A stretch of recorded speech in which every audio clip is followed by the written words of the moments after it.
Welcome to 100 Days Palworld Humans. While I spawn in and gather stuff, allow me to explain the rules of this challenge. I can only capture humans. Does this mean I can capture humanoid pals? No. No Bushi, no Robin, Quill, Celine, Bella Noir, none of that. Just plain old humans. The second rule is, I have to defeat all of the tower bosses by day 100. Going into this 100 days, I already know that I will never have the advantage of using electricity, and I can't even smelt metal without fire pals. I do know some ways around these limitations without breaking the spirit of the challenge. What will my punishment be for failing this challenge? Nothing. Let's get it on. After gathering resources and explaining the rules, I leveled up and threw my skill points into work speed. Humans have handiwork at level 1, and I need to get things crafted faster than that, so I'll be doing most of the heavy lifting this time around. My fellow humans are there mostly as meat shields, taking the brunt of all combat, forcing me to be a house husband, and I don't really mind it all that much, honestly. As usual, I crafted a workbench and got started on my productions. My plan was to get a lot of pal spheres crafted as soon as possible and get myself some clothes as well. While I was wandering around picking up sticks and stones, I made it a point to collect lift monk effigies. I will absolutely be reliant on them in the future. From past experience, it seems that humans have some resistances to being captured and break out of pal spheres easier. I'm not sure if that's true or not, but that's how it feels anyway. Along the river of the windswept hills, I began farming all of the palladium nodes I came across. This took up a good bit of the morning, and when I farmed to my carry capacity, I returned to my forward base of operations. Upon my arrival, I heard the chime of a lucky pal. After searching the area for a bit, I found a gigantic Cativa stuck on this hill, and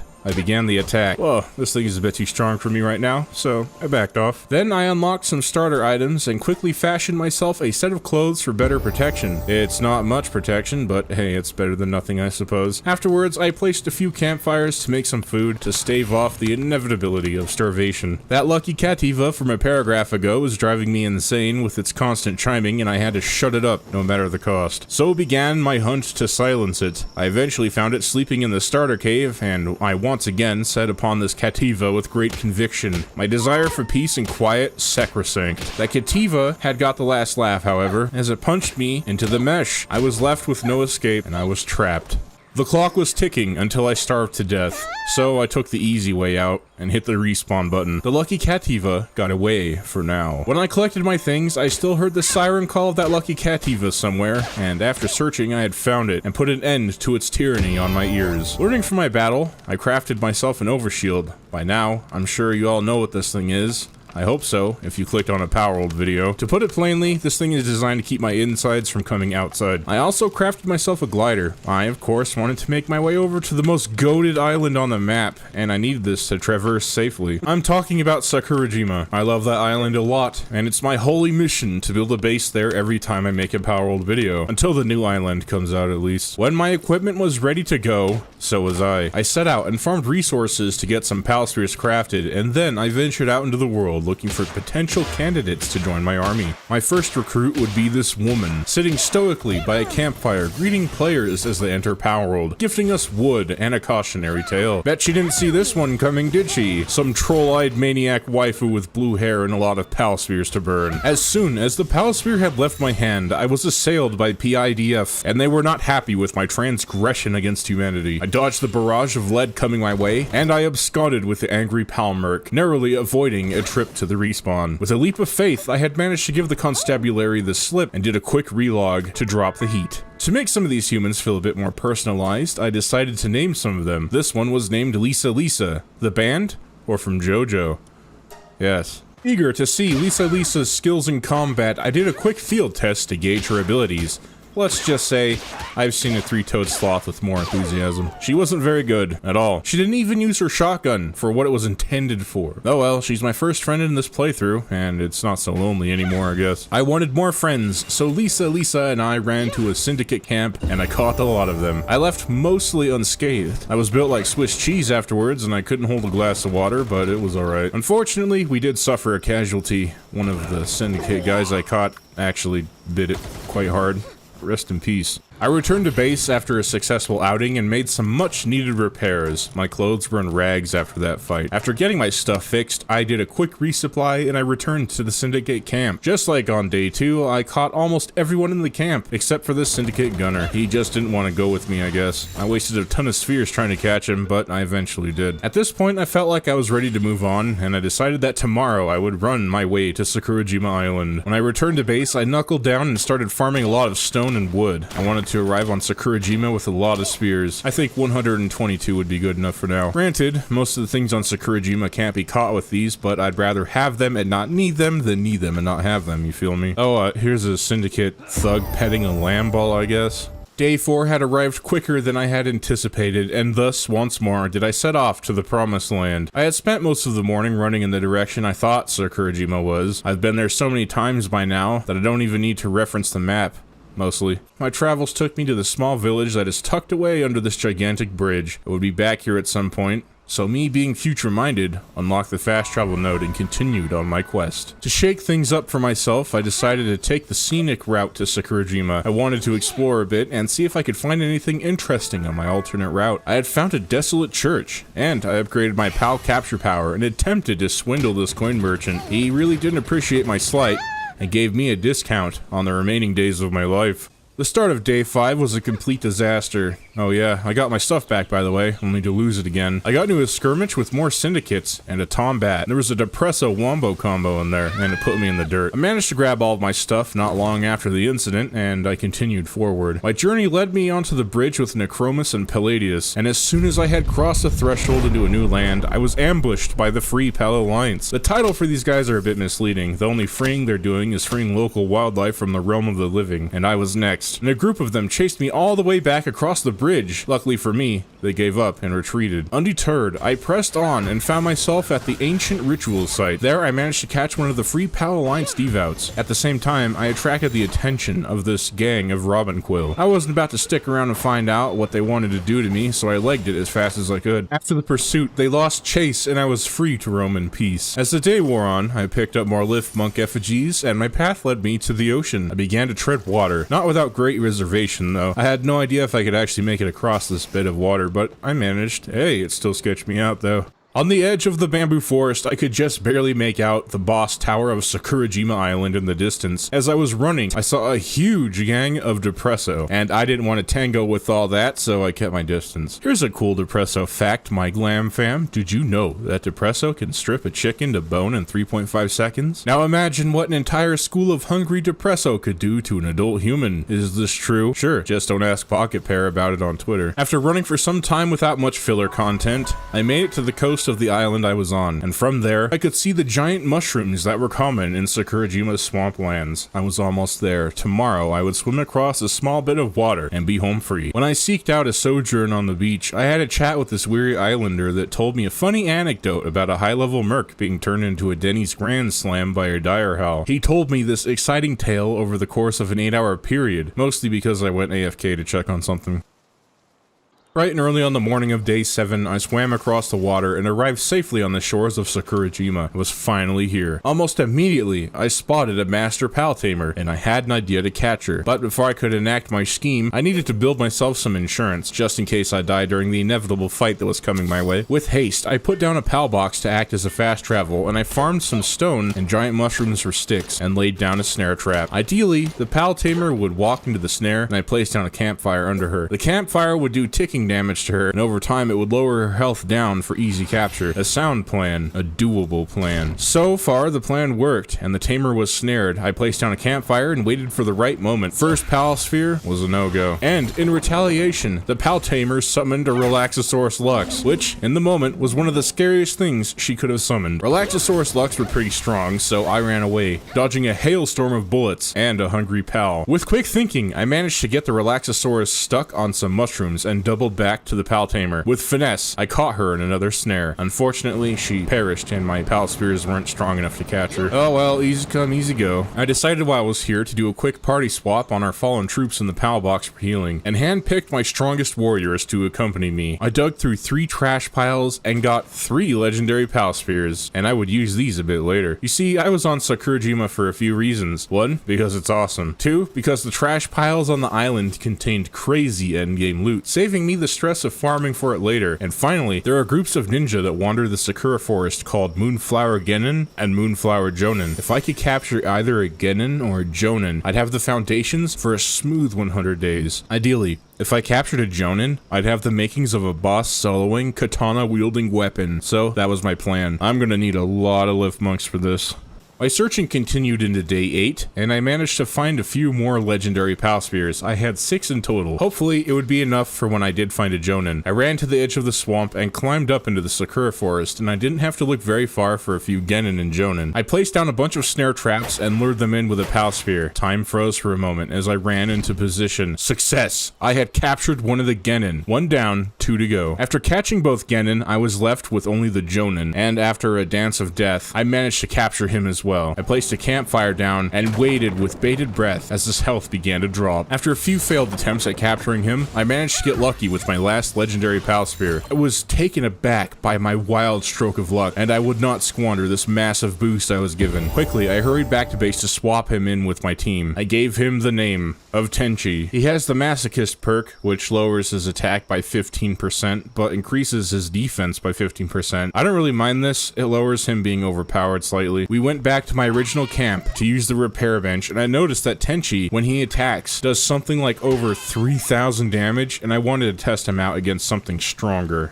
I had found this random Mamorest just chilling doing Mamorest things, and so I sent in Tenchi. Tenchi, unsurprisingly, hit like a K-truck. I was flabbergasted. I knew that the Jonin were strong, but this is insane. I wasn't satisfied, so we went to the big leagues. I fought the Mamorest boss that wandered the windswept hills, and Tenchi made quick work of it. Each hit did more damage than most of the pals I've ever caught in my 100 days videos. I wanted him to become even stronger, and to do this, I would need at least 116 more Jonin to max him out in the pal condenser. With Tenchi defeating the Mamorest boss, I had a meteoric rise in levels and gained 9 in one sitting, propelling us forward by leaps and bounds. I was now level 26 and I could take on most of the threats with ease on the island. We went back to the starter camp, repaired, and then we set out to fight Zoe and Grisbolt. The fight was kind of janky at the start. Tenchi had trouble locking onto Zoe for some reason, but he still did a metric ton of damage to her. On average, he was doing about 2,000 per hit, and it was devastating. In no time, Zoe and Grisbolt had been cut down, and we claimed the tower for our own in victory. From previous testing and playthroughs, I know that you can feed humans PAL skill fruits, and this will allow them to have new powers, and so I fed Tenchi the forbidden fruit from this tree. The most remarkable one was Try Lightning, and now that Tenchi had ranged attacks, he was an absolute weapon. The next day, I went back to our Sakurajima base to drop some things off, and I was ambushed by a couple of Croagiro. Tenchi wasn't having any of it, and put them down with ease. I didn't stay at base for too long, and began my journey to Mount Obsidian. I needed to unlock the fast travel by the fishing village because I needed metal ingots. You can get around using fire pals for forges by farming bushi on the beach. On our journey, we came across a black market merchant, and I wanted some fast gold. With a trap, I slinged up the merchant and placed a campfire under him and smacked him a few times to make sure I got the loot. After about a minute or so, he was done cooking, but he didn't drop anything. Weird. I wonder if they removed that from one of these smaller patches. Oh well, back to it then. There it is, Mount Obsidian. Probably the worst place in all of Palworld, hands down. Oh no, the merchant, no. Oh well, I suppose I better take care of these ruffians. Alright, Tenchi, let's go. Oh, he's hungry. I didn't even know humans could get hungry. There you go, buddy. His sanity is like 30.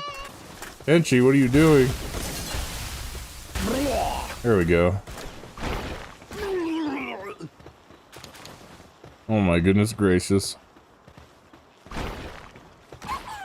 That was a bit unnecessary. Oh boy, another lift monk effigy just for me.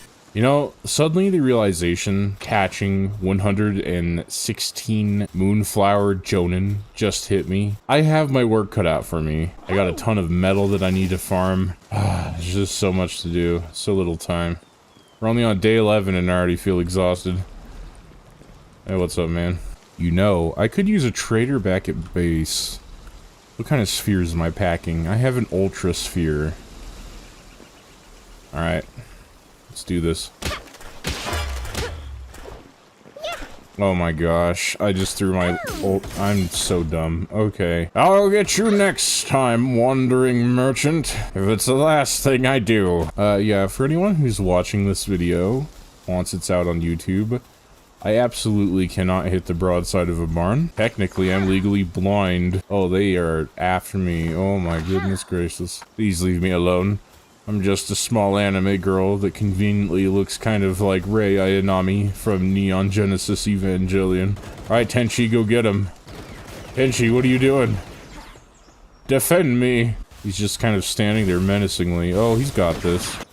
Excuse me, sir. Just gonna steal this pal sphere and the Slith Monk. So, aside from just logging out to drop the wanted level, is there any way you can organically just remove it in the game, or do I have to die?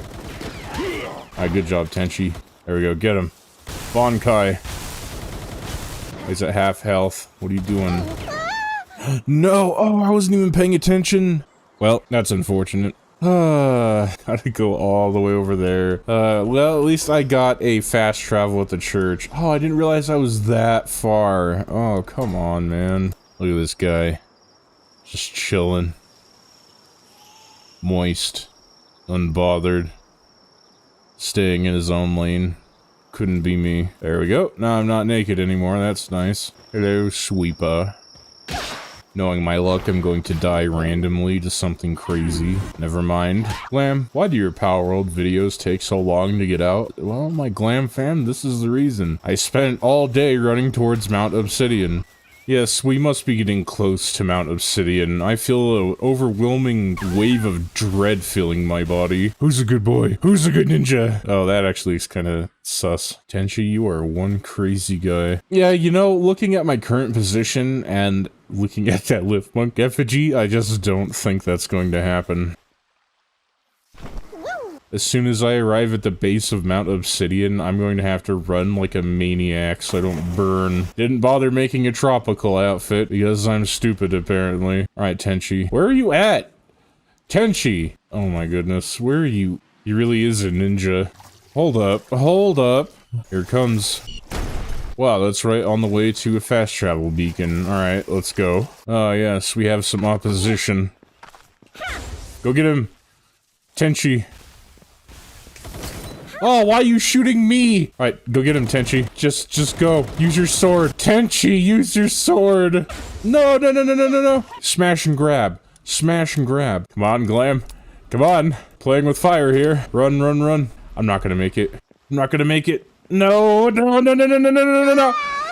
Oh. You want to know what true despair feels like? Die 30 meters away from a fast travel beacon at Mount Obsidian. Ugh, this is worse than my 13th birthday party. Hello? Out below. What's up with all these random pals just flying into the air? I don't understand. How does that happen? Oh, this is nice. Look at this. This would be a really nice base location. For anyone that's wondering, here it is on the map. Right here. My love is only for Sakurajima, though, so I will not be building here. I can't believe this. It's day 12, and I spent the morning running to Mount Obsidian.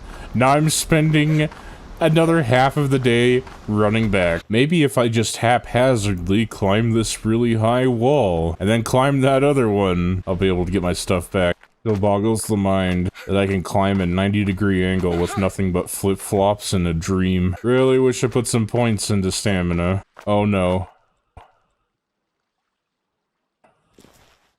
How did I not die? You know what? We're going around the wall. Ignore the chest, Glahm. It's not worth it. Wham. I'm getting this thing first and foremost. I'm not playing around. There it is. There's our destination. In the distance, you can see the orange of the beacon. Alright, what do you have, my good man? First, let me drop off some of this trash. 21,000 coins. Made a tidy profit. Alright, I think I'll purchase myself a nice set of heat-resistant pelt armor, this makeshift handgun, and coarse ammo. I can buy 150 rounds. And I'm broke. What else is new? So long, wooden club. It's been a slice. Hey, can you see if this thing's loaded for me? Another lift monk for the collection. Kitted out and ready to rumble. Let's go find some bushi. Hopefully they spawn. I've noticed that sometimes it's a pain to get them to spawn in, especially when you're looking for them. But if you don't want to find a bushi, oh yeah, there he is, teleporting right to you. Am I right? Or am I right? There are so many Incineram around here. Why? Where's all the bushi?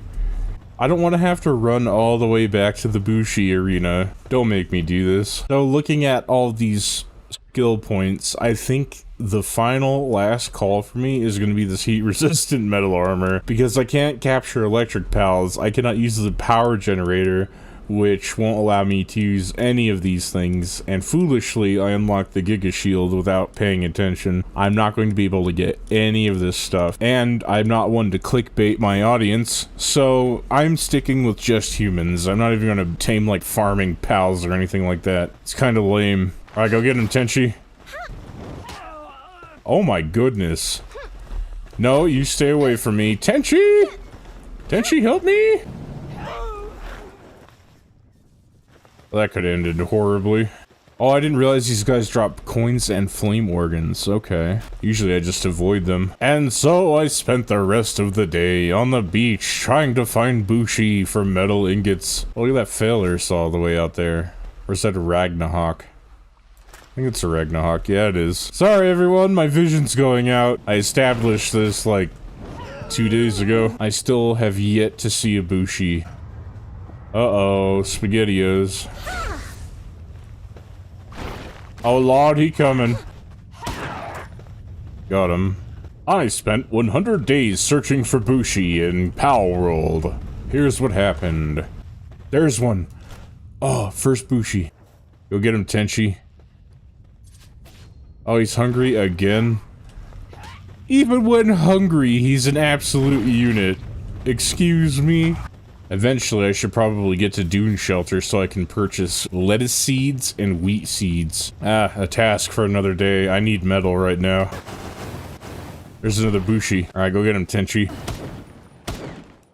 Oof. Yeah, let's up my stamina this time. I've been here all day. I only have 2 bushi to show for it. Maybe I might have better luck farming them on Sakurajima, actually. I'm going back to Sakurajima. 2 bushi in the span of an 8-hour period is definitely not worth the cost. Plus, if I go back to Sakurajima Island and start farming bushi Noct, I will get a gauge of Tenchi's power. He's already pretty strong, but I want to see what he can really do.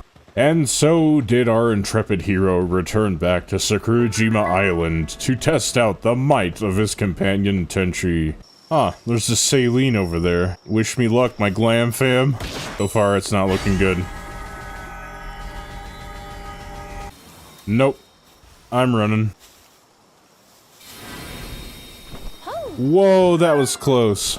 I love this island, but at this level, it's gonna take a few years off of my lifespan for all these jump scares I keep getting. I mean, it's just a video game, sure, but, you know, still has its moments. I have 18 metal ingots to my name. Wow. I don't really remember if bushi Noct spawned during the day. I think the best course of action would be to avoid every Verdash I see and just loot trash piles. Come on, legendary pal spheres. Yes, 1 is more than I had. I also need to build a pal condenser too. Once I get a few Jonin into Tenchi, he'll become even stronger, which means I'll become even stronger, and that's the whole point. Memoirs of a Moonflower Jonin, starring Tenchi. To build in the Sakura Forest once again, or not to. It's really tempting. The only problem is the Yakumo. Yeah, those little guys right there. I probably look like an easy meal for them, so I'm just gonna give them a wide berth. Keep going this way. Oh, a trash pile. How delightful. Come on, legendary pal sphere. Let's go. Dang it. Is that another trash pile? I have to see. Oh, it is. Nestled between 2 rocks. Whoa, whoa, whoa, whoa, whoa. What's going on? Oh, this Chillette scared me. That was a bit unnecessary. Gave me a little jolt, a little start there. You know, it'd be really cool if every trash pile I looted gave me exactly what I wanted. That'd be great. Come on, legendary pal spheres.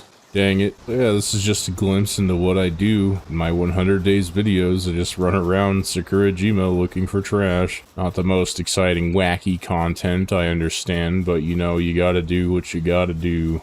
How crazy am I to go onto the beach?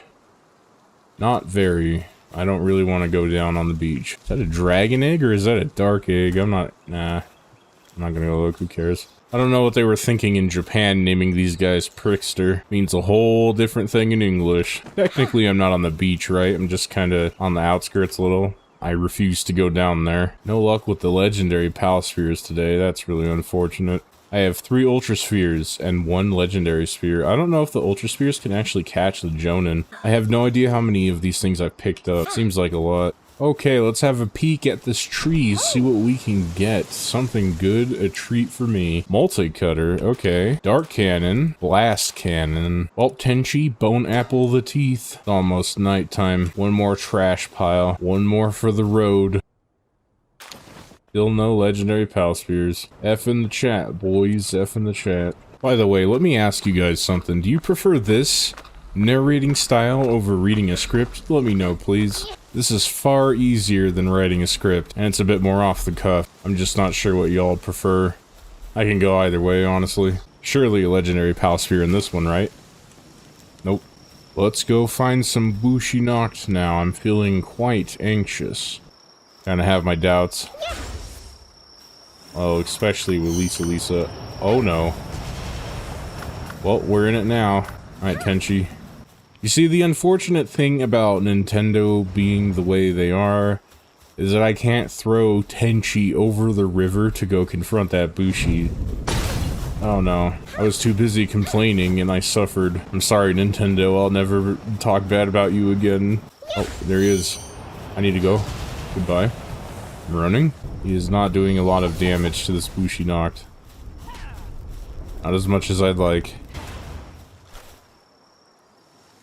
Oh no, I put all my bullets away. That's not good.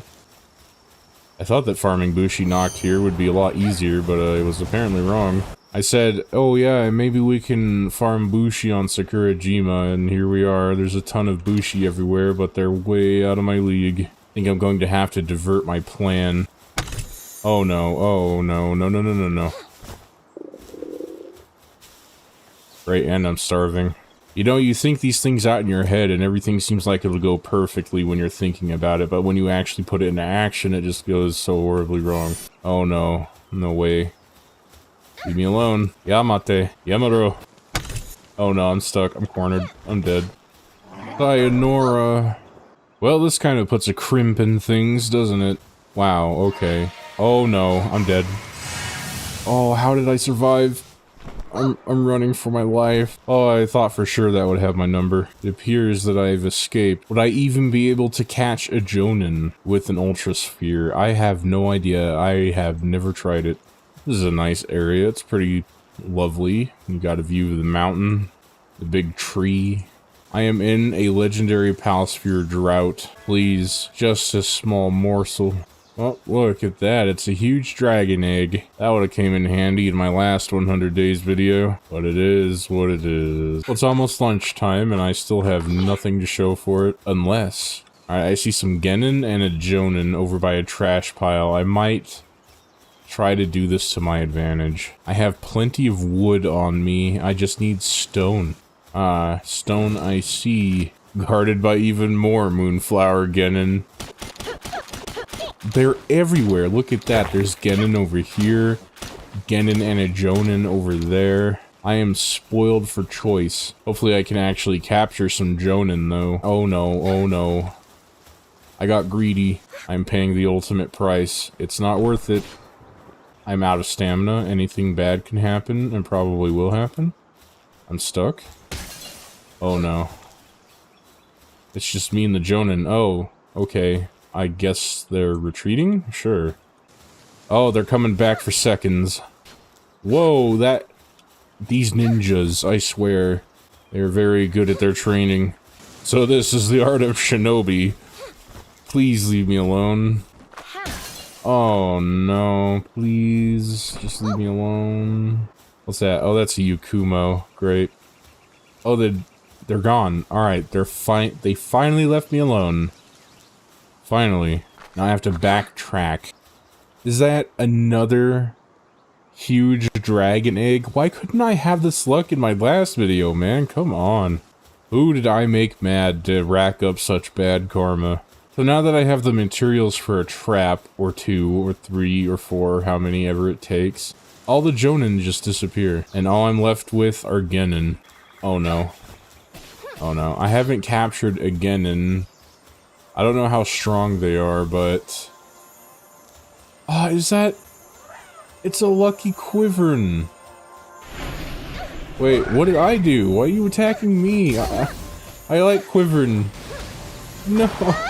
No. Oh, what is that? Oh, where were you in my last video? I'm not even mad. I'm just severely disappointed. I'm seeing huge dragon eggs everywhere. A lucky Quivern spawned in. Absolutely wacky. Oh, a supply drop. That could be a boon. I'll go get that after I get my stuff back. Once again, I am at full power. If I keep having bad strokes of luck like this, I'm probably just going to have to suck it up and just go level out in the world, because I am falling way far behind. Arigato, Lift Monk San. Ooh, more Ultra Spheres, a heat-resistant undershirt too. Well, well, well, and a vital elixir. How delightful. Oh no, please. No, let me loot this first. Oh no, I have made a grave mistake. That one's on me, everyone, okay? That one's on me. I panicked, okay? I'm sorry, what do you want from me? Going to collect my belongings with tears in my eyes. Granted, this isn't as bad as my 100 Days Dragon video. I'm used to beatings at this point. The sharpest of blades were not forged in the coldest of fires. Or something, I don't know. Just making things up as I go. Is this Bushi gonna give me trouble? Please. I beg of you. Allow me to sort through this trash. Oyo gozaimasu. It's a brand new day. I think I see some Moonflower, Genin, and Jonin finally. Unless they just met an untimely end. Hopefully they didn't. They're still down there. Alright, let's enact my master plan.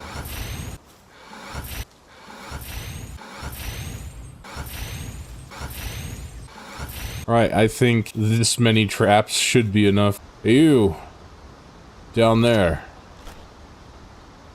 Oh yeah, I forgot I have no bullets. Oh, that made him mad. No, my own trap has trapped me. Yo, okay, calm down. Please work, please work, please work, please work. Got him. I got one of them. Oh, yes. Oh, like a fly to vinegar. I could try and capture a Genin. These guys actually look pretty cool if I do say so myself.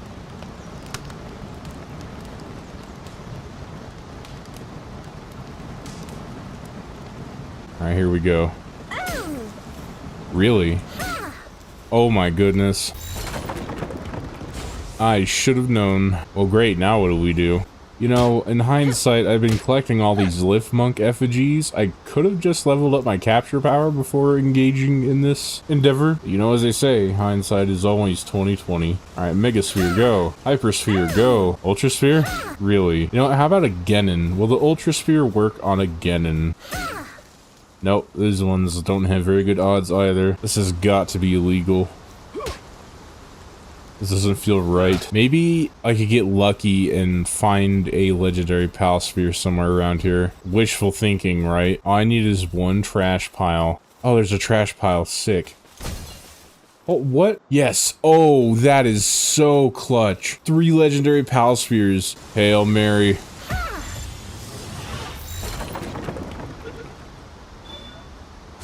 Oh, so close. One more Palsphere left. Oh no, he broke out. No.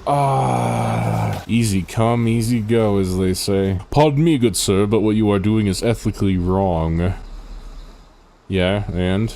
I decided that now would be the time to move my base out of the swamp. I missed the sakura trees and the lanterns at the center of the island. I picked up all the materials that I had gathered up until this point, deleted my PAL box, and began my ascension up the hill. Moving didn't take too long, and I decided to settle off the beaten path, right off the edge of the cliff near the Sakura Shrine. My armor was in tatters from fighting, and I needed to conduct some much needed repairs. So I placed a repair bench, and then I took some time unlocking important essentials. Some of these items I needed to build required stone, and I didn't really have much farmed up. The place I decided to settle at didn't have any boulders next to it either, and off I went to farm stone from somewhere nearby. When I was done farming, I placed down a few campfires to keep the area lit up while I fumbled around the area. Satisfied, I resorted to crafting nails for the rest of the night. The nails would be used to create a high quality workbench so I can get myself better equipment. Some of these crafting recipes called for metal ingots, and because I made nails the night before, I was completely fresh out. Early in the morning, on day 18, I left with Tenchi back to Mount Obsidian to hunt for bushi. Maybe my luck would turn around and they'd spawn with greater numbers, fingers crossed. Off of the shore, I could just make out the small flame on top of a familiar hat. A bushi was wandering around in the water, and we got the jump on him. Another ways away, there was another bushi, and another. I was gaining the metal that I so desperately needed. Now, I didn't have to do this, but I wanted to. I got into a fight with a group of Brother of Eternal Pyre. Brothers? Brotherhood? Whatever. These broody rudies weren't too hard to catch. I'd probably never ever use them. Why would I? I have Tenchi, and he's already perfect. After I forced that Brotherhood guy to see things from my perspective, I snuck up on another bushi sleeping on the beach. As I was writing my notes, I had made friends apparently, until the bushi was consumed, and then they were eyeballing me for dessert. I didn't want to serve any of them some of my cake, so we put them down. I had stayed at Mount Obsidian overnight hunting for bushi, and on the morning of day 19, a supply drop fell from the sky. It landed on top of a mountain nearby, and I tried my best to find it. I spent about 6 minutes looking for it, but eventually decided it wasn't worth it right now. Another bushi politely separated itself from its sword, and with that, I decided to head back home. With the metal I had acquired, I crafted a high-quality workbench and immediately crafted myself a mega grappling gun. Climbing and running was becoming a chore, and not to mention a huge time sink, and this was a much-needed upgrade for my kit. I was running around the forest looking for trash and playing around with my new grappling gun when I was attacked by a bushi by the Sakurajima graveyard. This particular bushi must have been a spirit of vengeance because it almost took out Tenchi and myself. After that near brush with death, I made my way over to the river and began farming some PAL fragments for later. I farmed as much as I could and headed back home. There, I was beset upon by a jonin. Tenchi defended me valiantly, but almost succumbed to his wounds. The other jonin that he fought almost got the upper hand on him, but we came out on top. With excitement, I crafted myself a new hip lantern because I'm scared of the dark, and I made myself a new glider because I'm scared of falling to my doom. Eventually, I got around to crafting a statue of power too, so I could finally upgrade my capture power. I don't know why I didn't do it a lot sooner. Yeah, I tend to procrastinate until a small problem becomes a huge one. With all the fighting that we had been doing, Tenchi and I were becoming even stronger. We could now fight things on Sakurajima and more often than not actually win. Tenchi fought and defeated a bushi knock. A week or so ago, he could barely put a dent in them. Now, we had an infinite source of metal ingots right at our doorstep. I went back to the Statue of Power and saw that I had a lot of PAL souls stockpiled and used them to upgrade Tenchi's attack by a decent percentage. It didn't seem like much in the fights we'd have, but I'm sure if I used the PAL condenser, he'd become insanely strong. We'll see. I still have yet to build it. In my last videos, I kind of just lived like a hobo almost. I wanted to do something a bit different this time, and I built a small house. It was going to be my personal house, but I thought a cozy pub would have been better.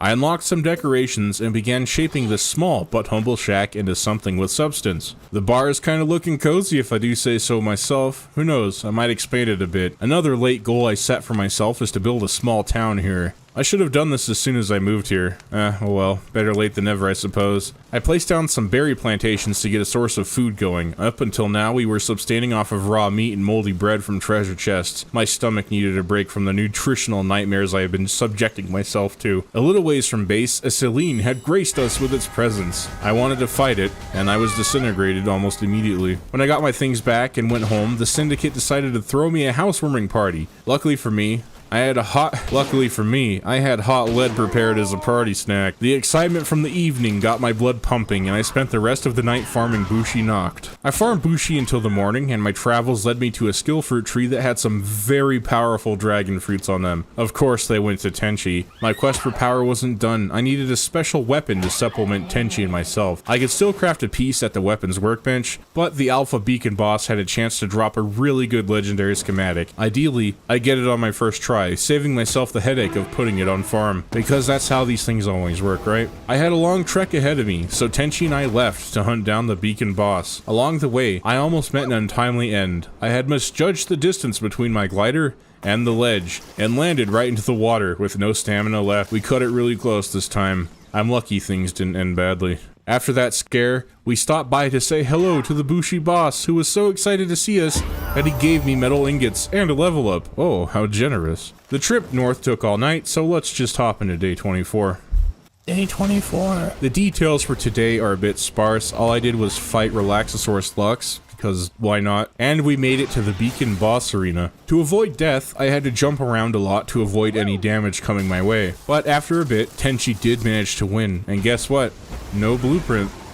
Rip. Things went a bit awry. It all happened so fast. I was fighting Genin with Tenchi, and somehow a Verdash got caught up in the mix, and caught me unaware. For my punishment, I was turned to lobby against my will. Tenchi went down with me. We are bound as brothers now, entwined in this mortal coil. I eventually got my belongings back, and went back to base to upgrade my tools from stone to metal finally. To unwind from the stress of the day, I tended to my garden.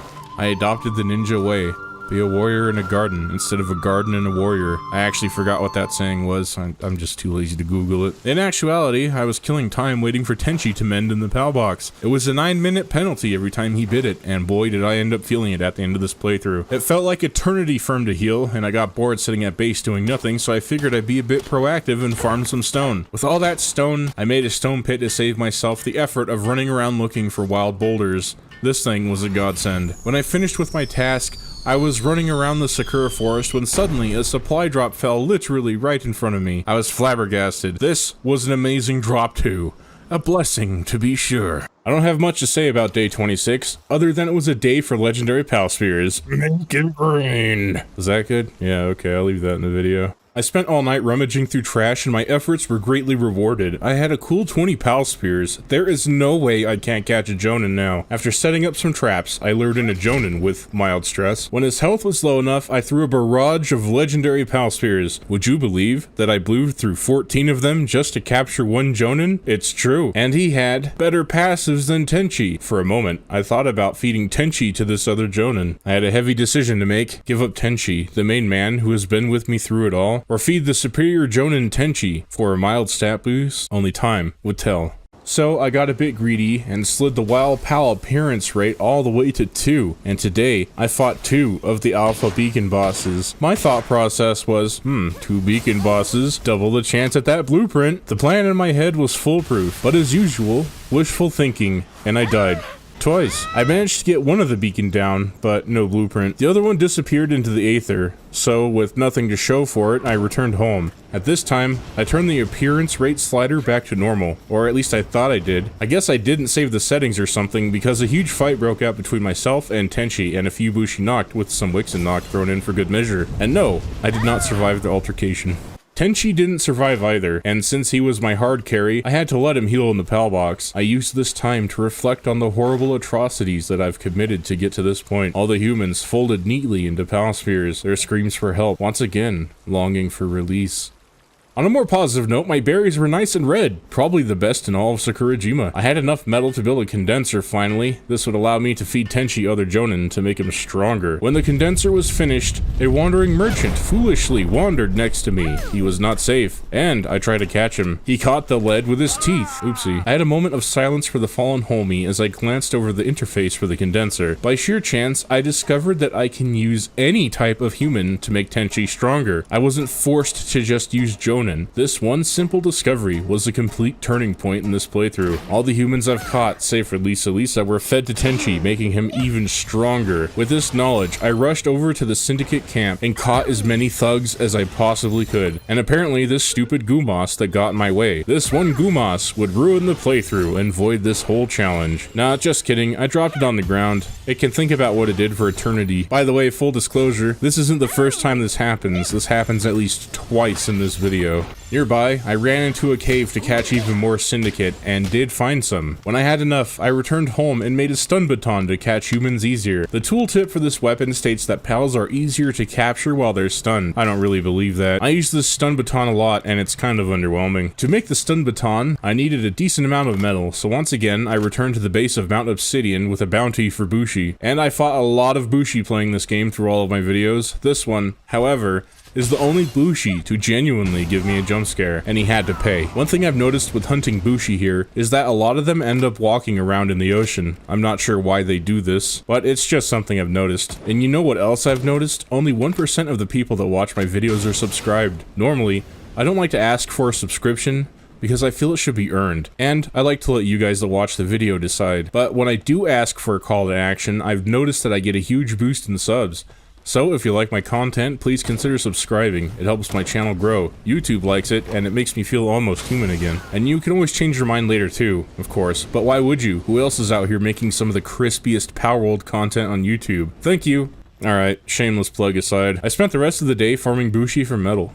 I eventually found myself back at base, and I could hear the chime of a Lucky nearby, and I wanted to fight it for levels and to make the noise go away. Honestly, I could have just left the area and came back, but I like to overcomplicate things because it's funny. The Yakumo snapped into me like a Slim Jim and put me 6 feet under. Couldn't keep me down though, and I made that stun baton finally. At the time of crafting this thing, I thought it was going to be the final answer to catching humans easier, but in all actuality, the stun baton really isn't that great. To put my mind off of that, I also wanted a fresh set of metal armor, so once again, that's right, I farmed Bushi. At some point during the day, Tenchi fought a Mimog, and upon its defeat, it dropped a ton of dog coins and gold. So you can purchase things from a dog coin merchant that boost pal stats, and now I'd be keeping an eye out for Mimog that were unfortunate enough to cross my path. I condensed more humans into Tenchi and upgraded his attack to max at the Statue of Power, and I had a lot of souls left over, so I upgraded his health as well. My armor still needed to get crafted, and I was short on ice organs. I could go unlock Dune Shelter to buy them from the merchants, or I could just do a quick one and done with Pen King. On my way over to Pen King's house, I caught more humans that were unfortunate enough to be in my presence. After a few minutes of walking, we made it to Pen King's humble abode. Hello, Pen King, how the heck are ya? He'll be fine, he's just taking a little nap. No, yeah, he's fine, alright, let's go.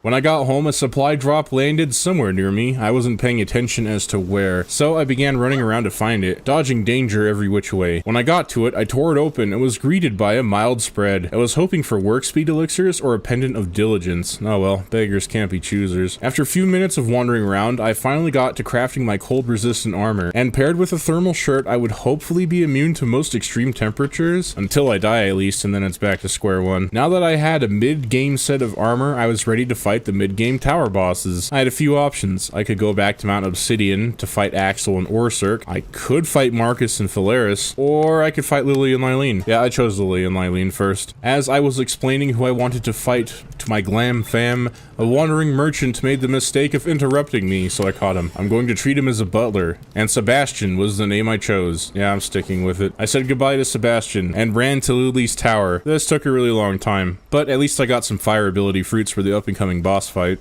I had traveled through the night and spent the morning climbing the mountain. I am so glad I had a grappling gun for this. If I didn't, I would have gone so crazy. When I got to the top, I ran straight for the fast travel beacon, having learned from my painful past mistakes. With a fire in my belly and a souped up shinobi, we kicked the door down to Lily's tower and began to fight her. The fight actually took no time at all, and Tenchi really didn't even flinch. Alright, well, I guess it was time to go east into the Great Desert. When we reached the top of the tower, I peered over the land and began my journey. Along the way, I stopped to appreciate how nice this frozen lake looked against the sunset. I didn't get to admire it for too long, because I slipped into a crack and began phasing in and out of reality at a rapid pace. Luckily, I had my trusty grappling gun and got out of that sticky situation. When I began gliding down to a lower elevation, I got greedy and tried to go right for this fast travel beacon, and I almost drowned again. Yeah, I know. This is like the third time this has happened. You'd think I'd learn by now. The only thing that saved me was my large HP pool, and even then, I'd be devastated if I lost all of my gear now. Losing my bag would set me back weeks in Palworld time. It was just a risk that I wouldn't be willing to take. When the sun came up, I started running to the desert boss tower. Along the way, I farmed daisies for their clouds. They act as a fast travel in a pinch when you craft the homeward thundercloud at the workbench. In the distance, I spotted what I thought was a Meemog, but when I got closer, it turned out to be a regular old chest. These desert mirages are no joke. Or I could be tired, who knows. After much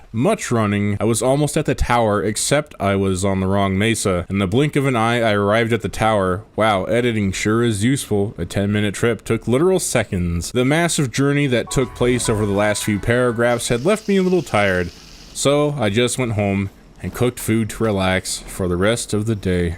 The next morning I went back to the desert and ran my way over to Dune Shelter. Here I would purchase various things, like a blueprint to make a Catress hat, and some lettuce seeds. It was my hope to make salads for various work-related projects at base. Salads increase work speed significantly for both humans and pals. Since it was just me running everything, I needed all the help I could get. When I was finished participating in commerce, I attempted to capture a few merchants to bring home with me. They didn't like this prospect. I guess living rent-free in a beautiful sakura forest surrounded by wildlife, flowing rivers, and all the red berries you could eat was a horrible fate to them, compared to living in this dry and nearly dead wasteland. To each their own. I did manage to catch one merchant. It wasn't the one I wanted, but it was more meat for the grinder, I suppose. After a few relogs and attempts, I got the merchant I did want. But hey, why stop there? I caught a couple of PIDF officers and some villagers too. No one was safe. No one. When I finished up at Dune Shelter, I ran to the northern part of the desert to unlock a fast travel. Usually this area is teeming with Syndicate, and I'd use this area to farm a bit later.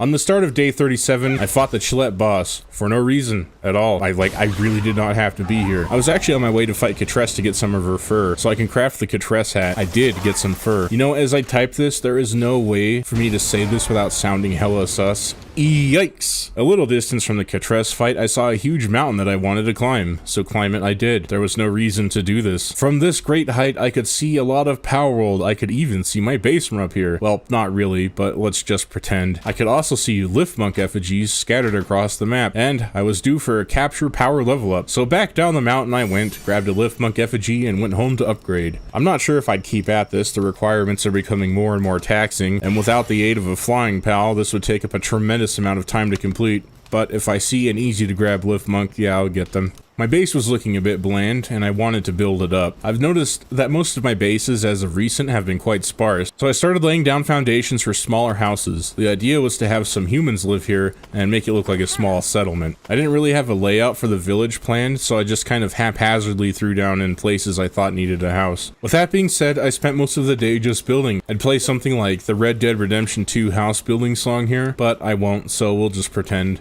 At the end of the day, I wanted to build a merchant hall. The plan was to have the merchants have an isolated living area complete with beds and food. What I'm trying to say is they'd have merchant stalls that they would live in, and they would be right here as I needed them. The only issue I ran into though is that they would teleport through the walls to wander the base, so I just made this as a general living quarters. I had another chore I wanted to get done today. I needed to clean up some of the meteors that were scattered around the island. Watching out for supply drops became a bit confusing with all the meteor icons cluttering up the map on the top of the screen. Plus, I could be paranoid, but I think the meteors take up a supply drop spawn. I'm not really sure if that's true. It could just be me being hyper paranoid. While out and about in the world, I found a decent loot drop. Maybe I'm not too crazy. Having my fill of this, I returned home and made a good amount of homeward thunderclouds. When I was finished with that chore, I came across another Meemog and got the coins I needed to buy Tenchi a power fruit to boost his attack stats. Day 40 is a bit short, not a whole lot happened. I did find another Meemog and fought Catress for her hair. I got nothing to show for my trip here. Unsatisfied with the results, I decided to find a wild Catress, and I did get some of her fur. Look, I'm going to be real. If any parents are watching my videos, I apologize for this joke. It's not my intention, trust me. It just kinda happens. The item is literally called Catress fur. Since I was in the area, I fought the Petalia boss. just because. I was procrastinating on catching humans, but it needed to get done if I wanted to max out Tenchi for the final two bosses, Victor and Seiya, both of which are pretty scary in their own right. The last time I fought those two, I had a super Shadow Beak with a maxed out party of Hootkrates. Or Hootkrates. The owls. The dark owls, okay? As seen in one of my other videos. I do need better Pal Spears to make this easier though. Regular Pal Spears just weren't cutting it anymore. When I finished with the dungeon, I used a thundercloud to get home because I was feeling lazy, and when I got there, I immediately set out to farm Bushi again. The spears I wanted to craft needed metal ingots. Yes, at this time, I did miss Fire Pals immensely. Farming Bushi for 6 to 12 pieces of smelted metal apiece was starting to grate on me. I got lucky and found another Meemog too, by the way. Yeah, I'm not good at segues. I also got a good supply drop. I wrote that as gracefully and as eloquently as I possibly could have, probably. To save myself a ton of work, I parted with all of my life savings and bought 116 megaspheres from one of my merchants. 116 spheres, the exact number to max out a human. Kind of poetic. I also got around to making my Catress hat. I think it looked really good. I wouldn't get too used to it though. I lose it tomorrow. With my new hat, I ventured out and caught more humans. Then this daydream by mistake. This keeps happening when I angle my camera in a weird way. It's really not intentional, I swear. The next day, I traveled to the small settlement to get more electric organs, and more organs to help Tenchi grow stronger. No one was safe. If it walked on 2 legs and looked like you and me, it was free game. I imagine the scene kind of looks like when Cell started drinking people in Dragon Ball Z. Just an empty village. Yeah, a ghost town. The merchants and the PIDF didn't take too kindly to my transgression and quickly put me down. My Catress hat also broke. Yeah, the hats are cool, but if you keep going back to respawn, they break. That means I need to go to Catress to get more of her fur. Okay, you got me. That one was intentional. I just hope my monetization isn't slam dunked for all these jokes. A new 4090 for Christmas would be a nice gift to me for being a good boy this year. Fast forward a few in-game hours and I ended up at the Dogcoin Merchant and I wanted gold. So we fought the merchant and defeated him. Back when I was doing my 100 Days Dark Pals only video, I used a relog cheese to get the merchants to spawn in if they died. I wanted to see if it would be the same for the Dogcoin Merchant, and much to my surprise it actually worked. There he was. Stood there in all of his golden glory. So we unalived him again, and wants more for good measure. On another note, yes, it does feel like I'm cheating when I do this, so I'll just do it sparingly. Although there's not much really I could do with gold outside of buying crafting materials. I wouldn't consider this absolutely game breaking. Yeah, 126,000 gold for 5 minutes of work seems totally fair and reasonable.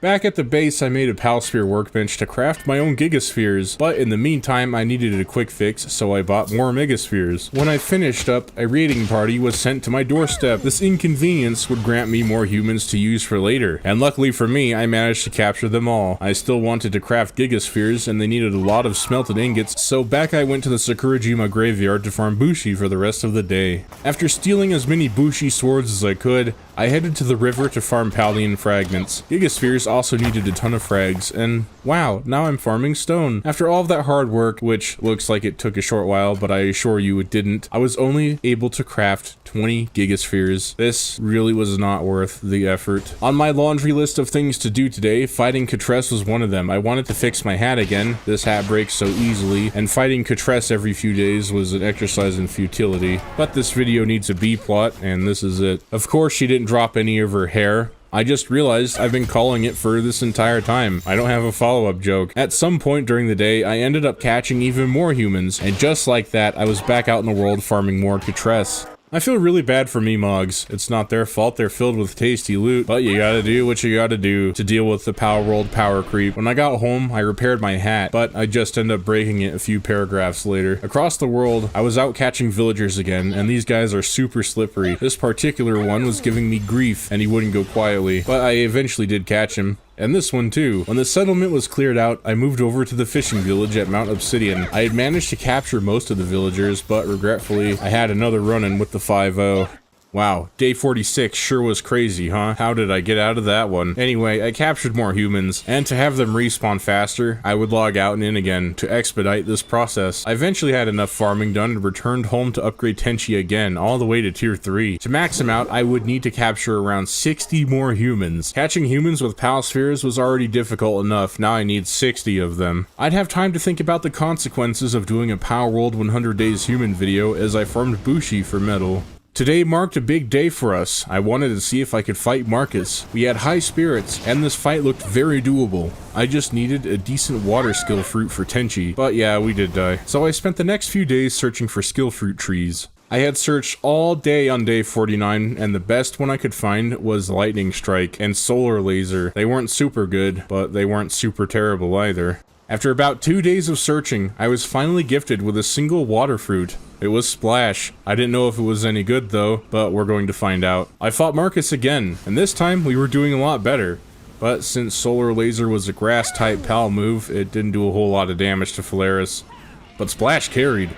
However, I did die again, twice. I just fight Marcus later. I wanted to see if I could fight Axel and Orsurk. They were the late mid-game tower boss, and I felt that was more our speed at the moment. As I was climbing, I unlocked another fast travel at the Anubis statue and checked the skill fruit tree that was in the area. I managed to get Acid Rain. Since this fruit gave damage over time, I figured it would be quite useful. A whole lot didn't happen for the rest of the day. I was slowly climbing the summit of Mount Obsidian. To keep on my path, I used wooden platforms to help me climb. As I placed a platform down, I was slingshotted hundreds of feet backwards, and my tired brain lagged to try and keep up. Thankfully, I did manage to not fall to my doom. Nighttime was right around the corner, and I took a moment to look over Palworld, and down at the path I had carved in the side of the mountain. Just seeing how far I climbed blew my mind for some reason. Eventually, the journey came to an end, and I made it to the volcano tower. When the sun rose, I encountered a shady PAL merchant. When I did talk to him, he said he was on his way to a settlement to sell his PALs, and he said they were stinky. I left him alone. Clearly, a random man at the summit of an active volcano was bad news, and I didn't want to get involved in all that mess. But I did get involved with Axel and Orsurk. Not romantically, of course. That'd be weird.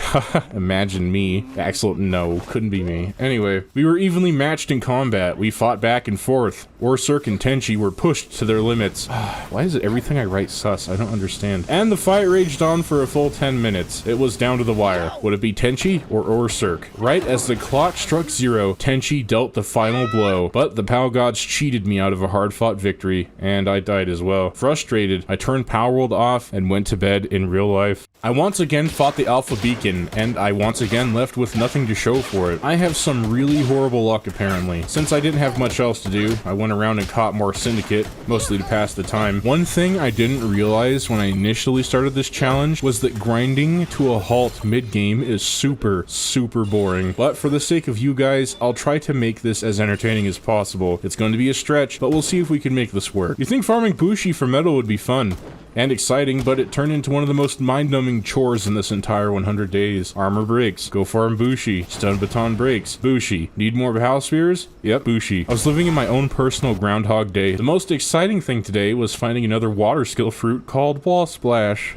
I had an idea to better fight Axel and Orsurk. Orsurk, being a dragon PAL, was weak to ice, of course, and he was also weak to earth-type attacks. Luckily for me, Tenchi had some earth-based skills. Doubly luckily, I had a ton of frost organs to make ice grenades, so I made a weapon workbench and started on crafting as many as I could. For some reason, I needed a lot of stone to craft them, so I got to farming, and this took up a good majority of the day. After 20 so minutes of holding down my poor F key, I could only craft about 40 grenades, which I can already tell you wasn't going to be nearly enough. While Tenchi pretended to work at the weapons workbench, I planted lettuce and tomatoes finally. To give me a work speed boost, I ate one of the most atrocious things on the planet, a salad. I feel bad that I have to say this as a follow-up, but I'm joking, of course. Salads are delicious, especially with some vinaigrette and feta cheese. Yes, please. I force-fed Tenchi some salad too. He needed to speed things up. Those ice grenades weren't going to craft themselves. While waiting for the sake of waiting, I planted more lettuce plantations and tomato plantations as well. Then I scrambled some salad over this campfire. Hey, guess what? I fought Beacon today. You'll be pleased to know that no, I did not get the blueprint either. I farmed Bushi, yada yada. Oh, I fought Nochlum too, and Tenchi won. He's insanely strong. Peep this. I also found this Bushi hiding in a tree. Get down from there, you silly little goofball. Little critter trying to hide. Losing my mind. After days of scraping and farming, I was finally able to repair my equipment. To make my PAL box happy, I made a shoddy bed that, yes, of course, I would never use. With that, I leveled up my base, and now I can have 2 to 3 freeloaders across the world. I fought Axel and Orsurk again until I stopped paying attention. I think a spider was crawling over my arm or something? I don't know, but I died either way. I went back in because I was seeing pure red, and then Tenchi died this time. Yeah, I blame the spider. I couldn't do much while I waited for Tenchi to heal from his wounds, so I farmed some stone. Yeah, I just farmed resources today, it seems. Oh, I also caught another Jonin. I was going to keep this one. I named him Akira. He'd be my backup just in case Tenchi got knocked out or something. I died in some confusion. I have no idea what happened, so this will be interesting to see when I edit the video. Apparently, I was out and about to catch some genin, and the only thing I caught was a katana to the back of the head. While running to get my stuff back, I ran into another Mimog, and a Quiver that was super rude. What did I do to deserve this? I had managed to catch a genin, and I named him Shinji. This particular genin had Hydromaniac, and that means he does a lot more water damage than normal, which was fantastic. Fighting Marcus and Phalaris was becoming more plausible by the day. Oh, I caught another one also, but I died too, so there's that. The genin that I had caught before perishing was named Haru of the Takagura Dojo, obscure reference. I needed to up my productions, so I crafted 3 more weapons workbenches to have a person each one ideally. In theory, this would triple the output, I think. Whilst I was out and about looking for fruit trees, I got Hydro Laser, one of the strongest water attacks in the game. Of course, I fed it to Shinji. I'd have to be crazy not to. I'd have to test it out after we beat Axel and Orsurk. I also got another Beam Slicer fruit. This attack is insanely overpowered too. When I got back home, I turned the spare humans sitting into the POW box into Tang, and upgraded Shinji's attack and health. Yeah, I'd say today was a pretty good day, honestly, all things considering. Today, right off the rip, I fought Beacon again, and yeah, no blueprint still. You know what? I'm just gonna make a base handgun at home. Farming this thing is getting me absolutely nowhere. So today, I spent the day fighting all of the Bushi I came across. Eventually, after committing many atrocities, I crafted myself a 6-piece. I'd go buy the biscuits later. From farming poor Mimogs, I was flush with a lot of dog coins, and I went back to the merchant to get Tenchi and attack elixir, and I got myself a little treat as well. I bought myself an extra inventory slot. Then, to thank the merchant for bestowing these gifts upon me, we farmed them for some gold. With my pockets filled with coin, I went to the fishing village at Mount Obsidian and bought all of the bullets I could afford, which was a lot. My friends, it is time. With my new gear and purpose, we fought Axel and Orsurk again, 2 savages on a mission. With our training arc complete, Tenchi and myself finally beat Axel and Orsurk again, but this time we did it in record time. At the time of writing, I have no idea how the Marcus fight will go, but in all honesty, I'm more terrified of Victor and Shadowbeak. But enough of that now. Tenchi and I ascended to the tower and took our rightful place amongst the stars. We couldn't rest on our laurels for too long. Things had to get done. It was crunch time. And we were in the big leagues now, so we farmed coins again. After farming the coin merchant over and over, I walked away with a cool 200,000 coins. I was super rich now. With all of my coins, I bought 200 mega POW spheres for the up-and-coming taming spree. Today was a day of hard work and grit. That means I stayed up all night farming stone, and I needed a ton of wood too. I hate to clear cut the Sakura forest around the village like this, but it needed to get done. Plus they'll eventually grow back. And I farmed the merchant again. This guy is trapped in an endless loop, just like Diavolo, and unlike Diavolo, this guy doesn't have King Crimson to help him out. Guess what I did? Yeah, I fought Beacon again. What came next will shock you. Still, no blueprint. When I got back home, I had enough resources to start crafting shock grenades. If I can get away with it, I'll save these for Victor and Shadowbeak. I'm not sure if they're useful against Marcus, but we'll see. This is totally not me stalling. I'm not scared. Anyway, whilst my villagers began crafting my shock rocks, I began planting crops, because we need food. We're starving to death. My villagers were still crafting away, and uncharacteristically, I wanted to do something nice for them, so I tried to make a bathhouse. The keyword is try. I even gave them a really nice hot spring too. One of the benefits of looting trash is that there is a small chance you can get cement from them, and that's the only endgame luxury I'll ever get in this playthrough. This project took all day. I was just never satisfied. Wow, it's crazy how life imitates art, huh? Didn't do a whole lot today, outside of catching more humans. I also nailed this 6-shot Palsphere toss, so I hope you appreciate it. Yep, did the same thing on day 68 too. I don't have a 69 joke, sorry everyone, not this time. Oh yeah, I was still out catching humans too. I was still at it for day 70, I had spent the last 3 days catching humans. When I read my notes, I'm not even sure how I had the patience for this task. Normally, I'd get bored and do something else, but I guess I just stuck with it this time. After catching 60 humans, I had the final one I needed right in front of me. And let me tell ya, he put up a really big fight. Dude did not want what was about to happen to him. But I am persistent. I had a lot of POW spheres, and he eventually came with me. When I got home, I turned the humans into a protein shake for Tenchi, and now his metamorphosis was complete. It was time to test him out. So off we went to fight the Beacon boss again. And guess what? Yeah, I know. Psych! I got the blueprint finally. Oh, let's go. But I couldn't celebrate just yet. This thing was expensive, like insanely expensive. I needed around 400 metal ingots to craft it, and Bushi usually only drops 6 to 9 pieces of metal at a time. I had a lot more farming in my future, and so I got on it. I had most of the resources I needed, but like I said, metal was hard to come by. Let's just say it was a bad day to be a Bushi. Normally, I don't like running caves on Sakurajima because they make my 3060 scream in agony, but I was getting very desperate. I really needed metal, and sometimes Bushi knocked hide out in the caves, to which I only found one. The loot wasn't even good at the end either, so yeah, this was a waste of time. While searching for Bushi into day 72, I figured I'd check out the skill fruit trees too. I managed to get one called Diamond Rain. I don't think I've seen this one yet, so I was eager to test it out. When I picked all of the fruits, I returned to base and I got dunked on. I forgot that I gave Lisa an implode fruit a while ago, and then this happened. Okay then. When I got my stuff back, we went and fought the Bushi boss too. Every little bit counts. Then, while waiting for night, I continued building the community center.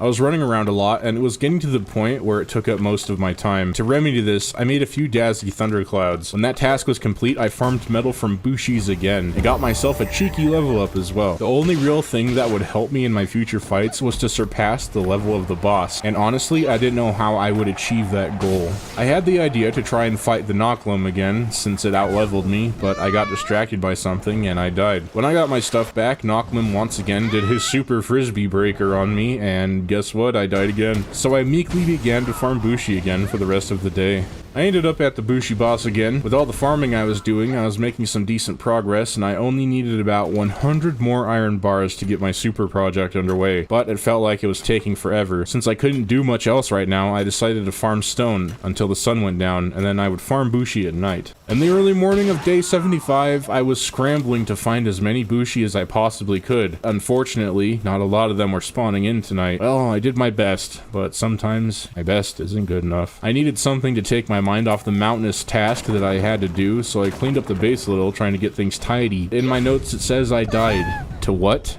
I have no idea. Day 76 doesn't have a lot of information. All I know is that while I was farming Bushi, I only got one of them. Bad luck. Well, we'll just have to try again tomorrow, I guess. This is it. My last Bushi for a little while, I hope. I didn't waste any time and ran back to base to create the Gatscalibur. All that hard work was coming to fruition, and I would use it with great justice. Well, I'd at least get it crafted at some point in the video. I'm going to need a lot more salads if I want to see this thing crafted in a timely fashion. While my villagers crafted the ultimate weapon, I repaired my armor. Well, most of it anyway. Look, okay, I was honestly just procrastinating on crafting because I knew it was going to take a long while, but I eventually just got down to work. 10 minutes of real life time had passed, and I had finally crafted it. Behold, Ultima. Now that it was in my hands, I had to go test it out. What better to test it out on than Catress? Honestly, it doesn't really seem that overpowered. I have a really bad habit of hyping things up, a pattern that I've recognized for making most of these videos, but I got what I came for, testing out this gun and some Catress hair. Today was the day. I could feel it. With my squad, we went to fight Marcus at the Desert Tower, and I died. It appears that I forgot to equip Tenchi with some water attacks. It didn't matter in the long run though, because I died again. With much struggle, it was done. Marcus was felled by my hand. Tenchi helped too, I guess. All I did for day 80 was farm resources, so let's just skip ahead. I was still farming into day 81. The biggest hang-up I had was needing a lot of fiber to make shot grenades. Honestly, I wish there were a better way to go about getting some fiber in this playthrough. I could just tame a water pal. Who would know? A lot of people don't even get this far into the video. I totally could too. Just pretend like I did all of that hard work for myself and never show my pal box. I could have a whole bunch of pals in there that farm stuff for me and no one would be the wiser, because I could just edit out the footage and not show them. Could I do that? Yeah, I probably could. Will I do that? No. I'm already anticipating the comments telling me the entire challenge is void because my camera clipped into some Gumas and daydreams, causing me to accidentally catch them, even though it wasn't my intention. Oh well. Huh? Oh, sorry, my mind tends to wander when I'm not doing much else. Now that Marcus was gone, all I had to do now was get to Victor, and that would take a long while, so I just started running. I can't believe it took me half of the day just to get to this point where I can swim across the water. Sheesh. Honestly, I have no idea if I can make the swim, but I'll try. Eventually, I got to an area where I could replenish my stamina, and it really was kind of stressful getting out here. Mostly because if I died in the middle of the ocean, there was no way I would get my stuff back, especially that gun that I just spent all that time crafting, and that would really put a crimp in things. But at least I made it, so that's good. Also fortunate that I made it to a fast travel as well. Now I can climb the mountain with a bit more confidence. I was still climbing into day 83, and I still had a very long way to go. For you, it took a second. For me, it took a long while. But at least I'm getting a little bit closer. Near the summit of the mountain, I encountered 2 Vanworm Crist, and I needed to get around them to unlock the tower fast travel. So I sent in Tenchi after them. I didn't want to risk it. If I died here, it would not be good. Tenchi cleaned them up, and we finally made it to the summit. Look, you can see my base from here. Well, not really, just pretend, okay? While I was running over to Victor's tower, I set my villagers on the task of creating a lot of shock grenades, and they made some decent progress. Well, they were until this wild Yakumo came in and knocked them all out. Alright, since half of my workforce were now down for the count, I might as well grab this supply drop. It had 2 might elixirs that would increase my attack power. I was going to need all the help I could get, believe you me.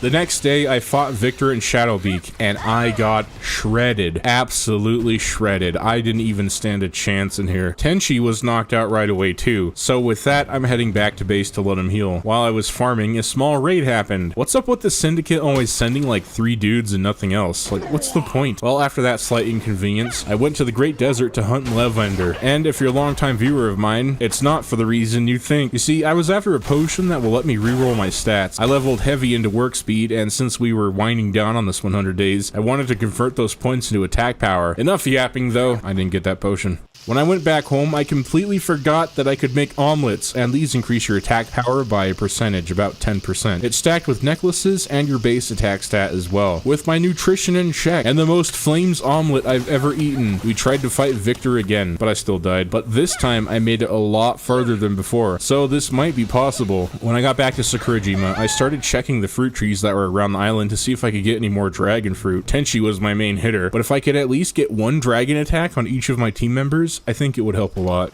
Here's my fruit haul from 4 trees. At 3 fruits apiece, I got 1 dragon fruit. Rip me, I guess. Oh, I also died. Today I got a really good supply drop. It contained work elixirs. I needed to craft even more grenades because I have a bad habit of throwing them and asking questions later. And that's it. That's all of day 88. Day 89, I spent the entire day farming to create these grenades. Yes, this did take a long time. I feel kind of bad that these days are so short, but in reality, it's just this sometimes. If I had pals doing stuff for me, I'm 1000% sure that I'd beat Seiya and Celine by now, and especially Victor. Never ever again will I take advanced weapons in this game for granted. Nor how broken a maxed out Shadowbeak is with maxed out Rukrates. The owl. The dark owl, okay? I can't say these names. By the way, I'm looking forward to the new map. I plan on using that Shadowbeak like crazy. I still haven't named it yet, so if you guys want to name her something, let me know in the comments. I'll be picking up on one of my previous 100 Days games because I just kind of want to dive into the map and not fuss around with like level 1 content. I was still crafting well into day 90, and after a while, it was time to fight Victor again. This time, I had gotten so close to beating him. I couldn't pull through though, and I died with around 26,000 hit points left, which was a huge sting in my pride. So here at day 91, I am left with a bit of a dilemma. I spent the next week or so farming up resources and making food to fight Victor. Do I show all the in-between steps, or do I just show all my losses to keep it entertaining? Truly, I don't know. The video is almost over. By now, I don't know if it really matters. I just stood around for day 91 waiting for heals. Those inner monologues were firing off today, I guess. Okay, here we go again. Victor and Shadowbeak, your time has come. Yeah, I died again. I had run out of omelets, and it took some time to whip up some more. Alright, for sure this time. We got this. I died again, and again, and again. At this point, I was so fed up with fixing my metal armor, I just downgraded back into leather, which honestly wouldn't help much, but at least it was better than doing this with plain clothes. I spent all of day 93 just farming materials again. Alright, I'm making more shockers. Here we go, fighting Victor again. Oh, Tenchi got rolled right away. Dang it, back to base, I guess. Alright, Tenchi is all healed and I'm ready to go. Let's get this done. Big finale for the video. Let's go. I really wish attacks didn't go through walls in this game. Here we go again, this time for sure. Oh, I actually won. Oh, I'm shaking so bad right now, but I actually did it. Now I have to fight. Oh no, I have to fight the super waifu.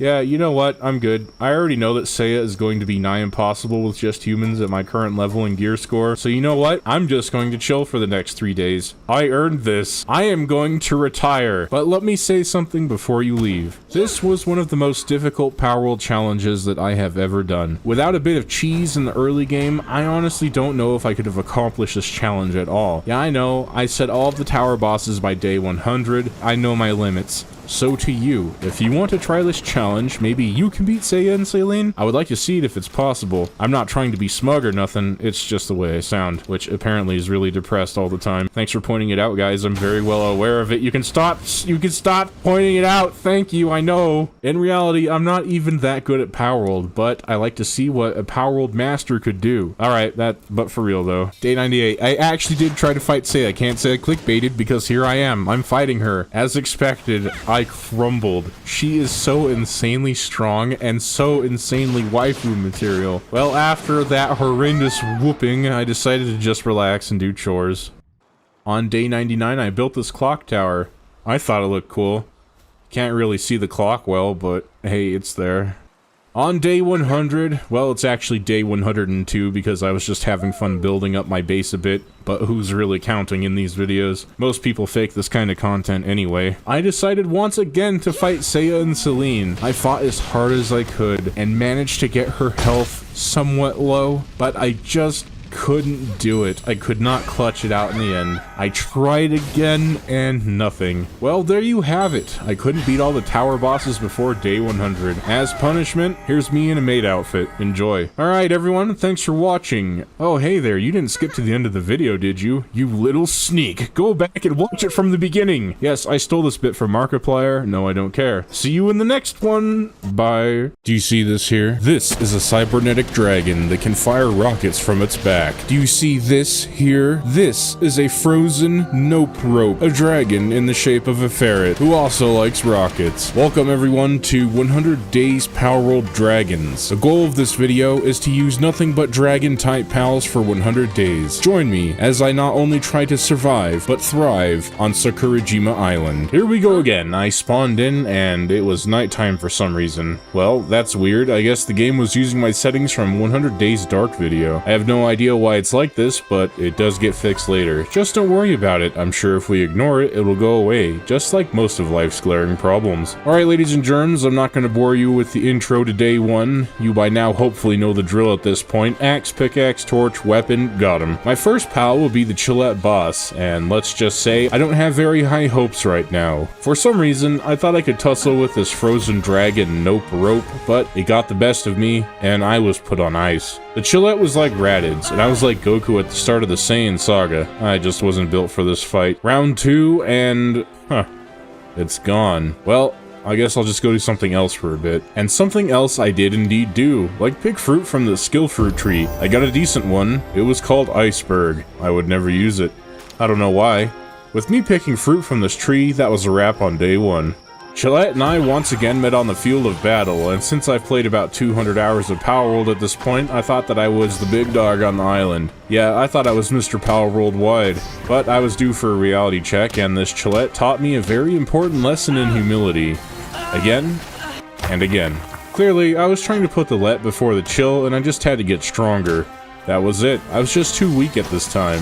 While I was thinking of an effective battle plan, I saw that some wild pals were attacking a syndicate camp and I wanted in on that action. It would provide me with some basic supplies and valuable experience to level up a bit more. So, we got to work and cleaned up shop. After our Pyrrhic victory, I made myself a spear. I've never really used one of these, and I'm expecting some great things from this tried and true weapon. I also crafted myself a bow, which was part of a healthy, balanced breakfast for beatdowns. I hope. At this point, I need a miracle. It's day 2 and I have nothing to show for it, and if I don't have interesting content to watch, I'll get punished from my red and white overlord. Now that I was kitted out, it was time to get me this Chillette. Just joking, apparently, because I got planted in the ground like a squash. I was feeling quite hopeless at this point. We're only on day 3, and I had my all is lost moment a bit too early. Was this it? The 100 days Palworld Dragons only run was doomed from the start? Would I never again build my third base on Sakurajima Island? Just when the darkest dark had hit, there was a slight light. At this moment, I had a brain blast. My IQ rose to unfathomable numbers, and I locked in. I was like a caveman that just discovered the gift of fire. I made a PAL box next to the Chillette boss, so I wouldn't have to spend half of the day running back if I died. Yeah. That was it. I know I hyped it up, but this one breakthrough would put the wind back in my sails and allow me to go full speed to Victoryville. Population, me. I engaged the Chillette again, and died again. What did you expect? I know I spent the last few sentences gassing myself up, but here we are. When I came back to the Chillette boss, the game must have felt really bad for me, because it just gave me this Chillette. Feels like Palworld just said, "Here, Glahm, just take this Chillette and leave." My pride was shaken, but at least I had a very powerful starter pal to work with. On day 4, I packed up my base camp and moved somewhere better. I don't remember where I moved to, because I'm not reviewing the footage, I'm just reading notes. So we're just gonna have to take my word for it. With my new Chillette, I would have the luxury of traveling the land in style, and I wouldn't have to run everywhere by myself. Chillette may not look it, but this little baby can run at speeds that break the sound barrier. Or, I could just be making that up. We'll never really know. So with all that being said, I crafted my Chillette a saddle, and since I didn't have any pals with handiwork, this took up most of the day. Little did I know that this would be some foreshadowing for later. Anyway, I eventually got the Chillette saddle crafted, and we both mounted up and sallied forth to Sakurajima Island. While we're running, let me explain why. First of all, Sakurajima Island is pretty, and of course, it has that really cool Japan aesthetic. Also, here's another cool thing that I just learned not too long ago. Sakurajima is an actual place in Japan. I actually hope to visit Japan someday, heck, maybe even live there. And you can help by leaving a like, it's all I ask. Thank you! Deep into day 5, we were still running. I'm not gonna lie, I actually enjoy these little excursions to new base locations. They're exciting because you'll never know what you'll see along the way. It had been a while since I grabbed a fast travel, and I was getting into dangerous territory now, and this would come in clutch if I died somehow. Well, here is the somehow. Chillette and I got into a fight with this surf rent that wanted to have a little scuffle. Chillette ran in for the attack, and this surf rent got launched hundreds of feet into the air. When it fell back down, it somehow survived its fall, and then I died somehow. Oof. Luckily, I grabbed that fast travel and was back in the action. As we were running, a supply drop fell down, and this one was surrounded by syndicate lackeys. Chillette and I fought hard to claim this prize. I don't really remember what was inside of it. I didn't write it down, so we'll just assume that the loot wasn't fantastic or just mediocre. Yeah, you decide. On day 6, Chillette and I encountered a Relaxosaurus, and don't let their appearance deceive you. These are amazing pals to have. Yeah, sure, they tend to overeat, and they can be lazy, but they have the potential to become strong, and I really mean strong, with proper care. So, I went to catch it. Caught it I did. I made it to the halfway point of this journey, as marked by the Wyvern boss arena. Well, since we're here, we might as well try and catch this bad boy as well. A Wyvern would be an excellent addition to my team on the early game. So, on day 7, it became my mission to catch this Wyvern, I hope. Please don't let this be like catching Chillette. Please just let this be easy, I beg of you. Let's have a look at her traits, and they are... Oh, unstable! She's just like me, for real! The only drawback is that I can unlock her saddle at level 36, and that's still quite a ways away. Oh well, can't dwell on that fact for now, we need to keep moving. Back on the road again. Chillette, Relaxosaurus, and Wyvern, plus me. A ragtag quartet of chaos. There was another pal I had in mind before we went to Sakurajima. I wanted to catch Elphedron as well, so we began running to where the Elphedron boss was, and on the way we caught a Dinosaur. I have rave reviews about Dinosaur. In my first 100 days, Dinosaur was the powerhouse for my pal team for a good long while, and even helped me beat Zoe and Grisbolt, so I have a soft spot for this little guy. After a good while, we finally made it to Elphedron's turf, and me being future-minded made a safety box. I wanted to jump right back into the fight if I died for whatever reason. Soon after, we engaged the Elphedron in combat, and guess what? The Elphedron didn't kill me. Nah, it was just my own gross incompetence. Yeah, I fell off a cliff. Well, it's a good thing I made that PAL box, isn't it? I bounced back like Flubber, starring Robin Williams, and fought the Elphedron again, but this time I got sent to the Shadow Realm. Can't keep me down forever, and I got back into the danger, because I am the danger. This time we locked it in, and after a very long and intense fight, I managed to catch this Elphedron, finally. Surprisingly, its saddle can be crafted early on too. The only thing I needed to craft it was metal, but obviously I couldn't do that right at this moment, so with that being said, we started on our journey again. Day 9 and we finally made it. All I had to do was swim across the ocean and then I'd be on Sakurajima. After swimming ashore, I went and looted trash piles again. Hey, look, alright, I don't have a problem. These things have a chance to give me some insane pal spears early on. You'd have to be crazy not to rummage through this stuff. While I was running around looking for trash piles to stick my bare hands into, I found another fruit tree. The fruit must have not been very good, because that's all I wrote. It's a fruit tree. Wow. Good job, Glahm. It appears we got into a bit of a scrape, because my notes say, accidentally Chillette. I have no idea what that means, but let me get my best acting voice on. Oh man. Oh, that looks like it hurts. Wow. Luckily, I managed to get a fast travel just in time. On day 10, I tried to risk it for the proverbial biscuit, and I paid the ultimate price. How unfortunate. Well, since I was here on Sakurajima, I wanted to build my base somewhere a bit different this time around. Normally, I would just build my base in the Sakura Forest because, well, do I really need to explain it? There's Sakura trees, come on man. All the places I looked at didn't quite fit the bill, and just as I was going to settle on a typical base location, I settled at the shrine. A bit unorthodox, but I like to imagine my little Palworld guy living inside one of these while his pals take care of and cultivated the shrine. Seems quite cozy, and I like that idea. When I went to put down a pal box to stake my new claim, I couldn't. I actually forgot that I had already built a pal box at the Elphedron boss arena. Not to worry. I teleported to my old PAL box, broke it down, and teleported back to the shrine, and got a brand new PAL box placed down, lickety-split.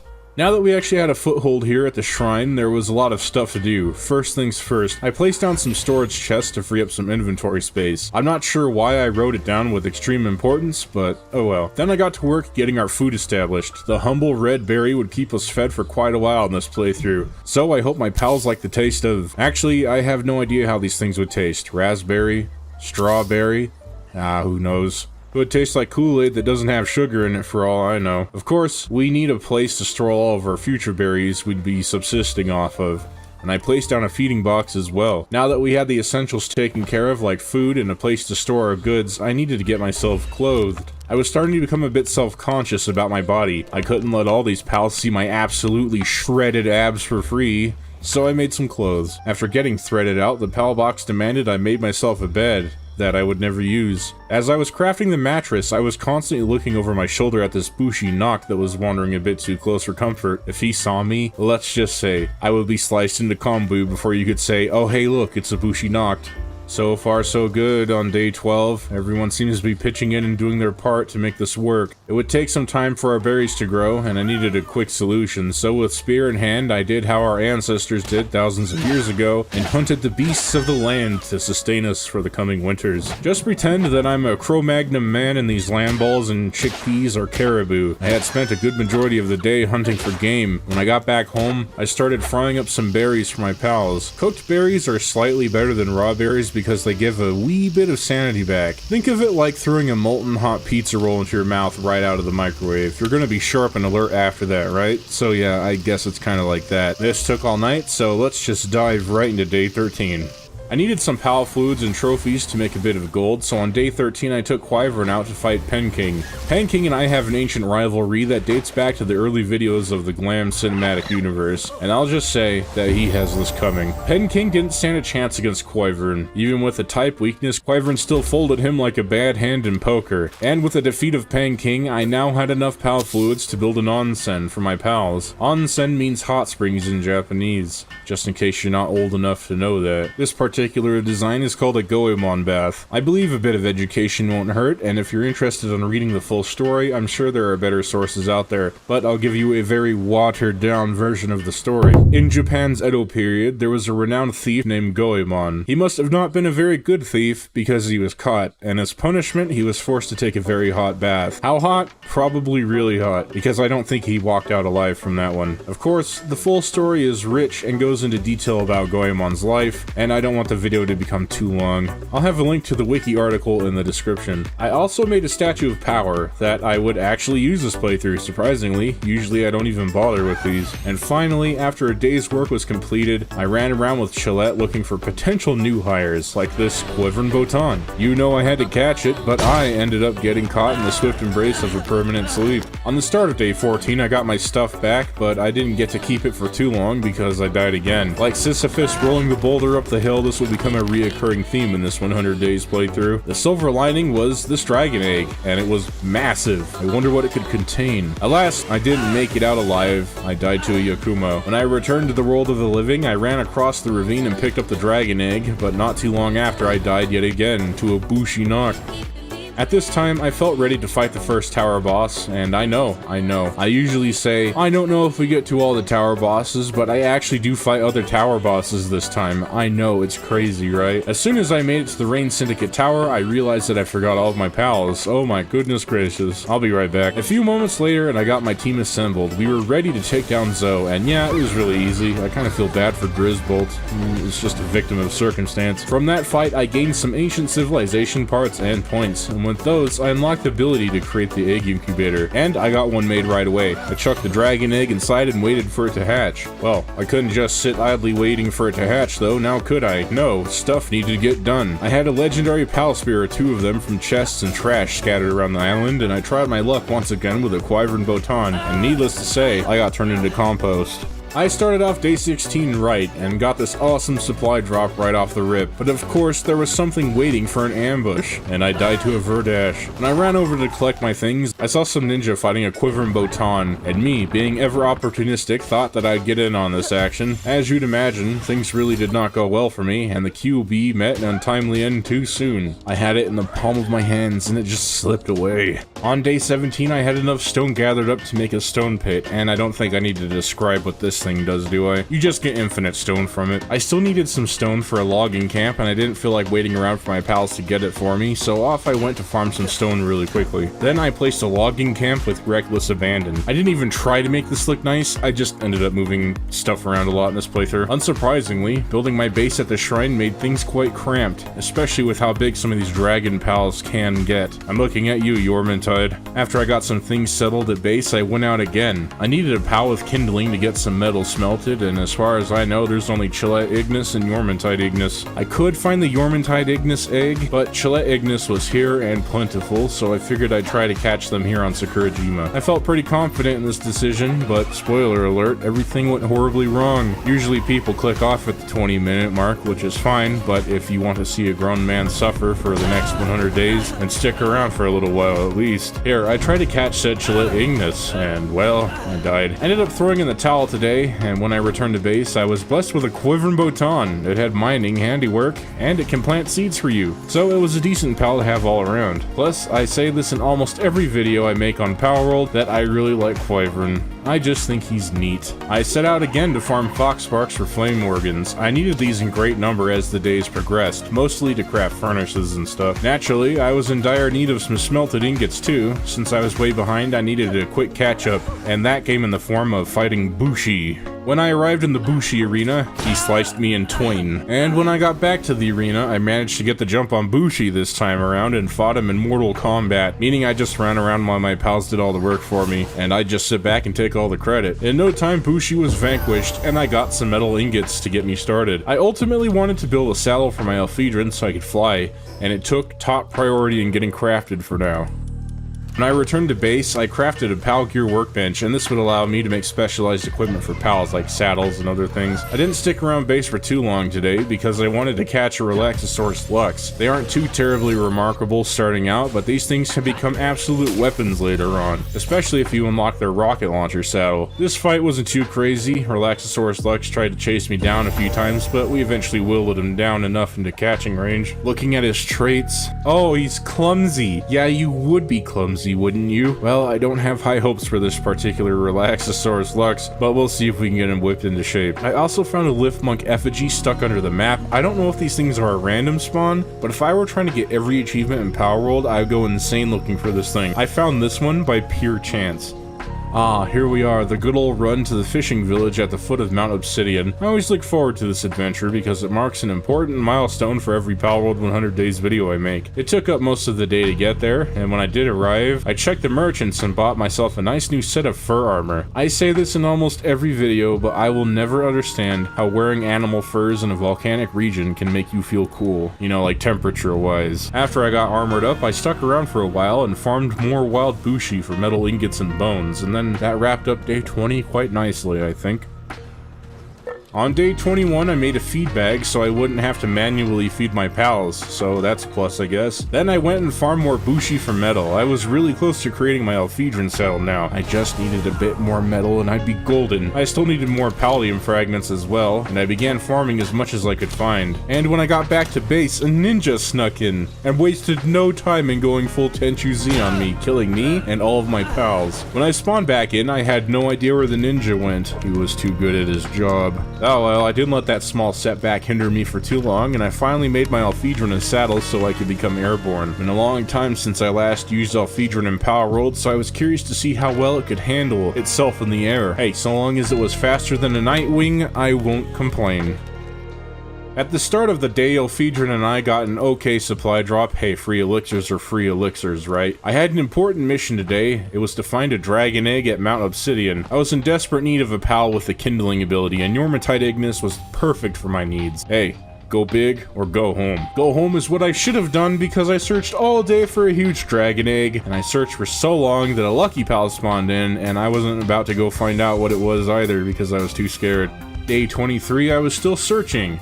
And the day is short, because that's all I did. When I went to land to give Alphedron a small break from flying, I guess its foot touched a pixel of lava and I burned to death. Honestly, this was the moment that broke me. Here is where I was thinking about ending this 100 days run and just giving up. It was a huge struggle to get even this far, and I just lost all the stuff that I had been collecting for the past month in Palworld. I was feeling so lost now, and I didn't know what to do. Would I even be able to bounce back from this catastrophic failure? Frustrated with how things were turning out, I called it a day and just took a small break.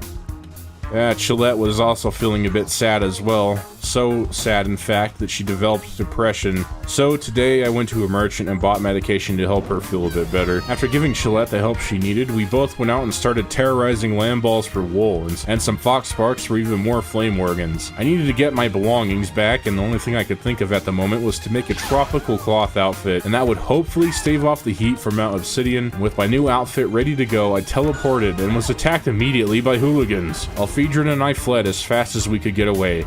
We managed to give our assailants the slip. Then we began the long climb up the volcano to get my bag back. On day 26, we flew to the top of the volcano to unlock the central teleport location, you know, just in case anything bad happened. Alphedron and I got my stuff back, and as I was sorting the bag, Jet Dragon decided to pay a surprise visit, and I almost died. Quickly, we fled as fast as we could, and as I was writing down my notes for the day, Jet Dragon caught up and actually killed me. Great. This 100 days will definitely knock a few years off of my mortal lifespan. Mark my words.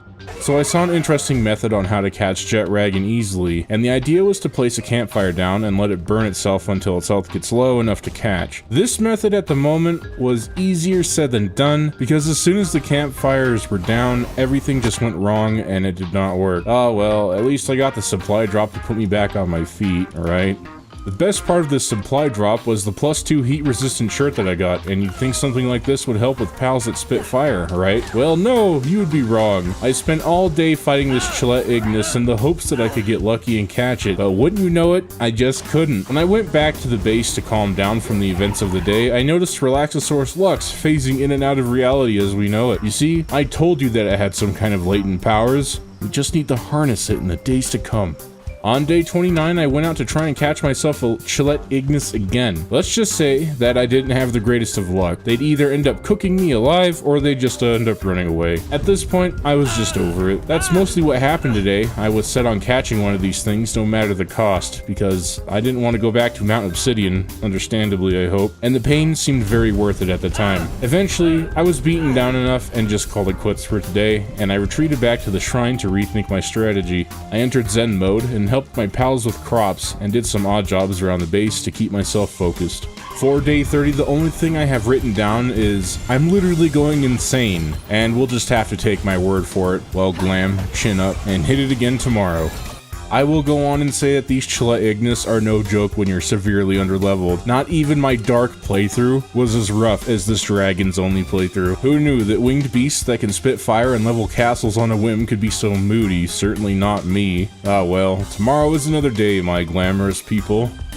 The only solution I could think of when it came to the Chile Ignis problem was I needed to level a bit so my pals and myself wouldn't be so squishy, and so I went back to the windswept hills to fight the Mamarest boss. Things were going relatively fine, my pals and I were working like a well-oiled machine, and we even got really close to putting the Mamarest boss down. For some reason, my brain completely shut off at this moment. I have no idea why. It was like someone had flipped a switch, and well, yeah. Well, that didn't quite go as planned, so off I went again to fight the Relaxosaurus Lux, and Pen King was next. Mostly for POW fluids. I suppose the experience wouldn't hurt either. My whirlwind tour continued into day 32, and I tried to fight the Alphedron boss again. I figured having another one around the base might be somewhat useful, and I gave it my all, coach. I put my heart and soul into trying to capture this thing, and nothing worked, so regretfully, we had to put her down. A little ways away from the Alphedron boss arena was Patalia. I think I almost died during this fight. I don't really remember. It's been a couple weeks, but I'm pretty sure we came out on top, because right after, I fought the King Paka boss. And just down the hill from old King Paka and his vassals was the small settlement, which I stopped at to unlock a fast travel for future use, and sold some of the trophies that were cluttering my bags. At this time, Alphedron was feeling a bit depressed as well, and wasn't moving as fast as he used to, so I bought him some medicine, and in no time he was up and feeling at him right away. I didn't notice it in the other playthroughs, but when party pals are feeling depressed, or if they're injured, it greatly affects their abilities, like they'll run slower if you use them as a mount, and they get noticeably worse in combat, so it's important to keep on top of their health. I needed to stop back at base to check on my pals and see if everything was running smoothly in my absence, and oh, thank goodness everything was fine, for the most part. I also had enough PAL fluids from Pen King to make another hot spring to keep my pal's sanity topped off, just in case this excursion took a bit too long. I said my goodbyes, and headed back into the world, and my first stop after our short rest was the Bushi boss. Bushi didn't stand a chance, and then it was off to Broncherry Aqua. I'm sure you can imagine what happened to it. I felt pretty great about my progress we'd made so far. We're becoming strong, and soon we'll be able to go toe-to-toe with anything on Sakurajima, outside of Seiya and Celine. Those two are on a whole different level altogether. Our rampage didn't stop on day 33 either, and we went right into day 34 fighting bosses. I fought and beat the Fanglope boss, and with that I leveled and was finally able to unlock the Quivern saddle. Hey, nothing against Alphedron, but Quivern is just better. Better speed, better stats, just all around better. I wasted no time and returned home and got myself geared again and ventured to the volcano. Hopefully, I would be able to get my things back. Of course, I didn't stick around for too long. I had things to do, which is what I would have said if I didn't AFK for the rest of the day. When I got back, I went straight to work and started fighting a Chile Ignis once again. These things have been playing me like a fiddle this entire playthrough, and I could really use that W. Wishful thinking though, because of course this Chilette would end up sending me to an eternal rest. Of course, I am losing my mind! I tried again, and now a Yukumo killed me. Man, I'm just gonna have to come back tomorrow. This is horrible. On day 36, I had finally caught a Chile Ignis. Holy moly, I can finally smelt my own metal. I could barely contain my excitement as I farmed some ore, and with triumph, I waited the rest of the day for it all to smelt. Now, Relaxosaurus had depression, and I had to go back to the small settlement to get some medicine. We got Relaxosaurus cured and returned back to base to collect all the metal that had been smelting on day 36. I would need some Paldium fragments in the future, and I spent most of the day placing and rearranging a stone crusher, and for some reason, Relaxosaurus refused to use it. Of course, I'm sure the devs didn't intend for people to build an actual base here at the shrine, so I can't really blame Relaxosaurus for this one too much, but with much fuss, I got the crusher placed and Relaxosaurus got to work. I didn't do a whole lot today after that, so let's just go right into day 38. I started crafting Quivern's saddle after much headache. Yes, this took all day. Yes, the sudden realization that most dragon pals don't have good handiwork skills hit me like truck kun. Honestly, I wish I was isekai'd. At least then I'd be overpowered. and then people would love me. Also, whilst I was running around base, Relaxosaurus politely notified me that it couldn't find the Crusher about 400 times, so that was something. After making some preparations, I felt like it was time to get another dragon pal, and this time I had Yormantide on the mind. Par for the course of this 100 days, nothing worked out and everything went horribly wrong. As I was trying to dodge an attack from Yormantide, a Swee, or a Sweepa, I can't really remember, got in my way as I was trying to dodge, and well, yeah, that's all she wrote, baby. On day 39, I went back to try again. Wouldn't you know it, things went horribly wrong, yet again. I had to retreat and Yormantide managed to somehow snipe Quivern as we were fleeing. Rip Quivern. Oh, I'm just having the worst kind of luck. You already know I had to try again on day 40. Having a Yormantide would be a huge blessing for my base, so here we go again, entwined in this endless waltz. I'm not sure how it happened, but for some reason Yormantide got launched up into the air. It was quite the spectacle. And you know what else is crazy? This isn't the first time this will happen in this video. Ah, well, the fun was over. I had run out of good pal balls and decided to just put old Yormantide down. Unfortunately, since the Yormantide died on the water, I got no loot from it. Big rip. Frustrated and feeling the weight of defeat, I returned home and made a bunch of nails. Day 41 was just a day of reflection and rest. I just hung around base and did chores for the entire day. I had to build myself back up after taking so many L's, but it was a good day, at least. Nonetheless, I guess all I did today was fight the Verdash boss for a quick level. I'm sorry these days seem so short, y'all. I was really hanging on by a thread in these 100 days. I was just so far behind on everything and it just became a little overwhelming. So let's just go into day 43. Alright, here we go again. Once again, I'm fighting Yormantide. Things were going super well. Almost too well. I had a gut feeling that I should put Relaxosaurus Lux away and try to catch the Yormantide, but I didn't listen to my own self. And Yormantide died again. This time, it was my fault. Yeah, I'll admit it. I got a bit careless, and it came back to bite me really hard. I'm not too good at segues, so I ended up in the desert region. I wanted to unlock Dune Shelter and eventually go to the Wildlife Sanctuary to try and catch an Ursurk or an Astagon. Ursurk? Did I say that right? I don't. Who cares? Because I'd much rather wander around the sanctuary for hours looking for an Astagon than fight the actual boss Astagon under Mount Obsidian. On our travels, we came across a Dinosaur Lux, and I caught it. No difficulty. I wouldn't use him too much, but hey, he's there. I also stopped to fight some Dazzy to collect their clouds. I didn't use these in my other playthroughs, but there's an item you can craft called Homeward Thunder Cloud, and it acts as a teleport directly to your base anywhere in the world. For some reason, my brain stopped working again, and I actually died to a Dazzy. Shame.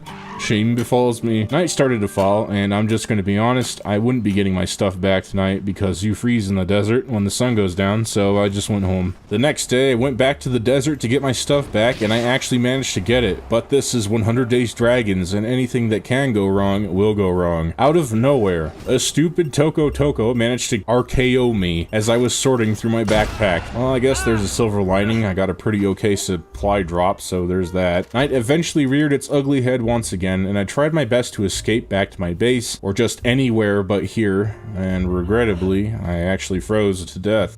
I got my stuff back and made my way over to Dune Shelter. When I got there, I purchased a multi-climate shirt to better protect my body from the harsh elements, in theory anyway. While I was here, I also bought a bunch of tomato and lettuce seeds. I explained it before, but I'll do it again, just in case you're new here. When you combine lettuce and tomato, you get an LT, but in Palworld, you get a salad. Salad increases the work efficiency of pals, making them perform work tasks faster. It's also super cheap to make, and it restores a ton of sanity.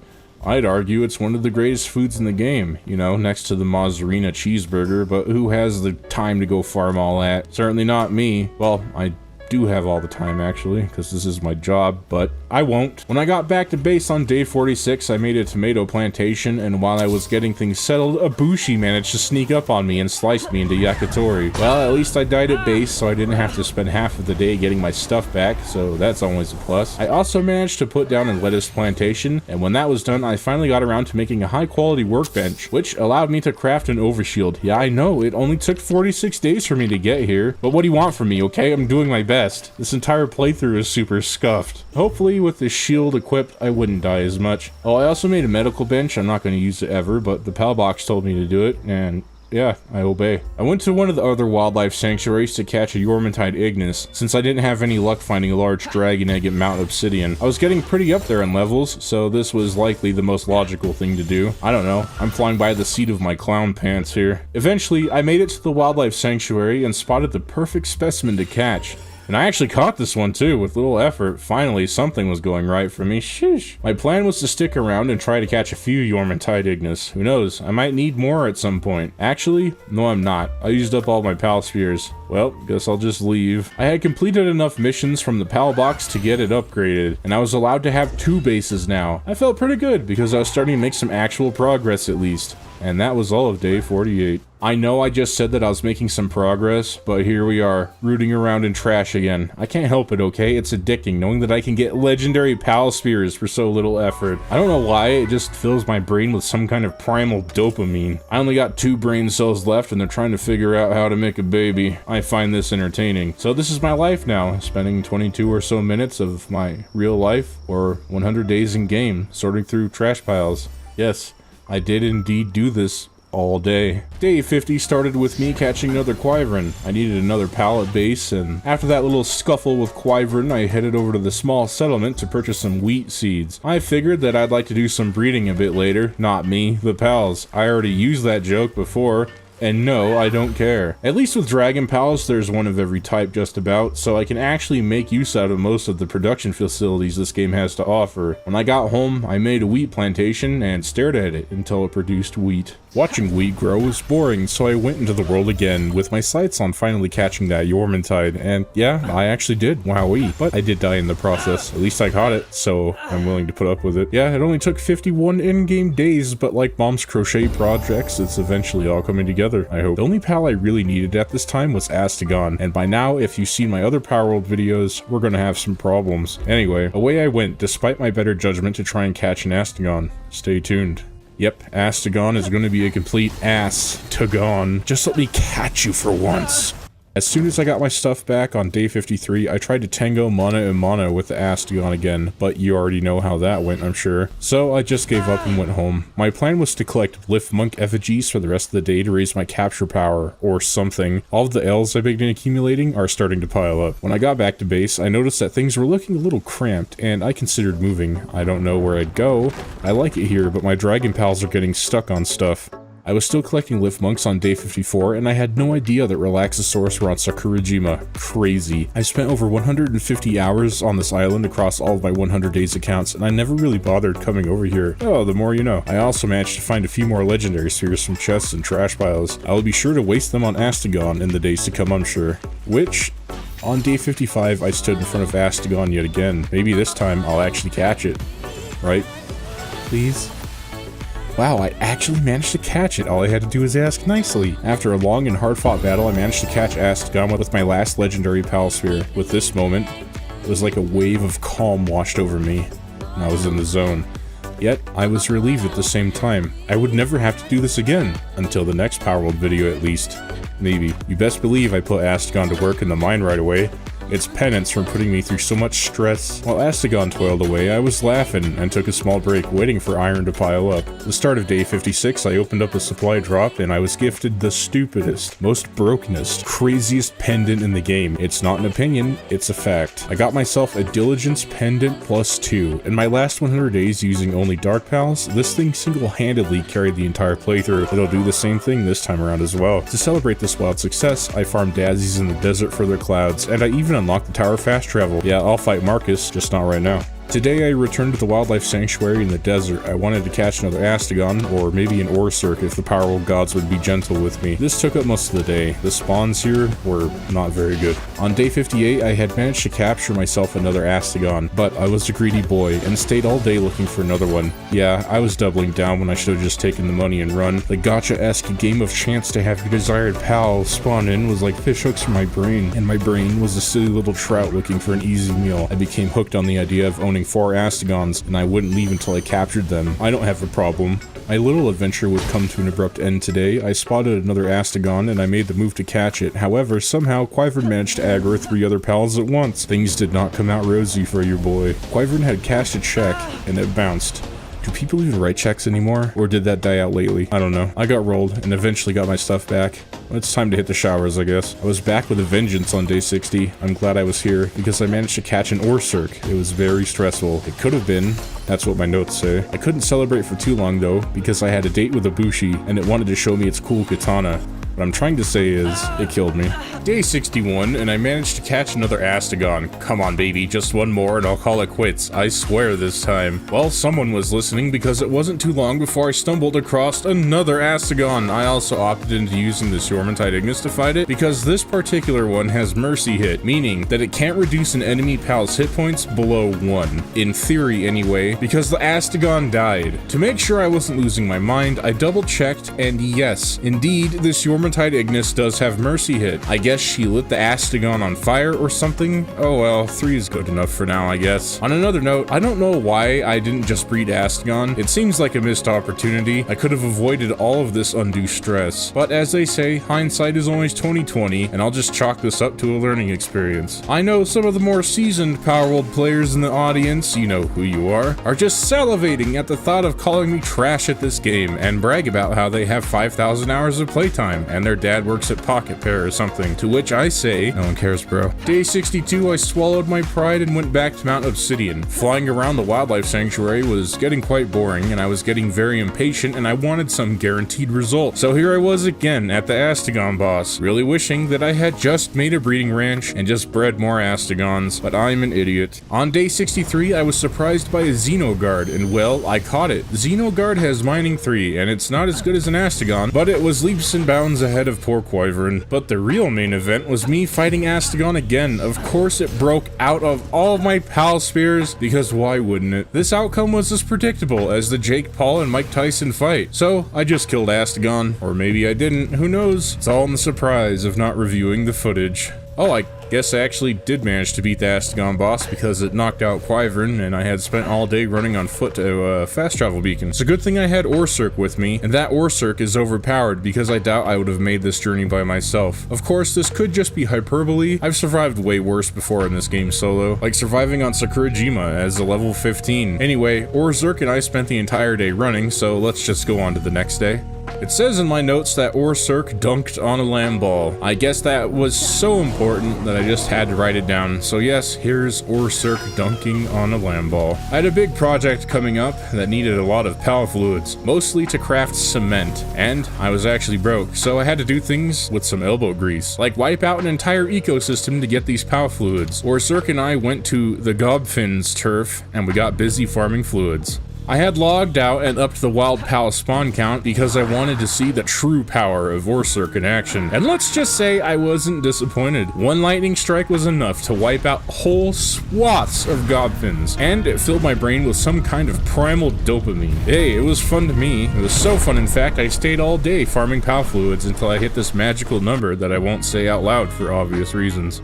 When I got home, I put the pal fluids away in a wooden chest, and I began crafting a ton of wayward thunderclouds. I'd put these to good use a bit later, and someone in my last video actually told me a great use for feed bags. I never thought about using them as extra inventory space when I picked up junk food, like bread, a few slices of pizza from a chest. So, thank you for telling me. I seriously never would have thought of this. After the giant feed bag was made, I checked on the progress of my Astegon mining team, and they were all stars. Just look at all this metal. Glad to see that all of my suffering was well worth it. With Orsurk's help, he and I cracked down and made a ton of cement for refined forges. I could finally craft myself a mid-game set of armor and get out of these furs, or cloth clothes. I didn't do much today. I just made myself a weapon workbench because the pal box told me to. Then I just did chores around the base most of the day. Kind of a short day, yeah, but hey, it is what it is. On the day that everybody likes, I made 2 upgraded hot springs, which would alleviate the stress that my pals were accumulating from me working them to the bone. Afterwards, I made myself a grappling gun. Yeah, I know it's only day 60, and I could have made it on like day 20, but I didn't. I needed some pal oils and a few more levels, so I thought I'd hit up the Mamorest boss at Windswept Hills again. Apparently, I forgot to put the pal spawn slider back to where it was because there were 2 Mamorest bosses. Somehow, one way or another, one of them got flung into the stratosphere, effectively being the first pal in space for who knows how long. We'd managed to beat the first Mamorest boss, and as I was writing my notes down in my notebook, the other Mamorest fell back to Earth and scared the living heck out of me. I wasn't quite done yet today, and we found ourselves back at Gobfin's turf. I was here to fight Warsect. It had been a long time since I saw it, and well, wow, it's a Warsect. Now he's gone. Rest in peace. Apparently my spree didn't end with Warsect because here we are at the Univolt boss and it went down. I also defeated Garrogoth Thorm 2, I guess. Then the Fellbat boss. Man, I'm just all over the place today. With all of those bosses defeated, I had enough ancient technology points to unlock the coal mine, meaning I would never have to leave the shrine to get any, so I consider this a win. With haste, I got the coal mine built, and the first raid of the playthrough happened. It was a complete wash. I don't know why they even tried. To celebrate the absolute beatdown that just occurred, I made myself a glider and an assembly line. I wanted to eventually build a generator, so I splurged a bit and bought myself a ton of electric organs to get me started. Then I made a generator, just like I promised. See, I told you I'd make one. In the next few days, I'd start making a bunch of random stuff to close the massive power gap that I had been suffering from, like this feed bag, because why not? Then I made myself some fresh new headgear and finally a refined set of metal armor. It was about time. Since I was upgrading everything at this point, I also upgraded my tools like my axe and my pickaxe. I needed to farm a ton of quartz for circuit boards and went into the mountains. I made it to the area right as night fell. If I put my torch away, I'm going to die. So I just chilled, literally, all night. When the sun came up and it was safe to do so, I farmed as much quartz as I could carry, and when I was encumbered, I used a homeward thundercloud to escape back home. Then I got to work crafting a ton of circuit boards. I would still need a lot of these for a huge project a bit later. In the most uninspiring day, I just sat around and waited for my pals to mine coal. Yep, aren't you glad you subscribed? I built a production line too, and it was better late than never. I also made a hyper shield, then I bought a ton of pal oil. I placed an electric furnace down, happy face, bought a ton of materials as well, so I wouldn't have to farm later. I started working on a set of pal metal armor, and I was feeling a bit stronger now. I also made the helmet as well. I didn't do much today, I just built a sphere assembly line 2. Yeah, I would actually use it a bit later though. I was running around Sakurajima, and I found a tree that had the lightning strike fruit on it. I'm gonna give it to Astegon, and with this fruit, Astegon will become a farming powerhouse. Oh, I also made Astegon a saddle too. Kinda need that. I'm not sure if they updated the speed for Astegon, but he can fly really fast. This one has nimble, but I'm pretty sure that they weren't this fast before. I'm not complaining, this is fantastic. So check this out, here's what Astegon can do with Lightning Strike. I can farm all of these quartz nodes at once. It was overpowered. So I was going to Mount Obsidian again because I wanted to catch Jet Dragon, and I looked over and I saw a ton of Vanworm. It was enough Vanworm to make me feel very uncomfortable. So diligently and carefully, I started setting up a flame trap for Jet Dragon, and wouldn't you know it, the trap actually works. Unfortunately though, he lost aggro a ton, so I needed a gun to keep him aggroed to me. Bought myself a crude pistola. It wasn't the best gun on the market, but it would at least keep Jet Dragon aggroed to me long enough to where the fires can whittle him down. And with enough patience, we managed to capture the Jet Dragon, and it had muscle head. I couldn't have asked for a better legendary pal. I guess we also fought a Sibylle too. Sibylle? I don't know how to say that actually. And now, like I said at the start of the video, we're gonna try and fight another tower boss. We're gonna try and fight Lily and Lylene. Wish me luck. With little effort, Jet Dragon and I mopped up shop and defeated Lily and Lylene. I defeated Yorm, and I defeated the other one as well. And while I was in the desert, I fought Menacing, and I used it to level. I killed Lily and Lylene again, because why not? I needed levels, man. Now I'm going to try and fight Marcus. I know for a fact that I may not get very far in this fight, but it's worth a shot. Yeah, just as I thought, no dice. When I got back to Sakurajima Island, I fought the menacing TERRARIA boss. I just hit up on the hill while Jet Dragon did all the work. I'm not gonna get my hands dirty. Because I was feeling adventurous, I decided to run a cave on Sakurajima Island, and I had a bunch of really bad frame drops in here. My poor little 3060 6-core CPU was struggling. It was wheezing to keep up with this, but we persevered. I forgot how great the Sakurajima caves look. This place is absolutely immaculate. It's so beautiful. As we delve deeper into the cave, there was a ninja stuck under the map, which is another reoccurring theme on Sakurajima Island I've noticed. At the end of this, there was a Wyvern boss. It hosed all of my pal spheres. I tried to catch it, I really tried, but at least I leveled up from it, so I can't complain. I'm not sure where I got it, but I have an absolutely insane plasteel armor blueprint that I will never use, which is pretty unfortunate. And like I said a few days ago, I started making circuit boards. I needed them for the Jet Dragon saddle. I would have to be crazy not to use this thing as a primary flying mount now. Making the Jetragon saddle is taking a lot of effort. It needs a lot of refined ingots for some reason, even though we're past that stage. Yep, this is gonna take a while. It literally took all day, but it's finally done. And to reminisce on the first Palworld video I've ever made, I took Jetragon out to the windswept hills, and I bombed the angry lady, because why not? Then it was a quick hop over to the wildlife sanctuary once again. I caught an Ezerobe. I wanted to try and catch an Elfidron Aqua, but unbeknownst to me, you can only get this through breeding, and I needed a pal that I could not catch because it's a 100 Days Dragon challenge. Unfortunately, I will not be able to get an Elfidron Aqua this playthrough. I'm sorry to disappoint you.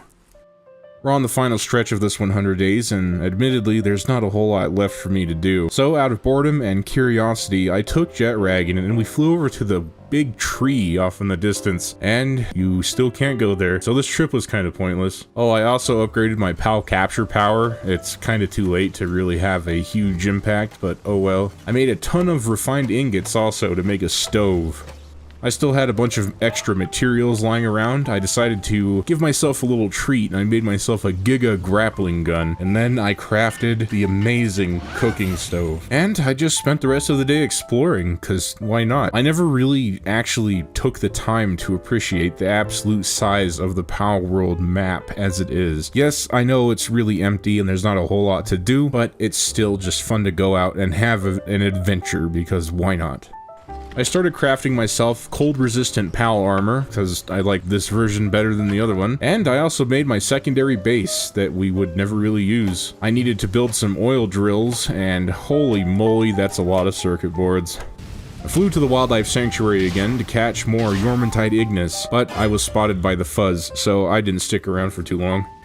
So all I did today at base was craft a bunch of objects to help pals do their jobs a lot better. Like, I crafted the fountain, I built a silo, I built a stump and axe, a flower bed, and then I placed down a minecart to help pals mine better, and a toolbox. It's supposed to help pals improve their handiwork. And all these structures do, like I said, is just boost pals' work efficiency. I'm pretty sure I talked about this in my first Palworld video, but yeah, it's too late.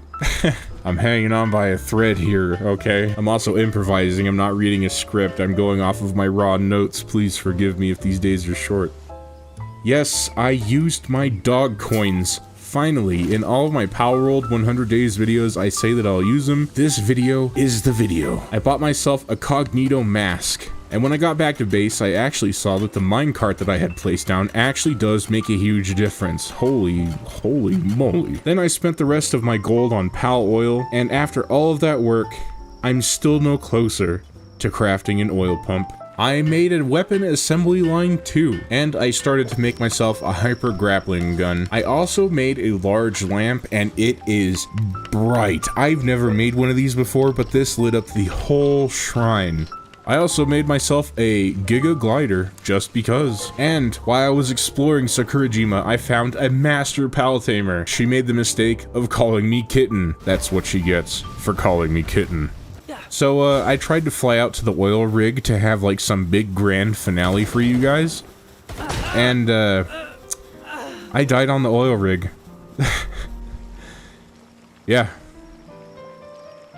There's the finale. I died on the oil rig, that's all you're getting. Well, here I am, back at square one. I just sat in the hot springs and watched the sunrise. To pass the time, I actually did read some lore. Turns out Seiya really likes her sake, and she only drinks it on certain moon cycles. And as the sun set one final time on this 100 days, I sat on top of the shrine and looked down at all I had done and felt unfulfilled. Thank you for watching. Thank you for making it to the end. Stay tuned, ladies and gentlemen, for the next 100 days video. I'll see you in the next one. Welcome everyone to 100 Days Palworld Dark. The days are short, the nights are long, and I can only capture dark pals. Will I survive and thrive in this shadowy land? After arriving once again on the Palpagos Islands, I got to work gathering basic resources, but this time something was a bit different. It was nighttime. Normally you spawn in and it's bright and early in the morning, yet the land was covered in the cold embrace of night. I couldn't dwell on this fact, however, and began crafting a workbench to get started on my journey. While my guide Dark is crafting, I'll explain some rules for this playthrough. I can only catch and use dark pals, but hybrid pals aren't completely off the table, they just have to be dark in some way. This means my base might be severely hindered later on. The day cycle has been reduced to only a few precious hours to allow me to gather things in the sunlight before it becomes night again. I tried to get the daylight to completely go away, but it didn't work, and modding this game is completely out of my skills repertoire. Ultimately, I just want to see how far we can get in 100 days with these limitations. So with that being said, I ran down the windswept hills gathering things as I went, and I had a chit chat with this islander that gave me a few Paldium fragments to get me started on making some pal spheres. And I needed a battle pal. I had the perfect one in mind, a Depresso. As the sun rose briefly on day 2, I crafted more pal spheres and hunted for wool, eggs, and meat. I also managed to catch 2 Depresso to get me started, and this daydream. In my travels, I opened up this chest, and it contained gold. Gold would be very useful in this playthrough since I couldn't use a ranch for chicken eggs and milk. I was gonna make a dad joke here, but my sense of humor doesn't exist. Just like my dad. Oh. I also got some ancient bread from this chest. I'm sure I'll be fine if I ate it right. Nothing bad could happen. And then I found this tablet containing rich Palworld lore. That, say it with me, I'm waiting. Yes, that's right, I will never read. Well done. After scampering around the windswept hills, I grew self-conscious and made myself a very stylish set of clothes to keep the pals from laughing at my ween. It's just cold, okay? It's the middle of October, can you blame me? Speaking of which, these clothes will keep me warm while I roam around at night. Are you afraid of the dark? I'm not. But I also made this torch to help us see a bit better as well. My torch was feeling a bit lonely, so I made it some friends, like Picky the Pick, Axe, and Axie the normal axe.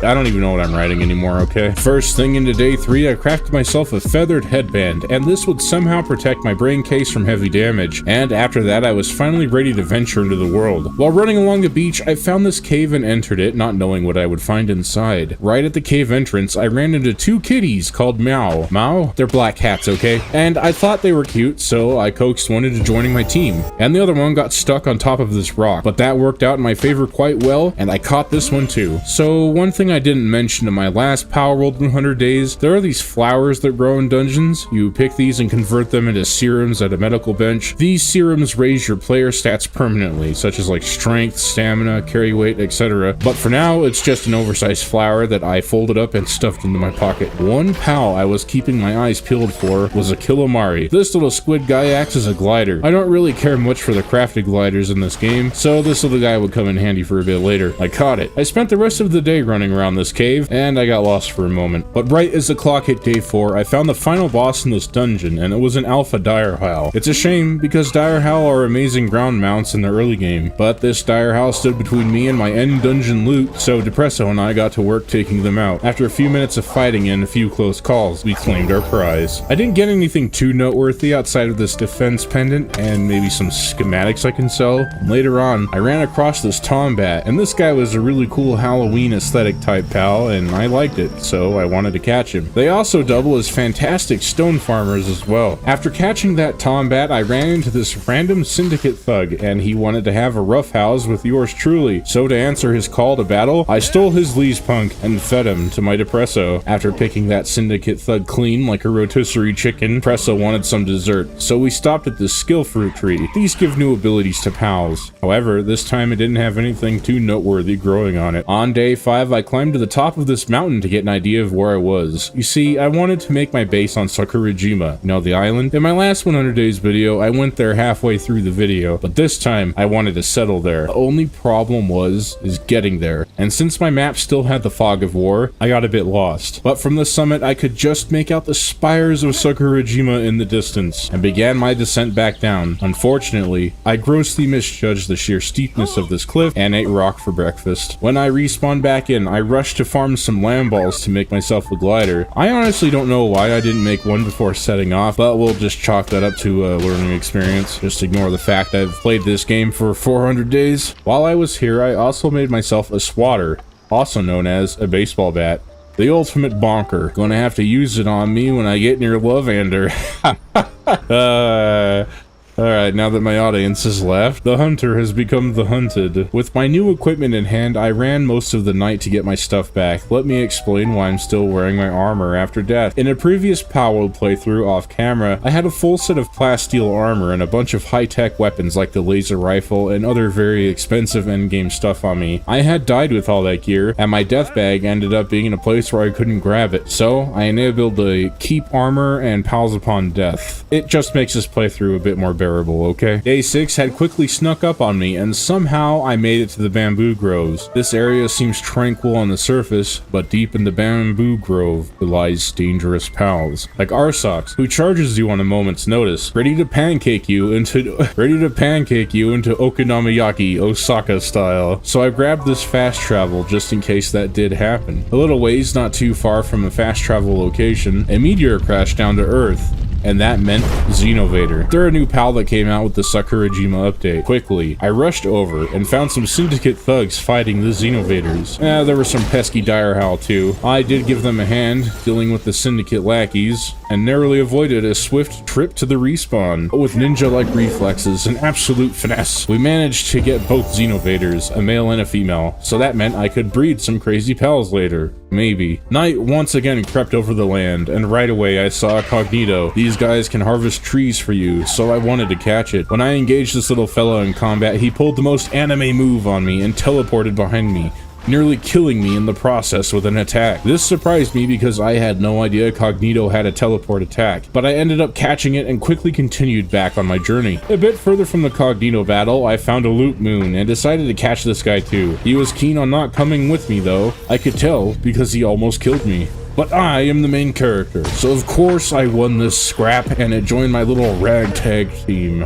After wandering aimlessly in the dark, I found the Relaxosaurus Lux boss arena. This guy and I go way back, and I'll fight him a bit later. On the morning of day 7, I threw dignity out the window and started digging in a trash pile to collect an item called Dog Coin. With Dog Coins, you can spend them at a special merchant for stat serums and various other cosmetics. When I was watching my latest Palworld video, I said that I didn't even try to collect the coins, so this time I thought I would. For science, of course. I also wanted to buy a Catress hat, but I didn't get any coins from this trash pile. I just got a key and some Mega Pal Spears. I was cutting diagonally through the land at this point. There was another dark pal I was after before heading to Sakurajima. This pal was called Fellbat. And since this is a dark-only playthrough, and Halloween is only a few weeks away, I must have this pal. Naturally, I stumbled upon another skill fruit tree, and this one didn't have anything too crazy on it.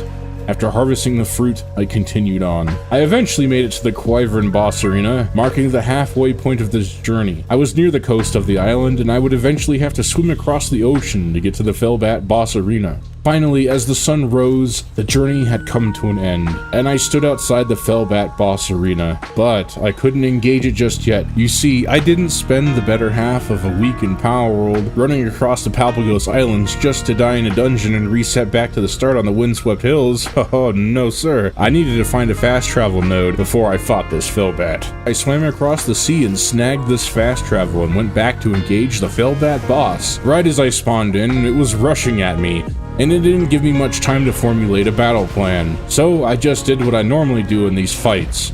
Ran around screaming while my pals whittled its health down into capture range. The Fellbat boss did get me a few times, and I cut it way closer than I wanted to.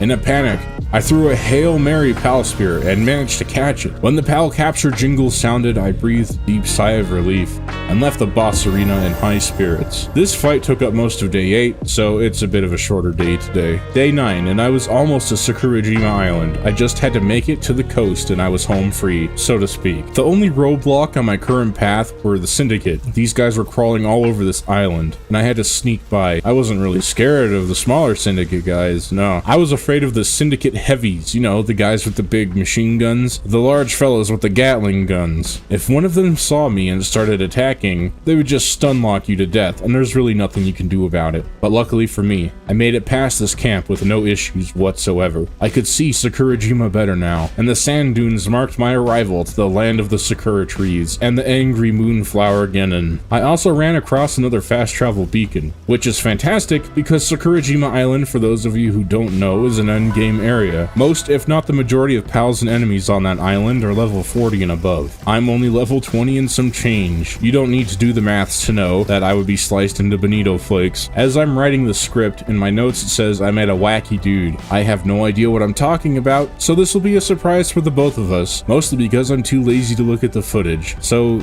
surprise, I guess, viewers and Glahm. Eventually, I made it to the coast and took to water like a graceful bonito. I took it very slow. I didn't want to die in the middle of the ocean with no way of getting my garbage back, but luckily, I ate my breakfast that morning, because the swim wasn't too bad at all, actually. When I arrived on the shores of Sakurajima Island, I rose from the cold ocean waters like Godzilla and made a beeline for another fast travel beacon, narrowly avoiding 2 Wixen knocked. I really wanted to catch one, but in this moment, I had to be pragmatic and face reality. Catching them was still a long ways off. I didn't want to hang around on the beach for too long because scary things spawned out here, like the gory rat Terra. When I ran across these two, I thought I avoided them by giving them a wide berth, but it turns out they could smell my fear. I threw hootcrates at them as a sacrifice and ran the opposite direction as fast as I could. As you'd expect, I made very short work of hootcrates, and I almost made it to safety until one of the gory rat Terra hit me with a boulder, turning me into lasagna on this cliff. I eventually got my things back and continued on my journey, and deeper into the island I activated a very important travel beacon. This one was in the center of the island, and it's right next to the boss tower, so if I died again, I would be able to spawn in a centralized location,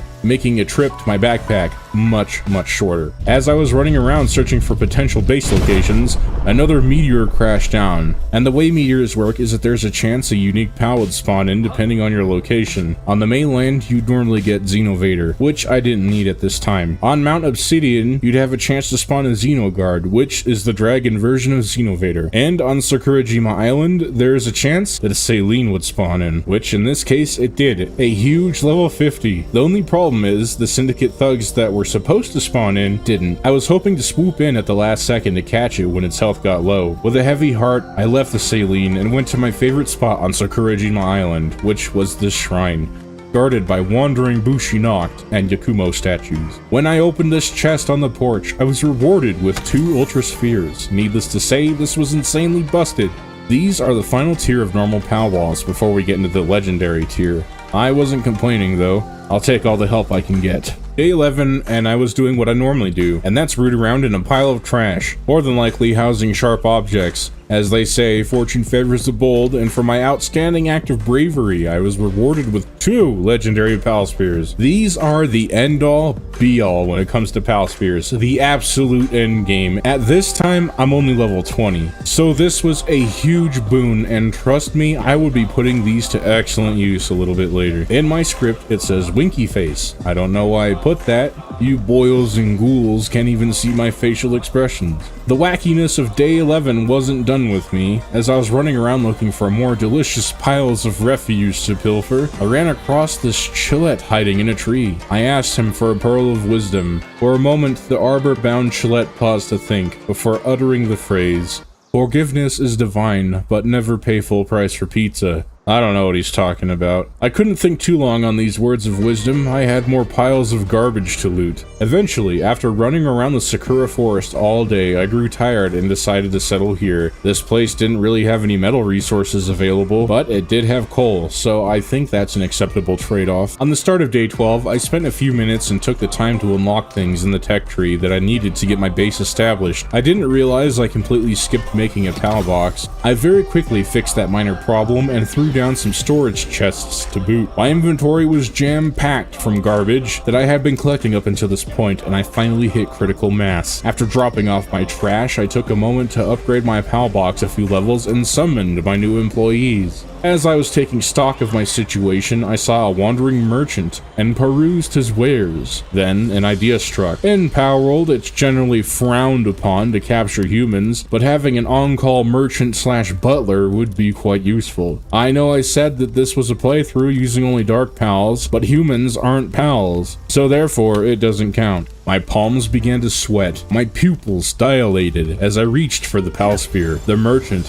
who was already very weary of me, knew what was going on. Before he could react, my stupid fellbat finished him off, ruining my chance at capturing him. But in all reality, the fault was mine. I had legendary spheres and I forgot to use them. Oops, what a scatterbrain I am. Oh well, I can't dwell on that now. I needed resources to get my base started, so after farming a bit, the good old-fashioned way, I placed the foundations down for a logging camp and a stone camp. I didn't have the PAL power to run these things at full capacity yet, but at least they're there and they will work in a pinch. It'll save me from having to march back and forth from the Sakura forest on top of the hill to get wood. On day 13, I returned to the windswept hills to hunt pals for crafting components, mostly these little lamb balls for wool and these chickens for eggs and meat. One issue that has reared its ugly head is that I will be in short supply of cloth for this playthrough until I can get my gold farms under control. We'll cross that bridge when we get there, but for now I had to do things the good old-fashioned way. No living creature in the shape of a sphere was safe from my wrath. I spent the majority of the day gathering as much as I could until nighttime came around. Since the pals I needed were daytime pals, I conceded for now. As a final prize, I happened across this ginormous dark egg. I wanted to hatch it as soon as possible, but I lacked the tech points to unlock the incubator. For now, I returned to base and made some mental preparations to fight Zoe. I felt in my bones that it was time, and I needed those ancient technology points as well. One of the requirements to level up my base was to craft a bed. The almighty Pal box commanded me to do so. I got the bed crafted on top of a shoddy wooden platform. I didn't plan on sleeping much in this playthrough, so this bed was kind of useless for me. I appeased the Pal box and I was finally allowed an upgrade, which in turn allowed more pals to toil for my own betterment. Alas, the Pal box demanded more from me.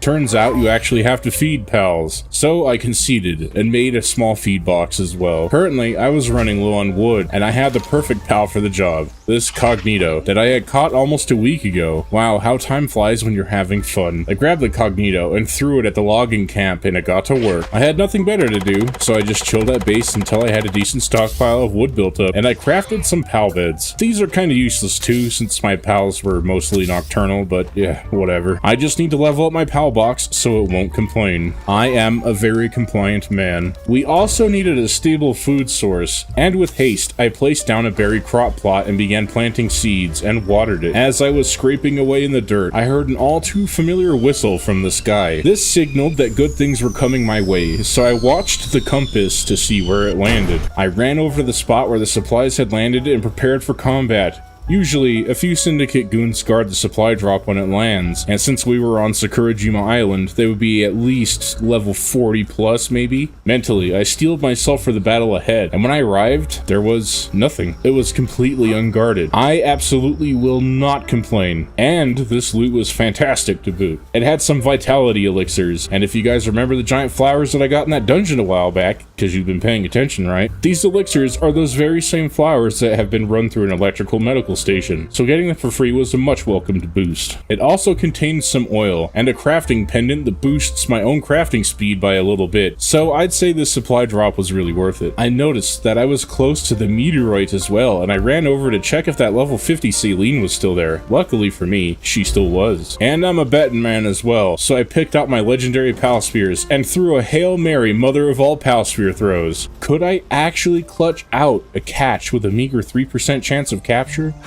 Time froze as I watched the PAL capture meter rise.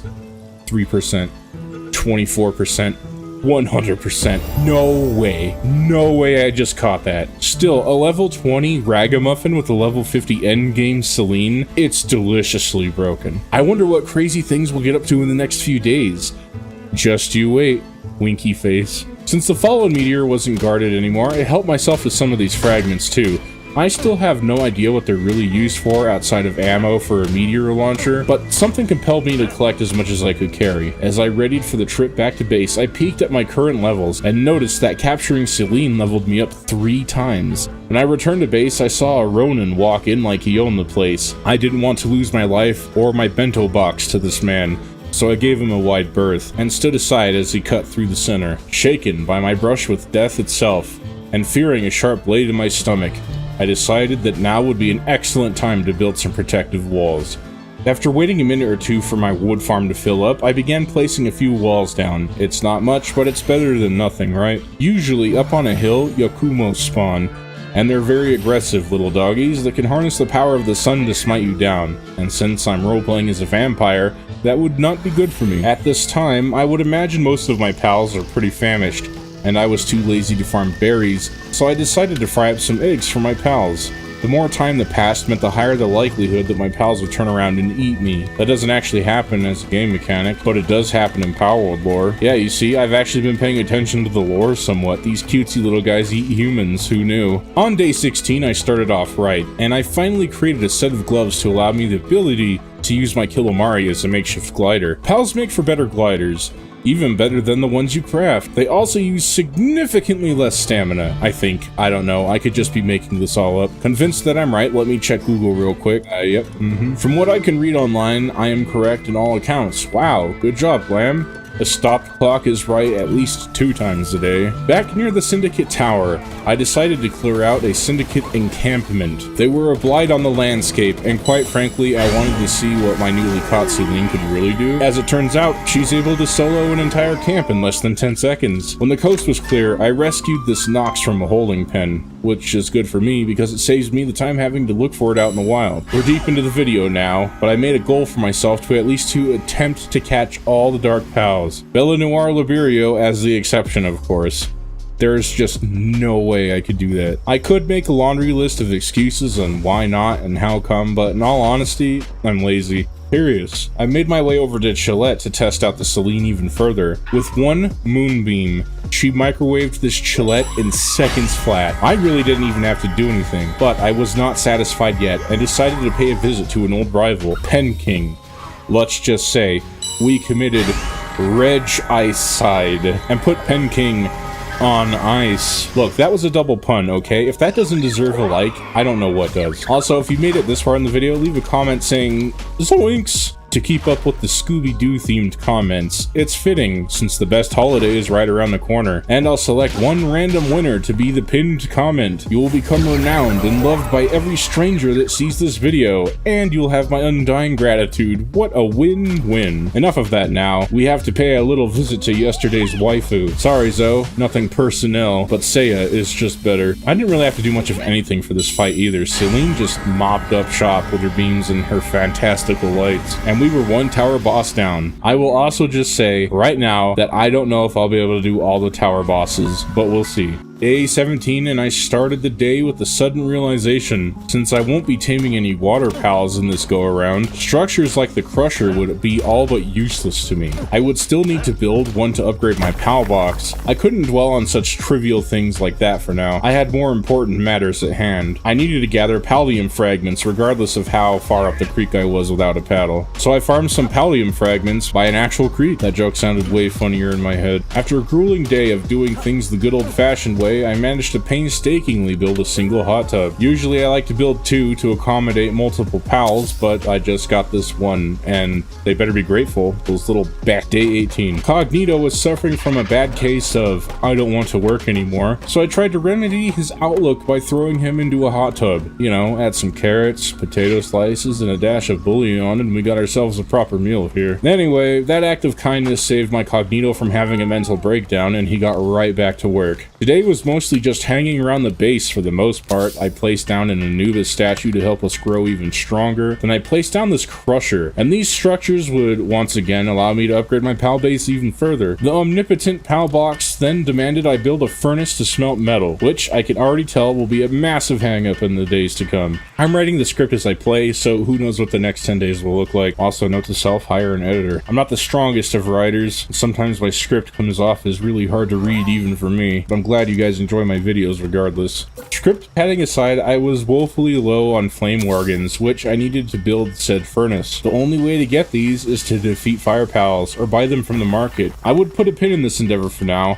and I finally crafted myself an egg incubator so I could hatch that dark egg from days prior. And since we finally had a bit of a lull in, I unlocked more essentials and made a heap of pickaxes to farm metal for the rest of the day. When I got back on day 19, I threw all of the metal I had farmed into a chest and decided to undertake a Palworld 100 Days Rite of Passage, the low-level trip to Mount Obsidian. At the foot of the mountain, there is a small fishing village that sells a lot of useful items, and since I would heavily rely on gold, the sooner I unlocked that small shanty town, the better. So off I went, running through the hills, wind at my heels and a pep in my step. Running this immense distance took up most of the day, so I'll see you guys on day 20. After some intense leg work, here we are, Mount Obsidian. I forgot that volcanoes tend to get really hot and got turned into yakitori. Well, bugger. This puts a crimp in things, doesn't it? Right. Cue the travel music.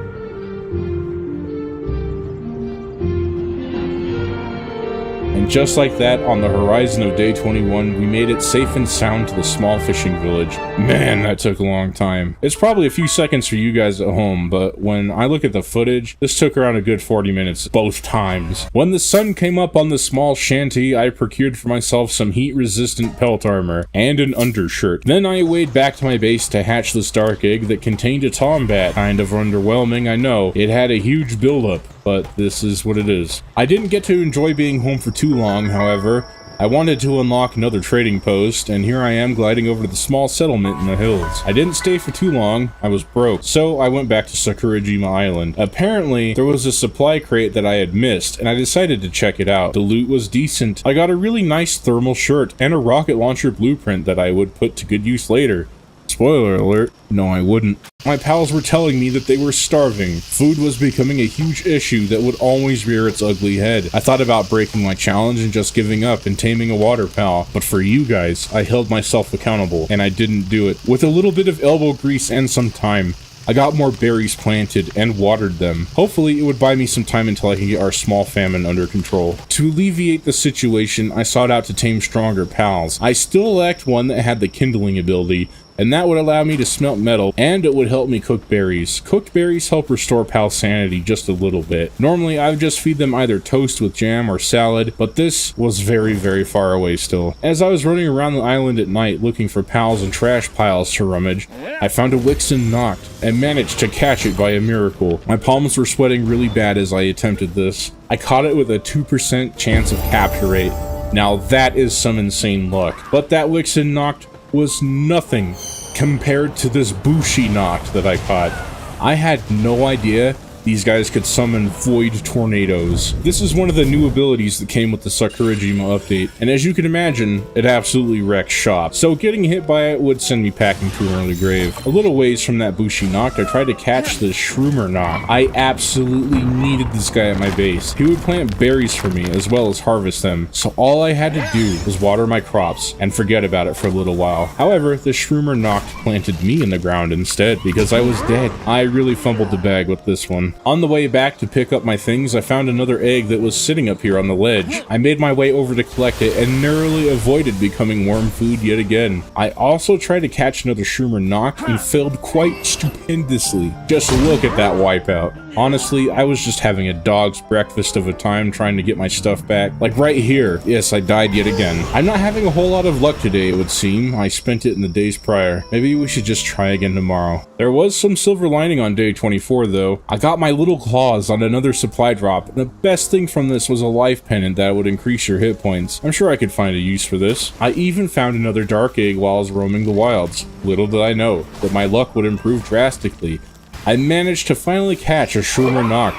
Yes, all of my hard work, scrounging, suffering, and scraping was finally paying off. With this little guy, I could plant crops more efficiently, and my food shortage might just be over yet. While the iron was hot, I decided I would get myself a ride as well. I was good and sick of running around on foot everywhere, and I had a pal in mind specifically for this job. I wanted to try and catch a Mare Wraith. I have a few reasons why I want one. One, it looks spooky and Halloween themed. And that's it actually. Do I really need any other reasons? Day 25 and I don't have much to report. I was running around and found another dark egg that we would hatch later. When I say I was running around, I really mean it. I spent a good part of the day just wandering the land. So we're just gonna hop into day 26, feet first. On day 26, I spotted this Vanworm Christ hanging out in the trees, and I thought to myself, well, that would be quite the catch. So I gave it everything I had, literally. I wasted all of my legendary pal spears trying to catch this stupid thing. It eventually noticed me, and well, that's a wrap on day 26, ladies and germs.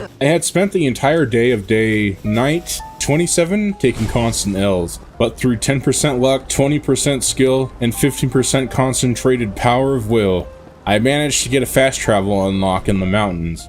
This particular one was very important because if I died, I wouldn't have to climb the mountain, and I could get to where the mare wraith spawned easier, so this made things a little bit better. I think anyway. It sure didn't feel any easier. With a little bit of time spent searching, I found another mare wraith, and as you would expect with how things are going for me in this 100 days, it did not go so well. With my tail between my legs and my pride being held together by shoestring and prayers, I resorted to sorting through trash, hoping I could find more legendary pal spears. I was still sorting through garbage into day 28 like some kind of crazed raccoon. Eventually, I got bored of sorting refuse, so I returned back to my base to check on my pals. It had been a while since I was here, and I'm sure they managed just fine without me. Surely, right? Nothing bad would happen? They were once again on the brink of starvation, and I'm genuinely surprised they didn't eat each other yet for sustenance. So quickly, I rallied the help of my shroomer, and we got to work planting some quick-fix berries.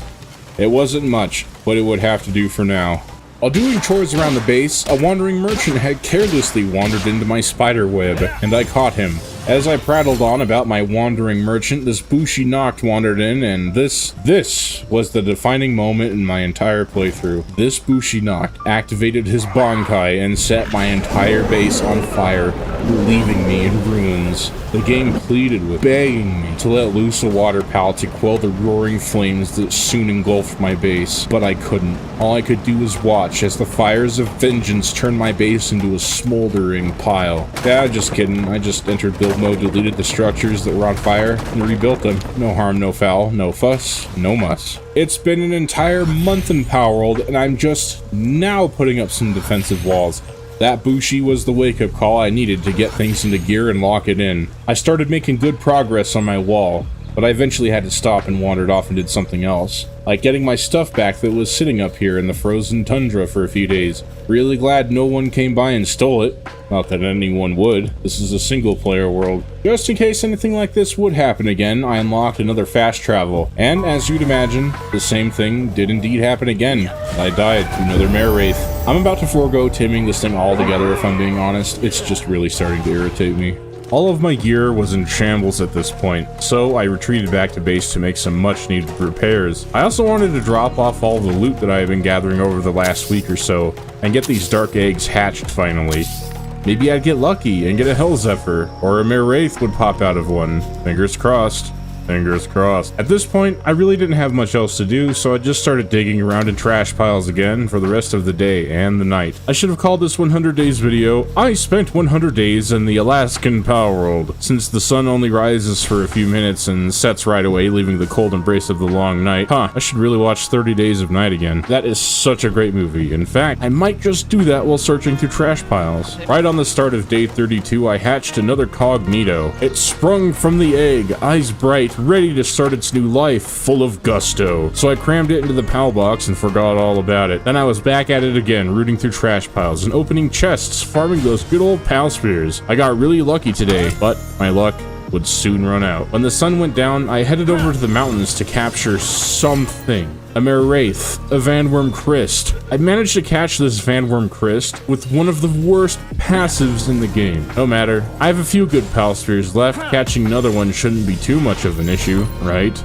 Yeah, I threw all of my really good pal spears trying to catch this thing, and then I was back at square one. As I was headed home, I ran into a group of mare wraith, so I figured I'd just roll the dice and see what happens. With great conviction, I threw my pal spear blessed by the gods and caught a mare wraith right as I bought the farm. Hey, at least I caught one, and I never have to try this ever again. When I got back to base, an egg I had been incubating was ready to hatch, and I was blessed with this menace sting. Yeah, they're pretty decent woodcutters actually, so not too bad, I think, anyway. I was excited about the Merwraith I had caught, and I took a peek at it in the POW box, and I noticed, oh no, pacifist. Great. Oh well, I'm sure it's not that bad. I was just happy to have something to ride. Merwraith and I were going to soar through the clouds of Palworld and search for trash from the comfort of the air. So I got to work crafting a saddle right away. Once the saddle was complete, I mounted Merwraith, pressed spacebar, and then a jump. A jump? Merwraith doesn't even fly? I was devastated. The wind got knocked out of my sails, and the steam died out. Still, I carried on and found another dark egg that we'd hatch as soon as possible. The highlight was finding 2 legendary spheres, so there's the silver lining at least. Merwraith doesn't even fly. Day 34. I swear if I keep rooting around in trash piles, I'm gonna get tetanus. How have I not hit a rusty nail yet? But yeah, I was still digging through trash. Long-time viewers of my channel will know that I absolutely love Transformers. They call me worthless wreck-walking pile of garbage. I stopped for a moment because I saw this Hell Zephyr. Man, now that is a flying mount. So, I have to have it. Yeah, I got it. What did you expect? Did you expect me to be hit with absolute disaster? Hey, look, okay? Sometimes some things can go my way. Sometimes. Yeah. Well, since I got this really good pal, I figured I'd try and catch something else that was really cool. Allow me to introduce Sootseer. Sootseer is a really good jack-of-all-trades, master-of-none kind of pal. Like the golden retriever in real life, this is the golden retriever of Palworld. A good all-rounder that will help around the base. All I had to do was catch it, and that was easier said than done, because there was an astronomical gap between my levels and its levels. As you can probably imagine, things did not go well for me. Oh yeah, oh, yikes. Well, Glahm, pick yourself back up and head back home. You got a pal egg to hatch. This dark egg that I had been incubating hatched into the popular Catress, and it was really cute. I'm used to seeing the hulking alpha version of this pal, so it was really new seeing it at a very small scale. Yeah, I can dig it. After mulling around base for a bit, I noticed that my coffers were running quite low. I needed cash, baby. I wanted to see if I could pull off the get-rich-quick scheme on this black market merchant. Usually, you can string these guys up and light a fire under them, and they usually yield gold coins and keys for chests. This time, however, I didn't expect him to walk backwards away from my trap. And he got me down. Alright, let's try that again. Why do I even bother? Day 36. Short day today. Here's the footage of me getting washed by Sootseers. Yep, that was all of day 36. At this stage in the game, I was feeling really lost. I had no direction, I was wandering aimlessly around Palworld. Heck, I couldn't even grow a decent crop of berries to keep my pals from starving to save our lives. What was I gonna do? After searching for the answer, I reached deep within my soul and found a solution. I just needed to level. I needed to get it in gear, upgrade my armor, my tools, and get my Hell Zephyr airborne. I enacted my master plan by taking out some of the big bosses. And with the trophies they drop, I bought a bunch of berries to keep my pals fed, for a little while at least. Feeding my base will always be an uphill battle, and I not intend to lose. In my last video, someone had mentioned that you can unlock an ore mining pit, which was similar to the stone mining pit. And to my surprise, you can unlock this thing really early. So I unlocked it, and it took top priority in getting built. Once I had an unlimited metal resource, I'm sure the game would change, and things would get a little bit easier. This was it. This was the goal I needed. So, with new purpose and a fire in my belly, I set out to farm some raw ore to smelt into bars so I could get that ore pit built. Luckily for me, metal spawned right next to this angry woman on the hill where you start the game. And in no time, I had mined all that I would need to get this pit built. I returned back to base and started my pals on smelting the ore. And I left again to try my hand at catching a Sootseer finally. This time, I did. I had finally caught one. This one act, this one Sootseer, would change things for me forever. On day 39, I smelted all the metal I had farmed up until this point, and with that, I upgraded my base once more, allowing me a larger PAL workforce. But adding more PALs to my base would be a double-edged sword, you see. The more PALs, the more food I'd have to balance. With that in mind, I'd constantly do a juggling act of PAL workforce ratios for a little while. From another egg that was incubating, I managed to get myself an actual suit seer to hatch, so now I had 2. This was amazing. 2 is always better than 1. By the time this 100 days is up, I'm probably going to have a base full of these things if I can help it. Since I had 2 suit seers ready to go, I placed down 2 ore pits. My plan was to have a suit seer stationed at each, and then I would throw in some tombats to go with them. Hopefully this would work until I could get my creepy hands on more suit seers, or even better, an Astagon. Now I know what you're thinking. Kindling 3. And it's being wasted on them by farming ore. Yeah, you'd be right, except there is no ore to smelt, so it doesn't matter right now. Listen, not everyone can be a god at Palworld like you, okay, Sean? You know what would be better than 2 suit seers? Yes, 3 suit seers. At night, I returned back to the Sakurajima graveyard and proceeded to waste all of my pal spears trying to catch 1 suit seer. This is what the youth would call a certified bruh moment, I do believe. With that absolute beating I took last night, I just stayed at my base and made a lot of nails. Would I ever need this many? Probably not. Would I come to regret making this many nails? More than likely. With those nails, I crafted a high quality workbench and finally crafted myself an overshield. We're 40 days into this thing and I finally made one. Wowie. A lot of my pals were starting to get really cranky. Trying to appease them with burnt berries wasn't cutting it anymore, and I had to resort to spending a lot of gold on pal fluids. The idea was to make a few more hot tubs to try and offset their sanity drain from a poor diet. I didn't know if this would actually work, but it was worth a shot. I was grasping at straws here. Apparently, as I'm watching the footage, my suit seer really didn't like the merchant that was living here, which is kind of funny, because I don't like him either. So, one slight annoyance that I've noticed is that you can unlock the Hell Zephyr saddle before you have the ability to smelt refined metal ingots. I know it's just a level or 2 away. As I pondered this slight oversight, I rooted around in more trash to pass the time. Mayor Wraith and I were running along the beach looking for trash when all of a sudden this prickster, which is a very unfortunate name, charged us and sent us both flying into the deep ocean. Well, nothing left to do but swim back, I guess, and think about life. When we got back to shore, I saw a Hell Zephyr Lux, and I would eventually need electric pals to power my base, so I readied myself for battle. Then, you guessed it, I blew through all of my pal spheres. Oh, this is so dumb. I have been collecting Liftmonk effigies before anyone says anything in the comments. I upgraded my capture rate to 15%, and I'm still having these issues. Back at base, since I started to have an abundance of metal, I upgraded my rinky-dink campfire into a cooking pot. And I think it goes without saying that this thing cooks food faster. But why stop there? Next, I upgraded my armor finally, from pelts and furs to full-blown metal. Hopefully, with these upgrades, I won't die as much. I also had the ability to upgrade my forges to the improved forge, however I was low on fire organs, and I knew just where to farm them. Mount Obsidian. I can just never escape this place, it seems. So for the rest of the day, I sat at the base of Mount Obsidian and farmed some flame organs. My bad luck when it comes to catching pals followed me into day 43. The Blaze Howl Noct has Kindling 3,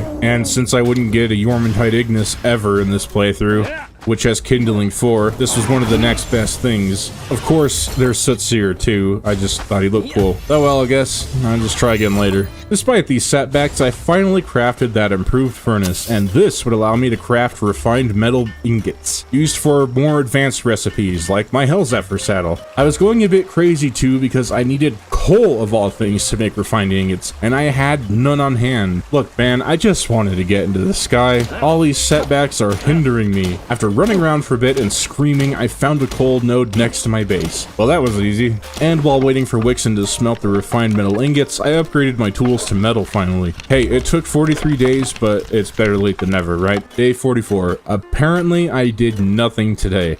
I just sat at base and waited for metal to smelt. So let's get right into day 45. I was so close to getting my Hell Zephyr saddle crafted, but I was still missing a few ingredients. Like electric organs? Why? When you picture this thing, do you see electricity? Because I sure don't.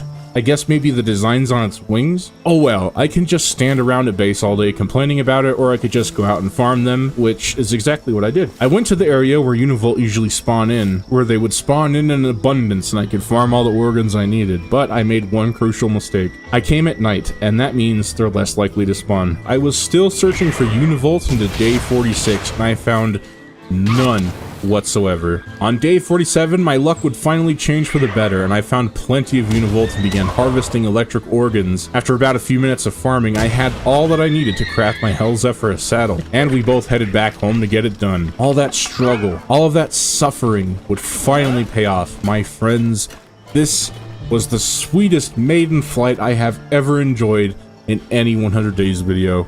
The pain I went through was so worth it. I was so happy to be in the air. I flew around Sakurajima Island for the rest of the night doing a victory lap, collecting Lift Monk statues, and of course, sorting through trash. Life was good. So, it finally happened. Whenever I make a 100 Days video, there's always going to be some inevitable scuff, and today was that day. I forgot to record a little bit of day 48. All I can do is tell you that I caught a Hellzephyr Lux, the electric version of the Hellzephyr. Soon I was going to be leaving the Dark Ages behind and needed an electric pal at my base, and well, this new variant of Hellzephyr fit the bill. Which is great for me, because if they didn't have a dark electric pal type, I would never be able to kit myself out in endgame gear. On another note, I made a really dumb decision by trying to fight this lucky Kickit. As you can imagine, given my level and its level, it did not go well for me. Day 49 was a day committed to projects around the base. It was not a matter of want, but a need to put up my walls and gates. Since my base was right on the edge of the Sakura forest here on Sakurajima Island, I would constantly have the odd Yakumo or Bushi Noct wander into the base, and they'd end up breaking stuff or incapacitating my pals. So with haste, I put up a gateway. Do you see what I mean? As I'm looking through my menus, a Yakumo was looking at making me into a snack. While I was at it, I felt it was time to give my base some much needed TLC. I wanted to move some things around and build myself a big house and keep things a bit more organized. So began the long process of breaking things down and moving them around. As I was diligently working away on my new base layout, another meteorite fell down from the heavens, blessing me with another chance to catch a saline. I've been ignoring them for the majority of this playthrough after I caught the one, and they're kind of starting to pile up, so I gotta do something about this. They have Handiwork 3, I should probably start catching them to help out around the base. Doing everything by myself was getting a little tedious. Wow, that was a really short day today. I've noticed with Palworld 100 Days videos that things tend to slow down a bit at the halfway mark. Usually all the hard stuff to do is out of the way, and it's smooth sailing until day 100, so if the days become a bit shorter, please bear with me. Thank you. Like on day 51, I'm still building. And it's like this for the next few days. I don't have to talk too much. I won't complain, it's easy on the old voice box. So here's a little building montage for the next few days to some royalty-free tunes like Dispersion Relation by Kevin MacLeod.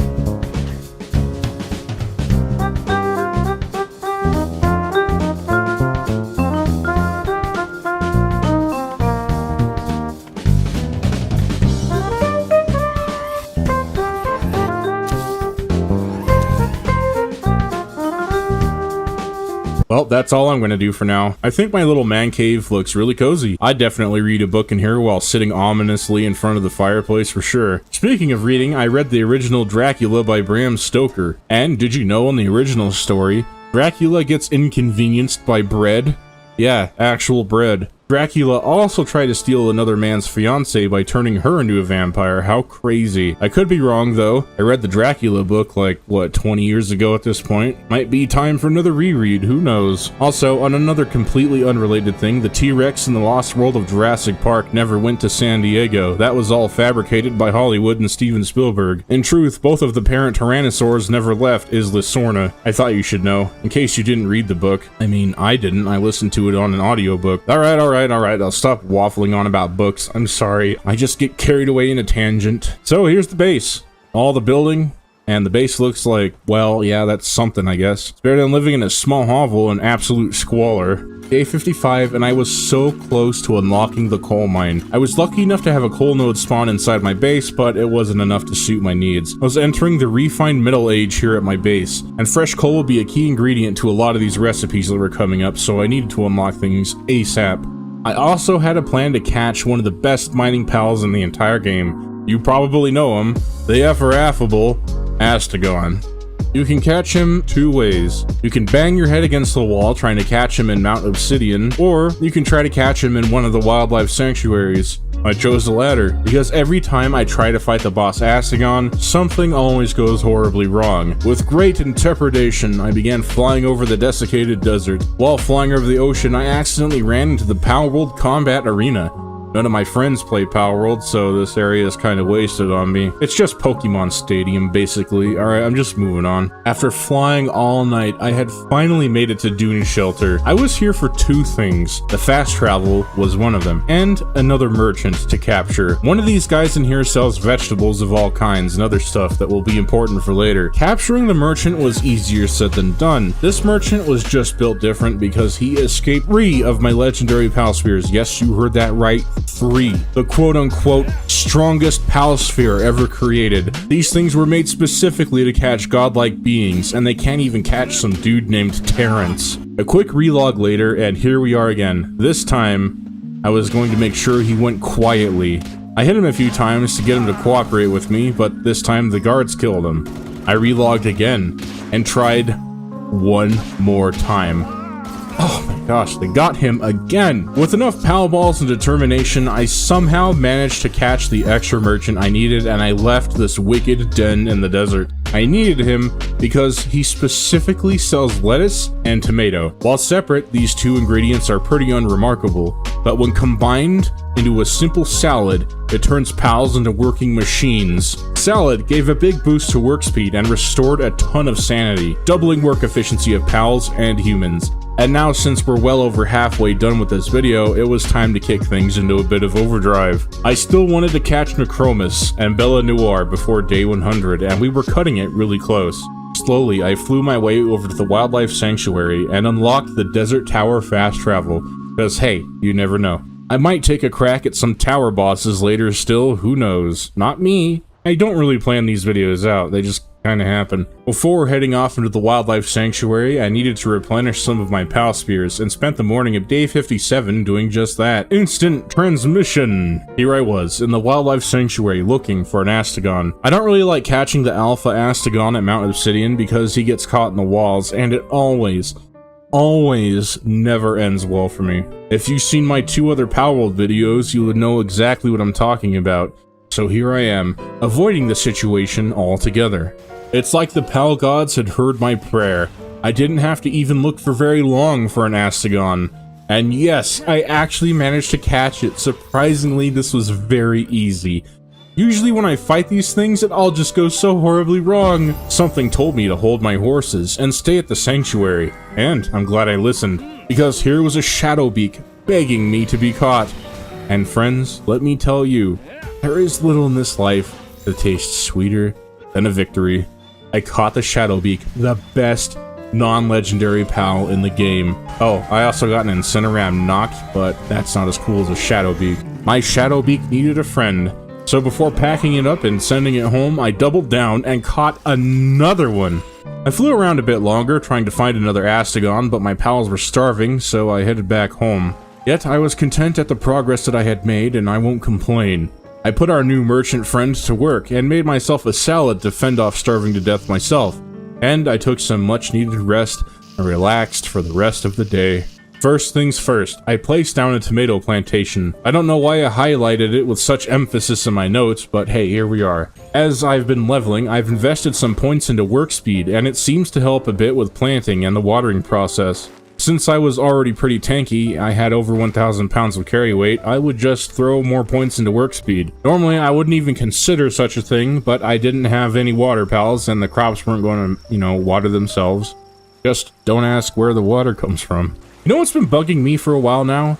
How come they made a dark ice, dark electric, dark earth, dark dragon, and even a dark grass pal, but they didn't bother to make a dark water pal? It seems like a lost opportunity. Imagine a really badass kraken pal, that would be sick. And with that, I spent the rest of the night just watering plants and growing food for our base. As I was toiling the soil like some kind of serf, a supply drop graced my presence, which I wasn't going to complain. I needed a break from planting anyway. It was a super short day today, I guess. I was just farming for most of it, and at some point I flew over to the snowy mountains to catch myself a Lylene knock. I wanted to reroll my stats eventually to stat dump into work speed, and Lylene was proficient in working the medicine bench. I'm really bad at the lead up, so here's me fighting the Lylene knocked, and after one intense fight I managed to catch her. I threw my spare skill points into work speed of course, and now gardening is slightly less mind-numbing, just like real life. However, I still had a few levels to gain before I hit the level cap of 55, and so I sallied forth into the Palworld to fight bosses for their experience, and to make some extra gold.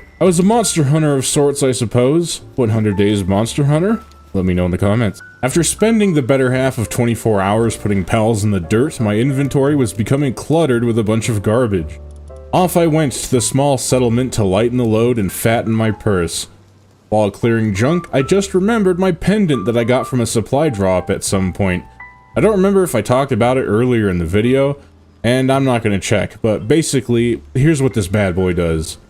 It adds a certain percentage bonus to my work speed. So you might be saying to yourself, wow, that's kinda busted. And yes, it absolutely is busted. You'll see a bit later on in the video. I eventually get to the point where I can outwater any water pal, and I can outplant any gardening pal. It's insane. After a quick rest, I was off again to smite more pals for their trophies and experience. Eventually, I found myself fighting the Catress Arena boss, and I just couldn't bring myself to kill her, so I caught her instead. We believe in Catress supremacy on this channel. I was fighting more bosses today. My bloodlust was not slate quite yet, so here's the Broncherry Aqua boss, Fanglope, Relaxosaurus Lux, then the Quiverin boss. Man, this sucks. I really like Quiverin a lot. Too bad I can't catch him this time. Oh well. Back at base, I sold all of the trophies that I had accumulated and made a tidy profit. Still not as good as outright decimating black market merchants, but it was good enough to get by. My base was still lacking some of the crafting stations I needed, so with the help of my pals, we began rebuilding my production line. And then it was back out into the wide world again. I stopped by the fishing village at Mount Obsidian to see if the merchant was worth capturing. Nay, he staved off my pal balls for now, but that could potentially change on a whim. We shall see. The heavens graced me with yet another supply drop, and I even got a few work speed elixirs too, making me even more broken. How delightful. Another day, another chance to add a pal merchant to my ever-growing collection. This time, it was one of the merchants at the small settlement. I did try to catch this dude a few times. It was a slippery little bugger, but with enough persistence and a lot of luck, I eventually did catch him. Now that I had this pal trader that sold electric organs, my collection was pretty much complete and I could just buy resources on a whim now, instead of hopping around the world farming for some, like these pal fluids for example. I bought a lot of them and completely got hosed on gold. At least, the silver lining is I don't gotta worry about farming for them for a little while. With all these pal fluids I had purchased, I made a few lettuce plantations, and finally I could make the most goated food in all of Palworld. Salad. Cheap, plentiful, and overpowered. I had finally felt peace for once. Up until this point, we had been struggling to sustain. Food was always scarce, and the scare with that Bushi knocked a few paragraphs ago, and yet things were still tranquil. Things were going a little too well. See, I managed to unlock and place a few coal mines now. Then, the rest of the night was dedicated to playing catch up with my base upgrades, and making sure I had enough food to last me for a little while, so I could go out and explore Palworld guilt-free, knowing that my little pals were never going to go hungry again, or turn on each other in desperation. A lot of things that happened on day 68 were really scarce. I was in the groove and found my stride. I bought some electric organs from a merchant and placed down a generator. And now that I had the wonders of electricity, I placed down some electric lamps to keep my base lit up at night. Oh, I guess not. It appears when you leave a certain radius, the lights turn off automatically. Well, that's lame. The whole point of making these things is to keep things bright. Oh well, kind of let down, but it's not a crushing letdown. Day 69. Nice. The zone activities continued into the funny number day, and I placed down the final boss of cooking stoves and made myself a sphere assembly line. I would scarcely use it, but it's what the PAL box compelled me to do, and I am one to obey. On day 70, the base catch-up continued. I let things fall way too far behind than I anticipated. I was doing my best to get things done, and all these little distractions kept getting in my way. You'll see. I was trying to place down my assembly lines, and this Baka ninja teleported himself into my base, causing all of my pals to erupt in a wild frenzy. I couldn't do much about him now, at the moment, so I just kind of left him be. It only took 70 days, but I finally made myself a feed bag for my pals. Yes, I know, I'm the greatest Palworld player on Earth. I know it's true, yes. Thank you. Thank you. Yes, thank you. You can all stop clapping now. Day 71 started like any other. I was out and about in the lovely Sakura forest, farming for palladium fragments for an up-and-coming project. While farming, I noticed another saline and tried to catch it, but I accidentally ended up killing it. Oops. Anyway, back at base, I crafted a production assembly line and called it good for the day. After spending a great deal of time farming for spheres and trash piles and chests, I returned to base to clear out my inventory. The plan for today was to farm quartz in the snowy mountains. I had to craft a ton of circuit boards later, so off I went into the snowy wastes. I spent the rest of day 72 into day 73 farming all the quartz I could carry and headed back home to get started on my projects. Like, dropping the fattest... What am I writing anymore, man? Like, dropping the fattest sphere assembly line. Why did I write that? What? That sounds... What? Yes, straight into day 74, and I'm still crafting this thing, but once it was complete, I started making a ton of carbon fiber so I could make my very own ultra spheres. To me, this was a huge relief, mostly because I wouldn't have to spend my precious time farming trash piles for decent pal spheres. Sure, legendary spheres were nice, however, you could definitely get by without them. And after much toil, trouble, and everything else in between, I walked away with 12 ultra spheres. It's a start at least. Despite my better judgment, I flew over to Mount Obsidian again, and I wanted to get the Astagon boss. Now, as I have mentioned ad nauseum at this point, every time I try to fight this guy, things tend to go a little awry. For example, Astagon can attack you through cave walls. Heck, he can even phase into the cave walls, making him impossible to capture. So, fingers crossed that doesn't happen. When I got there, I engaged in a fight with the Astagon. Well, when I say I really mean my Saline and my other pals. I really didn't do much to help. When Astagon was weakened to the point of capture, I threw an Ultra Sphere, and another, and another. Before too long, I threw all of my spheres, and every single time he broke out. I hate this game. Left with little option, I just returned home, so I could make even more spheres and tend to my crops. I needed this moment of zen. I am a warrior in a garden. The tomatoes are my enemy, and the lettuce, my children. Day 76, and I was still watering my crops. Even with all the work speed boosts, it still takes a decent chunk of time. Then I crafted more Ultra Spheres and headed back to Mount Obsidian to try the Astagon boss fight once again. While flying over, I saw this fast travel beacon, and this one's new, right? Has this one always been here? I really need to start reading the patch notes for this game. Well, here we are, back at the Astagon boss arena. Yeah, I caught it this time. Didn't even break a sweat. As punishment for causing me so much undue stress, I sent him to work in the mines for all of eternity. Or something like that. The pals don't even obey your commands on a good day. A bit later, I went back to the graveyard to catch another Soothseer. Some of you may be wondering, Glahm, why so many Soothseer?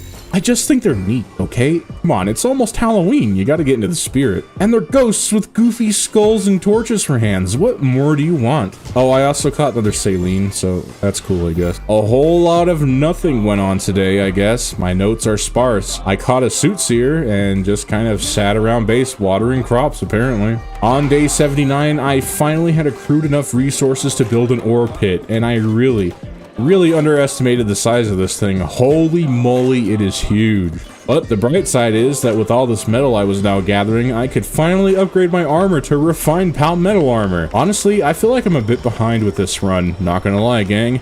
Around this time I usually have plasteel, I'm pretty sure. We're getting there. Just you wait. The agenda today was to make a lot of polymer, and for that I needed a lot of pal oil. Well, guess what? I wasn't about to go and farm all that, so I just went broke and hosed myself again, spending all of my shiny, clinky gold at this merchant and bought a ton of pal oil. I guess while we were making polymer, a supply drop had landed near me again, and my notes said, amazing supply drop, so I'm just gonna have to take my own word for it. Wow, this is so good, you guys. Amazing, huge, epic. Smash that like button. I'm just kidding. Imagine if I pals really like that. I spent all of day 81 picking flowers. My project to create an elixir to let me reroll my stats was the utmost priority. Eventually, I had picked all of the flowers in this wildlife sanctuary, so now it was time to move on. This took up a good portion of the day, and there's really not much else to talk about. On my way over to one of the other wildlife sanctuaries, I found back-to-back dark eggs, and I was excited to see what these would hatch into a little bit later. A quick jog up the hill, and oh, look at that, a black market merchant. If he were a snake, he would have jumped out and bit me because I didn't even notice him at first. So I strung him up and stole his gold, as you do.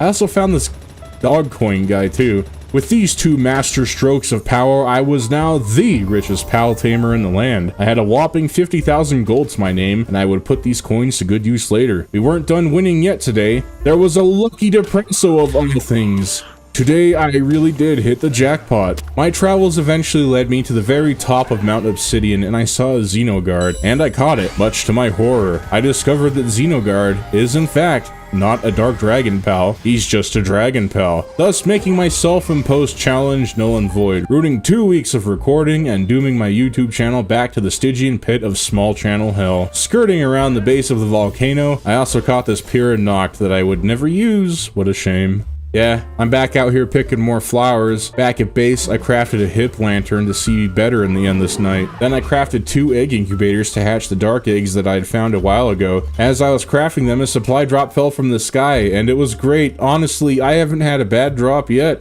It contained even more speed elixirs, which of course, you know, boosts my work speed, and I'll take all that I can get. With those 2 speed elixirs drank down, my work speed was now well over 1,000. Day 85, I earned myself a bit of rest. I took today to just chill at base and look over my works and enjoy the fruits of my labors. I didn't stick around for too long though. I had flowers to go and pick, and after 20 minutes of picking and dodging really angry pals, I was done, and I could finally craft that Forgotten elixir. I swiftly returned home. I bought all the horns and bones I needed to get this potion crafted and set my Lineleen Noct on the task. To speed her on her quest, I also crafted a witch's cauldron. This allows a small boost to pals to work more efficiently at the chemistry station. And since it's Halloween, it makes a little nice decoration as well. Come on, Pocket Pear, give us some seasonal decorations. Come on, man. I placed down an electric furnace, and honestly this thing needs little introduction. It allowed me to craft pal metal ingot, and it just smelted stuff faster. I was nearing the end game now, and my set of refined pal armor just wouldn't cut it for what I had planned. When I was done, the 2 dark eggs that I had been incubating hatched into 2 tombats. What a letdown. Look, nothing wrong with tombat, but I was needing something with a bit more heft.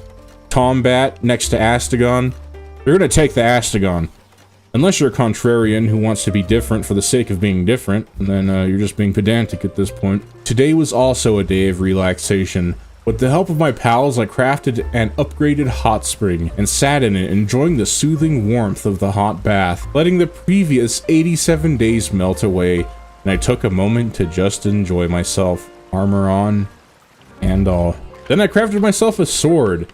Is the sword a good melee weapon? I honestly don't know. I rarely use it at all, but it's there and it looks cool. So what's the harm, right? Also, since my pals were hard at work for the last 20 or so days farming metal, I decided to convert that metal into legal tender, gold coins. I set my pals on the task of creating an obscene amount of nails. Crafting nails was good for 2 reasons. You can sell them to a vendor for a quick bit of cash, and if you craft them en masse, you get a ton of experience points as well. It's literally a win-win situation. While my Soothsayers diligently smelted metal back at base, I traveled to the snowy mountains to farm even more quartz. It was a short trip, and as soon as I had arrived, another meteor fell from the sky, and absolute chaos erupted. Yeah, I paid it no mind and set out to farming as much quartz as I could carry. Day 89 and another BMM wasn't spared my wrath. I needed gold, baby, and lots of it. I got a few of these guys today, made out with a tidy profit too. All of that gold that I had won by right of conquest was used to purchase a ton of pal oil. I needed to make a lot of polymer in the coming days. Crafting polymer is what I did for the rest of the day, so let's just go on to day 90. Eileen finally got that potion done. Bit late though, we only got 10 more days until this whole thing wraps up like a burrito. But still, at least it got done. After gulping that tonic down, I re-rolled my stats and threw the majority into work speed, and now I was sitting well over 2,000 work speed. With my newfound powers, I crafted a lot of nails, and let me tell ya, I was bursting at the seams with experience now. For day 91, I just sat at base and crafted nails. While hard at work, I was raided, and guess what? Yeah, my pals ate them for lunch. Serves them right. Ta-da! A PAL assembly line 2. Well, a lot of good this thing's gonna do me. XD. I suppose I had better farm some palladium fragments to make spheres. I'll check y'all later into day 93. In the background of this entire 100 days, I had been collecting Bella Noir tome fragments, and I was saving them for a rainy day. Well, today it's looking a bit cloudy. So I crafted the consumable to summon the Bella Noir boss. With this summoning altar, I would beckon her into our plane of existence and fight her for a chance at gaining my very own Bella Noir. I was super nervous. My pals were just wild caught and they had no boosts. I readied myself and sacrificed the tome on the altar, summoning in Bella Noir. The fight raged all through the night, and the forest around us was destroyed. I lost a few good pals in that fight, but eventually, we came out on top, victorious. And in the chaos, the Bella Noir boss dropped an egg for me to hatch back at base. I rushed back to base to get it hatched. Day 94. I threw that egg into the incubator and waited for it to hatch. Unbeknownst to me, apparently you can force feed pals to make them happy. Well, I hope this little fellow likes a salad. Honestly, I don't really have a follow-up on this one-liner. I'm just very tired. I've been editing for like 20 hours straight. The egg dropped from Bella Noir hatched into the Bella Noir. I don't know what else to say, really. I wouldn't really use her at all, but at least she looked pretty. Later on, I caught a prickster finally. The name is still dumb, and the description is even dumber. I really wanted to catch Necromus to wrap up this 100 days in a nice bow before shipping it off to the mercy of the YouTube algorithm. And to make my odds a bit better, I needed a lot of legendary spheres. And that required a lot of cement. So I began crafting all the cement I could eat just to get it done. I eventually left the task to my pals, and I walked the perimeter of my property when I noticed that one of my walls was on fire. I have no idea how or why. We were 3 days out from the end of the video, and I'm starting to get a bit nervous. After farming the palladium fragments I needed to make legendary spheres, I got a really good supply drop. This particular drop, I was given plasteel armor blueprints, so I ran home to make it real quick. For my last few Palworld videos, I only played as women, so this is my first time really getting a good look at the male version of the armor. I gotta say, looks pretty spiffy. Now that I was all dripped out, I headed off once again to the desert to catch Necromus. It was time. I spent all of day 99 building this crazy trap. I saw it in a YouTube video once. The idea is to lead Necromus or Palladius around this campfire merry-go-round and catch them on fire, and when their health drops low enough, you can catch them. Easy peasy. A sound plan. On paper anyway. Tomorrow, we will see if it works. And now, for the finale. I got Necromus's attention and was doing really well with this trap, till the unthinkable happened. Oh no, I had failed. I couldn't catch Necromus before day 100. But I wasn't gonna quit just yet. Day 101, I remade the trap, and I will return at night while Palladius is asleep. And on the cusp of day 102, I returned. I had an intense game of cat and mouse with Necromus, and then, after much suffering, he was finally mine. Well, my friends, that's a wrap on another 100 Days video. If you liked it, it would mean the world to me to leave a like, and share it with your friends. What games would you like to see me play next? Let me know in the comments below. As always, I've been Glahm, signing off.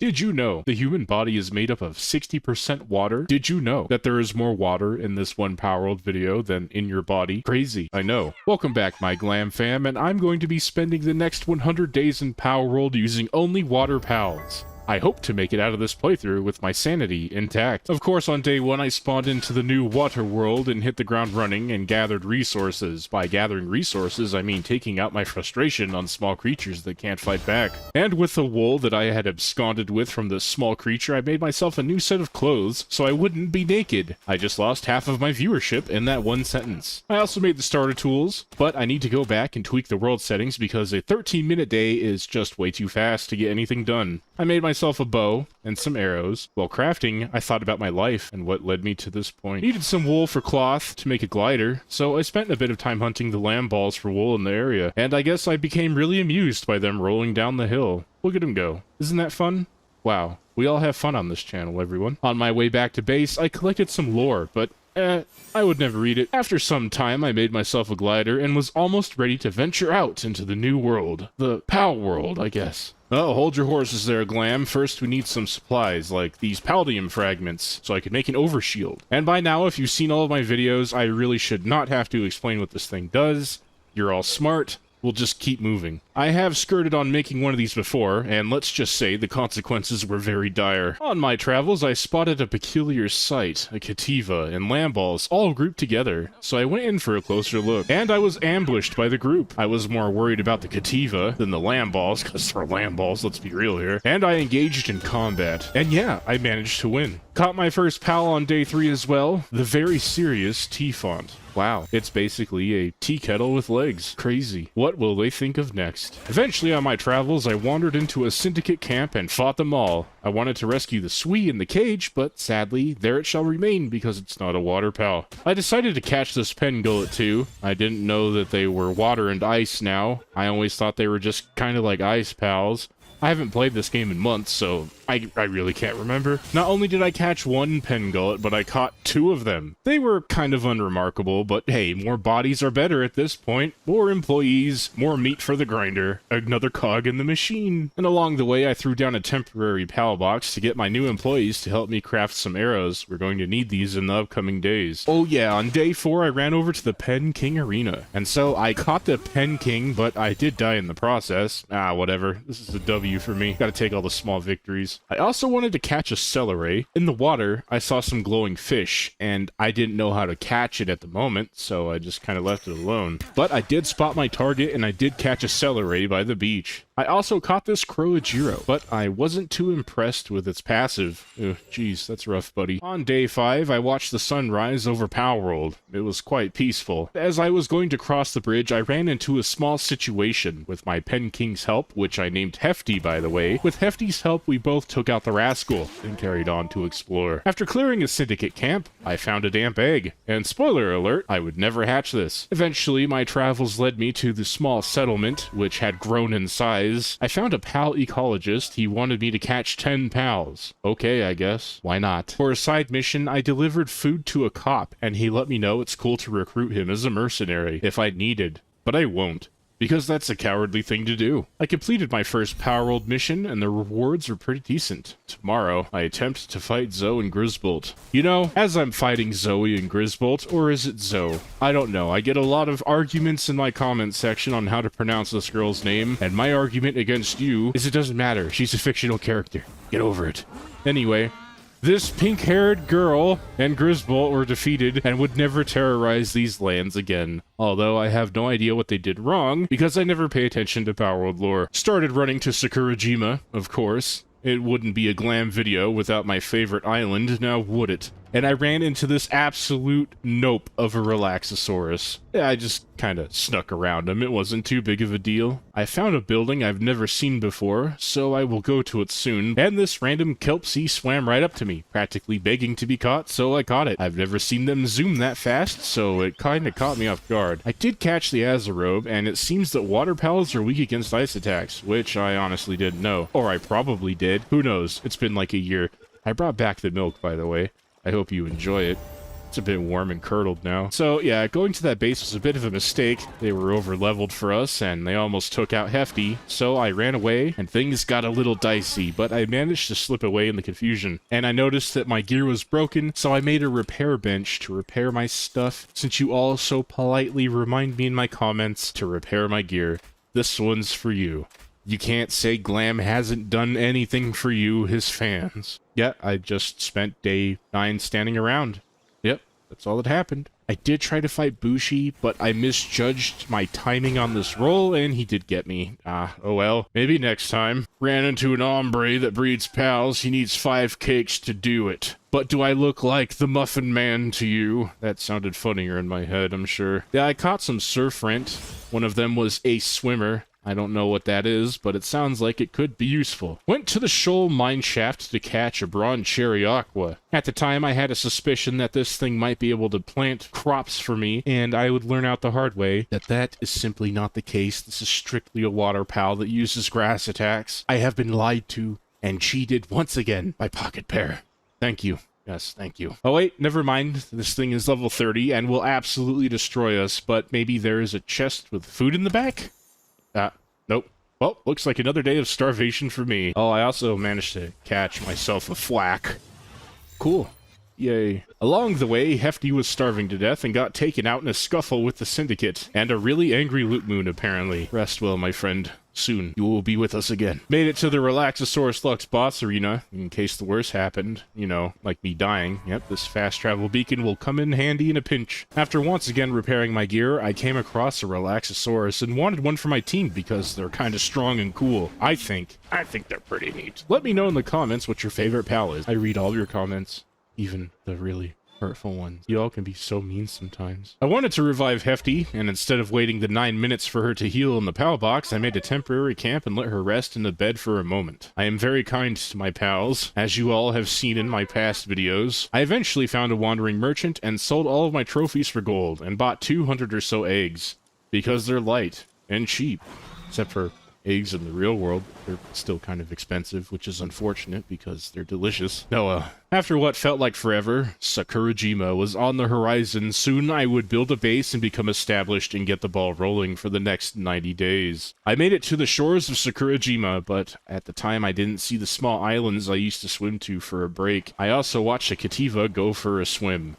It was very amusing, apparently. Eventually, I did make it to one of the small islands and lost my Kativa swimming companion, but regardless, we made it safe and sound. Safe being a relative term now because I will be one-shot by anything on this island if I'm not careful. Ran as fast as I could to a fast travel beacon today. Pals would wake up soon, and it would become very dangerous to be wandering around carelessly. To my surprise, someone had built a castle where I wanted to put my base. I eventually wanted to explore this, but I don't think it would be a good idea at this time, obviously. So I went ahead and explored it anyway. Actually, on second thought, I had better not. Since I'm very picky, I wanted to find a good base location. This looked okay, but maybe we could do a bit better. I eventually did lose out to curiosity and went to a castle, and yes, I paid the price for it. That's a long run back as punishment. I finally placed down a pal box and a storage chest, just in case the worst had happened. If I have learned anything from constantly playing on Sakurajima Island, is that you're never really safe. My next priority is building walls. A pal merchant wandered into my base and offered a pal to sell. I decided to take a look and see what he was selling.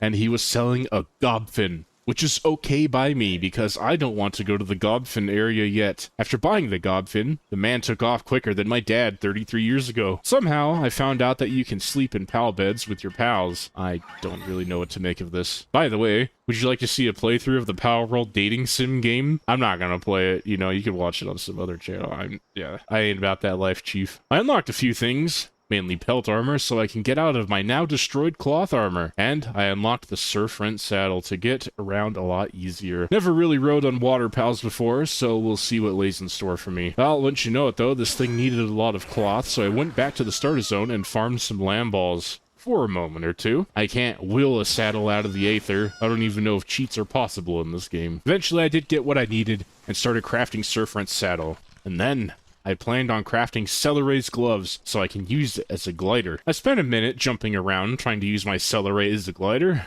but I guess that isn't a thing anymore. My day is ruined, and I am very disappointed. While carrying wood back to base, I was attacked by a Yakumo, and it bodied my surf rent. But then it kind of just ran off and left me alone. Okay then. I love this island. It was time to get a sustainable food source ready, so I made a lot of berry plantations. I hope my pals like berries, because that's all they're getting for now. Oh, this is awful. I have no idea how I had the patience to do this in my older videos. It took all night, but at least I got some berries planted. Something is better than nothing. By the way, keep watching the video if you want to see a grown man slowly descend into madness. It gets a lot worse from here, trust me. One thing a lot of people probably don't know about water pals is that they're kind of not good. All they really do is water plants. That's it. That's what they're made for. Not very good in combat. Not very good as anything, really. As I was building my wall, a supply drop fell down from the sky, and I would get it here shortly. And eventually, when I was done building, I snuck off to gather that supply drop, and man, that loot was fat. Very good supply drop, and I got a good pendant that boosts my work speed. The pal gods knew. They just knew, and they were looking out for me in the early game. I spent a few moments unlocking some essentials to upgrade my pal box to get more pals in the base. Eventually, I did build myself a little modest house, placed a bed inside to appease the ever-growing demands of my fussy pal box, and then I upgraded my base. But of course, I couldn't have my pals sleeping on the cold, hard ground, so I made them a pile of straw on the ground. Yep, that's all they're getting. In the morning, I tidied up the workstations and made a lot of arrows. I had a new feathered headband to protect my brain from damage, but as far as that's concerned, I think it's a bit too late. Type locking myself like this absolutely destroys my brain functionality. I've been dreading type locking water pals. Don't do this to me. There was still more to do, like crafting a statue of power, and this would allow me and my pals to become stronger in due time. And to make things a bit more fun, I decided to put some of my pals in costumes, especially the Crojiro, since they can become little frog witches. Happy Halloween, everyone. At the end of the day, I placed down a logging site and a stone mining site. Thankfully, my Pen King can mine. However, I might be on my own for harvesting wood for the time being. I was raided by a pack of wolves. Editing Glahm, remember to play the Howling Blade voice clip, Pack of Wolves. That would be pretty funny, right? For the few fans of my videos that actually play Final Fantasy XIV. Yeah, it could be like a little inside joke between all of us, you know? It'd be kind of funny. Oh, sorry. Cut this out in post, okay? Yeah, just don't keep that in. Oh, I'm looking at my script. I don't even remember where I'm at. What was I doing again? Oh, yeah, the Pack of Wolves thing. Anyway, let's just move on. I just let Relaxosaurus clean up shop, to be honest. I also placed a few campfires around the base to act as easy light sources. Since I didn't have any fire pals, I couldn't really use torches. Unless you can manually light torches, I seriously don't remember. And like most men, I spent the rest of the day getting wood. I needed to get metal and more money, so I went off to fight Bushi in the arena, and I got 4 metal ingots. I will need so much more. But I can't dwell on that now. I made myself a heat-resistant outfit. After swimming for a bit, I made it to the Sea Breeze village. While looking around the village, I noticed a lamb ball and a chickpea, I don't know, the chicken, playing Craftopia, but the machine says Sushi Smash. I could smash some sushi now, if I'm being honest. I found a merchant that sells tomatoes and lettuce, and even sells the seeds. And these are just used to craft salads. Salads increase work speed. Unless they changed it. I don't know. I don't read the patch notes. I started to farm pals on the beach for some easy levels, but I ended up getting farmed myself. Such is life, I guess. It was clear that I am very rusty at Palworld. Ah, my leg is falling asleep. I'm sitting on my floor cross-legged while recording. Anyway, King Paka down. Bushi down. I have 8 metal ingots now. Need 8 more for an advanced workstation. After fighting the Palworld bosses, I got my work speed up to a comfortable level, and it allowed me to plant berries a lot faster, combined with my awesome pendant. I stopped by the Sea Breeze village again to sell some of my trophies, and bought 2 sets of tomato and lettuce seeds. I would like to get some high-quality food cooking ASAP. Berries aren't very nutritional, and my pals are literally thinking about eating each other and me. And we can't have that, because without me, there's no video. After planting 2 tomato plantations, I built a hot spring for my pals to keep the mental stability in the green. This would be an ongoing fight for the rest of the video. I made it to the Endless Summer Isle, and something about Terraria. I've never played Terraria, so I have no idea what this is. I explored around the island for a little bit and found some fin cider, and they pulled out the gat. I did, however, catch a fin cider after some struggle. Was it worth it? Maybe. We'll see. While on the Endless Summer Isle, I rummaged around trash, and holy moly, this is so worth it. I entered the dungeon on the isle and wanted to explore a little bit. I got a hollowed head gear schematic. I doubt I'd make it in this playthrough, but it's cool, I guess. I also found this small house in the dungeon. I was a bit apprehensive about going inside, but decided to ball anyway. There were some chests downstairs, and they were trapped, but climbing the wall negated all of that. On my way out of the dungeon, I got bulldozed by a demon eye. As soon as I tried to get to the island to get my stuff back, I was spawn camped by these crazy dancing chicken duck things. Finally got the high quality crafting bench made, only took like a quarter of the playthrough. Look, I'm rusty, okay? It's been like 8 months. Can you cut me some slack? First and foremost, I made a mega shield. I wanted to make a mega glider as well, but was short on cloth. So I went out to hunt some lamb balls for wool, and soon after, made the mega glider I told you about a few seconds ago. I unlocked the lettuce plantations finally, and I can make salads. By now, you all should know all about salad. There might be something different that's better out there at this time. I don't know. Like I said, I don't read the patch notes. And after explaining what salad in this game does, I got some lettuce plantations made and sowed the seeds right away. I'm falling a bit behind. It feels like things are slowing down. At this stage in the game, I needed a new strategy, and a lot of you left comments in my 100 Days Humans video that the new update actually gave humans some work skills. And I wanted to see if the Brotherhood of the Pyre would indeed have kindling, because I really don't want the entire video being me farming Bushi again. I know they're not water pals, but humans technically aren't pals. If you feel like the challenge is ruined because of this choice, you can file a formal complaint. Much to my delight, humans actually do have work stats now, and they have logging, kindling, and handiwork, and someone in my comment section said watering. This is massive and an absolute game changer. It's clear that I need more humans to help me out around the base. I made 2 furnaces to get started, and my plan now is to get more pen kings for mining, and eventually setting up a metal production at my base. I'm still a couple of levels shy of unlocking the ore pit, so I'll have to get it with my own grit and determination. I know it's not the most exciting thing to watch, but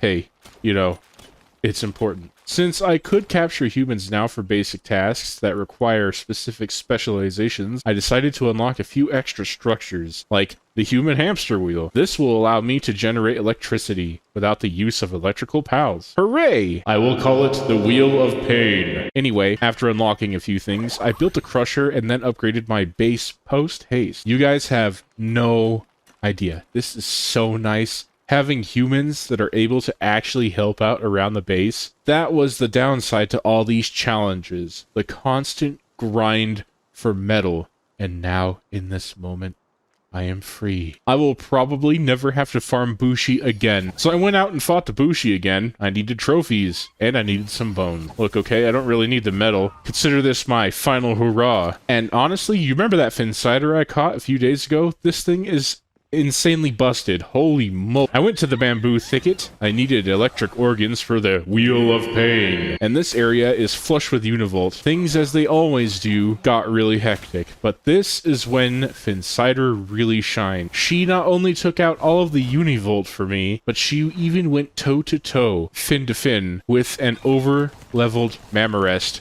She's a beast. She takes after her papa, me. I placed down 2 Wheels of Pain and built them through the night. Tomorrow, I would go out and find some wheeling volunteers to help me out with my electrical needs. I have no idea why I thought this was a humans-only contraption. It's like 2 in the morning and I'm tired, okay? This thing is really nice. I'm not stuck in lower-tier stuff forever now. And there's a chance that I might be able to actually beat the game with water pals. How crazy. Alas, despite my best efforts, we're starving to death. I have been planting berries and tomatoes like crazy. The idea for today is to buy a lot of lettuce and tomato from a merchant to correct this problem. If my pals get sick or hurt now, it would not be good. I bought what I needed and headed back to base to make food. And honestly, the campfires that were around my base just weren't cutting it anymore. I needed something a bit more industrious. So I went ahead and crafted 2 cooking pots. Double the efficiency. See how cracked I am at Palworld? After all that effort, I was only able to craft 36 salads.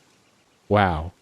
Epic. I couldn't stand around and do nothing, so I myself ate a salad and fried up more salad. So I caught a free PAL Alliance Steve out to see if they would be able to plant crops for me. Sadly, no. No, they will not. So I guess I'm stuck doing this on my own. The silver lining is they can harvest wood. To make the challenge more focused on water pals like I initially wanted and not make a second humans only video because that would drive me insane, I'm just going to stay with 3 humans at base so far. I don't want to dilute the playthrough too much. To unlock the ore mining pit back at base, I needed to defeat Lily and Lylene, and honestly, I have no idea if I'm ready for that. Since I'm using only water pals, we do have a type disadvantage. I suppose what I can do is make a crossbow with fire bolts, and hopefully that will help. Fought a bounty at the base of Mount Obsidian. I was here mostly to farm flame organs for that up-and-coming fight. To just skip a lot of what happened, today was a very unsuccessful day, so I must resort to plan B. I can just buy them from Seabreeze Village, thankfully. I might be able to farm black market merchants,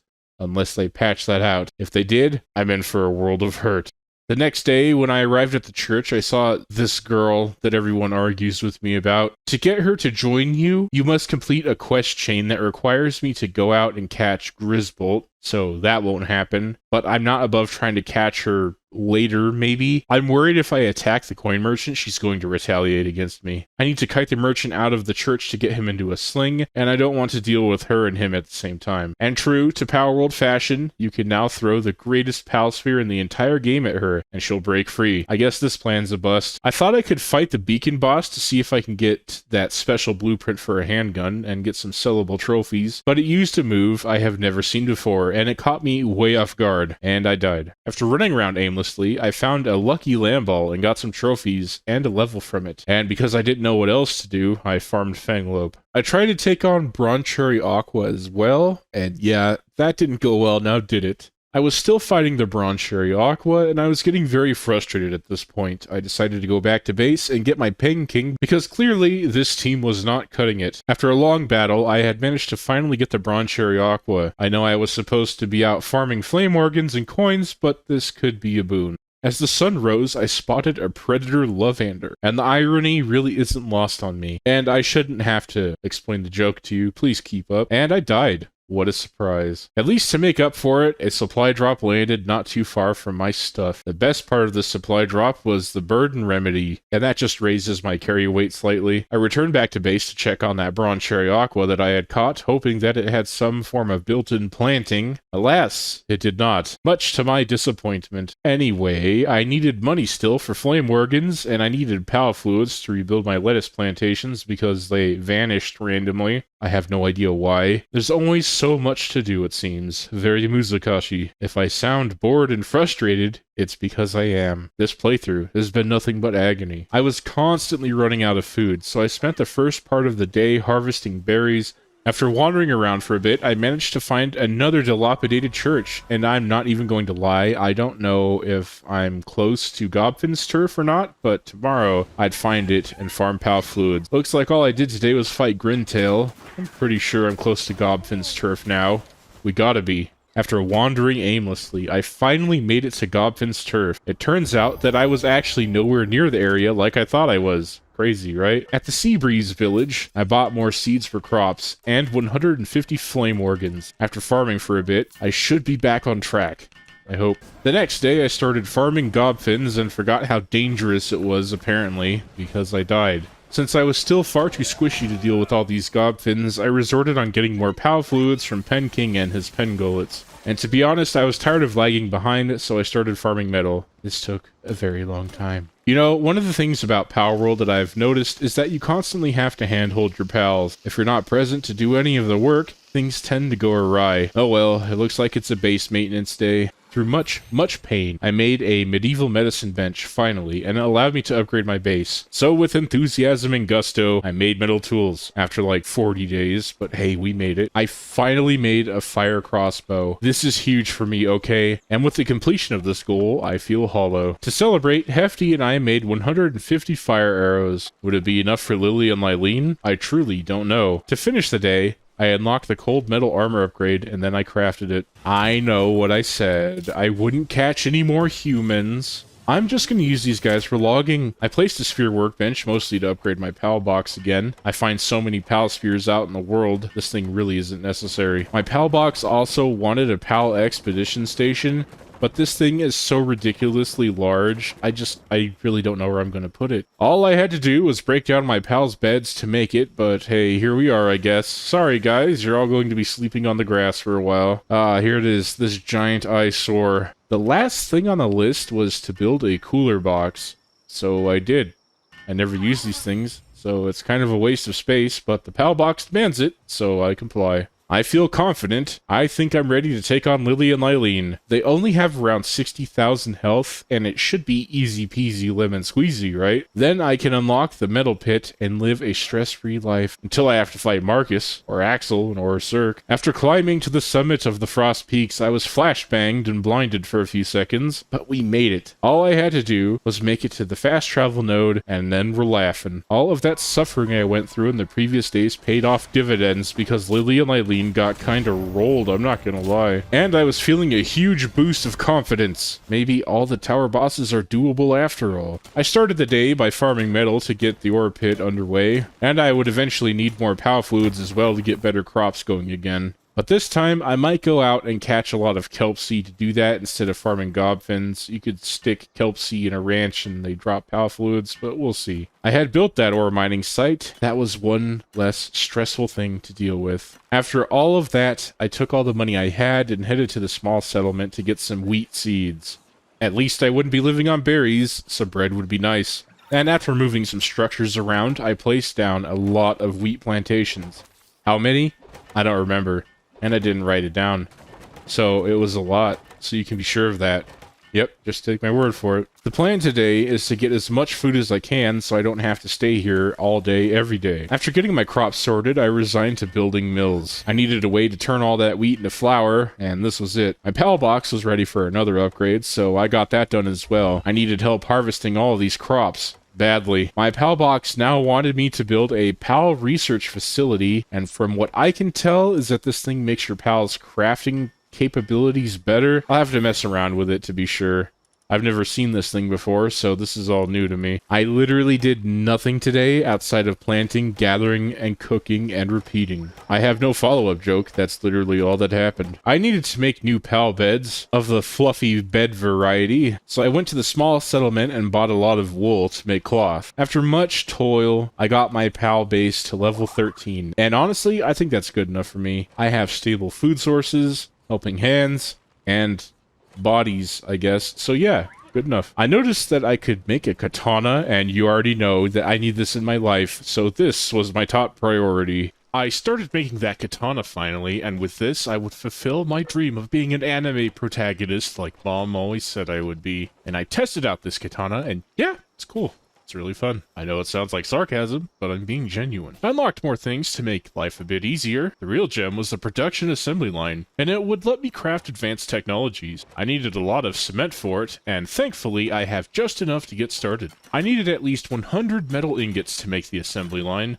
so I got to work harvesting as much as I could. And yeah, for day 51 through 53, I spent the entire 3 days AFK farming metal. But I did get the production assembly line placed down. The first thing I crafted was a Giga Shield. I spent most of the day climbing Mount Obsidian and reached the summit about halfway through. But while I was climbing, I saw that one of my pals might have fallen sick. So back to base I went. Sure enough, my Pen King got caught on an obstacle somewhere and was starving to death and became depressed, and it's somehow my fault. I love this game. Since I'm a good pal dad, despite some of the rumors, got to work crafting medicine for him right away. I tried to fight Axel and Ursirk today, and I was very outmatched. Huge type disadvantage. Do not recommend doing this with water pals at all. After that defeat, I took a moment to look over my technology and saw that I could make a scrap AR. Only problem is the ammo required a lot of metal ingots to craft, as well as sulfur and charcoal. The coarse ammo wasn't going to craft itself, so Hefty and I went to the summit of Mount Obsidian to get some. After an entire day of farming and toiling,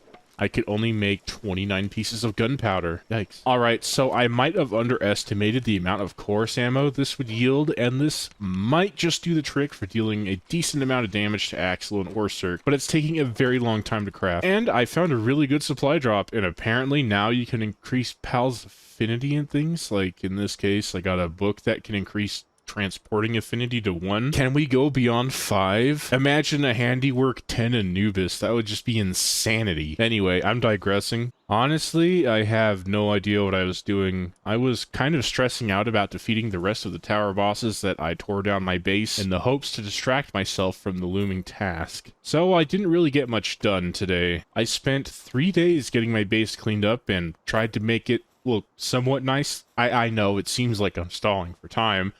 I would never do that. I would never stall for time in a 100 days video. Certainly not me. I always have a plan, don't you know? Always. Glahm always has a plan. Glahm has the plan. They call me Mr. Plan Glahm. Plang. I don't know. I'm not even writing a script. I'm just going off of my notes. I'm freestyling this. I spent today farming Pal Fluids. I started crafting that AR and I wanted to see if I could fight Axel right after. And yeah, I fought Axel and Orsurk, and as you can imagine, it didn't go very well at all. I headed over to Faybreak to see if I could cheekily catch myself a Phalaris Aqua. The short answer is no. The long answer is no. Yeah, you know what? I went to fight the Relaxosaurus Lux and beat it. Not to brag or anything. Then I fought Beacon as well. Huh, type difference? What type difference? And I actually got the legendary handgun schematic first try. Go figure. When I tried to farm this in my 100 Days Humans playthrough, this thing refused to drop. I found a messenger of love, and she offered to... I don't know, really. She told me to sit in the chair, but there is none here. Yet, I will do as she wants. And typical, as soon as I did what she wanted, she just gave me a bunch of junk. Wouldn't you know it? I don't know what I was expecting. It's like in Elden Ring when you go to be hugged by that woman and receive a massive debuff. It feels kind of like that. Fought and killed Quivern. Beat the Mammoth boss. After I leveled a few times, I unlocked the ability to craft furnaces, and it would allow me to get better gear in the near future. And then I went to catch Dormantide. After a very long, grueling battle, I caught it and went home very triumphant. I added a little tilde at the end too. I don't know why, but it's just in my notes. I thought I would tell you all. Day 70 does not exist because I forgot to hit record. Oops. I went to craft a Yormantide saddle, and I was running really low on metal, so I pitched in and lent a hand for the cause. I also just stayed around base today and planted crops and harvested them. It's not the most exciting thing to watch, but hey, it had to be done. I resigned to farming metal in the world. I'm pretty sure they reduced the output on the one you can make at base, and they made it bad. It's not good anymore. On the way, I found a lucky Cativa, whose luck just ran out. Just kidding, the Cativa got the last laugh because my game crashed. Now that the metal I had farmed up was smelting, I could focus on more important tasks like farming again. After smelting the metal from yesterday, I was finally able to craft my Yormantide saddle. I hope with this, good things will soon follow. And then I went to fight Axel and Orsurk again. Hopefully things will be better, right? Well, we got a lot further than before. However, Lightning Bolt saves the day for him, but not for me. I always come back. What's that one thing Springtrap said from the Five Nights at Frankie's movie? He was like, I always come back. I don't know. I saw the movie like once. I fought Axel and Orsurk again, but died when they both hit around 8,000 health. My keyboard has a problem where the keys become loose, and it cost me the fight. Oh well. I know I can win. I just need to try again. However, that did waste a lot of ammo, and I spent the rest of the day crafting more. Finally beat Axel and Orsurk, and took some time to do some cheeky teabags on top of him. This is what he gets. I've had it up to here with him and his shenanigans. Him and his hip-hop. I needed a lot of metal to craft a production assembly line 2, of course. Well, I need a lot of things, actually, like circuit boards. I need a lot of things in life. But that's a mess on all its own. Decided to head into the desert today, because I needed to eventually fight Marcus and his Phalaris. After running for some time, I made it to Dune Shelter without much incident. Honestly, I didn't really do much today. Most of my human friends were sick, and I spent the majority of the day just crafting medicine. And I also cooked more food. Made it to Marcus's tower, and I wanted to see what I'm up against. I should have a decent type advantage, at least. Marcus and Phalaris kinda got dabbed on, to be honest. But I did have a huge type advantage this time, at least. And after beating them, I unlocked the ability to make the electric refiner. And that would hopefully alleviate some of the stress for my Brotherhood of the Pyre Workers. But to make them, I needed circuit boards and carbon fiber. Luckily, I have a coal node that respawns my base that I've just been farming off and on. The bad news is I need to go to the mountains for quartz. So Jormungandr and I swam to the mountains, but it was far too cold for me at this time, and I had to turn back. So I got an apocalypse fruit from this tree. Of course, my Finsider is getting it because it would be very funny. I had a feeling like I would more than likely die from this, but I wanted to raid this castle. Ooh. Never mind, everyone here is level 65, I'm out of here. But however, I did unlock the fast travel to the Astral Mountains and I headed back home for now. I continued to run out of electricity sadly, so I built a few more Wheels of Pain to fix this issue. I felt that some expansion was necessary, so on a whim, I created a second level to my base. I'm sure I wouldn't regret this later, he said, sarcastically. I made a breeding ranch. I feel as though it might be a bit too late for that, but hey, you never really know. To help my pals feel better, I made them a better hot spring, a high-quality hot spring even. Maybe then they'll stop complaining and actually do some chores because they're always refusing to work. Why do they refuse to work? I'm feeding them berries and salads, and they sleep on beds. It could be worse. I could just be neglecting them. I make the medicine when they get sick. Honestly, the humans under my employ are getting on my nerves. It seems that they get sick more frequently, even though they do almost nothing and have free range of my base. The darkness was starting to bug me as well, and wouldn't you know it, nearly done with this entire playthrough, and I made a hip lantern, just like me, putting things off to the last minute, every time, every video. Finally got around to upgrading my tools from metal to refined metal. Yeah, it's kind of a big deal, not gonna lie. We're making some big moves in Palworld. Still needed circuit boards eventually, so off I go to farm quartz. I was making the circuit boards, and my humans are sick again. I'm not curing them this time, they can just suffer. It's to the point in this playthrough where I am so sick of my human residents, so for the rest of the 100 days, I'm banishing them to run endlessly on the Wheels of Pain. I set out to curtail some redundancies in my current workforce. Enjoy your severed rents packages. Just kidding, apparently Pocket Pair doesn't want you to butcher the lazy or infirm.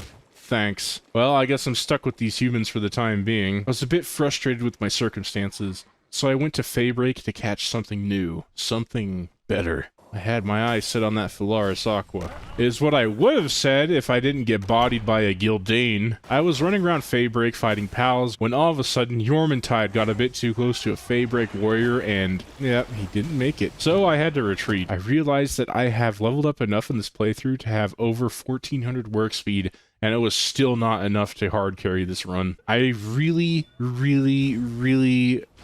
dislike this game sometimes. I got the Phalaris Aqua low on health, but it tanked every single high-quality Pal Sphere I threw at it. Because of course it would. The cherry on top. However, silver lining, I did find a huge damp egg on Faybreak. The Pal inside actually turned out to be a Phalaris Aqua, and a trait it had was Positive Thinker. I consider this very auspicious and a very good life lesson. Just be positive, bro. PMA.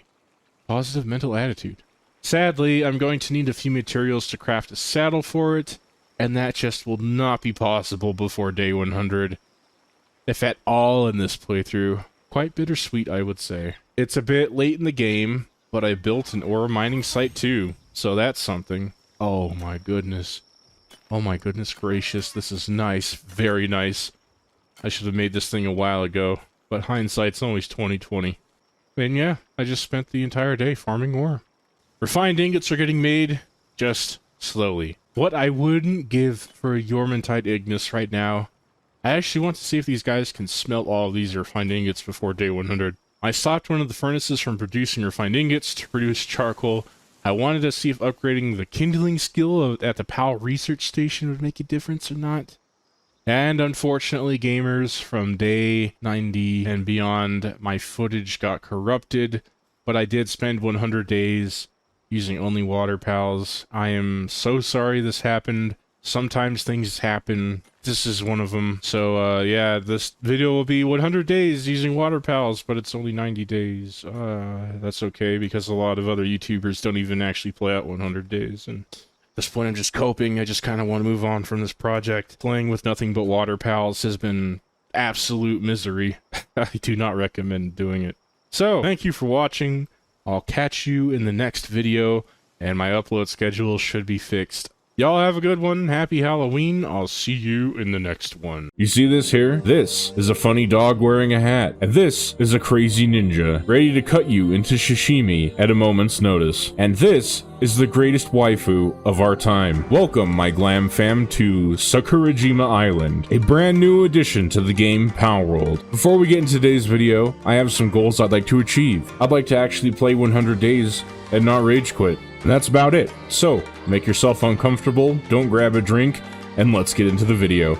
Also, don't forget to leave a like, comment, and subscribe. It really helps me out, please. Shameless e-begging done. I spawned in on the windswept hills and began searching these ruins for chests to get a head start on my hoarding problem. I found this collectible bit of lore that I would never read, and opened this blue chest containing some PAL spheres in gold. Like any other 100 days, we begin our ascension to power by punching things that can't defend themselves very well. Like this lamb ball that was just chilling and minding its own business. And, of course, I took issue with that. These hands are rated E for everyone. I activated this pylon with an orange light, and this is a fast travel beacon that would allow us to travel across the island easier. After talking to this weary survivor, I got busy beating this chicken to a pulp, and got to work collecting berries so I wouldn't starve. You see, I wasn't going to settle here in the windswept hills. I wanted to set up shop somewhere new this time, and I began running across the hills.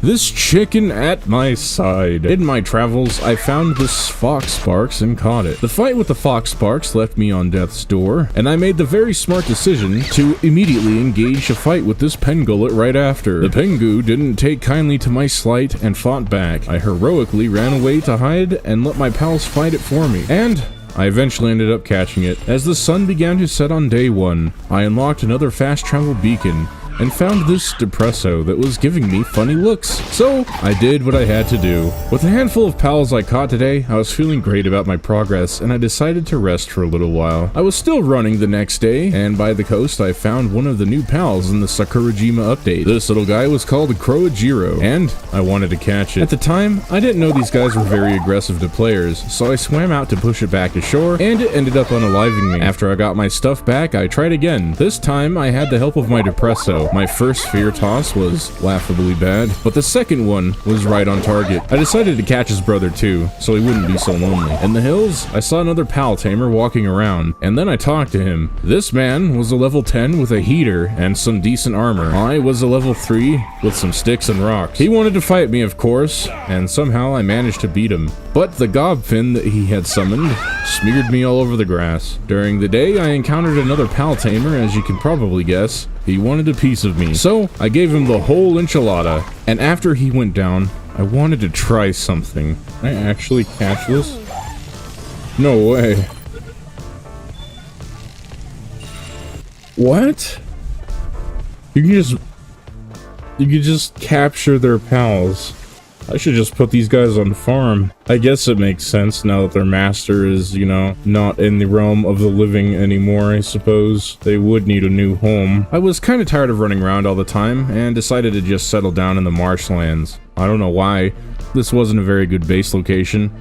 There were barely any resources, and there were wild pals that would just wander into the base all the time. There was a lucky flak nearby, and while the iron was hot, I decided to strike and get this dire howl too. These guys are the best early game mounts. They run really fast, and their saddles are relatively cheap to craft. I also noticed this syndicate camp. I didn't collect the pal in the cage for some reason. Yeah, I don't know why either. When I got back to my chosen place of residency, it was overrun by dire howl. So, with depresso at my side, we fought off the pack, and we had the upper hand until the last moment, when I didn't. This dire howl took me down with it. After I got my stuff back, I decided it was time to quit messing around, and I crafted a workbench, a repair bench, and a pal workbench. The pal workbench would allow me to create stuff for pals, like saddles, gloves, collars, the chains in which to... Wait, I can't say that on YouTube.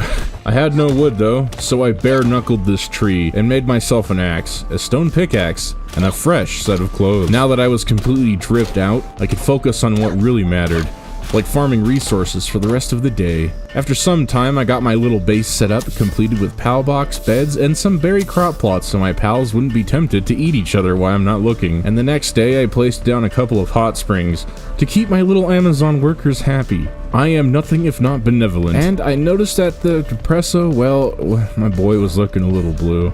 He was hungry, and like the responsible pet dad I am, I fed him. My base was actually looking like a habitable environment now. Sure, we were sleeping under the stars and bug-infested marshland, but it's all about the experience, dang it, and there's nothing wrong with roughing it a little. The final cherry on top was building a statue to our god, Anubis, the Egyptian god of death. I'll be on the cover of Better Homes and Gardens this month for sure. That was a joke for all the moms who are forced to watch my videos to keep their kids happy. Get yourself some wine. You're gonna need it. As I was farming some metal, I noticed Depresso. In the grand scheme of things, he's an amalgamation of ones and zeros, but seeing him like this made me feel pretty bad. So I hoisted him over my mighty shoulder and threw him face down into a hot spring. Hey, you're okay, right? You can... Depresso, you can breathe, right? Wake up, buddy. Oh no, he stopped moving.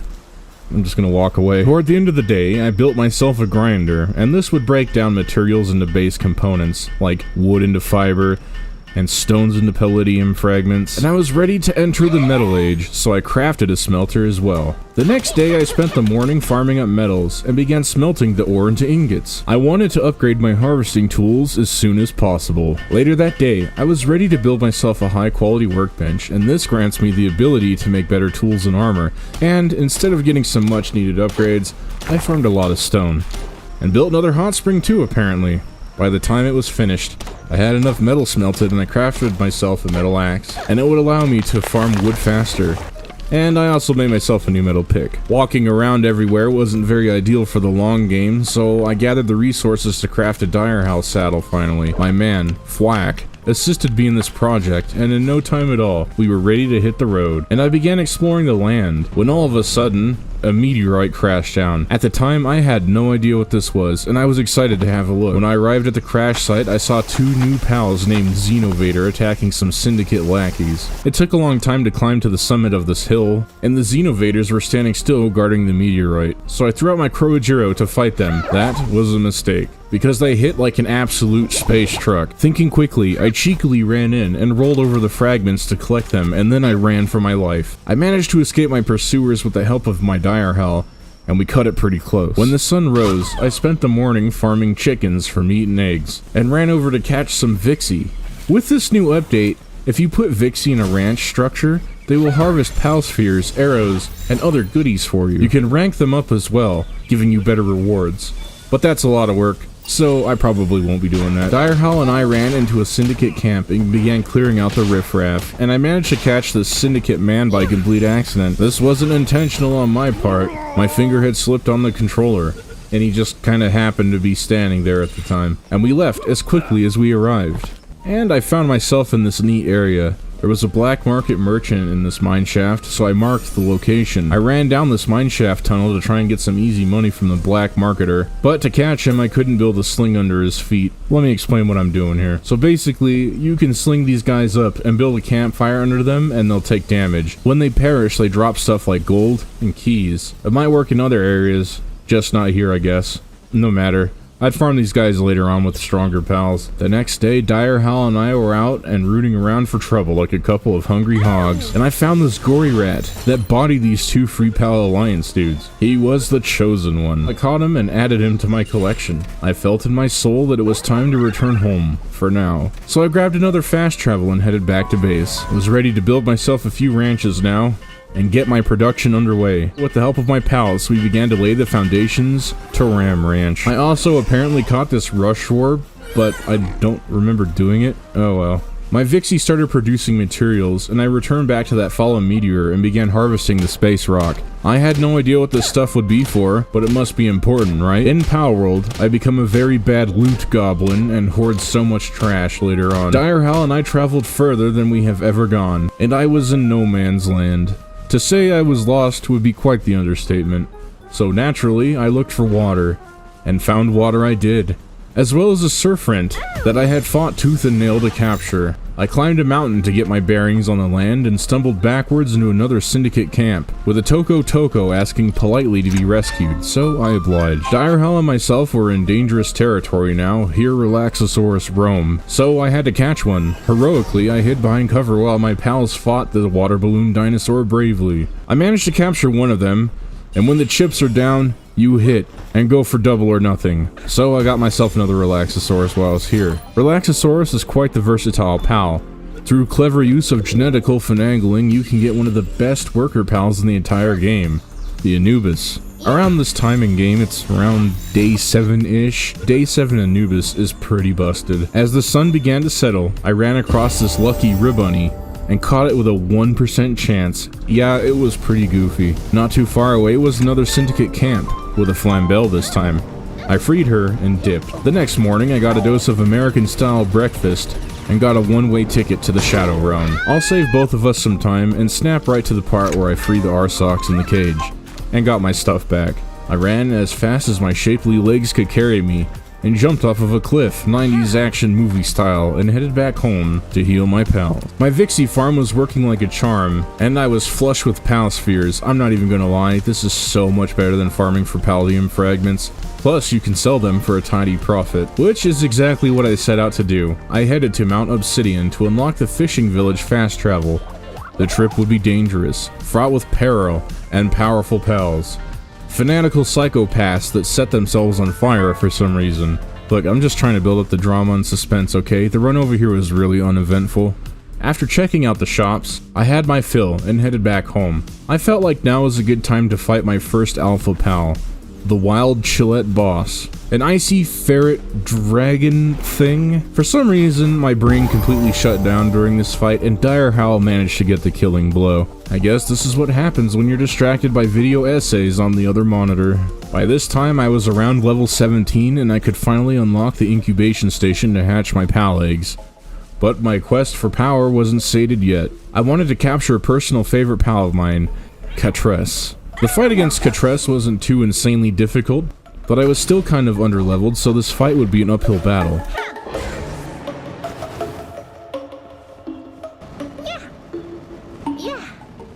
Catress ran through my entire team, and I got cooked alive. I decided to put a pin in this endeavor for now and return to base to build an egg incubator so I could get this show on the road. On day 12, I made myself a brand new bow, the 3-shot bow. As the name suggests, it shoots 3 arrows instead of 1. Duh. And it would also double as a means to get the flying pals out of the sky, allowing for easier capture. With my new upgrades, it was time to go round 2 with Catress. The battle was very slow going. I was running with mostly water pals, and the only counter I had to Catress was my Relaxosaurus because it's a dragon water type, but he didn't have any dragon attacks yet. I'm going to assume you know what type weaknesses are already since you've clicked on the Palworld video, but I guess I can explain once more for the parents that have me going in the background to keep little Jonathan occupied while you know, do whatever it is you're doing. Water goes against fire, fire beats grass, grass beats earth, earth beats electric, electric beats water, dragon beats dark, dark beats normal, normal beats, you know what, I actually don't know what normal beats, and ice beats dragon. So there you go.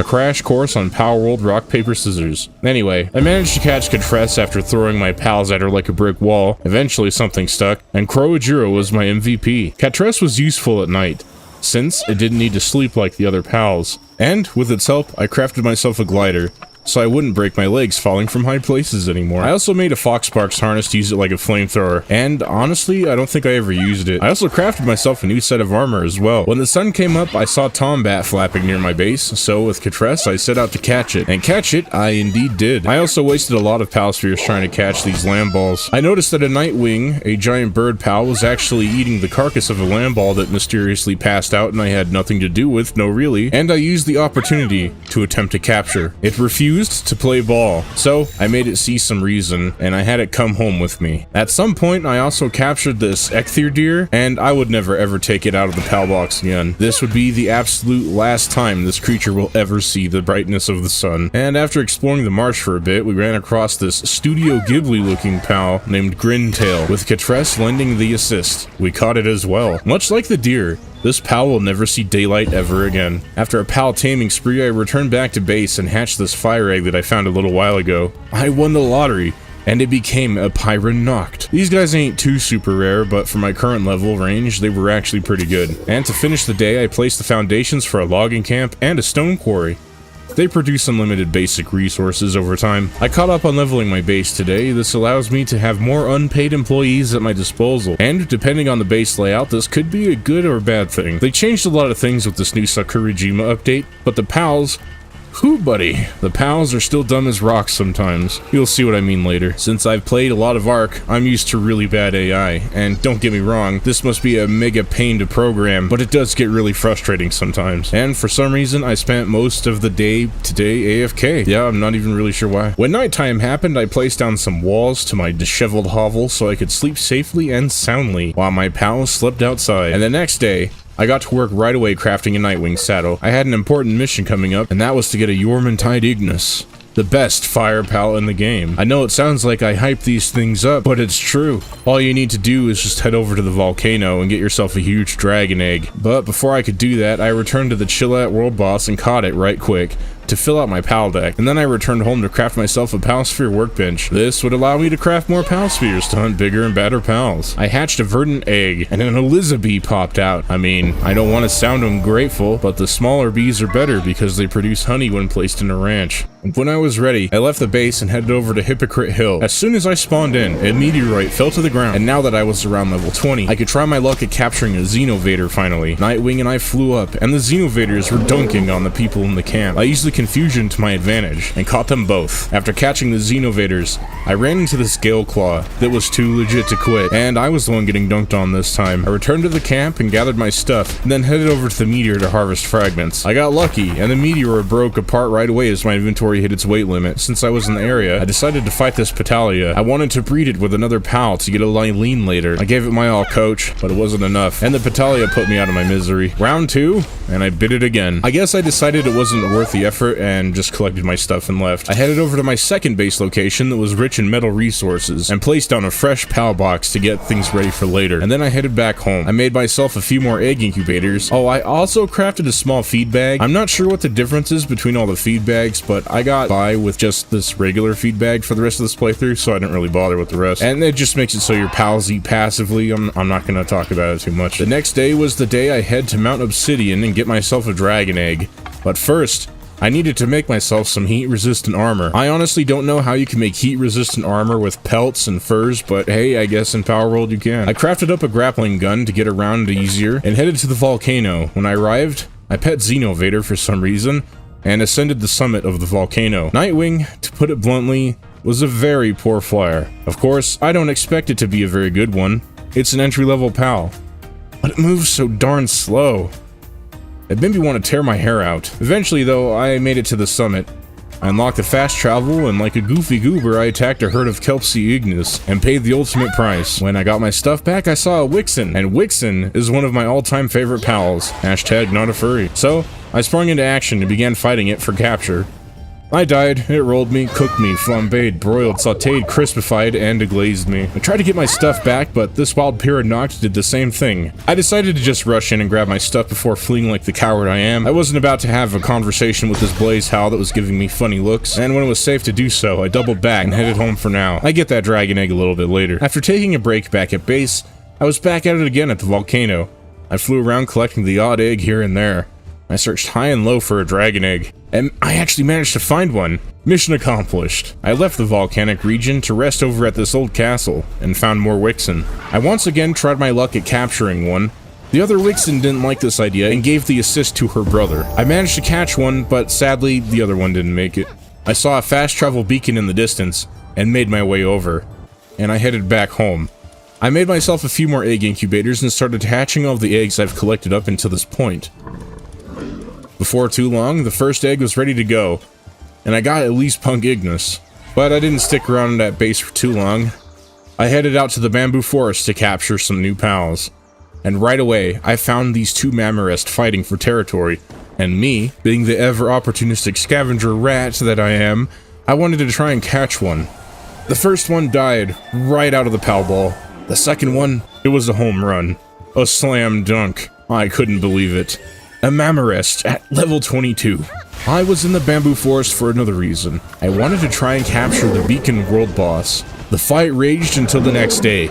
My pals were all incapacitated, and I bit the big one. Quite unfortunate. I made it back, and it was time for round 2 with this Kentucky Fried Fool. We got it pretty close, but this time, Wixen defeated it. Glahm, why aren't you using the Ring of Mercy? I hear you cry. My answer is quite simple. I didn't know it existed yet, XD. The rest of the day I spent it running around the bamboo forest with Direhowl looking for more pals. and when night offered her cold embrace to the world, I found these cognito. And when I look at these things, I just think of a little funny plague doctors or something. I don't know, I just said that in my notes. I just read it out loud. I managed to catch myself a crow man, and these loot moon ran up on me. It was super dark, and I didn't want any of that, so I ran away. The next morning, I had managed to capture myself a Van Worm, so I could retire my Nightwing. Van Worm wasn't the best at flying, but it was far more suited to flying long distances than old Nightwing. I eventually found myself in Greeley, Colorado, caught a few cows as well, or tried to anyway. This Mazzarina refused to accept its fate, and then a pack of dire howl showed up and some Van Worms. Oh man, it was a disaster, and my dire howl went down. So I legged it, right into this pal tamer who wanted to rumble. She whipped out a Jolt Hog Crest on me. I laughed, so I used Wixen. I won. At this point, I had my fill of adventure and returned home to heal my dire howl and just chill for a bit. First thing in the morning, I captured my prized egg, and out popped, you guessed it, the Yormantide Ignis. I was ecstatic. Oh, from the other eggs, I got a Reptyro too, I guess. He's not as cool as the fire snake. After I hatched the eggs, I collected from the volcano. I crafted a Van Worm saddle, and the difference in flight speed and stamina, well, is, well, pretty noticeable. Next to my swamp was an area that I'm pretty sure was inspired by China. Please don't cancel me. And I'm not just saying that because of the Mossanda. Giant spires of rock jutted into the clouds, making this area one of my favorites. I caught a Mossanda and tried to capture this bee guard for some honey. These little guys like to explode themselves at the slightest provocation, much like people who chronically use Twitter. Hey yo, he's got the jokes. Please like and subscribe. Deep into the night, I caught another Mossanda, and I called it good.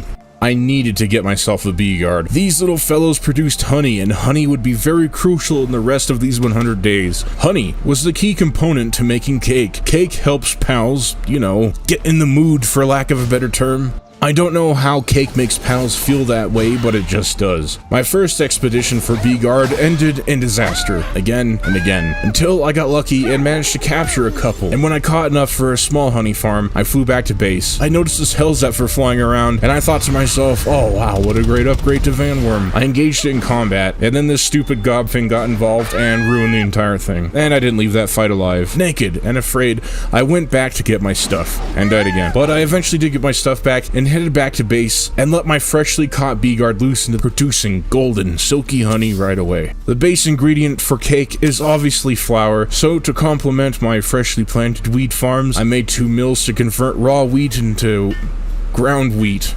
aka flour.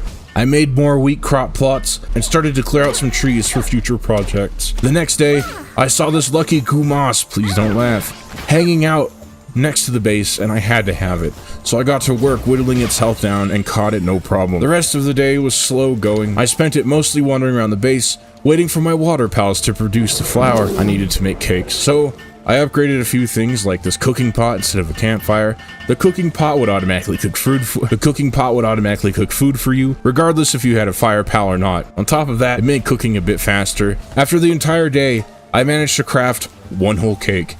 Wow, now that's progress. I had my breeding ranch set up and ready to go as well, and I spent a little bit hatching a backlog of eggs that I had been collecting out in the world. From one of the eggs, I managed to get myself a Bushi, and he's one of my favorite pals. Not because I'm a massive weeaboo. Actually, yeah, it is. After I made a few more cakes, it was time to get the ball rolling, and I threw a Relaxosaurus into the pen with a Celeray, and these 2 would make an Anubis. All that was left to do was chores around the base and wait patiently for my new pal. And after a few minutes, an egg was given to me. But we had to wait a little bit before it would hatch. And I spent the rest of the day staring at this cooking pot, apparently. Next up, I needed to get myself a Petalia. So, here we go again. This time I had Wixen with me, and we cleaned shop. A little too well, because the Wixen had killed the Petalia. Well, shoot. So it was time for Plan B. B stands for because I don't want to wait another hour for the boss in this dungeon to reset. With Van Worm, I flew over to the Wildlife Sanctuary A. Rare pals spawned here, so I decided to go on a taming safari and caught a few extra pals. I spent the night at the sanctuary looking for a Petalia,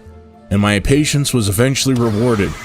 I was very careful this time and caught it. Thank goodness. I could leave to make myself a Lylene. All I had to do was combine a Mossanda with this Petalia. I will not make a joke because it's low-hanging fruit. While waiting for the miracle of life to happen, this random Mamorest decided to come into my base, and it was looking for a fight. The only thing it found was a trip to the grave. And amongst all the ruckus, the egg I had been waiting for was laid. I had some time to kill waiting for my other eggs to hatch, so I farmed a little bit and called it an early night.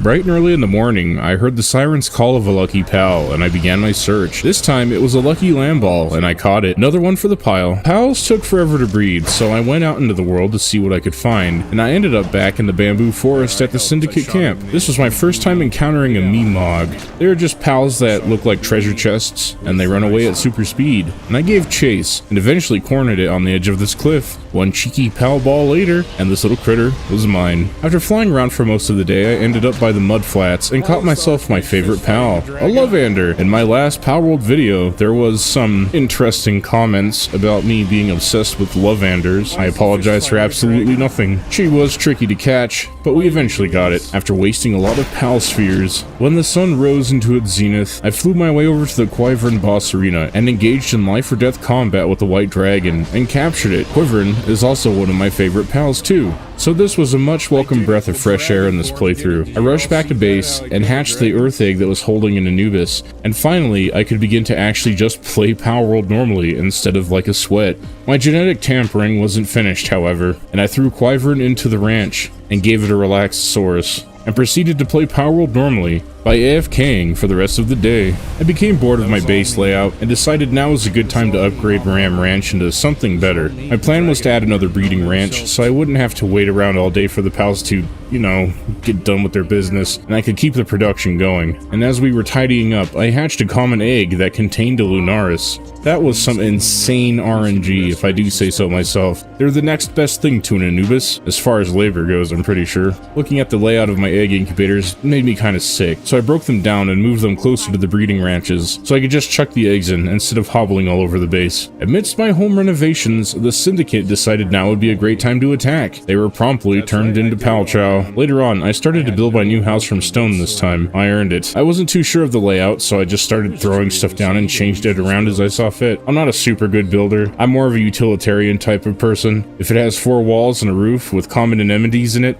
yeah, I'm good. It was about time I got out of these drab furs and wore something a little more fashionable. And after scraping by for the past month, I had enough resources stockpiled to craft myself an advanced workbench, which I used immediately to upgrade my armor to pal metal armor. And I also made a ton of arrows. For what purpose? Yeah, I don't know. But I used them at some point for something, I'm sure. Like fighting Zone Grisbolt, or should I say Rizbolt?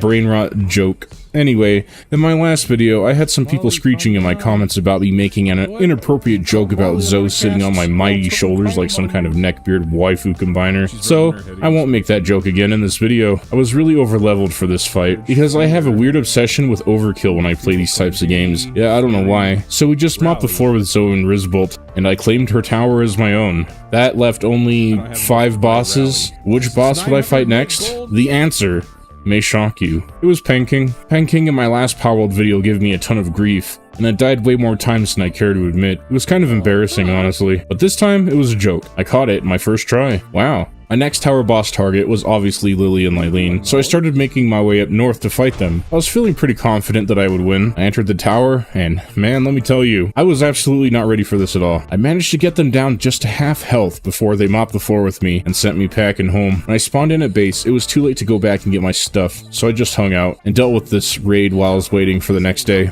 I was a bit stuck because the mountain was too cold to traverse at night, and I would just die again anyway. Kinda like this. The next day, I grabbed my trash and entered the tower again. Realizing my horrible mistake, I tried to flee for my life, and I ended up getting smeared across the floor once again. The next day, I grabbed my stuff again and saw this Raindrix, and I tried my luck at catching one, and guess what?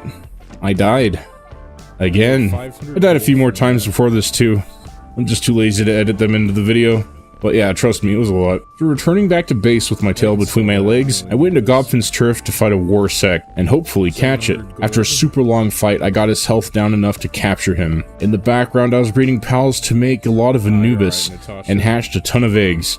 Look at this, 5 Anubis ready to work, ready to fight for me, their king, Glahm. Well, that certainly was a day, huh? Well, time for bed. The next day I began constructing my metal base. This base will be my metal farm. I don't really know how much more I can explain it to you guys. I spawned in the Anubis, and they got to work mining right away. After leaving my Anubis to their own devices, I returned back to the old base and began crafting even more logging camps. In the future, I would need to craft a lot of carbon fiber for various things, so these would come in handy. Then it was back to the metal base to build the foundations. My pals would need an area where they can rest and bathe and eat. The base layout would be a gigantic horseshoe shape, or something like that. The courtyard would allow metal nodes to respawn unobstructed. So here's a chaotic mess of jump cuts disguised as a base building montage, cause I don't want to write anymore. On day 44, I hatched myself a legion of Anubis. I don't really remember how much exactly, but it was a lot. I would have enough to run at least 2 other bases efficiently. Now, I could have bred for an absolute perfect working Anubis, giving it workaholic, nocturnal, etc. But that would take a lot of time. And breeding has been changed in Palworld, I think, making the guaranteed traits of newborn pals very random. We'll get into all that a bit later. By this time in game, I was around level 29, and I read over the new technology I could unlock, and that's when I discovered the Ring of Mercy. While wearing this, you cannot bring a pal's health below 0. Wish I had known this when I was fighting that beacon. The next day I flew into the small village and purchased a witch hat schematic. This thing is mostly just cosmetic, and I got myself some bones for an upcoming project. You needed bones to make medicine and cement. Then I decided to catch this King Paka that was hanging out by the village. Since I was here, the fight wasn't an issue, and I was pretty overleveled for it. While flying around, I saw these old cathedral ruins and found another shady merchant inside, but the only form of currency he would take is dog coins. You could get these from searching trash piles, and I think you get them from Nemogs. I don't really know. I didn't even really try. Towards the evening, I flew around capturing fresh pals to fill out my pal deck, and even fought the Selphedron. It's not my favorite dragon in this game, but it's still kinda neat. When I arrived at base, I was raided by violent wild pals, but they quickly found out how violent my overworked and near-starving pals were. Around noon, I flew around to the bamboo forest and began capturing more pals, and I went to where the Kelpsie wandered around on the beach, and I tried to catch one, and this little goofball sent me through the ringer. It absolutely played me for a fool, and I almost died. When I was done, I headed back to my metal farming base and placed an assembly line that would allow me to craft more advanced item recipes and make stuff a bit faster. But I still needed electricity though, and I would just worry about that a bit later. The next day I built myself the Ring of Mercy, and I'm not going to lie to you guys, I would hardly use it in this playthrough. But I did use it at some point, rest assured. I decided that a Relaxosaurus Lux would be perfect electric pal to get things started at my metal base. I have fond memories when I first encountered this guy in my first Palworld 100 Days video, and if you didn't watch that video, basically I cut my finger open on a can of green beans and started bleeding all over my apartment. Fun times. I shed actual blood for that video that no one watched. Thank you, by the way. But that's alright because you're here now, watching, and that counts for something, at least, right? I got more than halfway through the fight when I realized that I didn't have any pal spears, so I rolled away to take my leave. I quickly returned to my base and grabbed some balls and teleported back to the Relaxosaurus Lux, and yeah, well, dang. I decided to go with plan B. Because I don't want to wait an hour for the boss fight to reset. I know I used this joke already, I'm just burnt out and hustling through at this point. So with plan A currently staying on the floor in the dungeon across the world, I went with Masanda Lux, and he died too. It was now time for plan C. I would just make my own Relaxosaurus Lux. It wouldn't be the alpha version, but it would serve a noble purpose at least. My only dilemma is that it took a long time to cook cakes, and I only had one Yormantide Ignis. So I headed over to the volcano to fly over into the wildlife preserve to catch one. Or 2. If I could get a female, I could breed more Yormantide Ignis. My fire problems would be solved forever. I did find a Yormantide and got to work with one of my strongest Anubis. Unfortunately, in the distance, we had a Wumpo-Bhutan, aka the situation rapidly approaching my location, so I backed off. When I'd back off, the Wumpo followed. Until, yep, instant transmission, and here we go again. I spent hours in this game fighting other Yormantide Ignis, when all of a sudden, guess who else decided to show up? At least I leveled up, I guess. When I came back, I used my big brain to formulate a strategy. I thought, what if I could catch myself a Wumpo-Bhutan? They are very powerful after all. So, for the majority of the day, I went and fought a Wumpo-Bhutan. It had cornered itself by the ocean, and the battle commenced. It was tricky to deal with, but as the sun was setting, we managed to capture it. I've had my fill of this sanctuary for now, and decided to head back home to make more quality pal spheres and rest up. My Yormantide Ignis that I had hatched from the egg a few paragraphs ago was my only tier 4 fire pal, so I would just have to share it between my bases. Not ideal. I'd rather have it stay at my metal base and smelt metal for me, but I need pal cakes too, so I brought it back to my first base and let it do what it did best. Get caught on anything and everything and glitch out, breaking the fragile AI shoestring code that holds its existence together. I really do not like to skip over days too much. I did record 100 days and then some, but when reviewing the footage of day 57 through 63, nothing happened. I was raiding pals and goofing around, so we're gonna skip. I did attempt to fight Lily and Lylene and got slam dunked. Spoilers, I guess. I fought her a few times, but I couldn't get a W. I'm starting to sweat a bit because we're over 50 days, and I only have 50 days to beat 5 more tower bosses. We're cutting it pretty close here. Today was the day. Day 64, I flew over to Sakurajima Island to see what it was all about. My first encounter was 2 Wixen Not, which are Wixen doing a Catress cosplay. Pretty cool. I went in for a closer look and almost fat-fingered my own demise. A bit further down the beach, I ran into an armadillo pal called a Kick-It, and it almost folded me like a lawn chair. I spent a good 10 minutes fighting this thing, and I accidentally killed it. It did drop some oil though, which is one of the new resources in Palworld. I also fought a gory rat, Terra, and actually managed to catch it. My first ever Sakurajima catch was a gory rat. Inland, I found a Lulu too, and wanted to catch it. Little did I know that this pal had the ability to channel the literal raw energy of God, and call a holy beam of cleansing light to smite down her foe. After going back and forth with this thing, I managed to catch one of them, and I caught the other one too, I guess. I wasn't done exploring yet though. I really wanted to see what Sakurajima had to offer. Let's just say I wasn't disappointed. After flying around for a minute, I was greeted by sakura trees that were in bloom, and I found a small shrine that was next to the boss tower. I took a moment to really soak in the arena for a few minutes and ran around on foot. Probably not the smartest idea. There were patrols of ninja that were running around, turning the local wildlife into sashimi.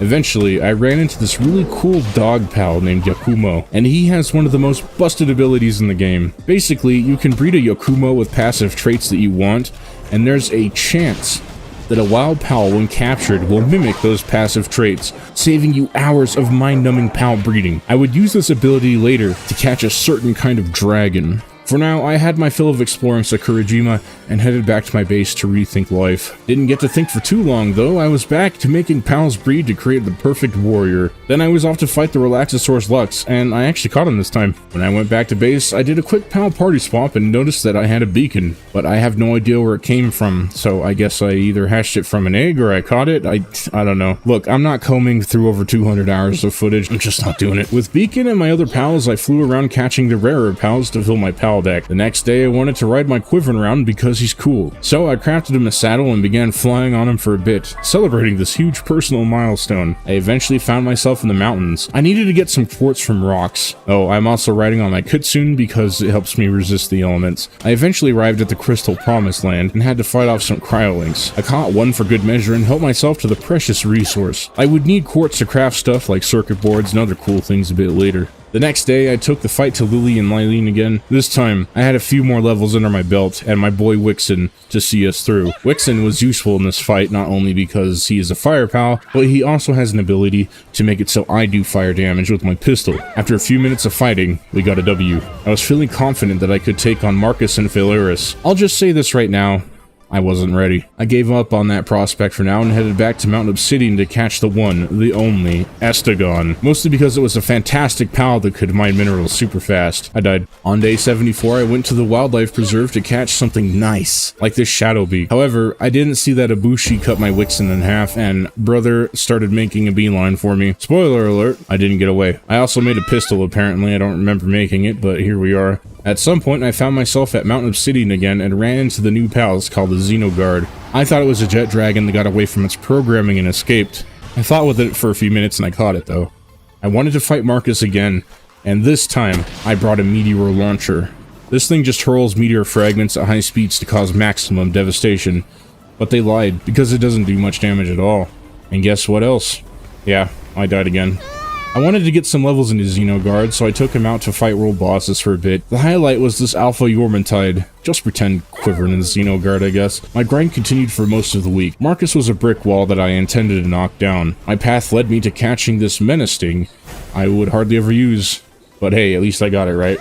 You know what's crazy to me is that I have gone 70 plus days without unlocking the fast travel to Dune Shelter, the hub in the desert where you can buy various things and new pals. Well, it's time to rectify that. I couldn't really escape the desert though, and challenged the Anubis world boss to a fight. He was 6 levels higher than me and it showed. Every time he would hit one of my pals, it seemed like time froze for a second. I eventually pulled out the big gun, took aim, and missed my shot, blowing up innocent pals that were just in the background. Oh well, can't dwell on the mistakes of the past, we got a fight to get through. Yes, I'm back at Mount Obsidian today. I just can't seem to escape this place. I was here to catch the Alpha Blazema for his Fire Lord perk. I wanted to breed a super strong Wixen, something I wanted to do in my last Palworld 100 Days video, and you already know the breeding process goes. I'm not going to bother showing it to you. At my other base, I could finally build a production assembly line, and I almost died falling off the platform. I should install some safety features, but I never will. OSHA hates me. After that, I went back to, you guessed it, on Obsidian. It was time to go round 2 with the Astagon boss. I had a lot of coal farming coming up, and this guy completely fit the bill. The fight was going very well, until a Stegon clipped through the wall. I tried to fly around the room to get him to come back out, ran around for a few minutes, he didn't want to budge. Yes, I did say a swear. All I could really do was just leave to reset him and then come back, but this time I accidentally killed him. After making some preparations, I'm back, hopefully for the last time. I returned to the volcano to get my stuff back. I just wanted to show you how ridiculous this Alpha Kitsune is. This thing is absolutely massive, a real heckin' big boy. I made my way down into the mines where Astagon was chilling out and then ran into a bit of an issue. Astagon was keen on not letting me grab my things, but he did let me grab an early death. I made some throwaway armor at base and tried to grab my things again. This time I was successful. Did you know that Astagon can wall hack? Because I sure didn't. Honestly, I don't want to bore you with the details, but I did die a lot. The final time I locked in, and I actually managed to catch him this time. Or was it her? I don't know. I'm just glad I never have to do this again. I also managed to catch another Blazema too. I just thought you should know. A day or so later, I tried to capture my first set of legendary pals, this being Palladius and Necromus. I could waffle on about the fight itself, but you can probably guess what happened to me. Oh man, Mount Obsidian? It sure has been a while, huh? Well, since capturing Palladius and Necromus didn't go so well, I thought I'd try and catch Jet Dragon instead. The fight was a long, drawn-out process, and we were making some good headway until it got too close to the ledge and this happened. Yeah, I didn't hear no bell, so I got back in the saddle and tried again. I had spent the better half of the entire week in game trying to capture this Jet Dragon with 0 success. By this time, I was feeling kinda done with Palworld. I visited the new Sakurajima island, caught a bunch of pals, and then some new ones. I guess I crafted some pal armor in there too at some point. Also, check out this Lord of the Rings collectible I crafted. Not a lot whole happened in the twilight of this playthrough, sadly. The last 2 days, I didn't do a whole lot of anything. Just hung on at base and did things. But I did play an extra 100 days, so here's me fighting the Sakurajima tower boss with a crazy shadow beak.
Wow, I won. Alright, that's all I got. So, see ya.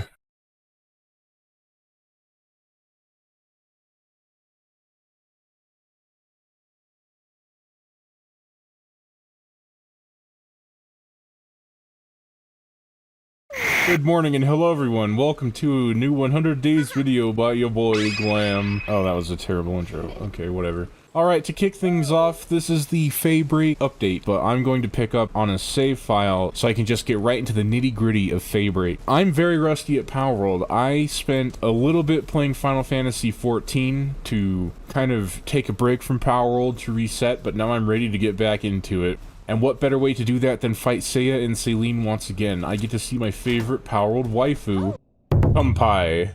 Oh no, it's Glahm. That's cheating. I just got here. That's not fair. Stop. I haven't played in a while. Help. I had this like really cool intro to the video planned, and it did not go as expected, needless to say. Great, now I look stupid in front of thousands of people, but what else is new? Alright everyone, let's get into it. Fade break. I want to really check it out. Anti-air zone. Dismount your PAL to avoid being shot. What? Oh, I'm sorry, Jet Dragon, please. Oh my goodness, that was scary. Okay, so I can't fly on this new island. I have to traverse on foot. I'm used to this. What is that? What are they called? A SAT? A surface-to-air turret? Yeah, I think that's what they're called. Fabric Warrior.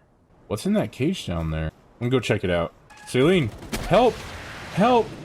These guys are scary. Oh, I shot him with my grappling gun. Aileen, what are you doing? Fight! Oh my goodness, bro. You're blowing it, Saline. Alright, let's hack the system. I should be able to fly now, right? Whoa! It's a guy. He looks like a Loot Moon. Loot Moon Chris. Alright, well that explains it then. Alright, I'm actually going to traverse around on foot for a little bit, and I think Xenoguard is the perfect mount for this. Xenoguard is strong. He's yoked. Darion. I want to catch this. Let us fight. Oh no, not again. I cannot die here. I actually need to find a fast travel. Legendary Sphere. Shoot. Snap. No shot. Whatever they say nowadays. Alright, 8% chance.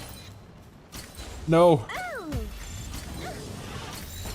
And a Gildane. Ah, come on. I just got here. Stop. Stop. You made me do this. I did not want to do this. I did not want this to happen, but you forced my hand. I don't see any fast travel beacons around here. Alright, let's fly up in the air. There's one. Alright, our first foray to Fade Break was a crazy one, so I have a lot of work to do. I need to make legendary PAL spheres or ultimate spheres. I need to get my PALs whipped into shape because I plan on building a base over there. I got a lot of work, so can we do this in 100 days? Alright, I'm gonna make a few ultimate spheres to bring with me. Alright everyone, let's get to work. Come on, let's go. We got places to be and things to do. Oh, this is gonna take a while. It's alright though. So, how are you all doing? How was your day? How was school? Remember to do your homework, eat your vegetables, grow big and strong like Glahm. Hello, Lovander. I got nothing to say. You guys already know. And with that, I spent the rest of day 2 crafting ultimate spheres, and tomorrow I will go back to Faybreak Island and see what we could find. And the next morning I went straight to Faybreak Island, and I got taken out by rockets and fell through the map. Never change, Palworld. Of course, it's my fault because I wasn't heeding the warnings and I got a bit too overconfident. When I got back to my base to let Jet Dragon heal, I dropped him off in the base and allowed my pals to carry him to a bed. This heals up your pals a bit faster than letting them sit in the pal box, and just like that, Jet Dragon's up and at him and ready to go. Whoa, look at that. A Phalaris Aqua. You already know I gotta catch this. No, come with me, please. I need you. Yes, Phalaris Aqua caught. Let's go. Alright, so since flying around on Jet Dragon is an occupational risk at this point, I think I'll just roam around on Xenoguard for a little while. He's kind of underutilized in my playthroughs, but he and I are going to become the bestest of friends. Location, location, location. I need a good base location. Ooh, Scorched Ashland. I definitely don't think that I'll be building here. So since this place is like Viking-esque, I kind of want to build in a snowy area if there is one. I'm gonna risk it for the biscuit with Jet Dragon and fly around. So far we're not getting shot down, so that's a bonus. I want to catch one of these, a Prunella. Oh, the laser rifle is so good.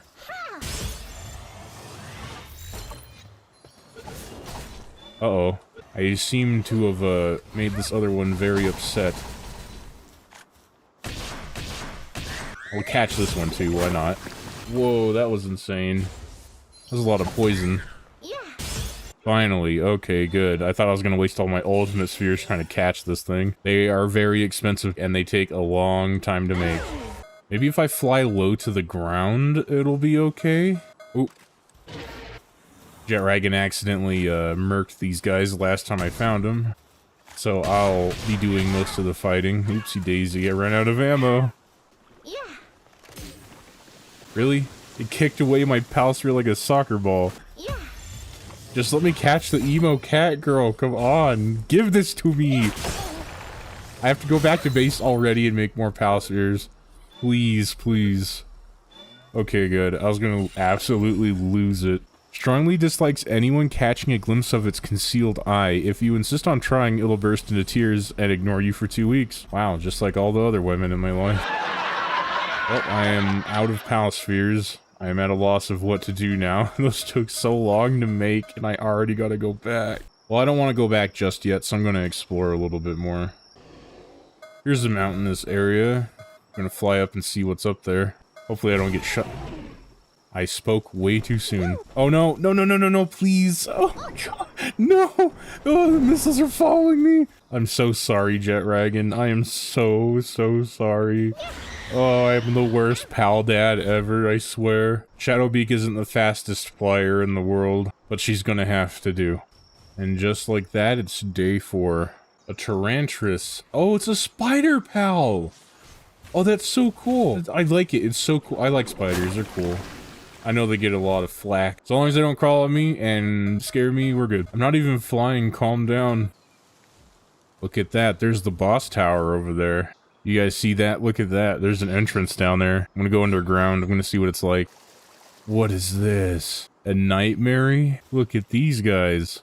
Oh, they're friendly. Hello. It is I, Glahm. Have you heard of me on YouTube? I almost have 8,000 subscribers. Isn't that cool? These guys are really nice. Very affable. So on the map up here, I see a Frostallion Noct and an Azurmane. I think the Azurmane might be one of the new legendary pals. I'm not too sure. I kind of want to go check it out. Hello, are you one of the new legendary pals? There's no way this thing can be a legendary pal. My Shadowbeak is absolutely smoking this thing. Yeah, there's no way this can be a legendary pal. Looks cool, though. Uh-oh. Uh-oh, I've bitten off way more than I can chew. It's... what happened? I don't know what's going on anymore. Shadowbeak, defend me. Defend your father. An Azurmane bounty token. Okay. I'll have to look at what that is here in a second, lest I take a trip back to base unwarranted and unwanted. Dude, this Shadowbeak is just shredding all these pals. Oh my goodness. Optimus Prime is unstoppable, except for when Seiya and Celine is concerned, I guess. Proof of defeating Azurmane, Blue Lightning Steed. Simply possessing it permanently increases the stats of the pals in your team? Okay, this is interesting. So the more of these you have, the stronger you become. So there's incentive to go out into the world and get it. I'm not even flying. Stop. Frostallion Noct is... Frostallion Noct is... up. Okay, I have one more flying pal, and that's Saline. Uh-oh, I need to dismount. I see the rockets, they're coming. Well, Shadowbeak is really strong, until she gets shot at by rockets. With a quarter of my pal team defeated, I teleported back home to let them rest up and heal, and to make more Ultra Spheres. The morning of day 5, I decided to make Necromus his saddle. Running around the island on Xenogard was getting a bit difficult, and I needed something that can at least traverse the landscape a lot easier. If I remember correctly, Necromus has a triple jump, and that would prove invaluable on Faebreak. And with the aid of one of my trusty Anubis, we began crafting the Necromus saddle in earnest. Yes, this was going to take a little while, but it would totally be worth it, I'm sure of it. And I also saw that you could craft Neophia's shotgun. I wanted to craft this a bit later, so I went ahead and unlocked it. I still needed about 11 dark fragments. Oh, Necromus only has a double jump. Still, that's pretty useful, I think. Oh yes, Necromus, he will do just fine, I am sure. With trusty Necromus at my side, I returned back to Faebreak to explore the land, hopefully slightly more unfettered. Oh, this is nice. He runs so fast. It's good. And since he's a legendary, he's pretty strong. I hope. Blessed fast travel. People. Let's see what they have to say. I am the chief judge of the Palworld exhibition. I came to this region to see Gildane, but it got away. I will give you the honor of showing me Gildane. You may thank me later. Foolish to appear without Gildane at such an opportunity. You've wasted my precious time. What? Nani? How about you? Oh, she's just talking about, like, bounties and stuff. Okay. Oh, she's telling me a story. I can't read, though. Sheesh, even with a lantern, it's still dark. I'm in very uncharted territory right now. What on earth is this? Requires electricity generation, and here I am without an electric pal at my party. Well, them's the breaks, I guess. Come on, Necromus. Wow, look at this. This is breathtaking. You know what? I think this might be the zone. I think this might be space for base number 4. Celestier. A Beast of Salvation. All right, Necromus, what? Do you think we could take it? Yeah, I think we can. What is this? That actually... Holy moly. Oh, that was close. Alright, Ultimate Sphere, let's go. Come on. Let's go. Please. No. Oh, no. Oh. I don't know why I forget that this character is absolutely yoked. Decked out to the gills. Ancient texts refer to it as the Beast of Salvation. The light emitted from by Celestier purifies everything, literally causing things to vanish from existence without leaving a trace. That sounds pretty ominous. And here we are, the morning of day 6. I think I am certifiably lost. Whoa, this would be a sick base location. I wonder if the pals would get stuck on the stalactites, though. Or are they stalagmites? I don't know. We'll find out very soon, I'm sure. Either I'll walk away with a brand new alpha pal, or I'll be walking back to the graveyard. That made more sense in my head. There it is. Wow, this guy looks sick. I gotta be mindful of Shadowbeak's Divine Disaster.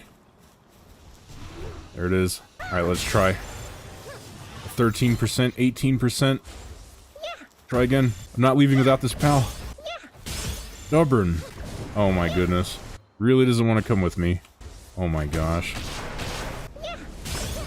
Oh, that was close. Oh no. Bro really does not want to come with me. Go, Niafia. I just need to whittle him down. Oh, he does a lot of damage. Playing... Wait, maybe not. No. I have 9 ultimate spheres left. There we go, whittle him down. No, no, Shadowbeak.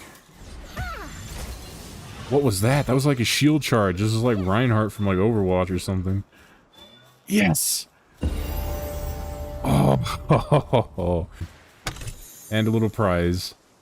Plasteel armor schematic, alright. I'm gonna head home and do yet another party swap. Alright, it only took 6 days into the playthrough, but I have a plan now. I'm going to disassemble my entire metal smelting base here, since they made the metal ore pit as an unlockable upgrade from the ancient technology point tree. And I'll move everything here over to Faybreak somewhere. I still haven't 100% settled on a base location yet. I haven't even been all over the island. So I'll spend the next few days just disassembling stuff and moving things around. I had a goal in mind, a direction for the next few days, a task that I needed to complete. I'm a very picky person and I'm very particular about where I place my bases. So for the rest of day 6, I flew around Faybreak Island and explored a little bit, looking for the perfect location. Little did I know though, things would soon take a turn for the worse. Oh, it's a Splatterina. Now is my chance. Go get her, Necromus. Oh no. I am in a really compromised position right now.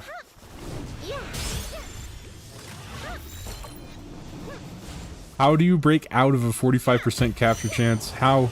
I ask you. Things are getting really silly. Alright, the Splatterina. I'm dead. Well, I got splattered by the Splatterina. The problem I ran into every time I tried to get my stuff back was it was too hot. So I ran back to base real quick to grab a couple of thermal shirts and some heat-resistant pelt armor. And hopefully this will be enough to stave off the heat. I'm confident. I'm pretty sure it'll be fine. And it looks like we're in the clear. Of course, this is Glahm 100 Days, Palworld anything, and things never go as expected. Oh, it's a good thing I had this stuff lying around. We're only like a week into this playthrough and I've died so many times I've lost track.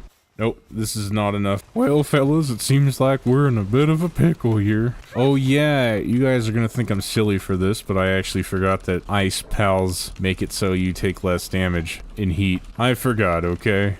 It's been a long time. Oh my goodness gracious. It worked. Blessed winter chillette. By the way, look at this costume. Isn't it cute? I like this. This is fun. Whoa, you can kick? You can kick? Kick what? No. No, don't kick your pals. That's bad. No, don't do that. I'm sorry, Chillette. I don't have my grappling gun, so this is gonna get really wacky really fast. Is it just me, or are we climbing up walls faster? I swear, it feels like we can climb up walls way faster now. A meteorite descent in progress on Faybreak. I actually wonder what this will spawn. I'm gonna make my way over there. Should land right on top of me, yes. Really, just Xenovator? Okay, well that's kinda lame. And once again, I retreated back home with my tail between my legs. Ooh, yeah, look at that. My stuff is very, very close to breaking. Fortunately, I have enough plasteel to repair it all. Only downside is, I need to wait for pal metal ingots now. It's always something. I apologize, everyone. I really did not plan on dying like that. Setting me back a little bit. And I have to head back to my other base and make food. Which is good, because I don't like standing around AFKing doing nothing. Feels like I'm wasting time when I do that. Wow, food here at this base is really plentiful. I never really checked all this stuff before, but it seems like we're doing alright on food here. Probably turn all this wheat into flour while I'm here too. Might do some pal breeding a bit later. Might as well get the cake production started as soon as possible. 580 salads. That should be enough to last us through the winter.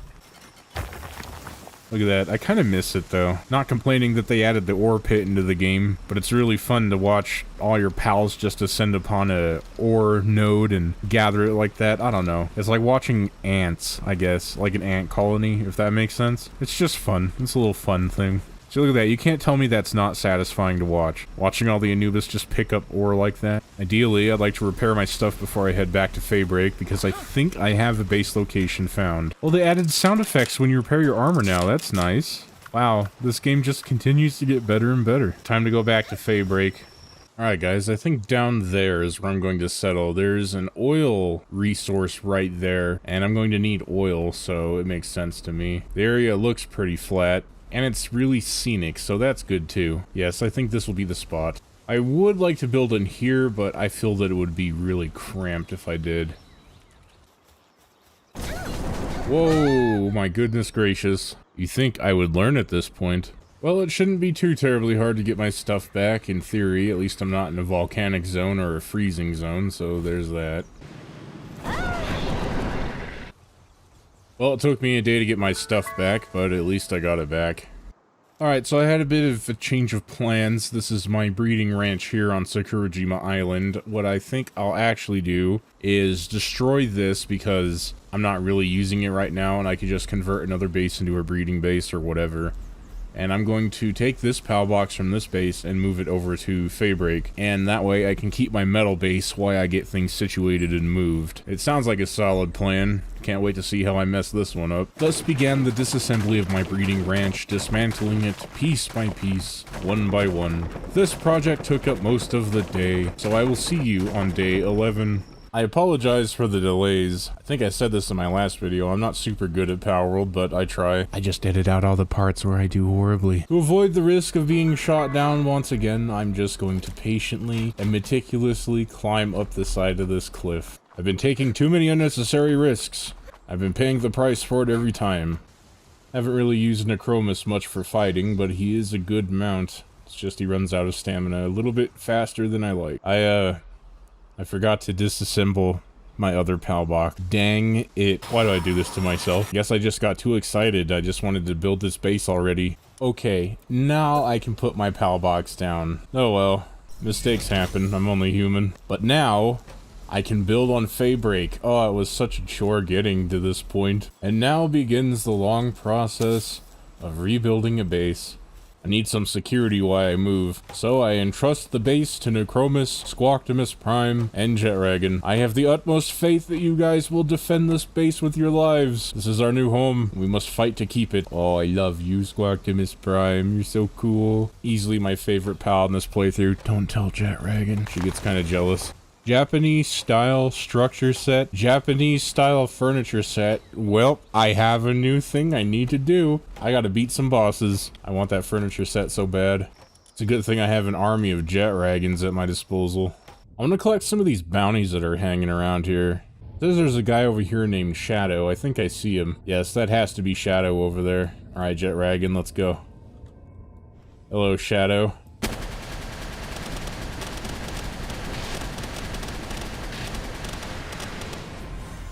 Well, that was a slam dunk. Okay. Let's keep going. Let's go do Crash now. There goes another one. I'm gonna go fight Flare now. Target acquired. Easy does it. I saw another one at the other end of the island. Let's go fight Aloha now. Let's take him out from orbit, shall we? And another one down. It is now day 12. You know, my Glahm fam, this is actually kind of fun. I enjoy these bounties. It's a little something extra to do. This is really addicting. This is the kind of stuff I enjoy in games. We're gonna go fight Nimble next, and since she's on Sakurajima, I'll go gather up my other bounty papers, and then we'll go see what the rewards look like. You know, I always say that I really like Sakurajima. I just don't really like the swamp all that much. Every time I come here, something bad happens. Colette, chill out. And a Relaxosaurus? Oh, see, I told you, every time I come to the swamp, something bad happens. Oh, that was so awesome. Oh, that looked really cool. Through the power of holy light, be cleansed. Alright, let's take out this Relaxosaurus. He's irritating me. Oh my goodness gracious. Did you see how much damage that Dazzy did? That was insane. Hello? I'm absolutely flabbergasted right now. Dumbfounded, stupefied, bewildered.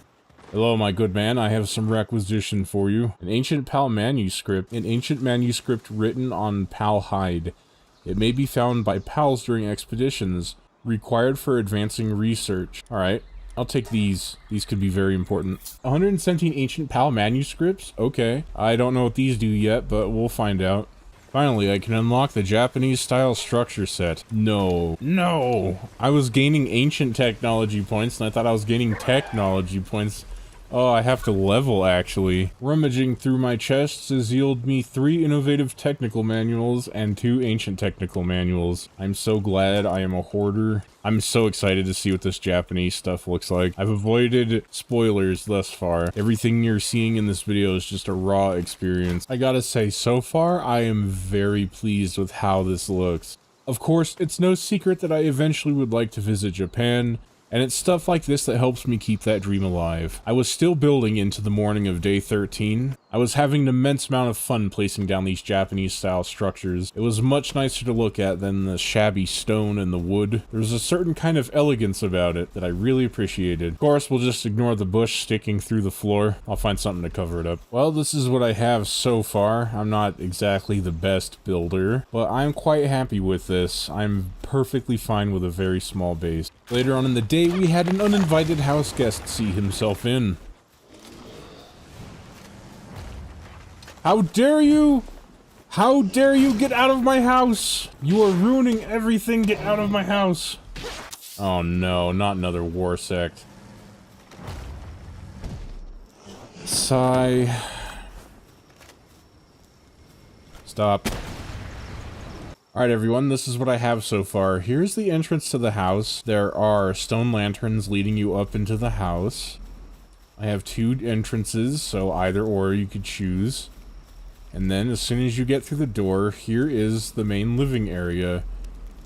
You have a hearth on the floor where you can cook your food, drink tea, commiserate amongst your friends and comrades, and then you have, of course, the pillows you can sit on to be comfortable. And here's a lovely divider dividing the living room from my study, and here is where I edit my YouTube videos.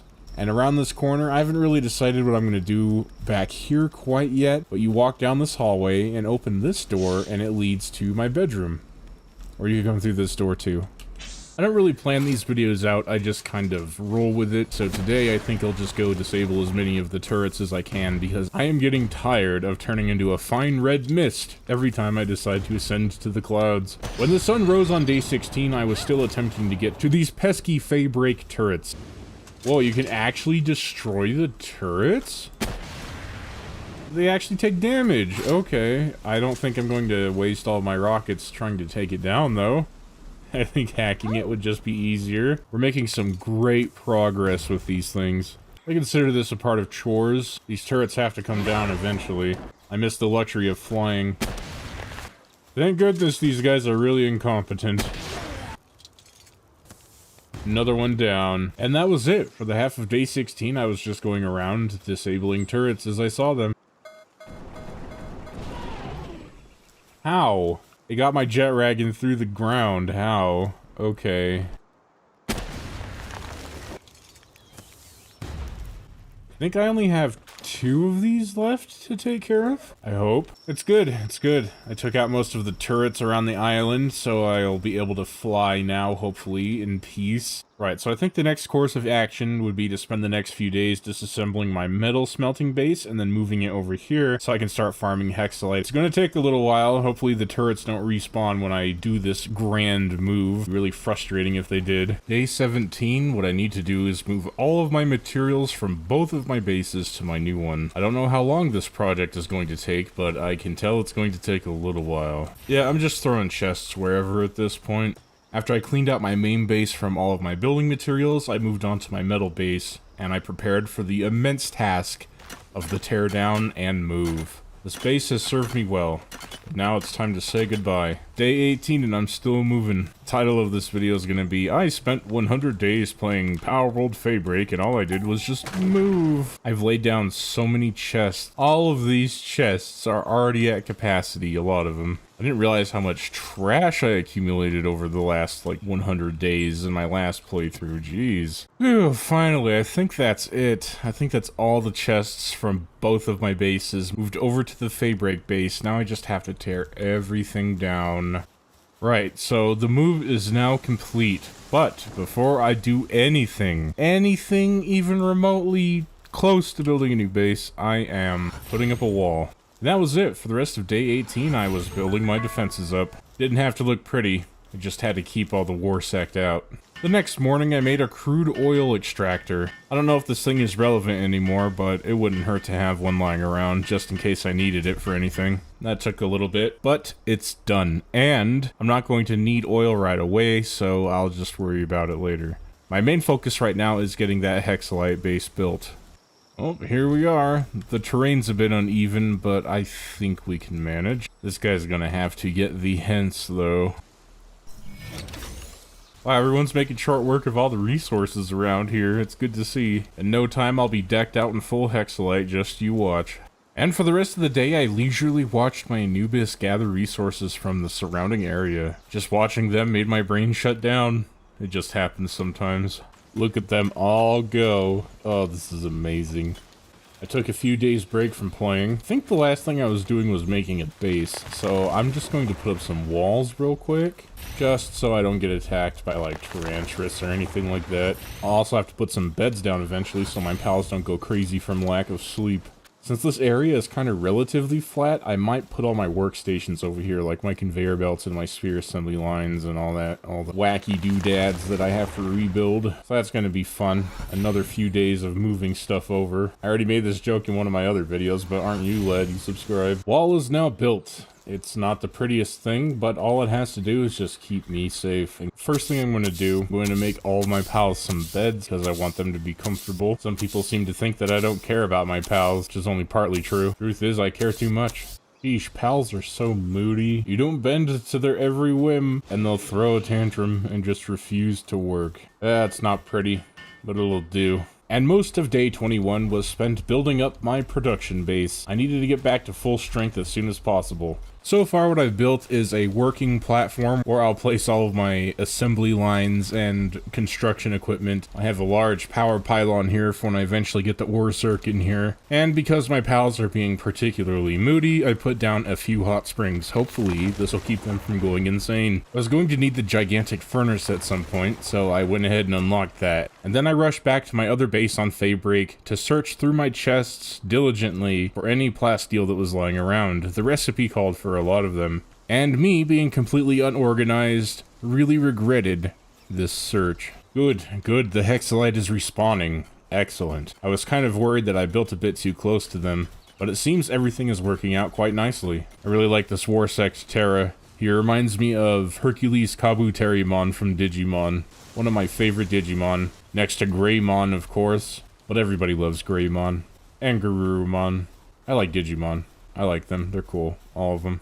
I want to build a quartz mine too at some point, so I'm gonna have to go to the mountains with Astagon eventually. I forgot that my Astagon does not have lightning bolt, so I just whipped out my trusty claymore and started doing the responsible sword owner thing and smacking hard rocks with it. Wow, I only need 100 of these things and I'm already almost there. This was a really short trip indeed. I thought I would be here all day. Excellent, excellent. Yes, yes, yes! It's all coming together. Now I just need to get some Yormantine Ignis to do some work, and we're golden, baby. We're solid golden. I might have to go raid an oil rig at some point, too. I want oil, and I want it fast. Like the true American patriot that I am. Now, the last time I tried to do an oil rig in this game, it turned out to be omega stressful, as you've seen in my 100 Days Dragons video. Well, I'm not getting blown out of the sky by anti-air lasers, so that's a good sign. Gotta be on my guard, though. I have 166 rockets with the Syndicate's name on it. Hopefully this will be enough. What's up, dude? What? These guys are only level 15. Why was I worried? I could just steamroll everyone here. What? And with the help of Anexia, my Frost Ally and Noct, we made short work of the Syndicate on their own oil rig. I don't even think it's worth it to use my laser rifle, but I kind of want to get out of here at an expedient rate. I don't even really need my Frost Ally and Noct for this. Oh, this is so ridiculous. It's fun. I'm having a good time. Please have oil. Nice, we're getting oil. Well, since these guys are pushovers, I might as well just do a clean sweep of this place. By the way, how are you guys enjoying the video so far? I hope it's good. I'm not normally used to talking like this. I normally write a script for my 100 days content, but this is so much easier and less stressful. Well, who knows? If this video does poorly, this will be a one-off. If the video does poorly, I'll just stick to a script. If this video does wonderfully, I'll probably keep doing it this way. No, that was it. Okay. Well, before I go to the other oil rig, I'm gonna go drop what I have off, and then we'll head over there. There was a trick to getting out there with your grappling gun. I want to see if I can do it. So you just have to aim towards the oil rig, fire off your grapple, and at the last second, press spacebar. Look at that. This is broken. This is so ridiculous. Oh, what's up, fellas? You mind if I drop in? Huh? Oh my goodness, I can't believe that actually worked. That actually worked. Wow. Wow. Wowee. Oh my goodness gracious, they are upset with me. Just need to hide and wait for my shield to recharge. Alright, I'm gonna just hide over here until my health regenerates. I'll just have to be more mindful of how I approach things, because I lost my two heavy hitters. It's up to Splatterina and Squawktimus Prime to hard carry. Just spamming the noob tube makes this so much easier and bearable. Oh, I forgot how smooth this is. Of course, did lose a few pals along the way. Quite a few of them actually, but you know, that's the price we pay for power. 50 oil, Ancient Civilization Core. Yeah, I'll take it. The oil and the Ancient Civilization Core are all I really care about, honestly. Well, it's time to head back home and take some much needed rest. Oh, Lucetta. Lucetta is my Bella Noir, by the way. It's named after one of my good friends. Oh, you poor creature. Oh my goodness gracious. And after all that toil from the previous day, I was able to make a decent amount of plasteel plates. I can make 21. Hopefully that'll be enough. Making some good progress, boys. And with a day half through, I was able to craft the gigantic furnace, which would allow me to get hexalite armor and equipment. I was excited to see this thing in use, and it's a good thing I had a ton of hexalite on hand. So I need chromite as well. I have the hexalite. The chromite is gonna be a bit of an issue, because I don't know where to get that. But I want to see this thing in action, so let's go ahead and make a single hexalite piece. Alright, fellows, gather around, gather around. Wow, look at that, it's cool. A single piece of hexalite, the first one of the playthrough. With many more to come, hopefully. A quick Google search yielded the answers that I so desperately sought, and I need to unlock the metal detector. Alternatively, I can use a smoky to help me dig for chromite. which I happen to have one already caught, so that's a blessing. At the start of day 26, I got to work right away and made my Smokey's harness with the help of a trusty Anubis. With Smokey's PAL ability, we began scanning the nearby area for chromite. I have no idea how this really works, so please feel free to roast me in the comment section. And since I'm really good at segues, Smokey and I eventually ended up in the snowy region of Faybreak Island. We were still searching for that precious resource chromite, but alas, we haven't found any yet. Things were looking a bit dour, until we came across a supply drop. Slowly and meticulously I approached the edge, awaiting inevitable combat. Yes, I was very nervous. I got the drop on him, and it seems like this guy doesn't really care.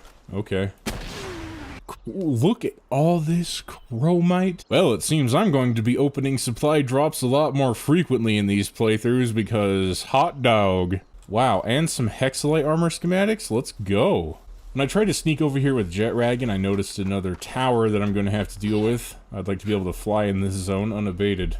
Seems like they're taking care of themselves. Man, I am so glad the AI in Palworld is like this. Fastest hands in the West.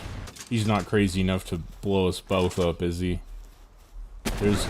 He is crazy enough to blow us both up. I found an alpha Bushi Noct. I need some alpha cores to craft some stuff, so hopefully this goes without a hitch.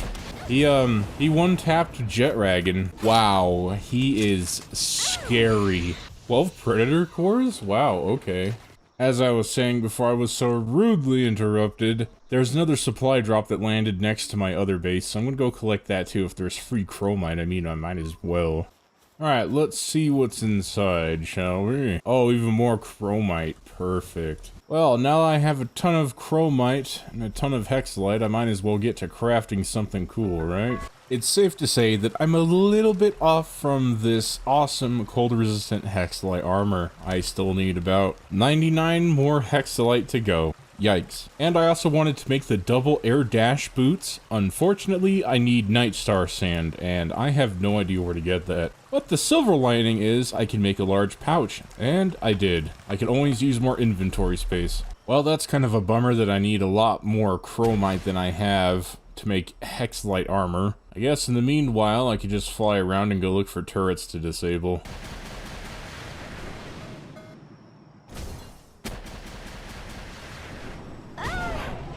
Wow, okay.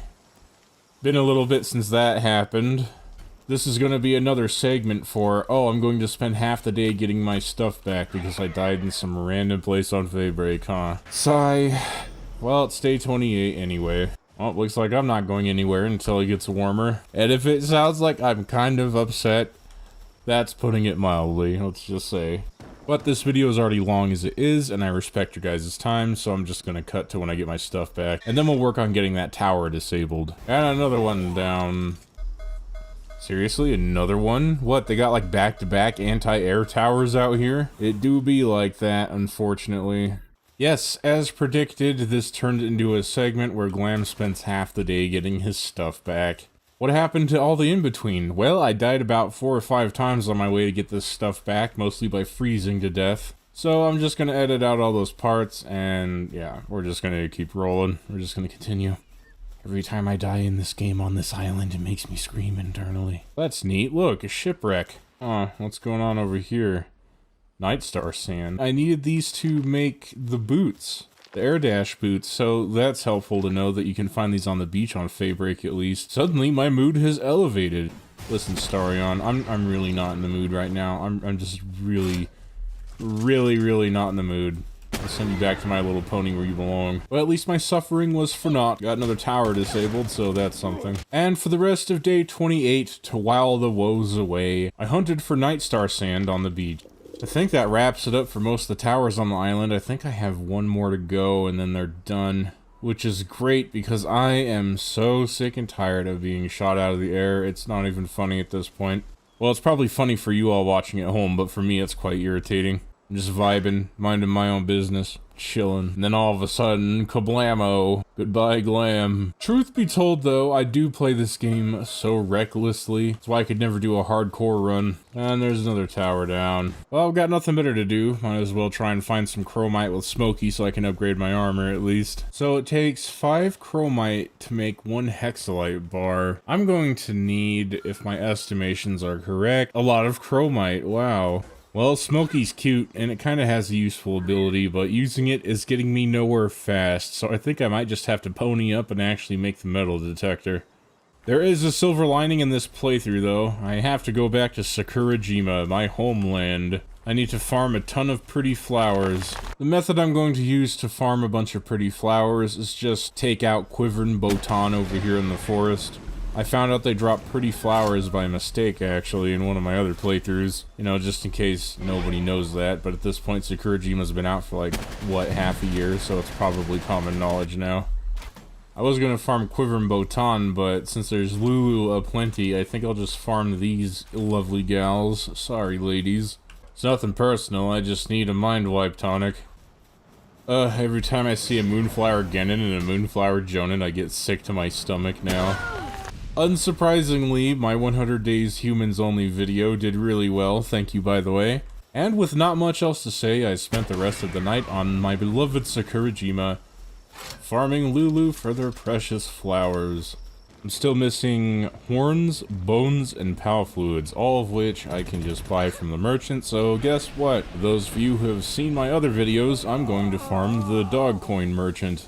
So I went to a few merchants and I couldn't find any PAL fluids for sale, which is strange to say the least. I don't know if they changed that or what. Yes, despite me playing this game for hundreds of hours, I do not read the patch notes. So everything is a surprise, just like the fact I can't find PAL fluids for some reason. I have no idea why.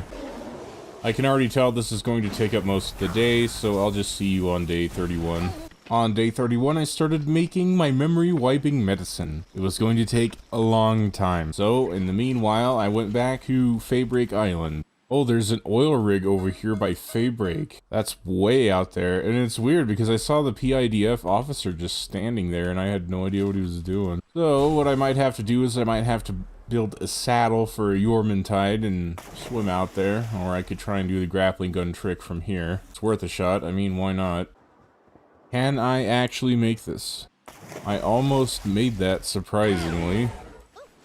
Alright, I'm not the smartest guy when it comes to playing Palworld, but I think a solid course of action would be is to create more rockets. Yes, yes. I don't really have much else going on while waiting for that mind wipe medicine, so why not? When I returned to base, I set my Anubis on the task of creating as much gunpowder as I possibly could. If I was going to take on that oil rig head on, I wanted to have plenty of rockets for the occasion. It was going to be a big boom bonanza. I can make 198 rockets. I'm sure this will be more than enough. That's the thing with Palworld, it's a lot of waiting. A lot of waiting and standing around. Yeah, the sun's almost going down, so I might as well just go to bed anyway. I have 12 technology points. I have no idea where these came from. I'm going to use them to unlock the metal detector. Do you know what that means? It completely nullifies the need of that mind wipe medicine. Awesome. I craft the metal detector and then I could just reset all my stats and put it into stuff that's useful. The large-scale stone oven. Okay, I'll unlock this too. I want to see what this looks like. I need 200 cement to craft it. Back on my Sakurajima farm, I finally made the ultimate cooking stove. I'm curious to see how this thing will work. I like it. This thing's pretty cool so far. I'd like to see how fast this thing can belt out cake. Oh, yes, yes, yes. This is good. Look how fast that's going. Beautiful morning here on Sakurajima Island. I'm still waiting for my Lylene to finish making that mind wipe medicine. And no, she is not any closer to completing it. We're not even a quarter of the way done. Mercy, mercy me. I don't really have a plan. That memory wipe medicine is taking a long time to craft. I might as well just go do an oil rig. Here we are on the oil rig again. I don't want to bore you guys with the details, so I'll just see you once I get to the chest. Well, it only took half the day, but here we are at the chest. Let's see what we get. 130 oil for my troubles, not bad. Hopefully this will make a decent amount of plasteel. Oh yes, jackpot, baby. Jackpot. Very good day today. A day where everything just went so perfect. I have no idea what this Anubis is doing. But you do you, dude. I will admit, I cheated a little bit. I looked up the locations of where chromite is on the map. So, today I'm going to try and farm for some chromite with my Smokey. When I looked at the guide on YouTube, it said that spawn locations were somewhere around here. Our first chromite node. Well done, Smokey. Precious resource. Oh, that's so much. Oh, I'm gonna have that armor in no time, for sure, for sure. Now, the map says there's a boss around here, and the guide said that there was a lot of chromite in this area. Oh, there he is. You're a mean one, Mr. Pinch. Oh, he hits really hard. Okay, Jetrag, and I'll just let you sort this out for me, please. Holy moly! Holy moly, he almost dropped Jetrag in like 2 shots. Oh no, come on. These stupid Tarantulas. I really liked them at the start of this playthrough. Now they're just kind of getting on my nerves. He is after me. Shadowbeak, go! Oh, another Tarantulas. Really like Tarantulas at the start of this playthrough, but now I've noticed that every time I meet with misfortune, there's usually a Tarantulas involved, so I'm quickly starting to change my opinion on them to negative. Alright, with those threats out of the way, let's continue looking for some chromite, shall we? See, I'm trying to farm some chromite, and there's another Tarantulas. Go away. Well, I'm at capacity. I need to go back to base and drop some stuff off anyway. So I'll just Thundercloud, drop off my chromite, see if I can craft anything cool. I have so much clutter in my inventory, it's no wonder I'm over encumbered all the time. So I'm over here looking for ice organs because I want to build a refrigerated crusher. I found one of these chests that I can finally open because I actually have a pal on me. Hey, Yormantide, you mind giving me a hand here? Thank you. Wow, you spoil me, Palworld. You really know how to treat a girl. Why is it when I'm looking for ice pals, they don't spawn? Figures, as soon as I start complaining, there they are. That should be all the ice organs I need. Now I'm going to just go back home and make that crusher. There. That's the perfect job for my frost alien. All she has to do all day is sleep and turn the crusher. Oh, I can make 82 pieces of hexolite. Feels good, man. Feels really good. Finally making some progress in this game. Oh, I'll have more than enough to make this armor here soon. The only thing holding me back is more plasteel, so you know what that means? Yes, that's right. More oil rigs. This might be a very bad idea, but I'm going to try and full send Jetragon over to the oil rig. The idea is to jump off before the lasers and rockets can target me. I have no idea how well this plan's going to work. To say I'm slightly nervous would not be an exaggeration.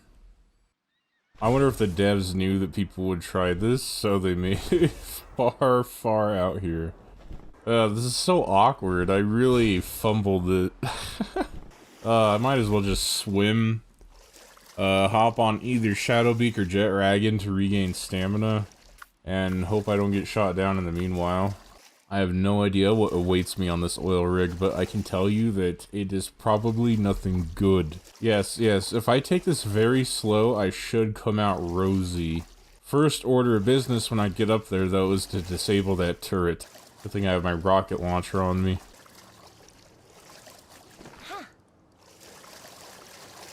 Okay, I just teleported like 30 feet to the right. They have katanas? Oh yeah, coming here was a mistake. No way they can shoot me in the water, bro. No way they can shoot me in the water. What is this? What? Just the Palworld things. Oh, that's so stupid.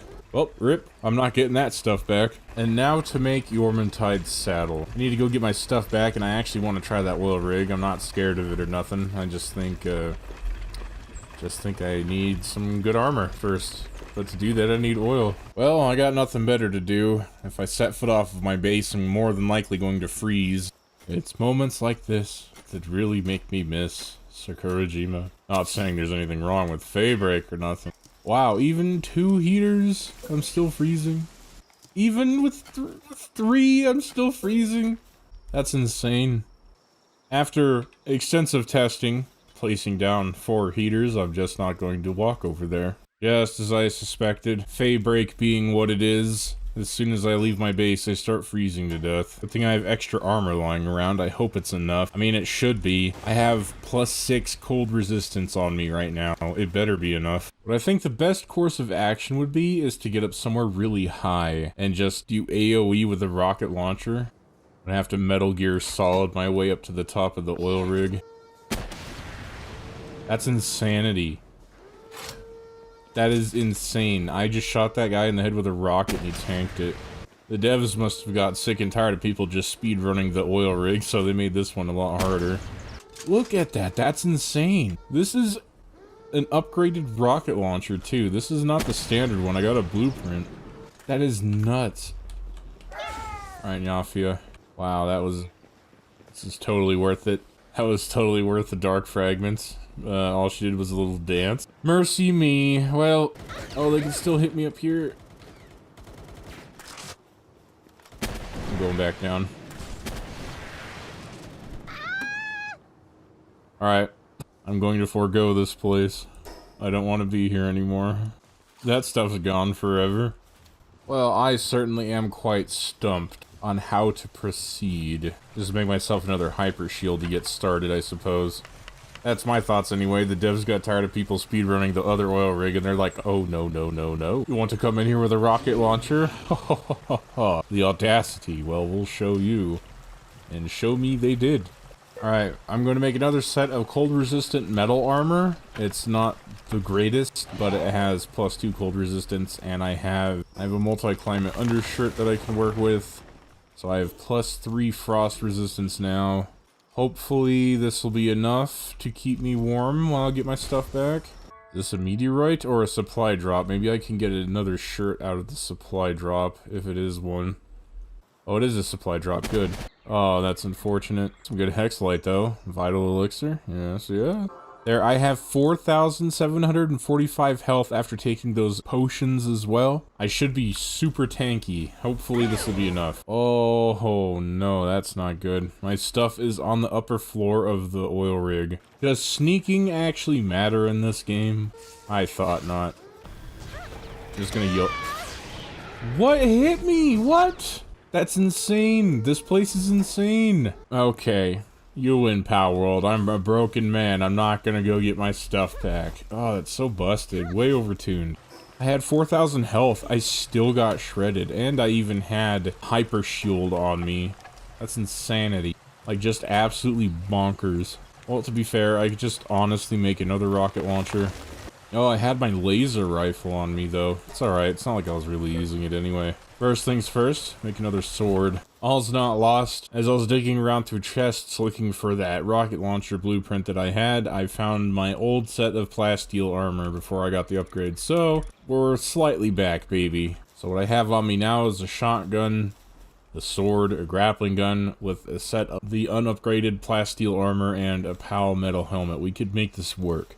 My new plan is to get more plasteel made and get a full set of hexalite armor ASAP. I can make the base rocket launcher. It's not as good as my other one, but oh well. At this stage in the game, I just wrote my bag off on that oil rig. The stuff I had was really nice. Odds are, I'm probably not going to get it back in this playthrough, and I've come to accept that. Honestly, never thought I'd use the old Peacemaker again in any of my Palworld playthroughs, but hey, I gotta say, the idea is growing on me. I'll let this thing do the singing for me, and the talking. Hasta la vista, baby. I decided the best course of action to do would be to run another oil rig today for day 40. And once again, I'm not going to bore you with the details, so we're just going to skip ahead till I get to the chest.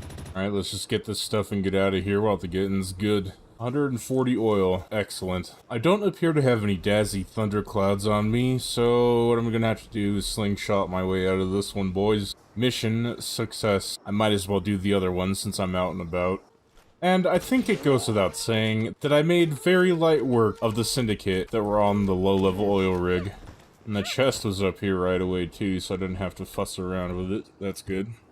Wow. 7 oil. That was barely worth the shotgun shells it took to clear the top deck.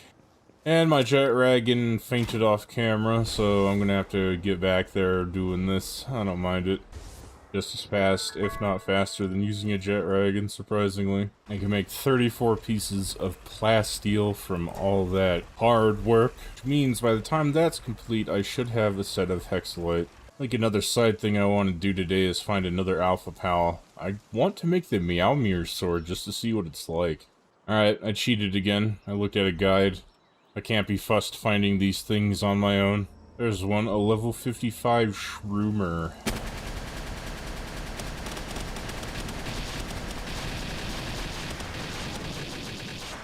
Wow, that did like no damage to him. I'm gonna have to pull out the old ace in the hole. The Exodia, the forbidden one.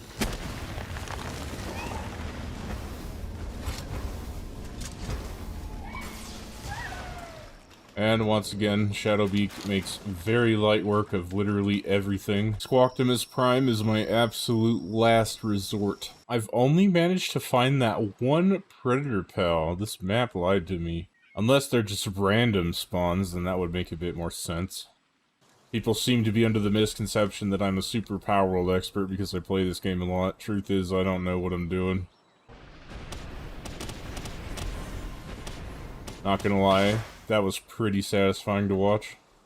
Well, I've only found one Predator Pal. I'm already bored of this. I'm gonna go back to base. Oh, I can make Meowmere right off the rip. Let's go on ahead. Alright, everyone gather around quickly now, quickly. Look at that, that's pretty cool. I've really played Terraria. I don't know what this weapon is. I like it so far, though. Maybe we'll find something to test it out on.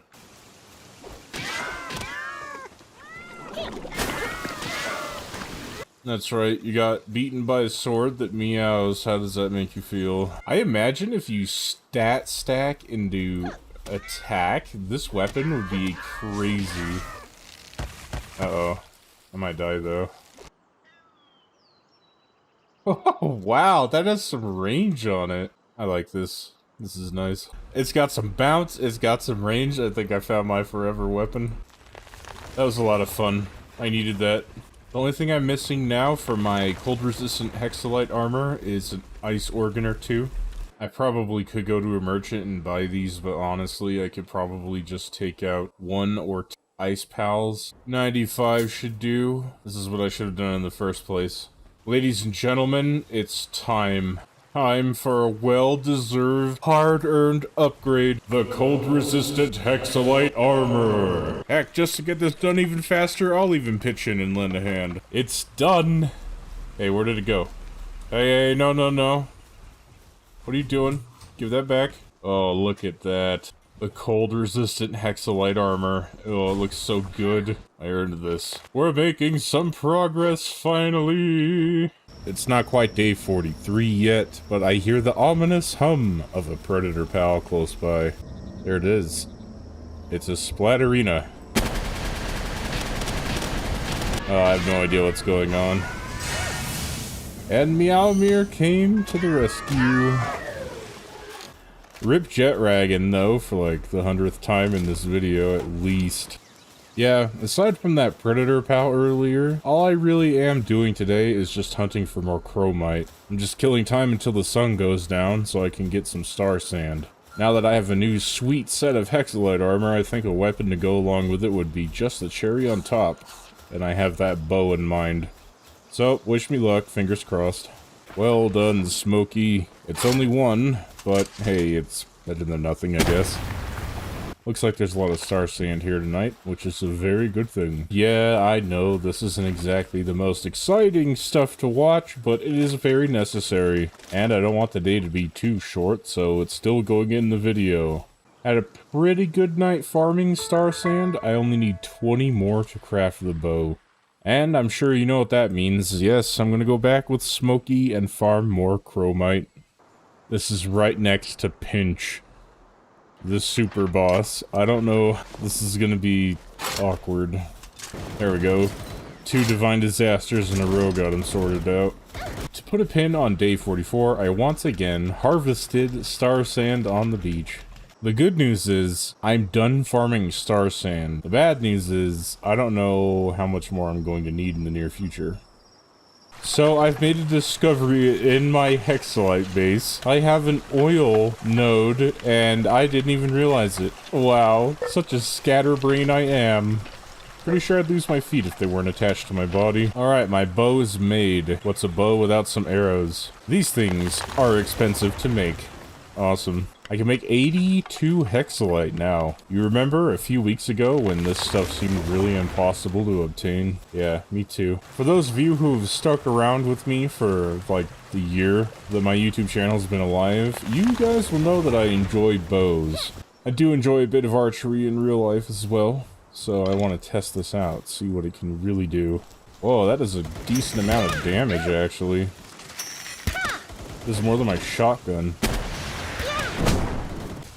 What's going on here? Okay, so it turns out being hit with a rocket directly, even with hexalite armor, still kind of hurts. Oh no.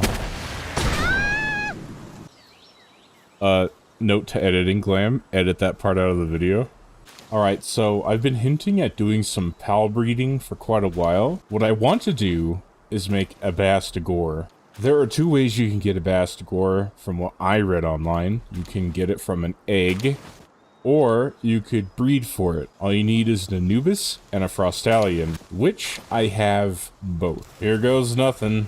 We got Frostallion and Anubis shacked up together. We'll just let the power of love and nature take its course, and hopefully we can get something nice. I didn't even notice, I can make a giant pouch now. More inventory space is always good. This is a much welcomed boost. I see, so there's a bit of an issue. I can't place the oil extractor here, because my floor/ceiling covers up the model. Oh well, easy come, easy go.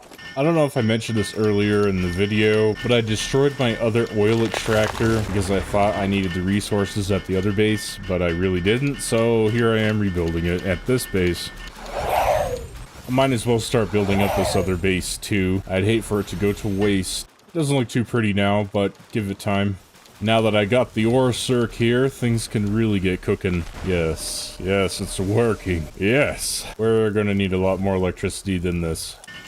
I think 2 generators with 2 ore circ manning them will be perfectly fine for now. I finally found a purpose for my Phalaris Aqua. It was just sitting in the POW box. I figured I'd let him out in the farm on Sakurajima. I think that 2 Tier 4 water pals will be perfectly fine for this base. Yes, yes. A Yormantide and a Phalaris Aqua should be enough to keep all of my crops here watered. I was running into issues where 4 crop plots would be planted and watered at a time, and it looks like the issue has resolved itself, thank goodness. This should be fully automated now. All I have to do is come here every few days and just cook some salad, and we're golden. Look, eggs. Time for the moment of truth. And as a bit of a heads up, I do have some boosted rates. I've been reading comments saying, why don't you boost rates? Why don't you boost rates? Well, the thing is, I have boosted rates. That includes egg incubation as well. If I didn't increase egg incubation rates, this video would not come out. So please bear with me. Get it? Because it's a Bastigore. Not sure what's going on with my Bastigore's loincloth there, but he seems to be not rendered completely. He does look cool though. He looks like a werebear almost. Look, Mom and Dad, it's your full-grown son. I already have a Bastigore with Ice Emperor. That is huge. And I have another Bastigore with Musclehead, so I think I'll breed these two together. I might deconstruct this here and move it to my other base on Faybreak. I could convert that other base into a full-blown breeding operation. So that'll be a project for tomorrow. It's not much to look at, but it's a storage shed. I'm tired of having all the chests in the yard. Figured I'd give them a home of their own. Yeah, it'll do. Hey Anubis, can you go away so I can put this chest down, please? Go outside, go do something. Jeez. Wouldn't be much of a storage shed without storage, huh? So, here I am, placing chests. Sometimes I feel like I don't have to state the obvious. Some of the comments I get on these videos tell me otherwise. That's mostly how my day went. Placing storage chests down, and fighting with my Anubis to get out of my way as I was trying to do this important task. Hey, it was a very short day today, but this was a long time coming. I am tired of losing stuff in random chests. It's the next day now, and I'm still having a stare down with Sanubis. He won't leave me alone. It's kind of weirding me out. That project took 2 in-game days to get sorted, and I'm finally just done after 2 days. Holy moly, I am not doing this again. I'm gonna do it again. Watch. Back at it farming gobfins for today. I need more POW fluids. I want to build more lettuce plantations. Turns out having 3 isn't enough to feed 3 bases. Ideally, I'd like to have around 5 or 6, though. With Meowmere in hand and Jet Ragging at my side, we made short work of all the gobfins we saw. Heck, even some Mossanda got in on the action. Such devastation. This was not my intention. And here we go again. I'm also picking up some star sands since it's nighttime. And I need some of this for the dash boots. You already know how this song and dance goes, so I will see you tomorrow. Alright, so I told a bit of a lie. I just got a warning to get off of my mount, or else I would be shot out of the sky. I'm not sure if I missed this one on my round trip or what, but it needs to come down, so that's what I'm going to do to start out the day. Also, I rescued a Smokey from a cage, and it was already fainted, but it wasn't fainted while it was in the cage. Okay. Ooh, there's the Mossanda Lux in the cage. Yes, please. Alright, just like most of my relationships, this will be a quick in and out affair. All in all, mission successful. I'm gonna return back to base, see if I can craft those dash boots yet. It would appear that I am no closer to creating the double air dash boots. I still need a lot of plasteel for these. That means I gotta go back to the oil rigs. I don't want to go back! In hindsight, I realized that this might have not been the best location for a breeding ranch because I could only fit 2 of them in here. Not much of a breeding farm with only 2 breeding ranches.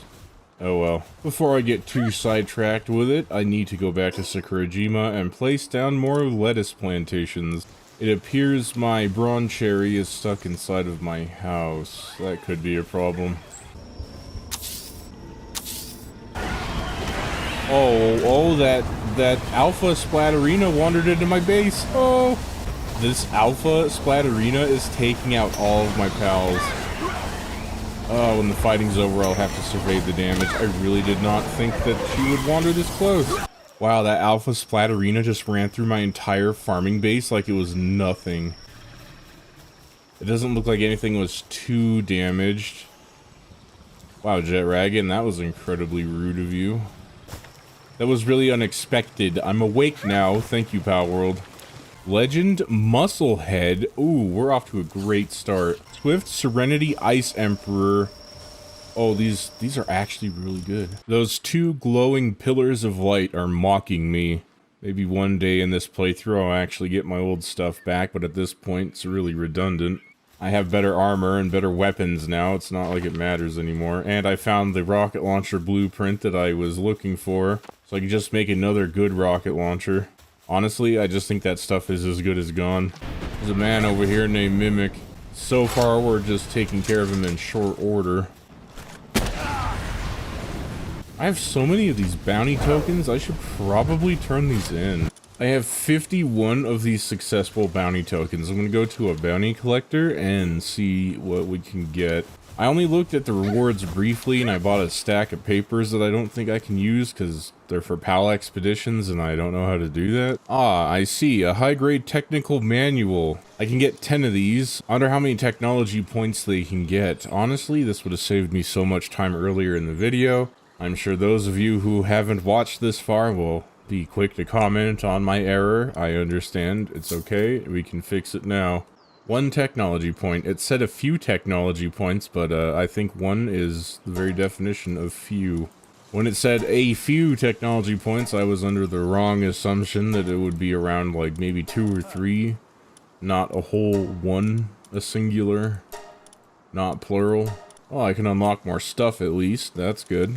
Let's shoot for the lightweight hexalite armor, I think. Yes. Bastigor's hammer, that goes without saying. Took a little while, but I can finally make the double air dash boots. Let's get these made. Alright, here I am standing on top of my wall. I press spacebar and you press control twice. I don't know. I'm still on the fence about these. It was a lot of work for not a whole lot of reward, I feel. I'm not expecting like a miles wide dash, but something a bit more substantial than that. I'm gonna make an upgraded rocket launcher. I need more gunpowder for rockets. This is going to take a little bit. Might as well go to my breeding base and see how that's doing. Ice Emperor, Swift, Legend, almost. Ice Emperor, Musclehead, Abnormal. Alright, we're getting somewhere. Musclehead, Ice Emperor, let's go. My Bastigore breeding has paid off. I have a set of Bastigore with Musclehead, Ice Emperor, and Legend, and another set has Serenity on them. Now, if I can get the perfect Bastigore babies, I should have a really powerful Bastigore here soon. Hello, boys, I'm back. Oh no, it's that crazy red-headed waifu again. Quick, sound the alarm. Now imagine if they put explosive arrows or something into this game. Oh, yes. Oh, that was beautiful. Gotta say, I'm pretty proud of my marksmanship skills in this game. I know there's a reticle helping me out, but still. Let's see what our spoils are this time. Please give me a lot of oil, I need it. 60 oil. Wow. I can make 19 plasteel. It's alright, I guess. I would like to get that upgraded set of Hexalite armor as soon as possible, so here I am once again, farming chromite with Smokey. Find the goods, girl! Farming chromite with Meowmere equipped is really amusing. There are just bouncing cat heads flying everywhere. I'm hitting the motherload with all these chromite deposits. These bouncing cat heads are seriously crazy. They're knocking down trees and stuff. I have 612 chromite from today. Hopefully that'll be enough to craft my new set of armor and just tide me over for a little while. 73 pieces of hexalite. That should be more than enough to craft that armor. I honestly don't have much to talk about today. When I review the footage, all I was really doing was just running around on my farm and checking up on my bases. With that being said, we'll come back on day 58. A slight problem I've noticed with the smaller generators is they do not produce enough power to run one oil refinery. So today I think the plan is to build an upgraded power generator. First things first, I need some electric organs. I brought all of my treasures to sell at once. Hopefully it'll be enough to get me the 200 that I need. 100,000 coins should be more than enough for my needs. Just so I don't have to farm these things in the future, I'm going to dump all my money into it. 547 electric organs. I am set on these for a good long while. And I also need 200 PAL metal ingots. I'm sure I have these lying around the base somewhere, but I'll just make an extra 200 just in case. Wonderful, I can make the lightweight hexalite armor. Let's get this cooking right away. Oh, that looks amazing. I love it. It looks so cool. The final boss of Palworld armor. Now I need to make a good shield to go with it. Unfortunately, I can't unlock the advanced shield just yet. I need to go turn in a stack of bounty papers. Hopefully I'll have enough technology points to unlock it by then. I need 5 technology points. I only had enough stacks of bounty tokens to buy 2 advanced training manuals. Yes, ladies and gentlemen, welcome to Glahm's Bounty Hunter arc. Here we are. We have Dyna and Might. I'll show them my explosive power. As expected.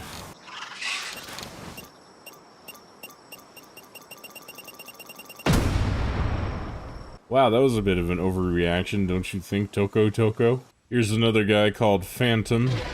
I'm gonna turn him into an actual Phantom here in a moment. He knows my one weakness. He knows how to dodge. Rest in peace, Phantom, you just got ghost busted. The joke sounded funnier in my head. Please don't laugh. Whip. Whip got whipped into shape.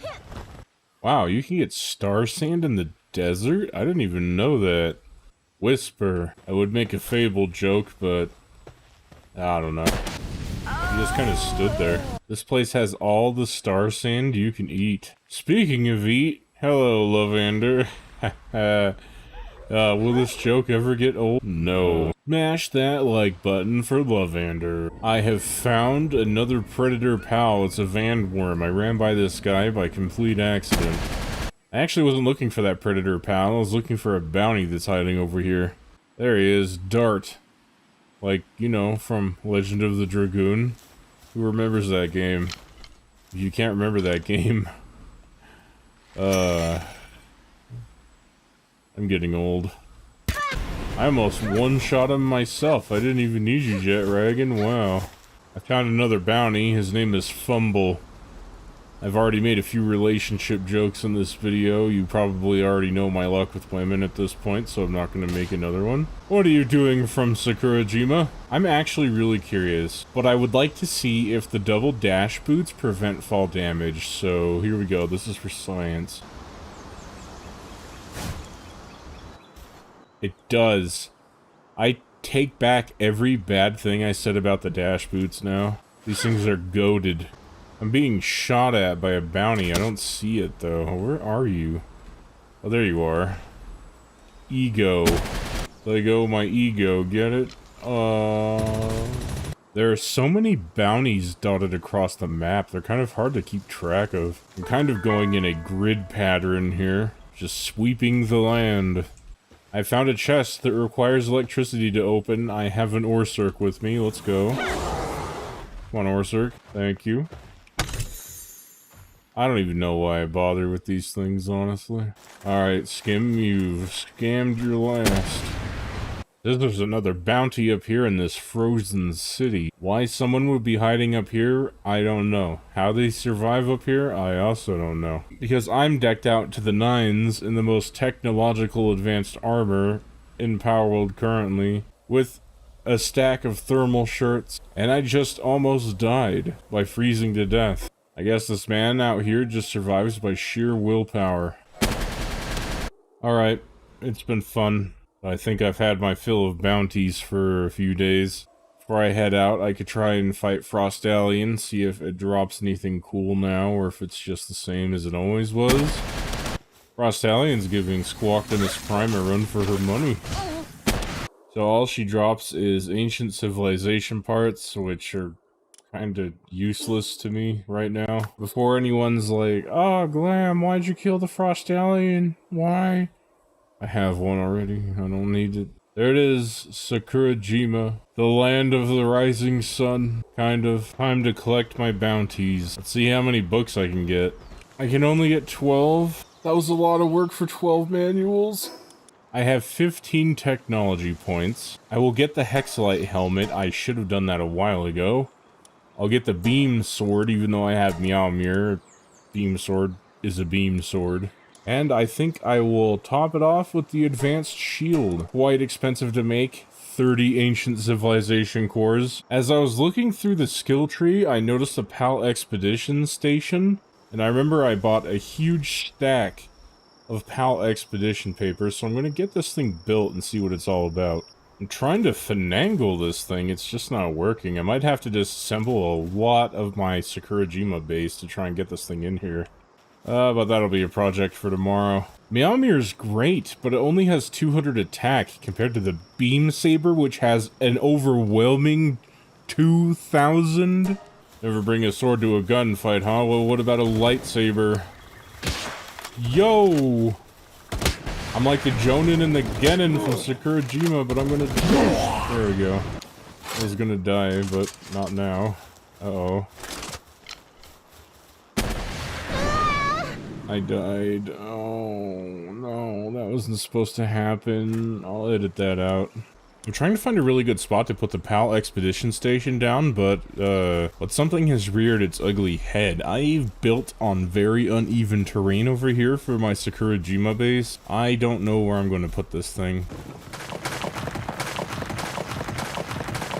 This should be enough flat space to place down the PAL expedition station. There should be no way this thing won't fit now, after I move these bread baskets, of course.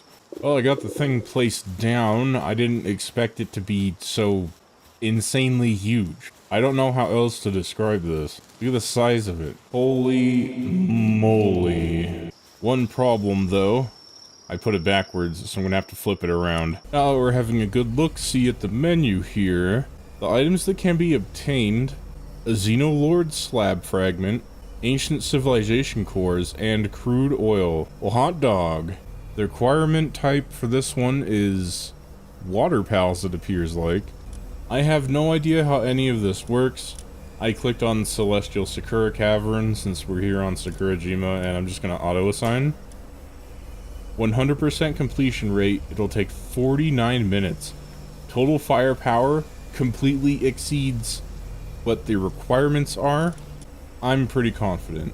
Oh, here we go. We're gonna watch our troops march. Good luck. I'm counting on you.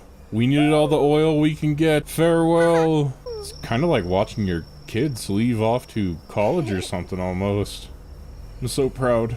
While my pals go off and do their expedition, I need to repair my farming base. So yeah, that's what I'm gonna do for the next day or two.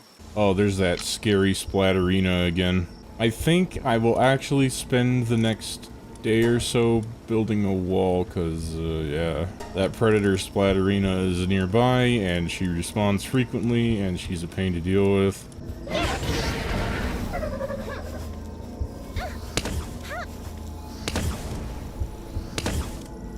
Where'd she go?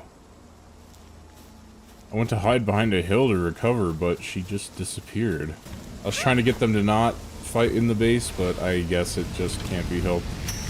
When I initially built this place, I didn't want to block off the road. I was role-playing it like travelers would stop by my base for a rest and eat food and take a hot soak in my hot springs that are up there. If I want to keep that splatterina out of my base, roleplay aside, I'm gonna have to block this entire area off. It's unfortunate, but it's what I gotta do. The sad part is about putting up all these stone walls is that it takes away from the natural beauty of the Sakura forest. This should be good enough for now. It'll at least deter the Bushi Noct that wander around the area, and my ultimate goal with it is just to keep that crazy splatterina out. Now that I have upped my defenses, I must rebuild my crop plots. Here's the layout I have. We have lettuce in one row, tomatoes in one row, and a mix of lettuce and wheat in this row, trying to keep things as uniform as possible. And of course, to make cakes we need red berries, and so here's some red berry plantations. I'd like to decorate this place a bit more. I thought about placing some lamps down like how they do in Minecraft, just to brighten the place up a little bit. Unfortunately, I ran out of metal at this base, so I'm gonna have to go to my other one and haul some ingots back here. That predator splatterina already respawned. I can hear the ominous hum from beyond the wall. I was here first. I am not moving. She can go find somewhere else to live, okay? Here it is. I got lamps lined up with all the crops. I can't wait to see how many pals get caught on them. Now all that's left to do is just throw down some high quality beds so my pals don't have an existential crisis in the middle of work. I think tearing this place down and reorganizing it was the play. It's not as interesting to look at as it once was. Admittedly, there's not much else to do while we wait for this expedition to wrap up, but I suppose I can go ahead and make my hexalite helmet now. It's just gonna take a while because I forgot to smelt hexalite in these last few days. Oops. In the meanwhile, my Bastigor have been busy. Holy moly, look at all these eggs. These 2 Bastigor here should be enough, I hope.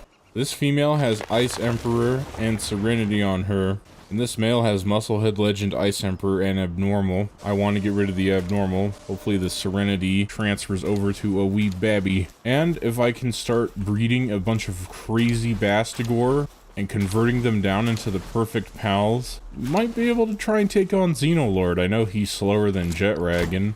There was something else I was meaning to do. My Orsurk and my Mosando Lux are struggling to keep this oil refinery powered. I'm going to have to build a bigger generator. I meant to do that a few days ago, but I got sidetracked as you normally do in these games. This thing should be running around the clock now. Passive oil income, baby. It appears that everyone's back from their expedition, so let's go check it out. Let's see our rewards. What did we get?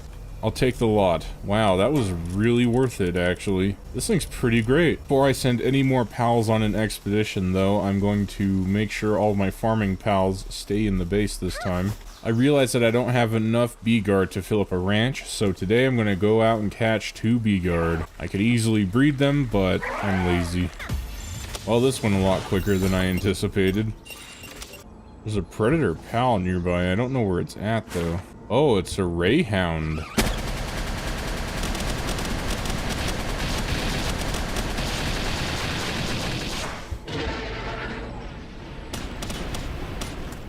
That wasn't too terrible. Why does it look like the Mustang Deluxe is making love to this generator? Happy Valentine's Day, I guess. I feel it's time for another expedition. Good luck, everybody. Good luck. You can do it. I have faith. 100% completion. And for the rest of day 67, I just stood back and watched my pals farm. All I could really do was just kill time until my Bastigore finished breeding and until the expedition was complete. So I will just see you all on day 68. It's a beautiful morning on day 68. Let's check up on my Bastigore and see how they're doing. To spare you from watching me hatch a ton of eggs, none of them were good at all. I need more chromite to make hexalite, so Smokey and I are gonna go out and farm for a little bit. Thankfully, I don't need a whole ton of chromite for today, so one node should do me once we find it.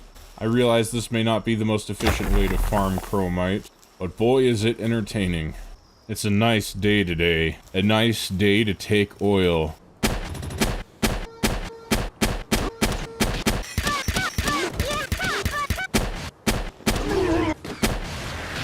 For some unknown reason to me, everyone on the oil rig has decided to just run up to me instead of tapering themselves out.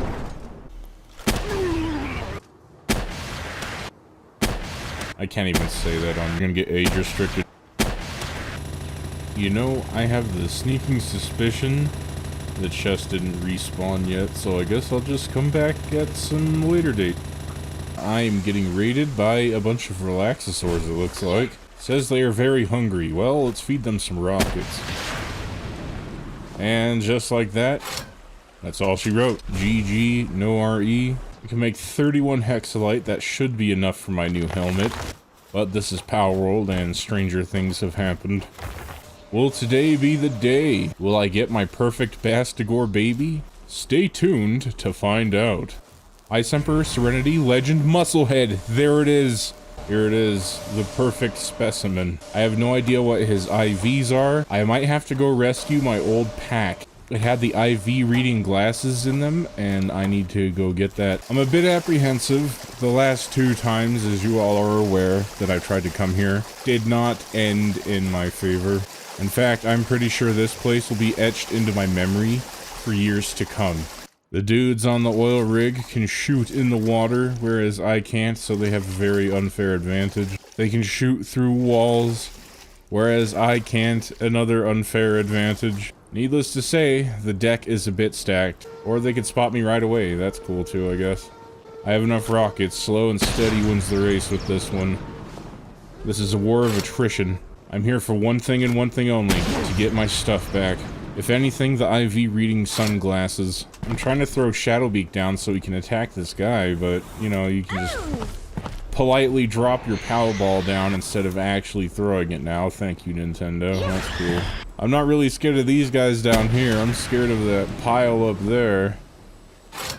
Finally, jet ragging can actually hit them through the railing. That's good. Oh, so can I. That's right. You all just stay there in a nice little pile. We'll just let the AoEs take you out. Yes, please. I'd like 1 Faybreak Syndicate oil rig served up with an extra side of cheese, please. Thank you. Squawktimus, what are you doing? Use Divine Disaster. Do something. They're right there. Shadowbeak, you're killing me. There we go. Shadowbeak, what are you doing? Just do something. Attack, Shadowbeak. What little sanity I have left, I'm losing quickly for this game. Why is the AI so dumb? I got one of my bags back. That's something at least, I guess. And Jet Dragon died. And I'm gonna die. See, Jet Dragon? That's what happens when you clown around. Good idea. Squawktimus, you hit them from the right. I'll draw their attention. Or you could just sit in the water and do nothing. That helps too, I guess. Alright, now's the time, Shadowbeak. They're down. Go get them. Oh my goodness. I gotta do everything. I've been here all day. I'm still no closer to getting my bag that's on top. Alright, I'll kite this interceptor. You take him out, Bastigor. I believe in you. That's what I like to see. Good job. Results. The laser turret's down. I'm gonna do myself a favor and take out this missile platform. Oh, honestly, I never thought I would get this stuff back. Yeah, I ain't sticking around. I'm getting while the getting's good. I ain't trying to double my money. Now that I got my glasses back, I can actually see what kind of IVs we're working with here. Let's check out this Bastigor. Oh no. It is a Bastigor that I was breeding for, but its IVs are kind of, yikes. Today was a good day. I got my 2 bags back off of that oil rig. The rescue mission for my IV reading glasses was a success. Can't really complain. To celebrate getting my laser rifle back, I am making a lot of ammo for it. And, well, there's not much else to do tonight, so I think I'll just get some shut-eye and pick up again tomorrow.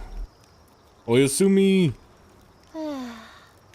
Ohayo gozaimasu. It's a new day, a new lease on life.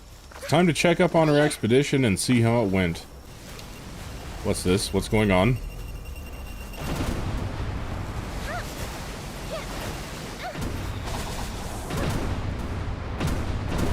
Did some Jonin get into my base? A lot of my farmhand pals are out of commission. Aw, this is cute. Look at that, though. Oh, this is pretty cute, I'll admit. Mazarina carrying a little chickpea. Look at that little king. He's got that entire bed to himself. Silly little bird. Right, back to it. Look at this. Another Xenoloord slab fragment. Ancient PAL manuscript and ancient civilization cores. This is mostly what I'm after right here, is these ancient civilization cores. The rest is just a fringe benefit. Off we go again. Good luck, team. I'm counting on you. So another thing I wanted to do today, I have a few dog coins on me. I want to see if I can unlock an extra inventory slot. I consider this my main on Palworld now, so I want to make sure she's decked out completely. Hello, my good man. I'd like to procure some of your wares. Excellent. I can buy the mysterious accessories box. But to get the extra inventory slot, it's going to set me back 1,000 dog coins, and I have 257 on me. That means a lot of me mogs are going to get it.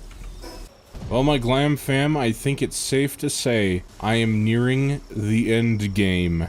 I have a set of lightweight Hexlite armor, a Hexlite helmet, I have some of the Faybreak weapons, I'm breeding legendary Bastigors, I have a functioning Hexalite base as well as a farm where I can make food for my bases.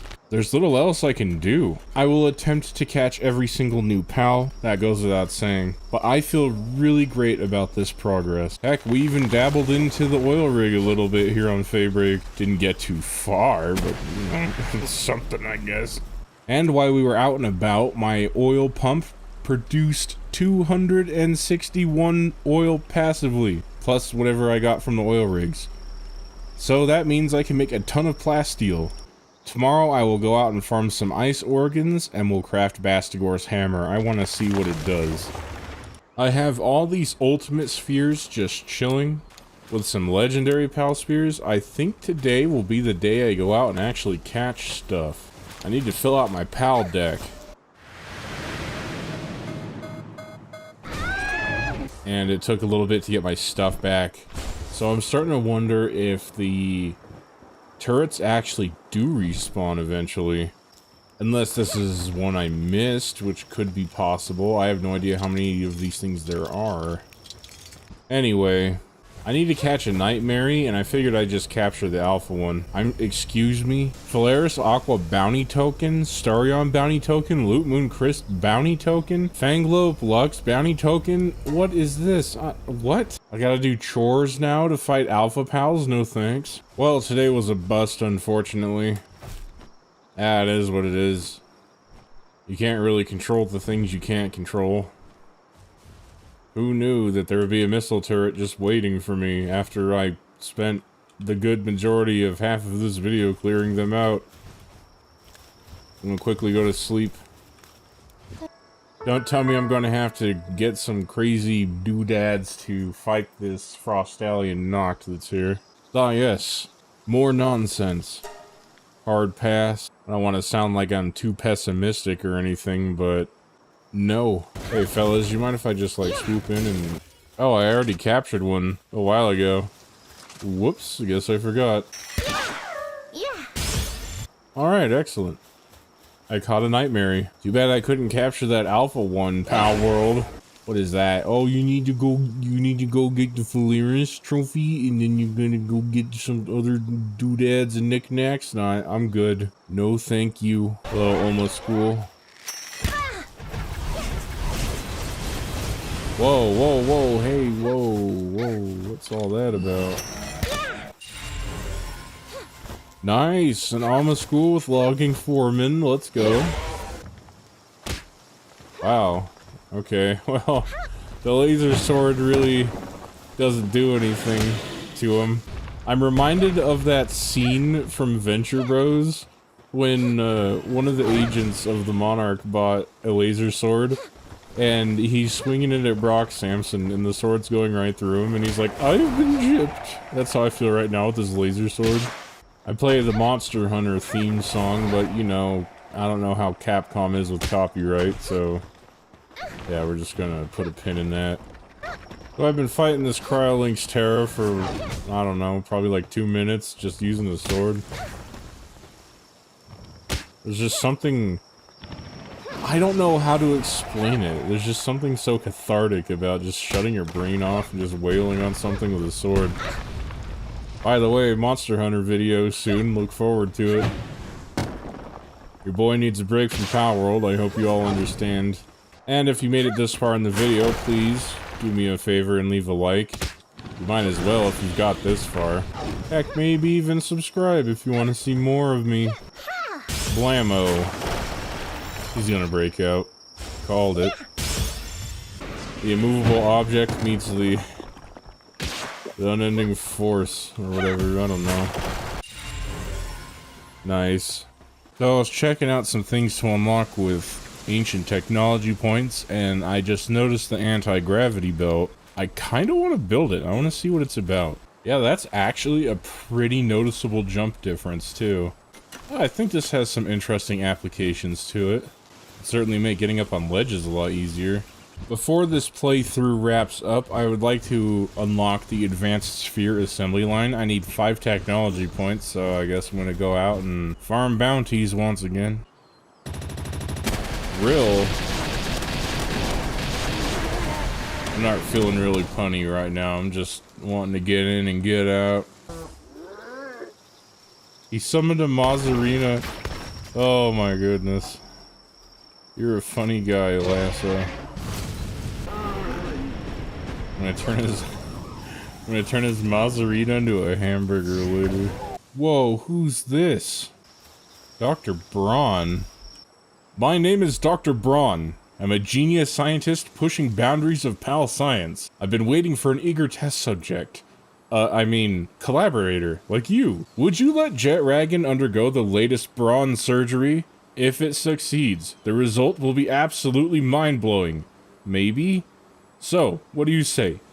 Ready to let Jet Ragon go under the knife? Sure, why not? Go with the sketchy surgery.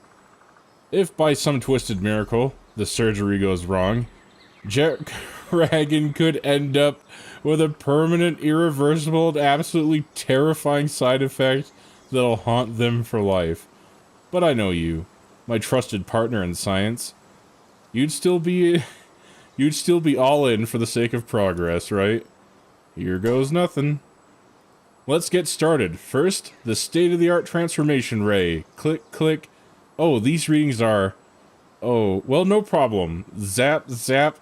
Now the moment of truth. Boom! Oh, you're awake. What a marvelous hue and unique look. This is my greatest masterpiece. A historic work of art complete. So it said that Jet Ragon got a boost to stats. Oh, I should have put this on Shadowbeak.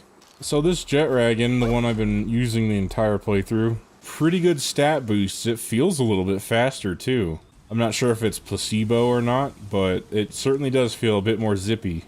Anyway, we're next to the small settlement. I'm going to turn in my bounty tokens and see if I have enough to get the technology points I need. Dang, I could only get 3 manuals. I still need 2 more technology points. Without further ado, I set upon the task of farming bounties for bounty tokens to get technical manuals. Time to reap the fruits of our labors. Well, hot dog. 4 high-grade technical manuals. That's 2 more than I was asking for, he said with enthusiasm. Alright, advanced sphere assembly line. Got the snow, it hurts my eyes. The bloom. The bloom! Oh, this doesn't feel natural. Look how bright this is. Oh, I found some Wumpos.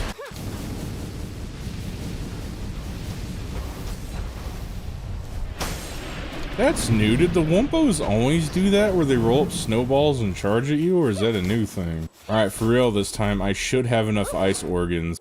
And to save out on a thundercloud, oh look, there's Sakurajima right there. Holy heck, even with an Anubis, this is going to take a little bit.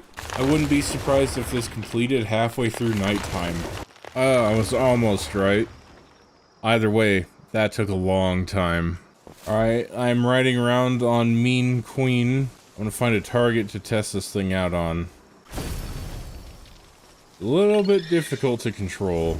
For day 80, I really didn't do much. I just hung around my Sakurajima farm and organized and just waited for more cakes to bake. I'm heading over to one of the wildlife sanctuaries today. I need more Jormuntide Ignis. I never thought that I would need more of them, but hey, here we are. Alright, there's one. What I might just do is catch 6 of them to complete the quest for the experience. I don't really need it, but why not? I'm here. Wow, that was a body shot and it crit the Jormuntide Ignis. Might have to use my laser rifle. It's a little bit weaker than the bow, but it's better than just steamrolling everything. Just one more Jormuntide Ignis and I can go home and leave this weary land. Mission accomplished. I can go home and go to bed. Legend, Ice Emperor, Serenity, and Musclehead. That's the one.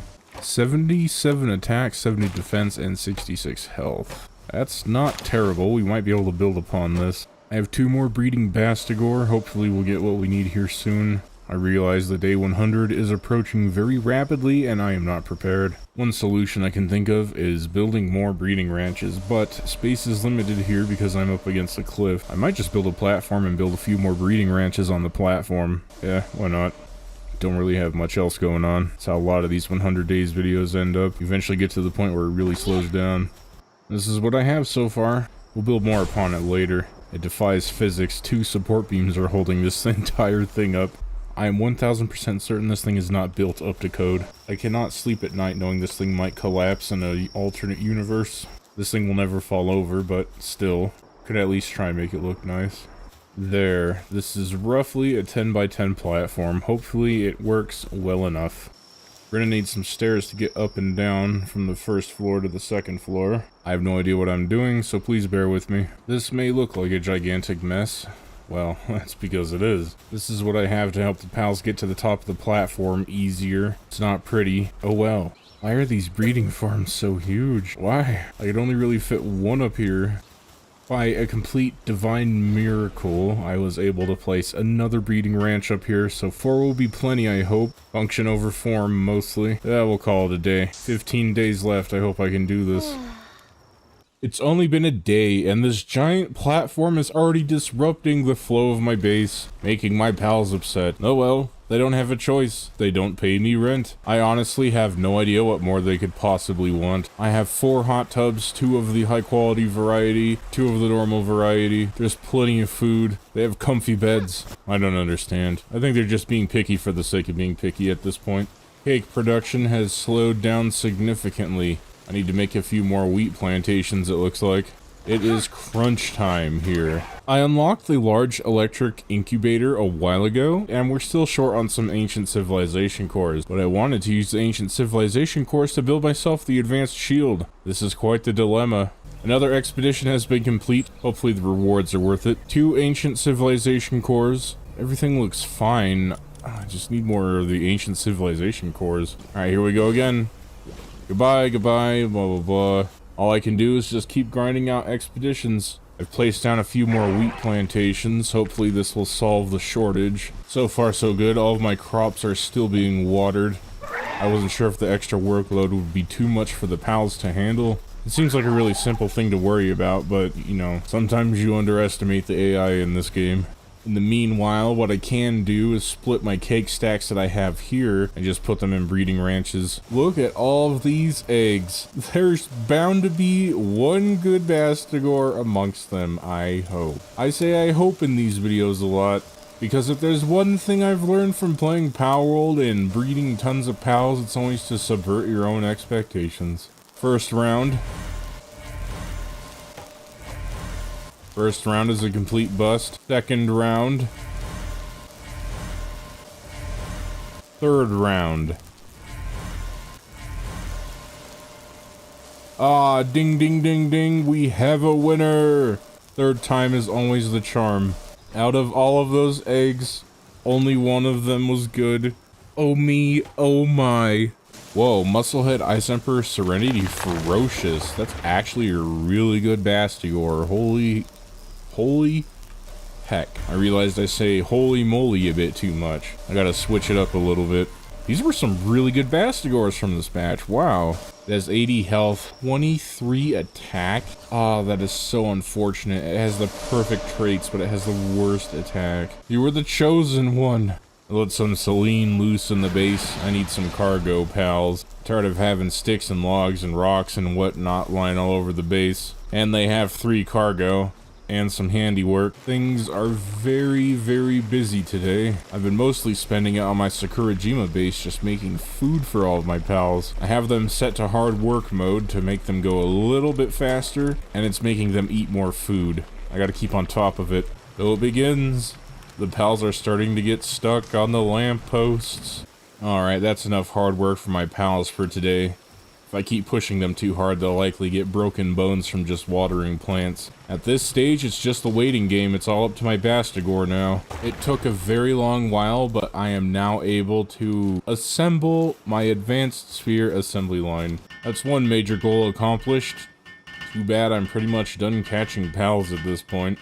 For day 90, apparently all I did was just check up on my Bastigor, made sure they were breeding, and that's about it. So yeah, that's all you're getting. For day 91, I went to my Sakurajima farm and made more cakes. So one thing I've noticed that pals tend to do is they eat the first food item in the first slot of a feed box. If they put anything else besides food in that slot, they will eat that. My pals, this entire time, have been eating raw wheat instead of salad. They've been doing this for a while now, and then they blame me for their health problems.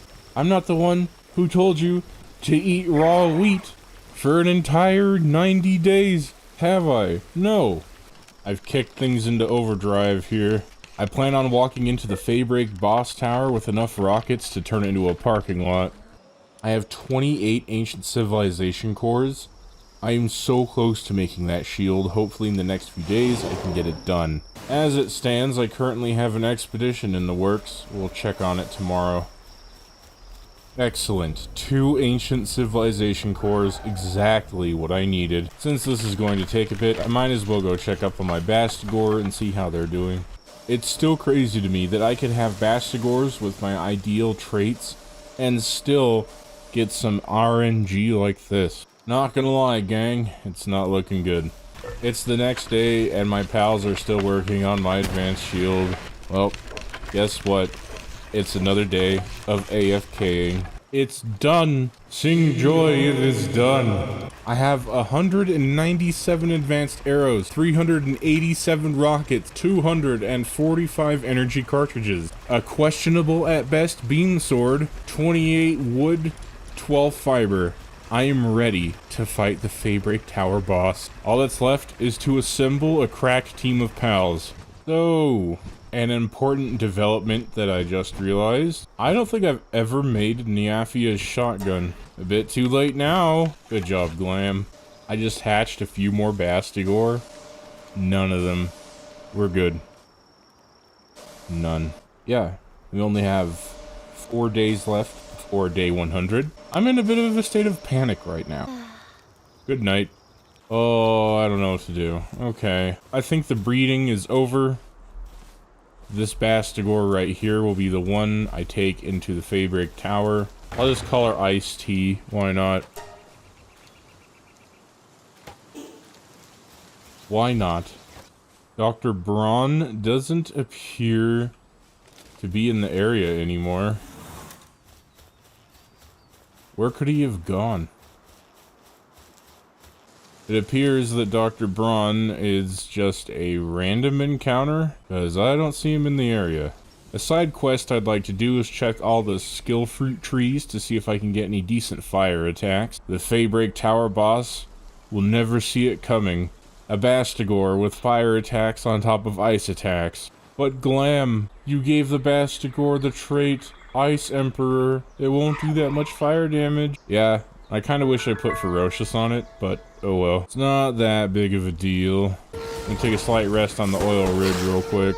Whoa, has this grass always been here? I'm pretty sure it hasn't. Unless it has. Weird. I just never been over here, I guess. I've been checking every skill fruit tree that I have marked on the map. I have not found a single fire skill fruit. Oh my gosh, I'm finding a ton of dragon skill fruits, but I am not finding any fire fruits. It's time. All the Bastigors that have come in the past will be condensed into a protein bar for Iced Tea. I've maxed out Iced Tea to rank 5. She is quite the brick house, if I do say so myself. All I need to do now is get some Pal Souls and get her some levels, and we should be good to go. As it turns out, I had a bunch of fire skill fruits back at base. Oh wow, I have enough Pal Souls to max out a few of her stats, actually. Here it is, guys. These are my strongest pals I have currently. I need to catch Azurmane up, and I need to catch Iced Tea up, so I think tomorrow what I'll do is I'll fly around Faybreak and just start attacking the Faybreak warriors that are around. The pests, as they were. Really? There's a lucky Warsect Terra right there. And I put all of my Pal Spears away for the rest of the playthrough. Of course. There's a lot happening all at once here. There's a lot of Faybreak warriors. Gonna have to use Shadowbeak. Go. I know what you're thinking. Glahm, why not just use a few training manuals? That's not fun. I want to get out into the world. I'd like to appreciate Palworld for a little bit longer. But if she doesn't get level 60 by the end of the day, then yes, I will use a training manual. Wow, Azurmane's really cool. Wish I used him a bit more during this playthrough. Oh yes, the infamous under the map NPC that I can't hit.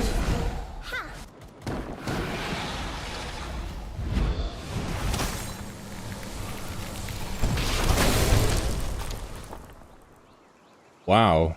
Glacial Impact is kinda crazy. That does so much damage. I know they're only level 53, but still, it's crazy. Iced Tea is now level 60.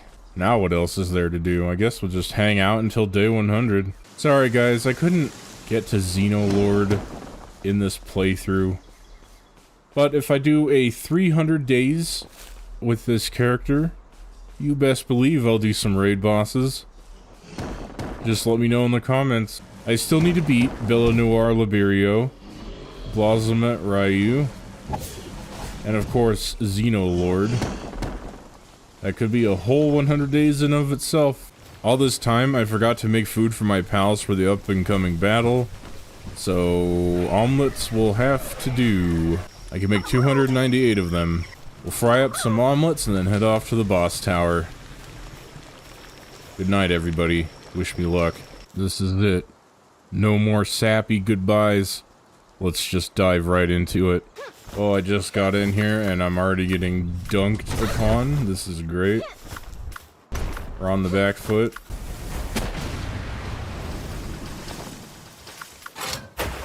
Ooh, Bjorn and Bastigor are doing a number on Squawkmas. These guys are no joke.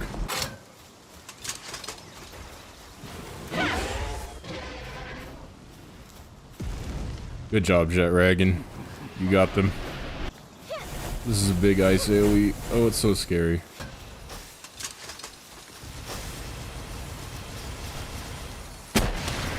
I am really grateful for how crazy busted Divine Disaster is. So far we're doing pretty good. We're at the halfway mark. Good job, Jetragon.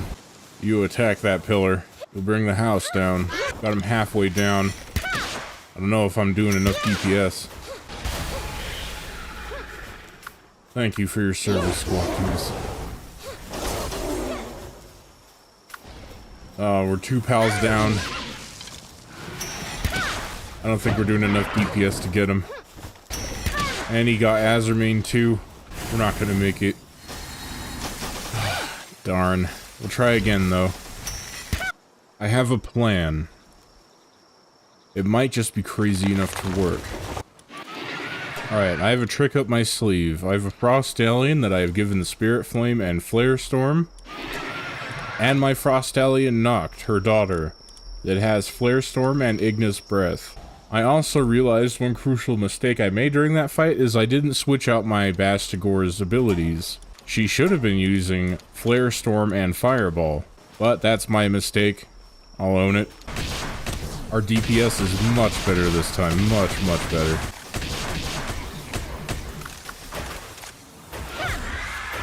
Oh, you got squawked in us at the last second before I could pull her back to the Palworld. Ice-T's doing her best to tank.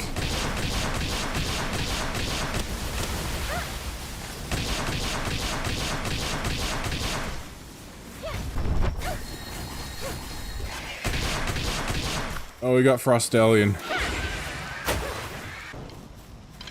I switched to my bow now, I'm out of ammo.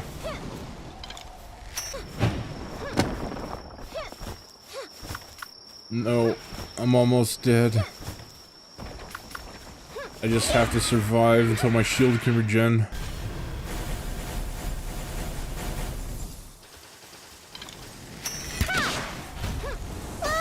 No! Well, everyone, I think I'm about done with this playthrough. I gave it my all. I tried.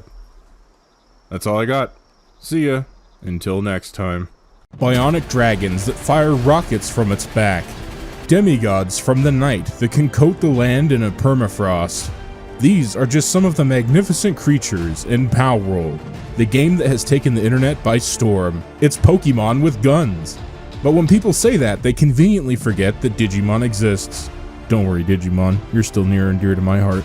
The Palagos Islands will be my home for the next 100 days, and watch as I go from a complete noob to an absolute Palworld legend. If this sounds like the video for you, then join me to the end. Before any hero's journey can begin, they must be forged in the fires of destiny. Did I craft a character that was unique to my preferences?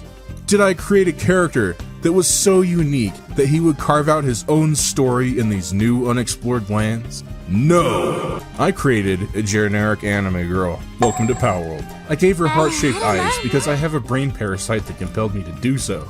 And because I'm a mature adult, I played around with the voice slider before settling on my character. I woke on a beach surrounded by little critters called pals.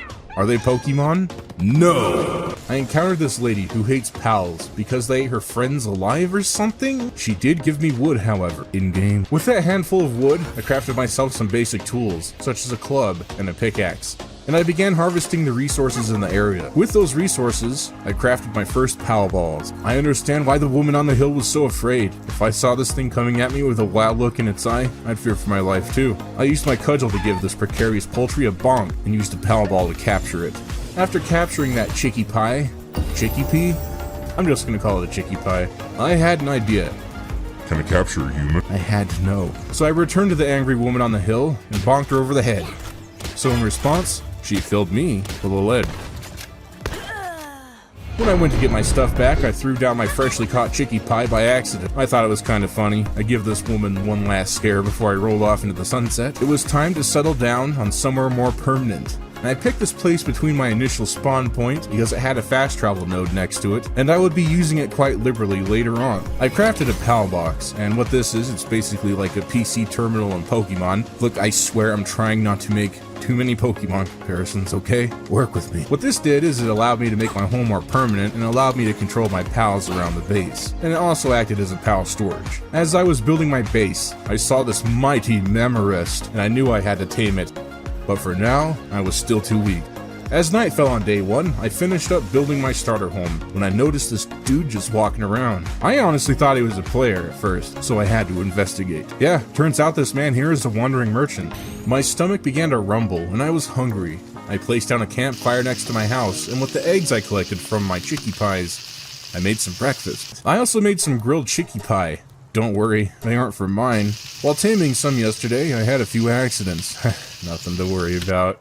After eating a filling meal, I began to build a ranch for my chicky pies. Of course, I didn't want my pals to starve, so I also placed down a feeding station and a berry crop plot. I can see why Palworld is so successful now. It takes a person's primal desire to cultivate and makes it a reality. As I was watering my berries, this dinosaur wanted to watch. I'd end up catching him later, but for now, I was freezing. I needed to keep warm with these torches. Before the sun rose on day 3, I saw these mysterious floating pals, and I thought they looked really cool. And since they looked cool, I wanted one. This pal was called Daydream. I found one I liked and began hitting it to make it more compliant. There will be no justice system jokes here. When its health was low enough, I threw a pal ball. I caught the Daydream and did a little happy dance.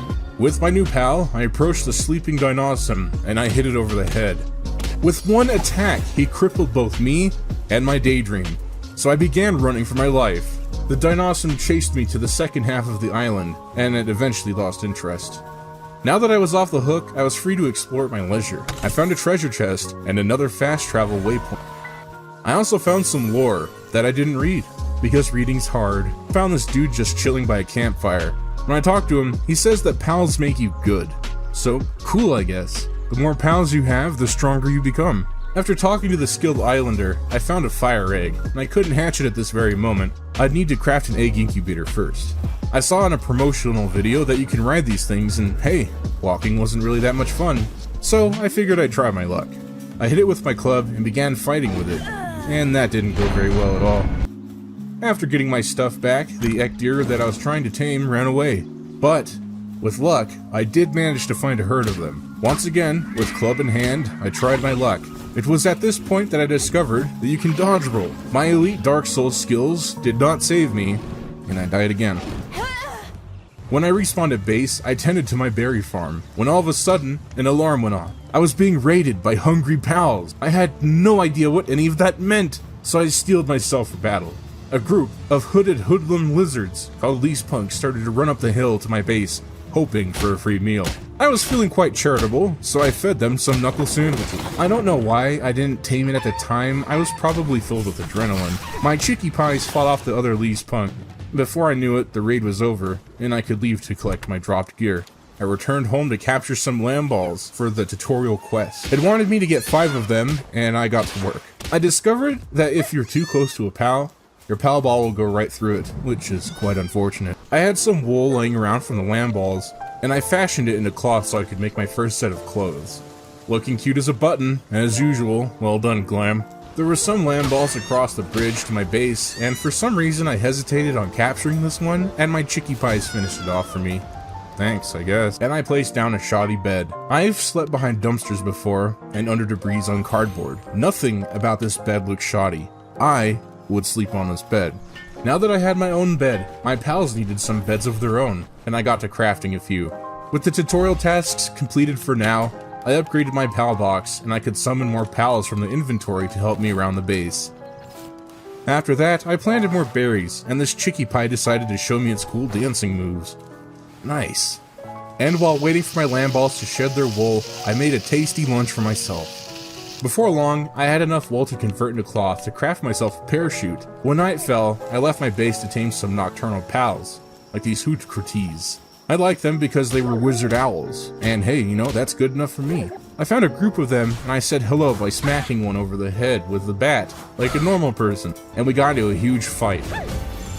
The hoot-crities managed to knock out my Daydream, but I captured one in return, so it kinda balanced itself out.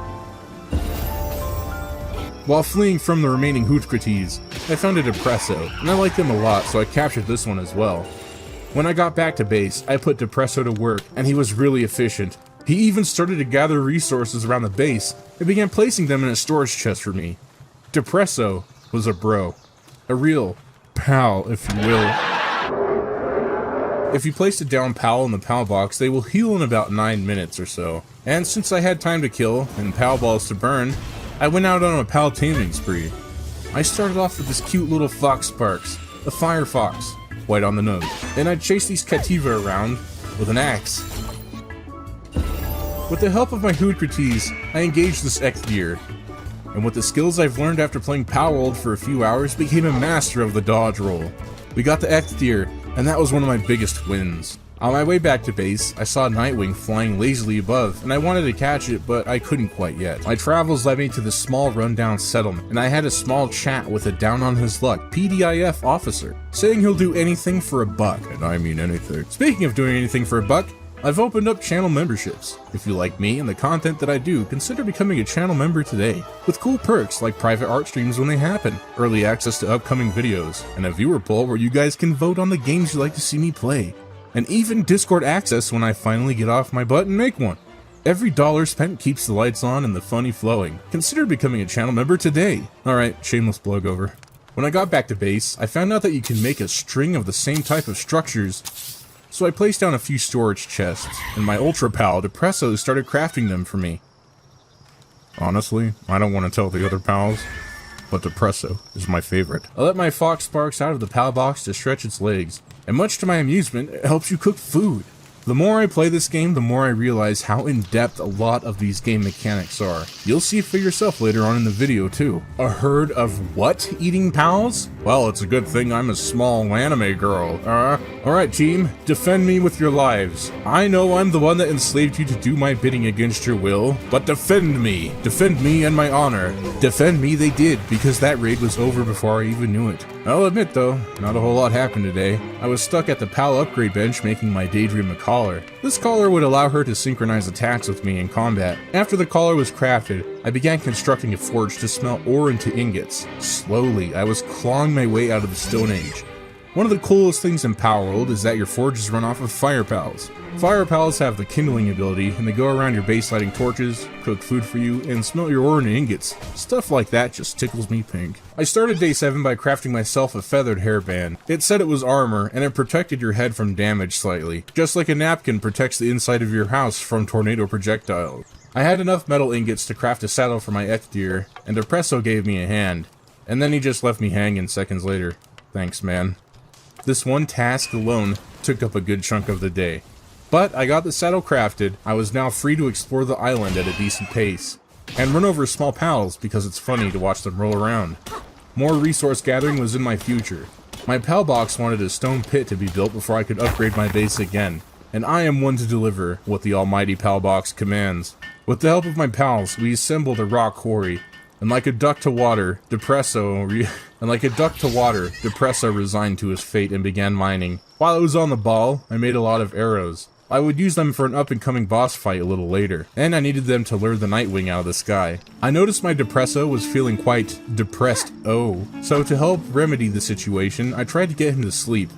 Hey, when you're depressed, sleeping for 16 hours a day helps immensely. Trust me, I know from experience. Depresso was quite keen on not taking a nap. I did what I could. The daylight was burning, and I wanted to go tame a Nightwing. I mounted it up on Deer, and ran with expedience to where I saw the Nightwing days prior. I saw the Nightwing, and I readied my bow, and let loose a volley of arrows. The Nightwing was quite formidable, and did a lot of damage to me. My dodges were near perfect, and the symphony of arrows sang throughout the hills.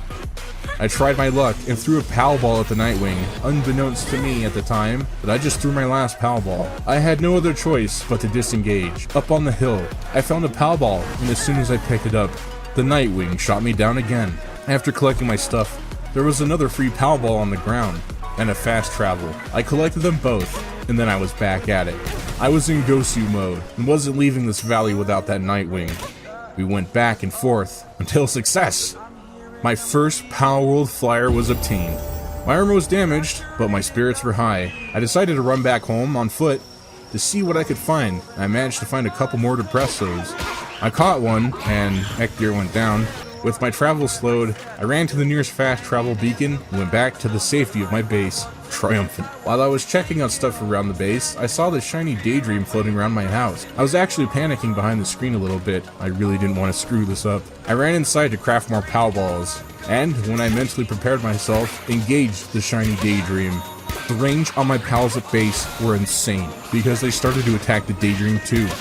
With just a tiny sliver of health left, I clutched out a W and captured her. She was very close to dying. I was shaking. The excitement of my first shiny PAL was probably the most rewarding thing that happened to me that day, at least. I ran over to the PAL box to swap Daydreams. Sorry babe, this one's just shinier. I couldn't really tell the difference between a normal PAL and a shiny, but this Daydream looked slightly bigger, so that's cool.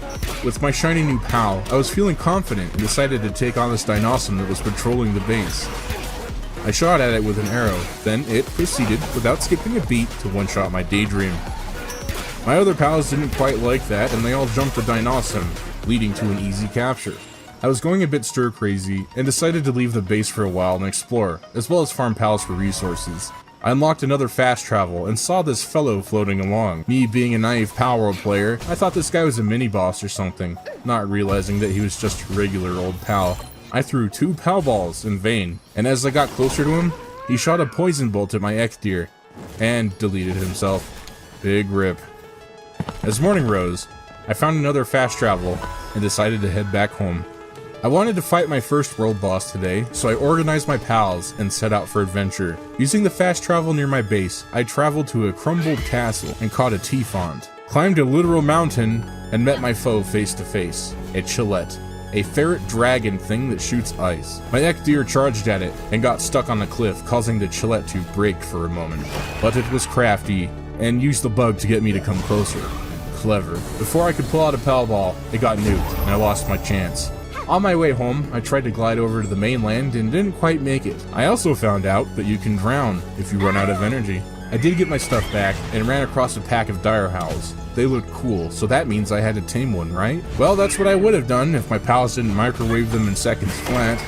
I did manage to catch one, but it broke out at 60% capture rate. I don't know how that happens, but it did. After heading home, I placed down the hot springs and I called it a day. For the last week, I've had trouble getting my pals to help me around the base, and I think I found out the reason why. The pals were having trouble getting through the door to my house, and they couldn't access the crafting station. So with that in mind, I crafted a high-quality crafting station outside.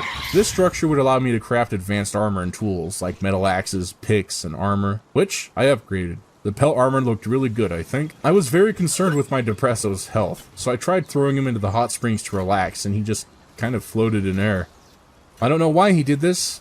I know I was lacking beds, but I've never seen a Depresso sleep, so I have no idea what's wrong with him. I just kind of left him alone. When the sun was going down, I left base to catch more nocturnal pals. And do you remember that skilled Islander from the other day? Turns out you can kill him for coins. I do this a few times in the playthrough. I don't know why I did this. I probably have some unresolved issues. I ran up on the Chillette again, and this time I had the intent to catch it. With the help of X-Deer and Daydream, we got it really low, and I managed to clutch out a catch. When I was leaving to go back home, another Tombat spawned, and I managed to catch that as well. Hey, it was a pretty solid day today. The morning of day 12, I caught another Tombat. I was lucky to find it before it despawned, and it almost got me, but I was too quick for it. It did break out of the PAL ball a few times. Back at base, I crafted a medieval medicine bench, and I would never use this in the playthrough. I don't know why, but I didn't mess with it too much. I needed to craft my Nightwing a saddle, and I was low on Palladium fragments, so I got to work getting some from around the base. I quickly became over-encumbered, but luckily, I was still close to base, so the walk back wasn't too horrendous. It gave me a moment to think about my life, and my regrets. Gosh darn it, wouldn't you know, I was low on metal ingots. This would become a problem through this entire 50 days.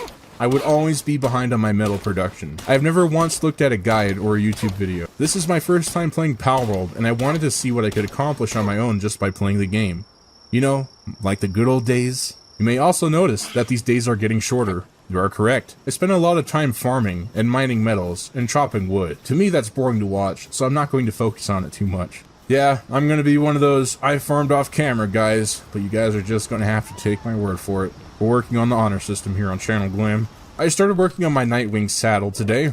It took up most of the day. My days in Palworld are roughly 22 or so minutes, and without the help of pals, this project took a very long time to finish. Nevertheless, with the Nightwing saddle finished, I took to the skies on my maiden flight, and it was exciting to leave the land dwellers behind.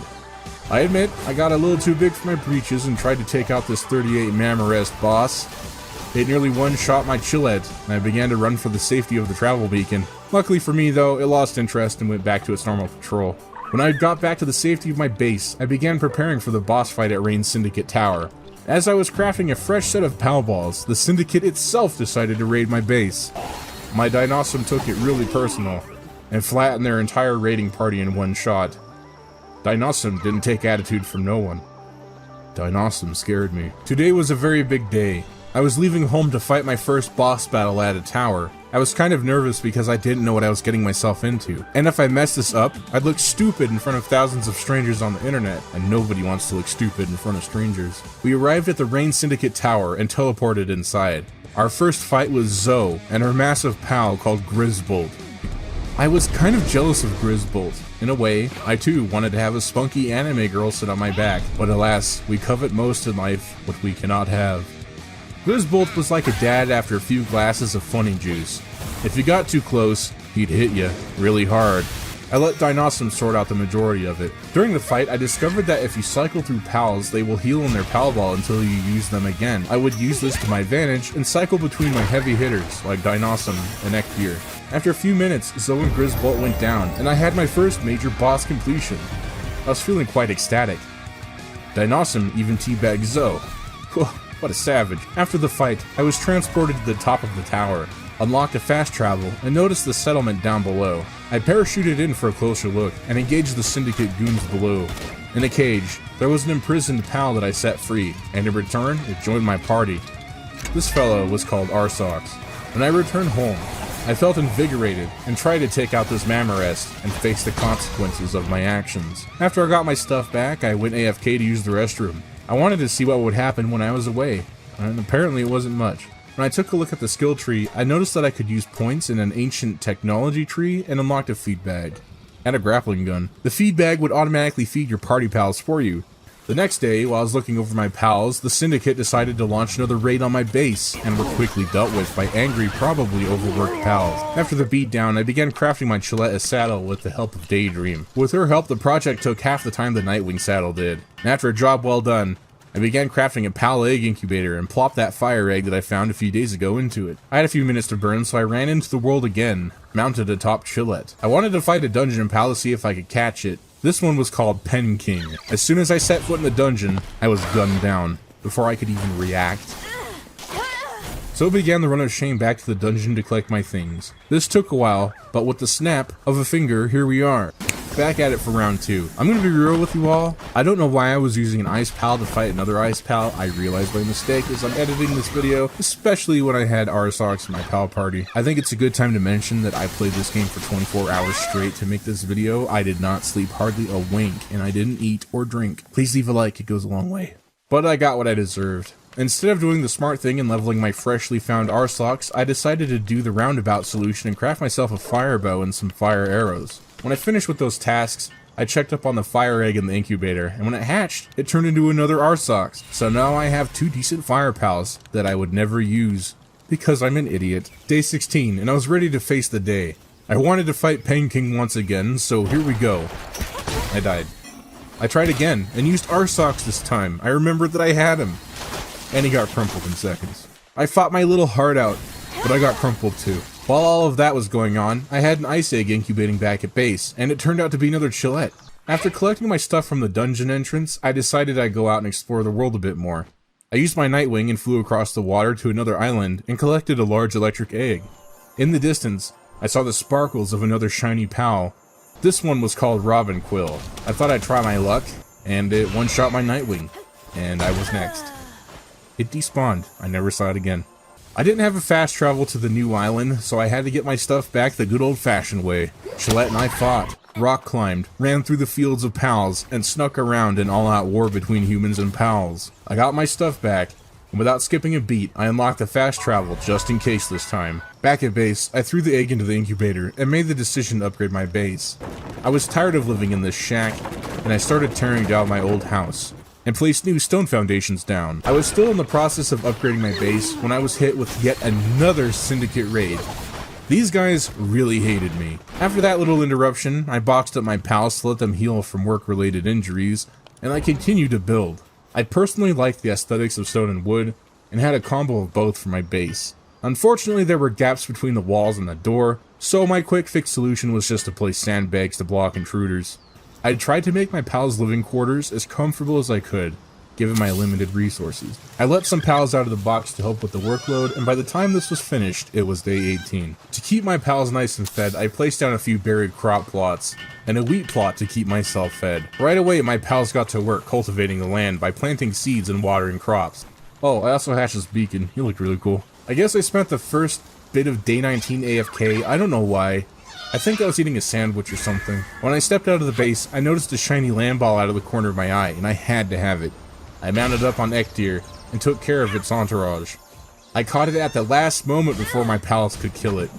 Oh, was cutting it kinda close with that one, huh? I was running low on pal resources, so I went into the world and began terrorizing the locals a little bit.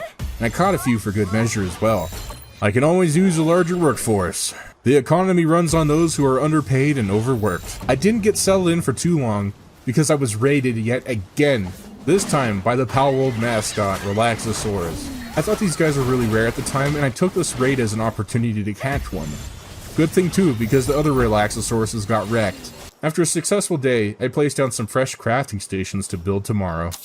I continued to build up my base into day 20, and I actually threw my pal out into the world. This happens fairly often, and if you decide to play Palworld for yourself after watching this video, you know exactly what I mean. I finally had enough metal to upgrade my basic tools. Hey, it only took 20 days, but it felt good to get rid of these archaic relics. I once again challenged that Mammorest that was wandering near my base, and I would come to regret that decision very quickly and decisively. I thought I had a pretty stacked army of pals, and that they would smoke anything that was deemed a threat. I watched from the safety of the bridge as the Mammorest ran through my entire workforce. I was throwing everything in the kitchen sink at this Mammorest. It was way too formidable. When I tried to switch out more pals, its tornado attack got me. I threw more pals at it, and it seemed like we were making some good progress. I was down to my last set of pals. After making short work of my team, another tornado attack sent me packing. After 2 defeats, and my base in shambles, and over 40 incapacitated pals, I conceded defeat. I surveyed the damage, and began repairs. I was able to finally craft myself a shield, and if you're familiar with Halo at all, think of it as an overshield that absorbs incoming damage and restores itself over time. My shiny land ball ran over to help me craft it, and yeah. You know what? I don't have anything funny to say. As I was crafting, some man-eating pals came to say hello. They didn't get very far. I did manage to capture Elise Punk at the last second. This warning message wouldn't go away, so I started looking around my base for more pals that might be in the area. And I noticed a dire howl glitching out by a tree. Well, I wasn't one to turn down a free dire howl, so I caught it easily. One of the coolest pal designs, hands down. I saw in the tech tree that you can craft a dire howl saddle and ride it around, and I got to work farming leather right away. She ran really fast, and with her help, I farmed up some metal nodes, and then I called it a day. I set up my forges for smelting for when my pals woke up, and crafted up a sphere workbench, and it would allow me to craft higher quality pal balls. Wait, these things are called sphere? Pal spheres? Have I been saying it wrong this entire time? No one told me.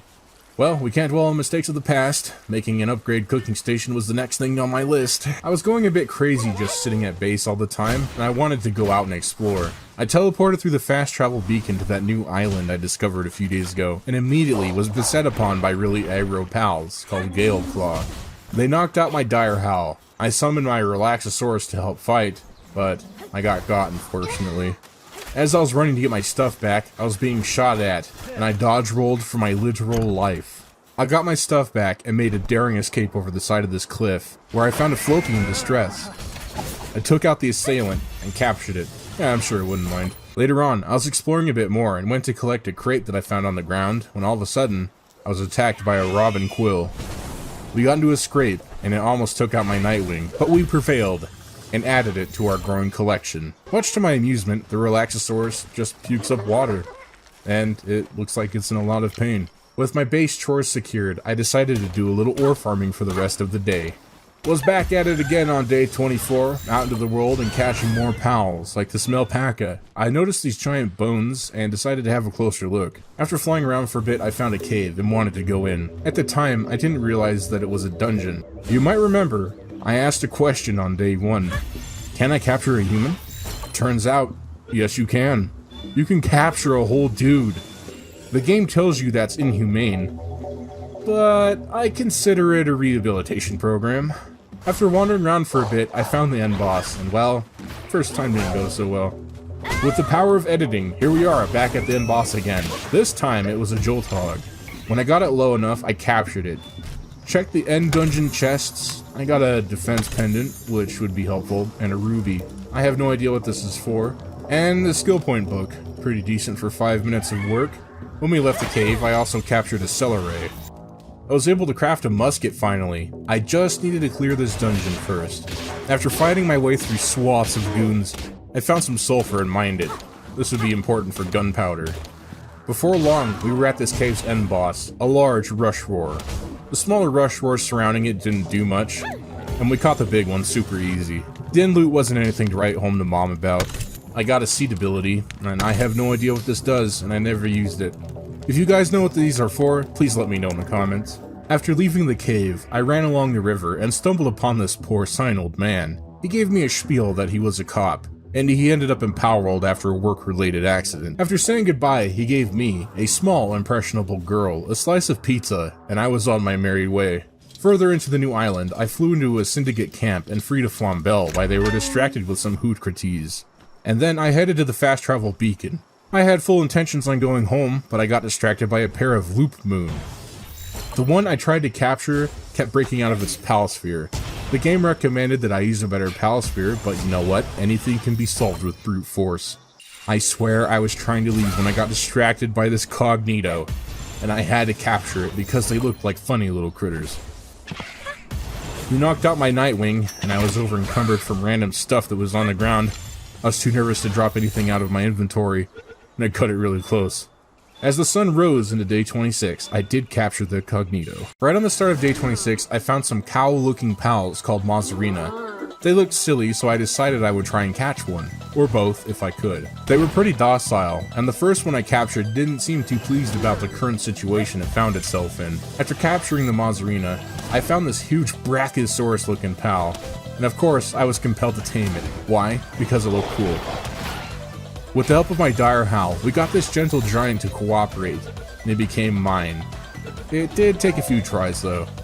The second Mazarina from earlier decided to come back for round 2, and it happily joined the team against its will. I noticed some sea serpent looking pals in the water below, and they were called Surfent, and yep, they looked cool, had to have one. It didn't quite go to plan, they escaped all the palospheres, and they became really angry. I just said screw it and ran the opposite direction, and released my Dinosaur to mop up the mess. A large electric egg that I was incubating hatched into a Univolt, and we get a better look at him later.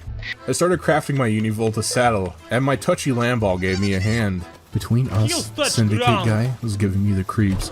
He helps around the base, sure, but it's just so jarring to see a dude decked out in a Gopnik tracksuit amongst some cutesy anime-style pals. I checked up on my hard-working Tombats and gave them some lovings, and it seems like they really appreciated the attention.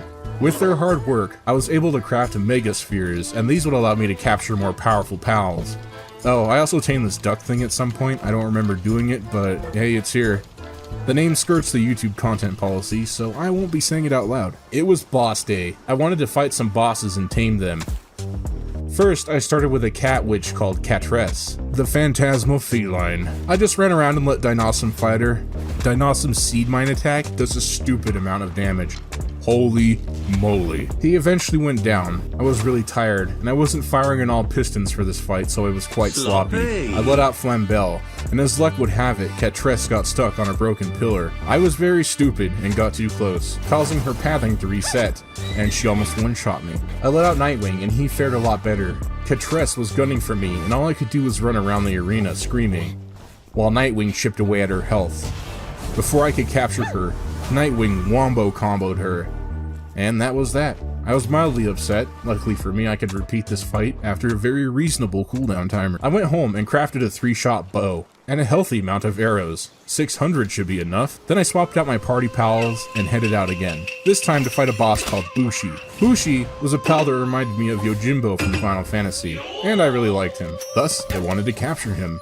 The fight wasn't too difficult. Bushi telegraphed his attacks, so it was kind of easy to read, but if you weren't paying attention, he'd slice you a couple times. I tried to capture him twice, and then died. Unfortunately for me, my Flambelle dealt the killing blow on him, and he died. I didn't get any loot for that fight either. And he's on a 1 hour cooldown. Rip. Whole lot of nothing going on today. I just farmed ore, watched my pals work, crafted myself a lantern that makes it so you don't need a torch in dark areas, and upgraded my helmet to metal. And then I was back at it again, mining ore into the night. Pen King, we meet again. Ready yourself for combat. For this day, you shall meet your doom. I died. Aha, Pen King, you thought you could best me that easily? Well, you got another thing coming, pal. I tried to use Nightwing to lower Pen King just enough so I could catch him, and Nightwing went down. It was time for my new Univolt to show me what he can really do. Turns out he can do a lot because Pen King went right from the safe zone into the danger zone, and passed out before I could catch him. I resigned to my fate and just left the whole Pen King mess behind me. Univolt and I were running around exploring this beautiful autumn grove when we found a clearing, and it was the home to an Elphedran. Elphedran? This dragon. I loved everything about this dragon and wanted to make it mine. So my team of pals and I got to work fighting this mighty beast. Elphedran was no pushover, and she ran through my pals like a D1 linebacker. Left with little choice, I tried to flee with my dignity intact. She was enraged and chased me back down the hill, and I made my final stand on this bridge. If I was going down, I was going down a hero. I'm not sure what Elphedran used to defeat me right here, but I just got folded, out of nowhere. My travel pals were down for the count, and I ran home after collecting my stuff, defeated. I didn't have time to rest. Right on the dawn of day 31, I was being raided by Toko birds.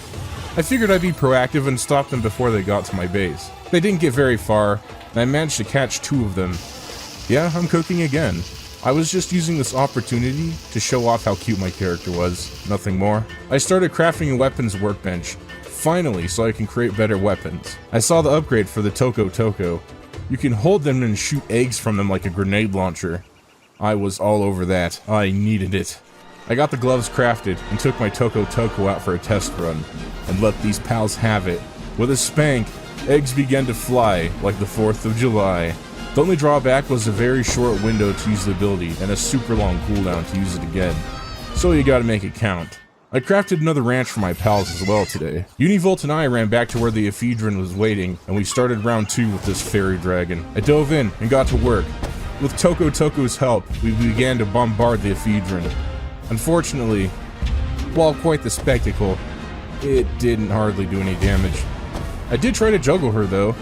I wanted to see if I could keep her in the air with explosive eggs. I whipped out the tried and true Dinossum. He chonked her health to great effect. Then, it was Nightwing's turn. Then once again, I used Univolt. Before she met her end, I tossed out a Hail Mary Gigasphere with a 19% capture chance. This was it. Success. I wasted no time crafting Ephedran her saddle. And with her help, I took on the Mammorest that has been haunting my base for the last 32 days. I did die and fell through the map. I was freaking out because I thought that I lost all of my stuff. Good and bad news. The good news is, my stuff is still on land. The bad, the angry Mammorest was guarding it. I didn't dare die again because I thought my bag would despawn. I kited desperately, jumping off of this small hill and climbing back up when it was safe. I chanced it and rolled in to collect my stuff. I threw out Toko and discovered that he blows himself up. I was quite flabbergasted and took a hit. I fought this Mammorest into the night. With a Gigasphere, we caught the Mammorest. It was a darn good day. Good job, team. I've made some better pal beds and erected, please don't laugh, a silo. This helped my farming pals with better production, equaling more food per hour. Then I crafted some bullets for me musket. And that's about all that happened today. What are the bullets without a musket to use them? I began crafting one with haste. You know I got that thang on me. It was round 2 with Catress. With my musket and the help of my Dire Howl, we began whittling her health down. Eventually my Dire Howl did bite it. I wasn't playing any more games and whipped out the Mammorest. The Mammorest did take the extra damage from Catress's flame attacks, but its tornadoes did a ton of damage. With that, I did capture her very smoothly this time. Caught Pen King lacking, dude was sleeping, and I gave him what for. And with my musket, I almost one-shot him. Holy mackerel. Pen King also somehow escaped a 97% Gigaball. Like, what? Didn't escape this time, though. Next up was Bushi. I let him know I was here with a love tap to the back of the dome. Reloading the musket during the fight was a pain, so I just let the mamma rest at him. After a few back and forths, Bushi was now mine. While I was exploring the bamboo groves on day 35, I looked up and saw this neat bird-looking guy, and I wanted to tame it. I lost sight of the one that I was tracking, but I did find a small group of them, and I thought about engaging all three for a moment. But sanity prevailed, and I lowered my musket. The one I was initially tracking must have landed for a rest, because as soon as I turned around, it attacked me. I lined up my shot, and almost took it out with one hit. I panic-tossed a Palsphere, but it escaped. The second time, I managed to catch it, and all of the Vanworms in the area aggroed on me. It was time to use the big guns. Elphedron mopped up the rest, and we headed back home. I wanted to craft the Vanworm a saddle, but I was lacking on flame organs. So back into the world I went. I killed the Islander, just because, and started terrorizing the Fire Pals. After farming the organs I needed... you know what? That sounds weird when I say it out loud. Oh well. When we got back home, the Free Pal Alliance decided to pop in for a visit, and my pals proceeded to pop them all over the grass. In hindsight, I should have caught one. Imagine the sitcom-style comedy of the Syndicate guy and a Free Pal Alliance guy, like two roommates who are always at ends, but they're both jocular and well-meaning. Don't steal that idea. It's a good idea. I wanted to fight another boss today, and fresh into the morning on day 36, I upgraded my Elphedron. And I wanted to upgrade my Vanworm, mostly his stamina so he could stay in the air for longer, but that isn't a thing, I guess. Oh well. I reached my destination and climbed on a small rock wall, plucked a Palsphere from the void, and entered the cave. This place was crawling with Syndicate thugs. It felt like you couldn't even move 10 feet without bumping into a tracksuit. After cutting my way through the chaff, I captured a Nox. Elphedron was my heaviest hitter now, next to Mamarest. I mounted and began fighting even more Syndicate thugs. It just never ends. I parachuted down this hall, only to find a chest with some pretty mediocre loot, unfortunately. Fought more thugs, and when I went to dismount Elphedron, I got stuck in the wall. Left with little option, I hit respawn. I respawned on a new island, somewhat near where I bid it, and I ran into a cowardly Islander. I didn't really care much for what he had to say, and began the long flight back to my belongings. I managed to get my stuff back no problem. I was really worried it would have despawned. The end dungeon boss was a huge turtle guy. Totally not Bowser. Haha, Nintendo, am I right? Nudge nudge, wink wink. I'm in constant pain. Digitoys was kind of a pushover. I did have a super-powered Elphedron, sure. With minimal effort and a lot of dodge rolling, I managed to capture him. The chest loot was kind of meh, honestly. As I was flying around, I found a Syndicate camp. This one had a machine gunner. The sheer number of Syndicate thugs. The machine gunner, this Relaxosaurus that wouldn't mind its own business for some reason. It was just too much. So I retreated and opted to pick them off one by one on this grassy hill, armed with nary but a trusty musket. I was getting some Revolutionary War vibes from this. Tally-ho, lads, give them no quarter. The machine gun guy was a bit tricky to deal with. I tried to catch him a few times, but after a few attempts I just gave up. That pal that was trapped in the cage was actually a Tansy. Dang, if I had known that, I would have just left him in there. Tansy is a fairly common pal. I found another camp and freed the Nox from this cage. All in all, this was a huge waste of bullets. I did find a huge dragon egg in my travels, with just a small 2-hour incubation time, nothing to worry about. My quest for world bosses continued. I explored a new land and saw these curious creatures that looked like mops. The small ones were called Swee, and the big one was called a Sweepa. I tried to catch the mustached Sweepa, but it passed out before I could get to it. I did capture a Swee though. Second time, I caught a Sweepa and moved on. I stopped a few times to liberate the land from the plague of the Syndicate, and when I flew across the lake, I saw a massive Yormantide. This thing was way out of my league, but I wasn't one to shy away from a challenge. I lined up my shot and tickled the great worm. You can probably imagine what happened next. People say that pals look like Pokemon, but this guy looks like a Seadramon, honestly. It took a good portion of day 39, but I got my stuff back. I did catch the Serpent as well. All it took was shooting it in the head, and using a super Palsphere. Yet, I still feel hollow. I found another boss dungeon and entered, This was a Relaxosaurus Lux, the electric version of the Relaxosaurus. I thought it said Relaxosaurus Rex, which sounds cooler, honestly. Before this fight, I went to eat a can of green beans for dinner, and the can opener didn't open the lid all the way. I went to force open the can lid with a fork, and my hand slipped over the lid, causing me to get a huge gash in my right pinky. It was really horrendous, and there was a lot of blood. I legit almost passed out, so I apologize if my playing seems a little jank. I was doing this with a mortal wound. With the help of Mamarest, we caught the gluttonous Thunder Dragon. I was in a lot of pain IRL, so I went straight home and dealt with my cut. I placed down another grinder and set my new pals on the base and watched them work for a little while. I noticed that Dig Toys was hitting the mining pit really hard, and he was a natural. With him, I'd never want for stone again. Short day today, my hand was still in pain, and I didn't do much. I was out and about exploring today, in a dark wooded area. I ran across a Grintail and began fighting it. Since it was a lower level, it was easy. Later in the day, I found a pack of Gory Rat. Gory Rat? What kind of name is that? I thought this was going to be business as usual, but I got flattened. When I respawned, I saw a desert runaway and ran up to him to talk. He told me of a desert that lay to the north, and I wanted to explore it. But before I could go do that, I needed to craft myself some heat-resistant armor. I picked up my stuff and went round 2 with the Gory Rat. He was a tough little bugger, and I used a good amount of Pal Spheres on him, until I whipped out the Mega Sphere. Once again, I was low on metal, and set out to farm some so I could craft some heat-resistant armor. While I was crafting my new set of armor, I was raided. The raiders had realized their mistake and began running away, and I gave chase. This demon goat guy stopped for some reason, and I caught it. He went to work right in the mines. I got right back to crafting my armor. I wanted to get into the desert with expedience. Never mind the fact it took most of the day to craft this armor, honestly. Van Worm and I fast traveled and crossed the sea to this new uncharted land. This desert was home to new types of pals that I had never seen before, like the robin quill Terra. As I was flying, I saw it. A Lavender! I engaged in combat with it, on the ground. With the help of my new heavyweight champion, Mamarest. The battle raged on for a few minutes. Every Pal Sphere I tried to use would just bounce off of the Lavender, and I had to, unfortunately, begrudgingly leave the fight.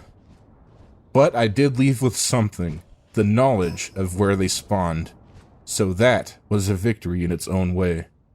I flew around the desert today looking around for more Lavanders. I didn't find any at all. I just flew around aimlessly, looking for who knows what. I eventually came across a PIDF tower, but I couldn't go inside. And I found this fast travel location, so that would make getting here easier in the future. I found myself a shiny Toko and engaged it. I let Mamarest out, and the tornadoes began to fly. I didn't do much to help, so I just ran around in circles. When Mamarest went down, it was time for Relaxosaurus Lux to take his place. The Toko blew up, and took my Relaxosaurus with it. And then I was next. When I got back to the desert, I didn't have any heat-resisting gear on me, and it was a race against the clock to get all of my stuff back before I died again. Luckily, I made it just in time. I went out to explore the desert, and as soon as night fell, I encountered something I completely forgot about. Deserts at night can become very cold. I was nowhere near the fast travel, and my health was dropping like a sack of bricks. Unfortunately, the cold had claimed me. I laid down for sleep on day 44, and when the sun rose, I was being raided by Lavenders. I was caught without my gear, and I was in a full-blown panic. I searched desperately through all of my chests for any Pal Spheres. The Lavenders began to retreat, and I tried to attack them, hoping they would stop to fight back. No luck. I managed to trap one in a sphere, but it broke out and despawned right before my eyes. I was super frustrated. I had a handful of Lavenders handed to me, and I missed my shot. I headed back to the desert to grab my stuff. I found a cave to explore and ran across these Pyren Noct. They were way too strong for me. It was nighttime again, and I was freezing to death. I let out Arsox to see if he would help me warm up, but it really didn't make any difference.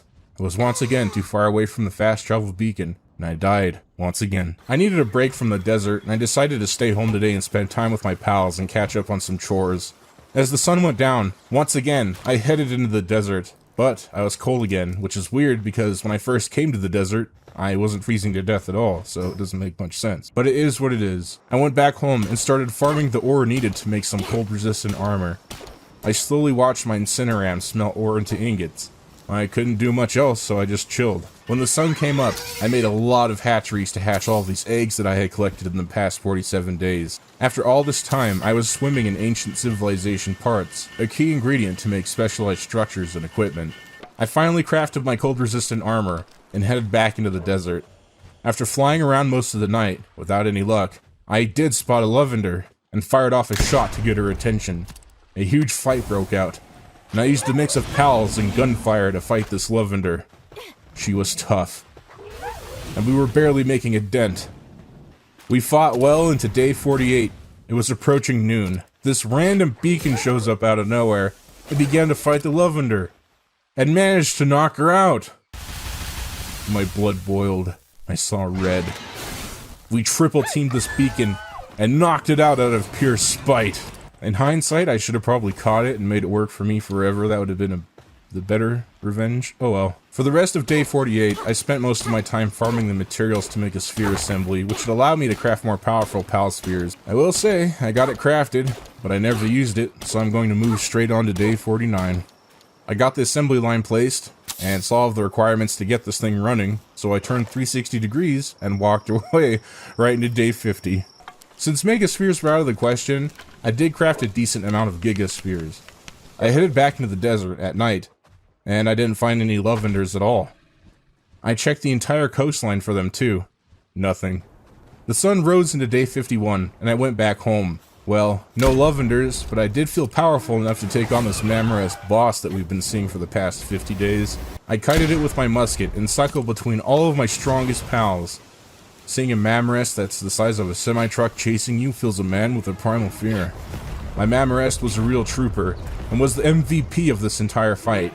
He didn't do an insane amount of damage, but his tornado attacks allowed me to create gaps between the Mammoth and myself. And I was very meticulous between swapping my pals, taking care not to let them pass out. However, the more the fight raged on, the more tired we became, until my pals started to faint one by one. At the last moment, we caught the boss Mammoth. I quickly ran home to swap out my pals. Night was approaching, and I wanted to take another shot at getting a lavender. Luckily, I didn't have to go very far at all. The lavenders were spawned right at the teleporter, and we engaged in our final fight. Since the lavenders were very strong, I used that boss Mammoth to lay down some serious DPS. One lavender went down. I hit level 30, and I threw a desperate pal sphere. Time froze. The capture number got higher and higher until success! I did it! I caught the remaining one and headed right home. And as the sun rose into day 52, I pet my lavender. Warning. Viewer discretion. In this episode of 100 Days, Palworld, we will soon discover that being loud equals funny, or having no personality will get you tons of views. Why is this phenomenon? Stay tuned to find out. I never follow this plot. My PC had a blue screen of death wiping the save from my list of worlds, but thanks to a YouTube tutorial, I managed to restore it. During that week when I didn't play on this save file, I played on a different world and learned so much about Palworld. I needed to make some changes, and I needed to get this one back on track. Yeah, my computer blue screened again, and day 52 does not exist. I got myself a Gale Claw on day 52, but that footage is gone, so here I am, making a set of gloves for the Gale Claw. The best glider in the game, and it will never leave my party. My starter base was feeling a bit cramped, and I wanted to move to a better location. For those of you who are curious about where I'm settling next, it's right by the Pen King boss dungeon on the beach. I got my PAL box placed and began the long process of moving. I finally finished moving, and I had a dragon sword of ancient civilization parts, and I made some incubation stations for the pile of PAL eggs that I had accumulated. I got myself a Pyronoct and a Wixen. I liked Wixen, and I'd use him a lot later on in the video. I was also waiting on that huge dragon egg that I got a while ago, and I'm just now starting to hatch it. I wanted to make some eggs of my own, so I built myself a breeding ranch too. This might be way too many incubation stations, but hey, the more the merrier, right? After I hatched my final egg at my old base, I said goodbye and glided to the fast travel with my Gale Claw, and went home to check up on all the eggs I was incubating and hatched a few. I got some okay ones, but I didn't waste too much time at home because I was back at it in the world. With Van Worm, I flew deep into the bamboo groves. I wanted to catch a Quivern. Quivern? I can't say these names, man. A giant fluffy dragon. The fight was super easy. I think it was because I was just a bit overleveled. Hey, check it out, here's an awesome segue. I was on the other side of the island and I wanted to tame a bee guard. These little guys produce honey, a key ingredient to make cake. The item needed to make pals breed. I don't know how cake does that, but oh, I'm probably just overthinking this. The only problem with bee guard is that they have a penchant for blowing themselves up even at the slightest of provocations. But it did allow me to catch this crazy clip of me skeet shooting a Masanda.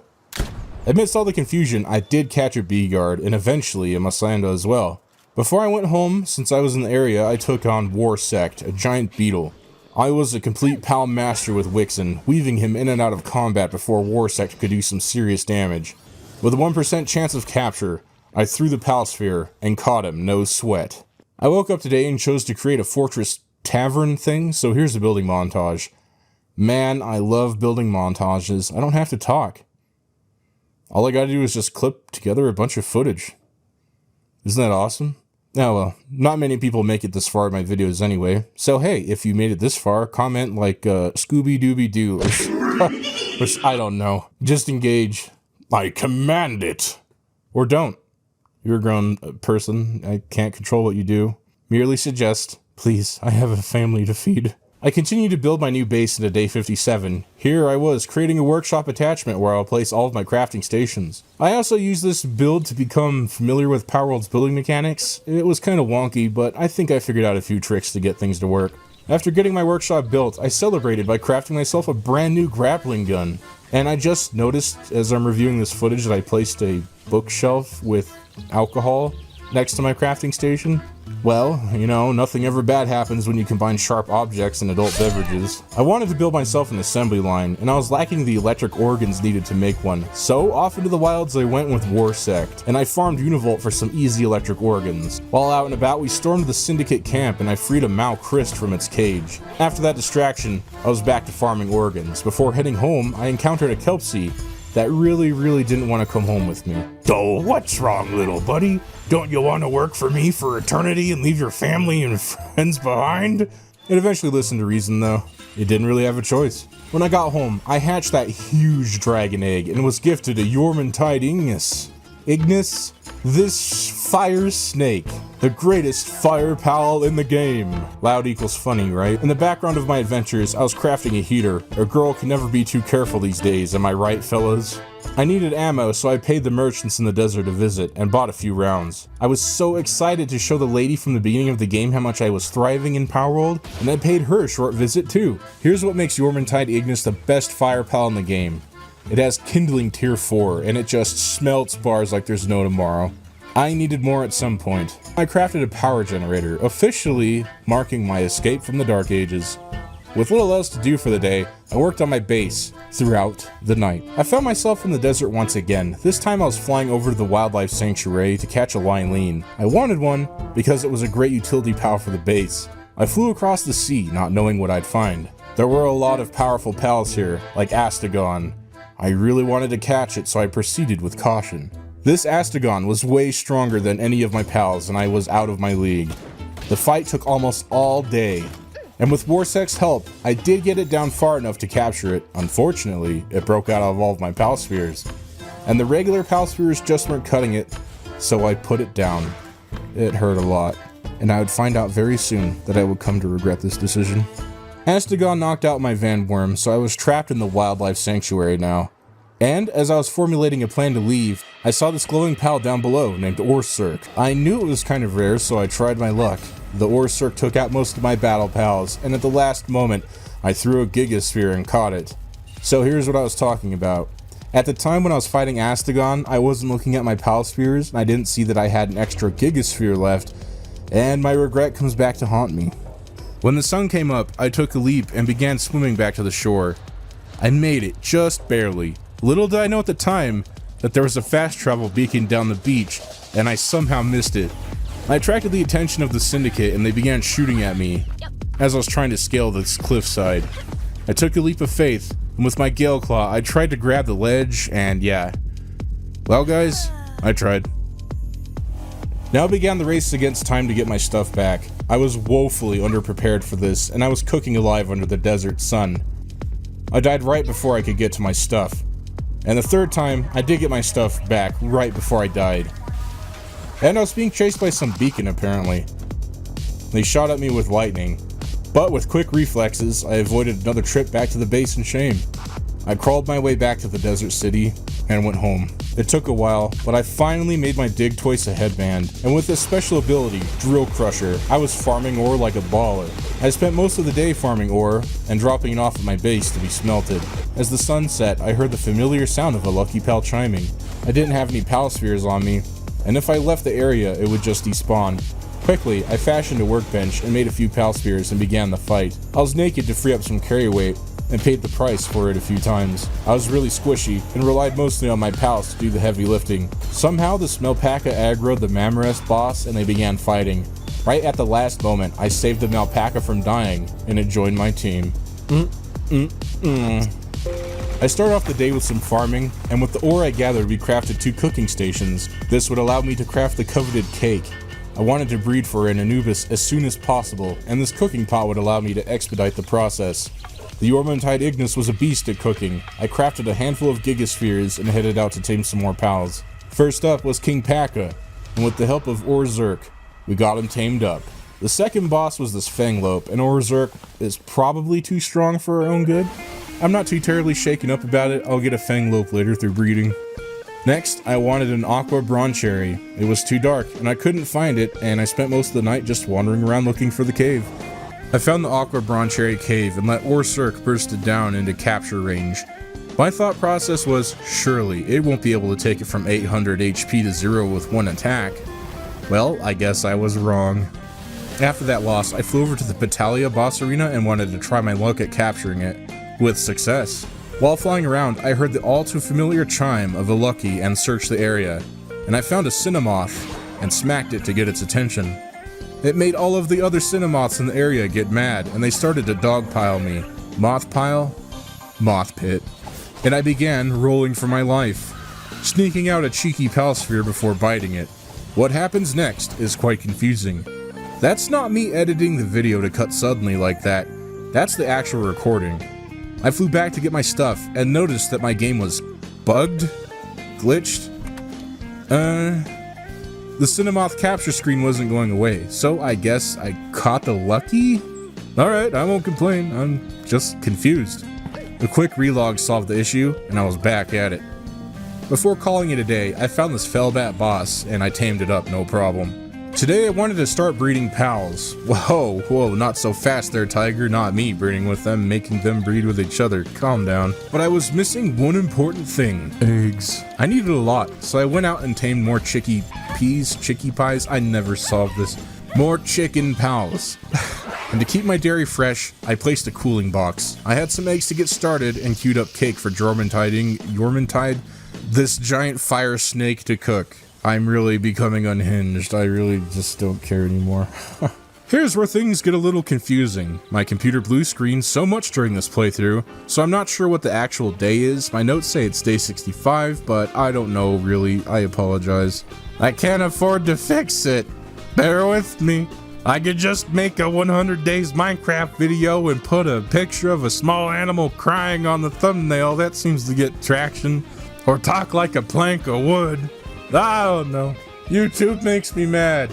I, at some point, caught a Hell Zephyr. I scrubbed through hours of footage looking for when I caught this guy, but I couldn't find it.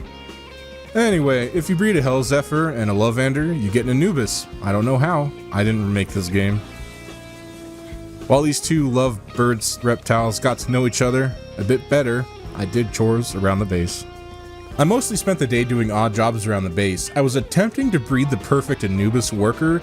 I say attempting because this was just a dice roll, honestly. It's all up to RNG if you get the pal you want. I also farmed ore that was around the base. Dig Toys' Drill Crusher was really cool to watch, and it's really loud. Check it out.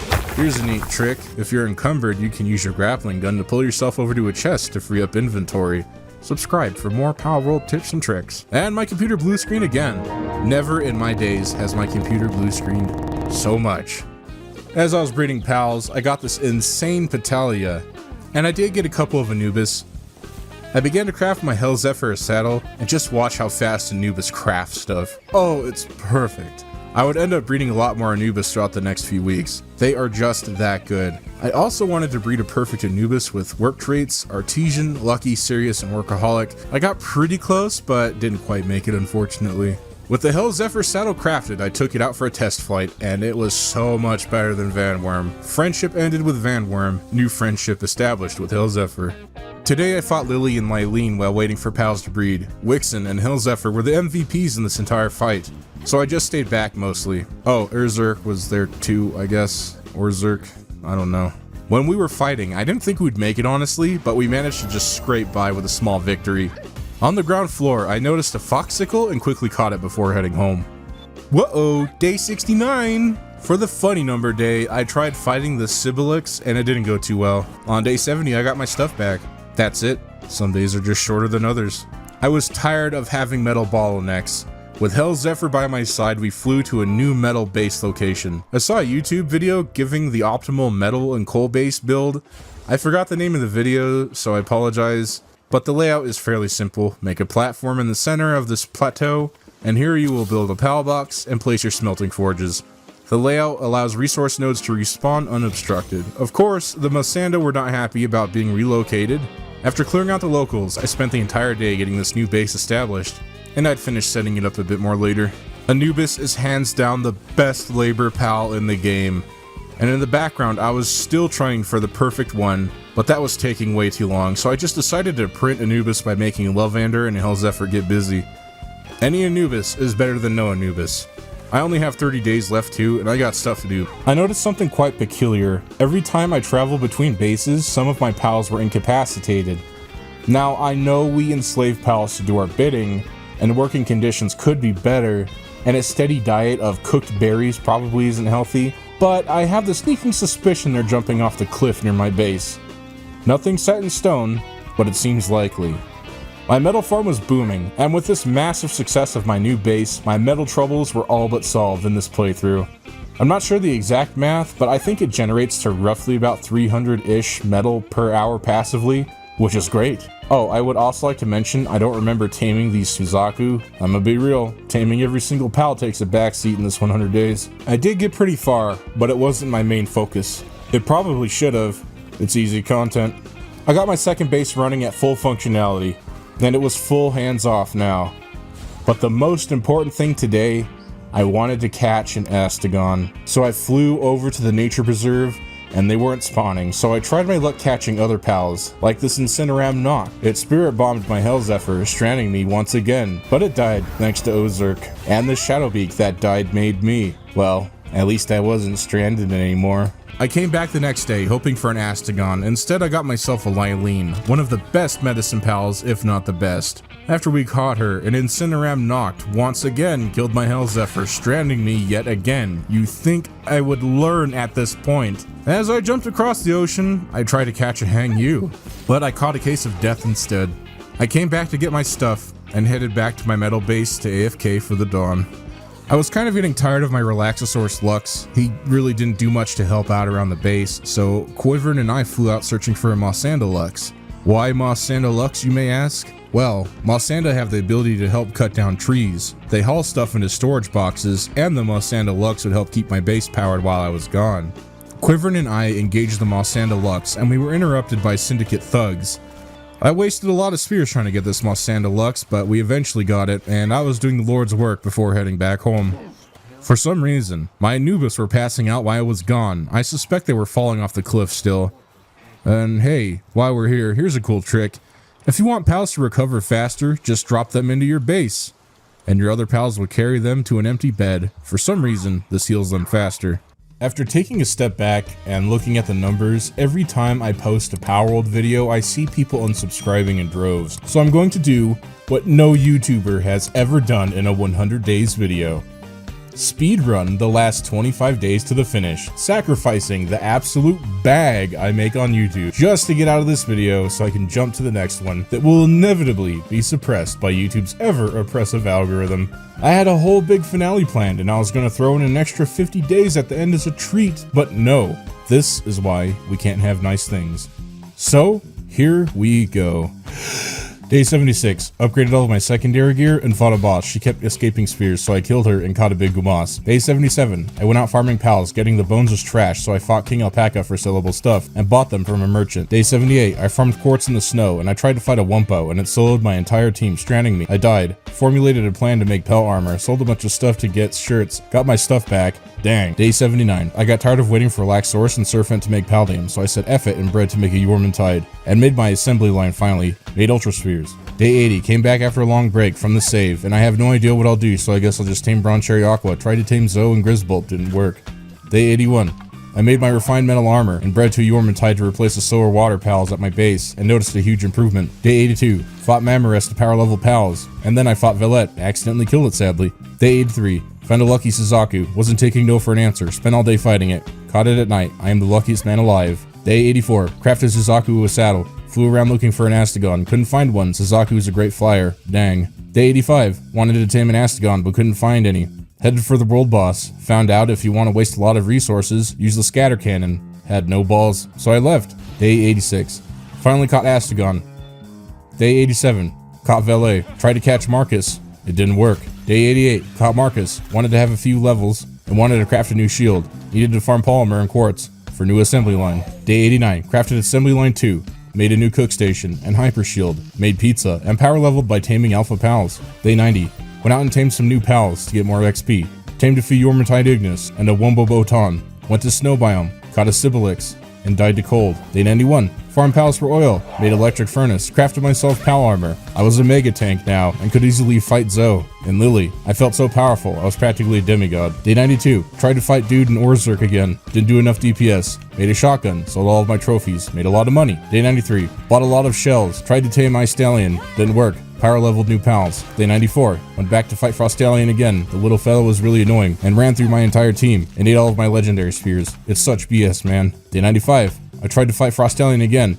I really need to rethink my strategy. I might need to use a glider. Day 96. Still, after this Frostallion, the glider sucks. So bad compared to the Gale Claw. Oh my god, man. I would have had it if the glider didn't suck so bad. Day 97. Still at it. .mp4. Day 98. Made a lot of prep to fight Frostallion again. Was going in with a lot of grenades. Day 99. Said F it. Built a pal box next to Frostallion and just threw all my pals at it. Died a few times, but we got the Frostallion. Day 100. I bred Frostallion Noct and leveled up. Made Astagon a saddle. Wanted to make Relaxosaurus a saddle too. And those concludes my 100 days in Palworld. If you made it this far, thanks for watching. This might be my last 100 days video. We shall see. Sorry to leave on such a sour note. This is Glahm, signing off.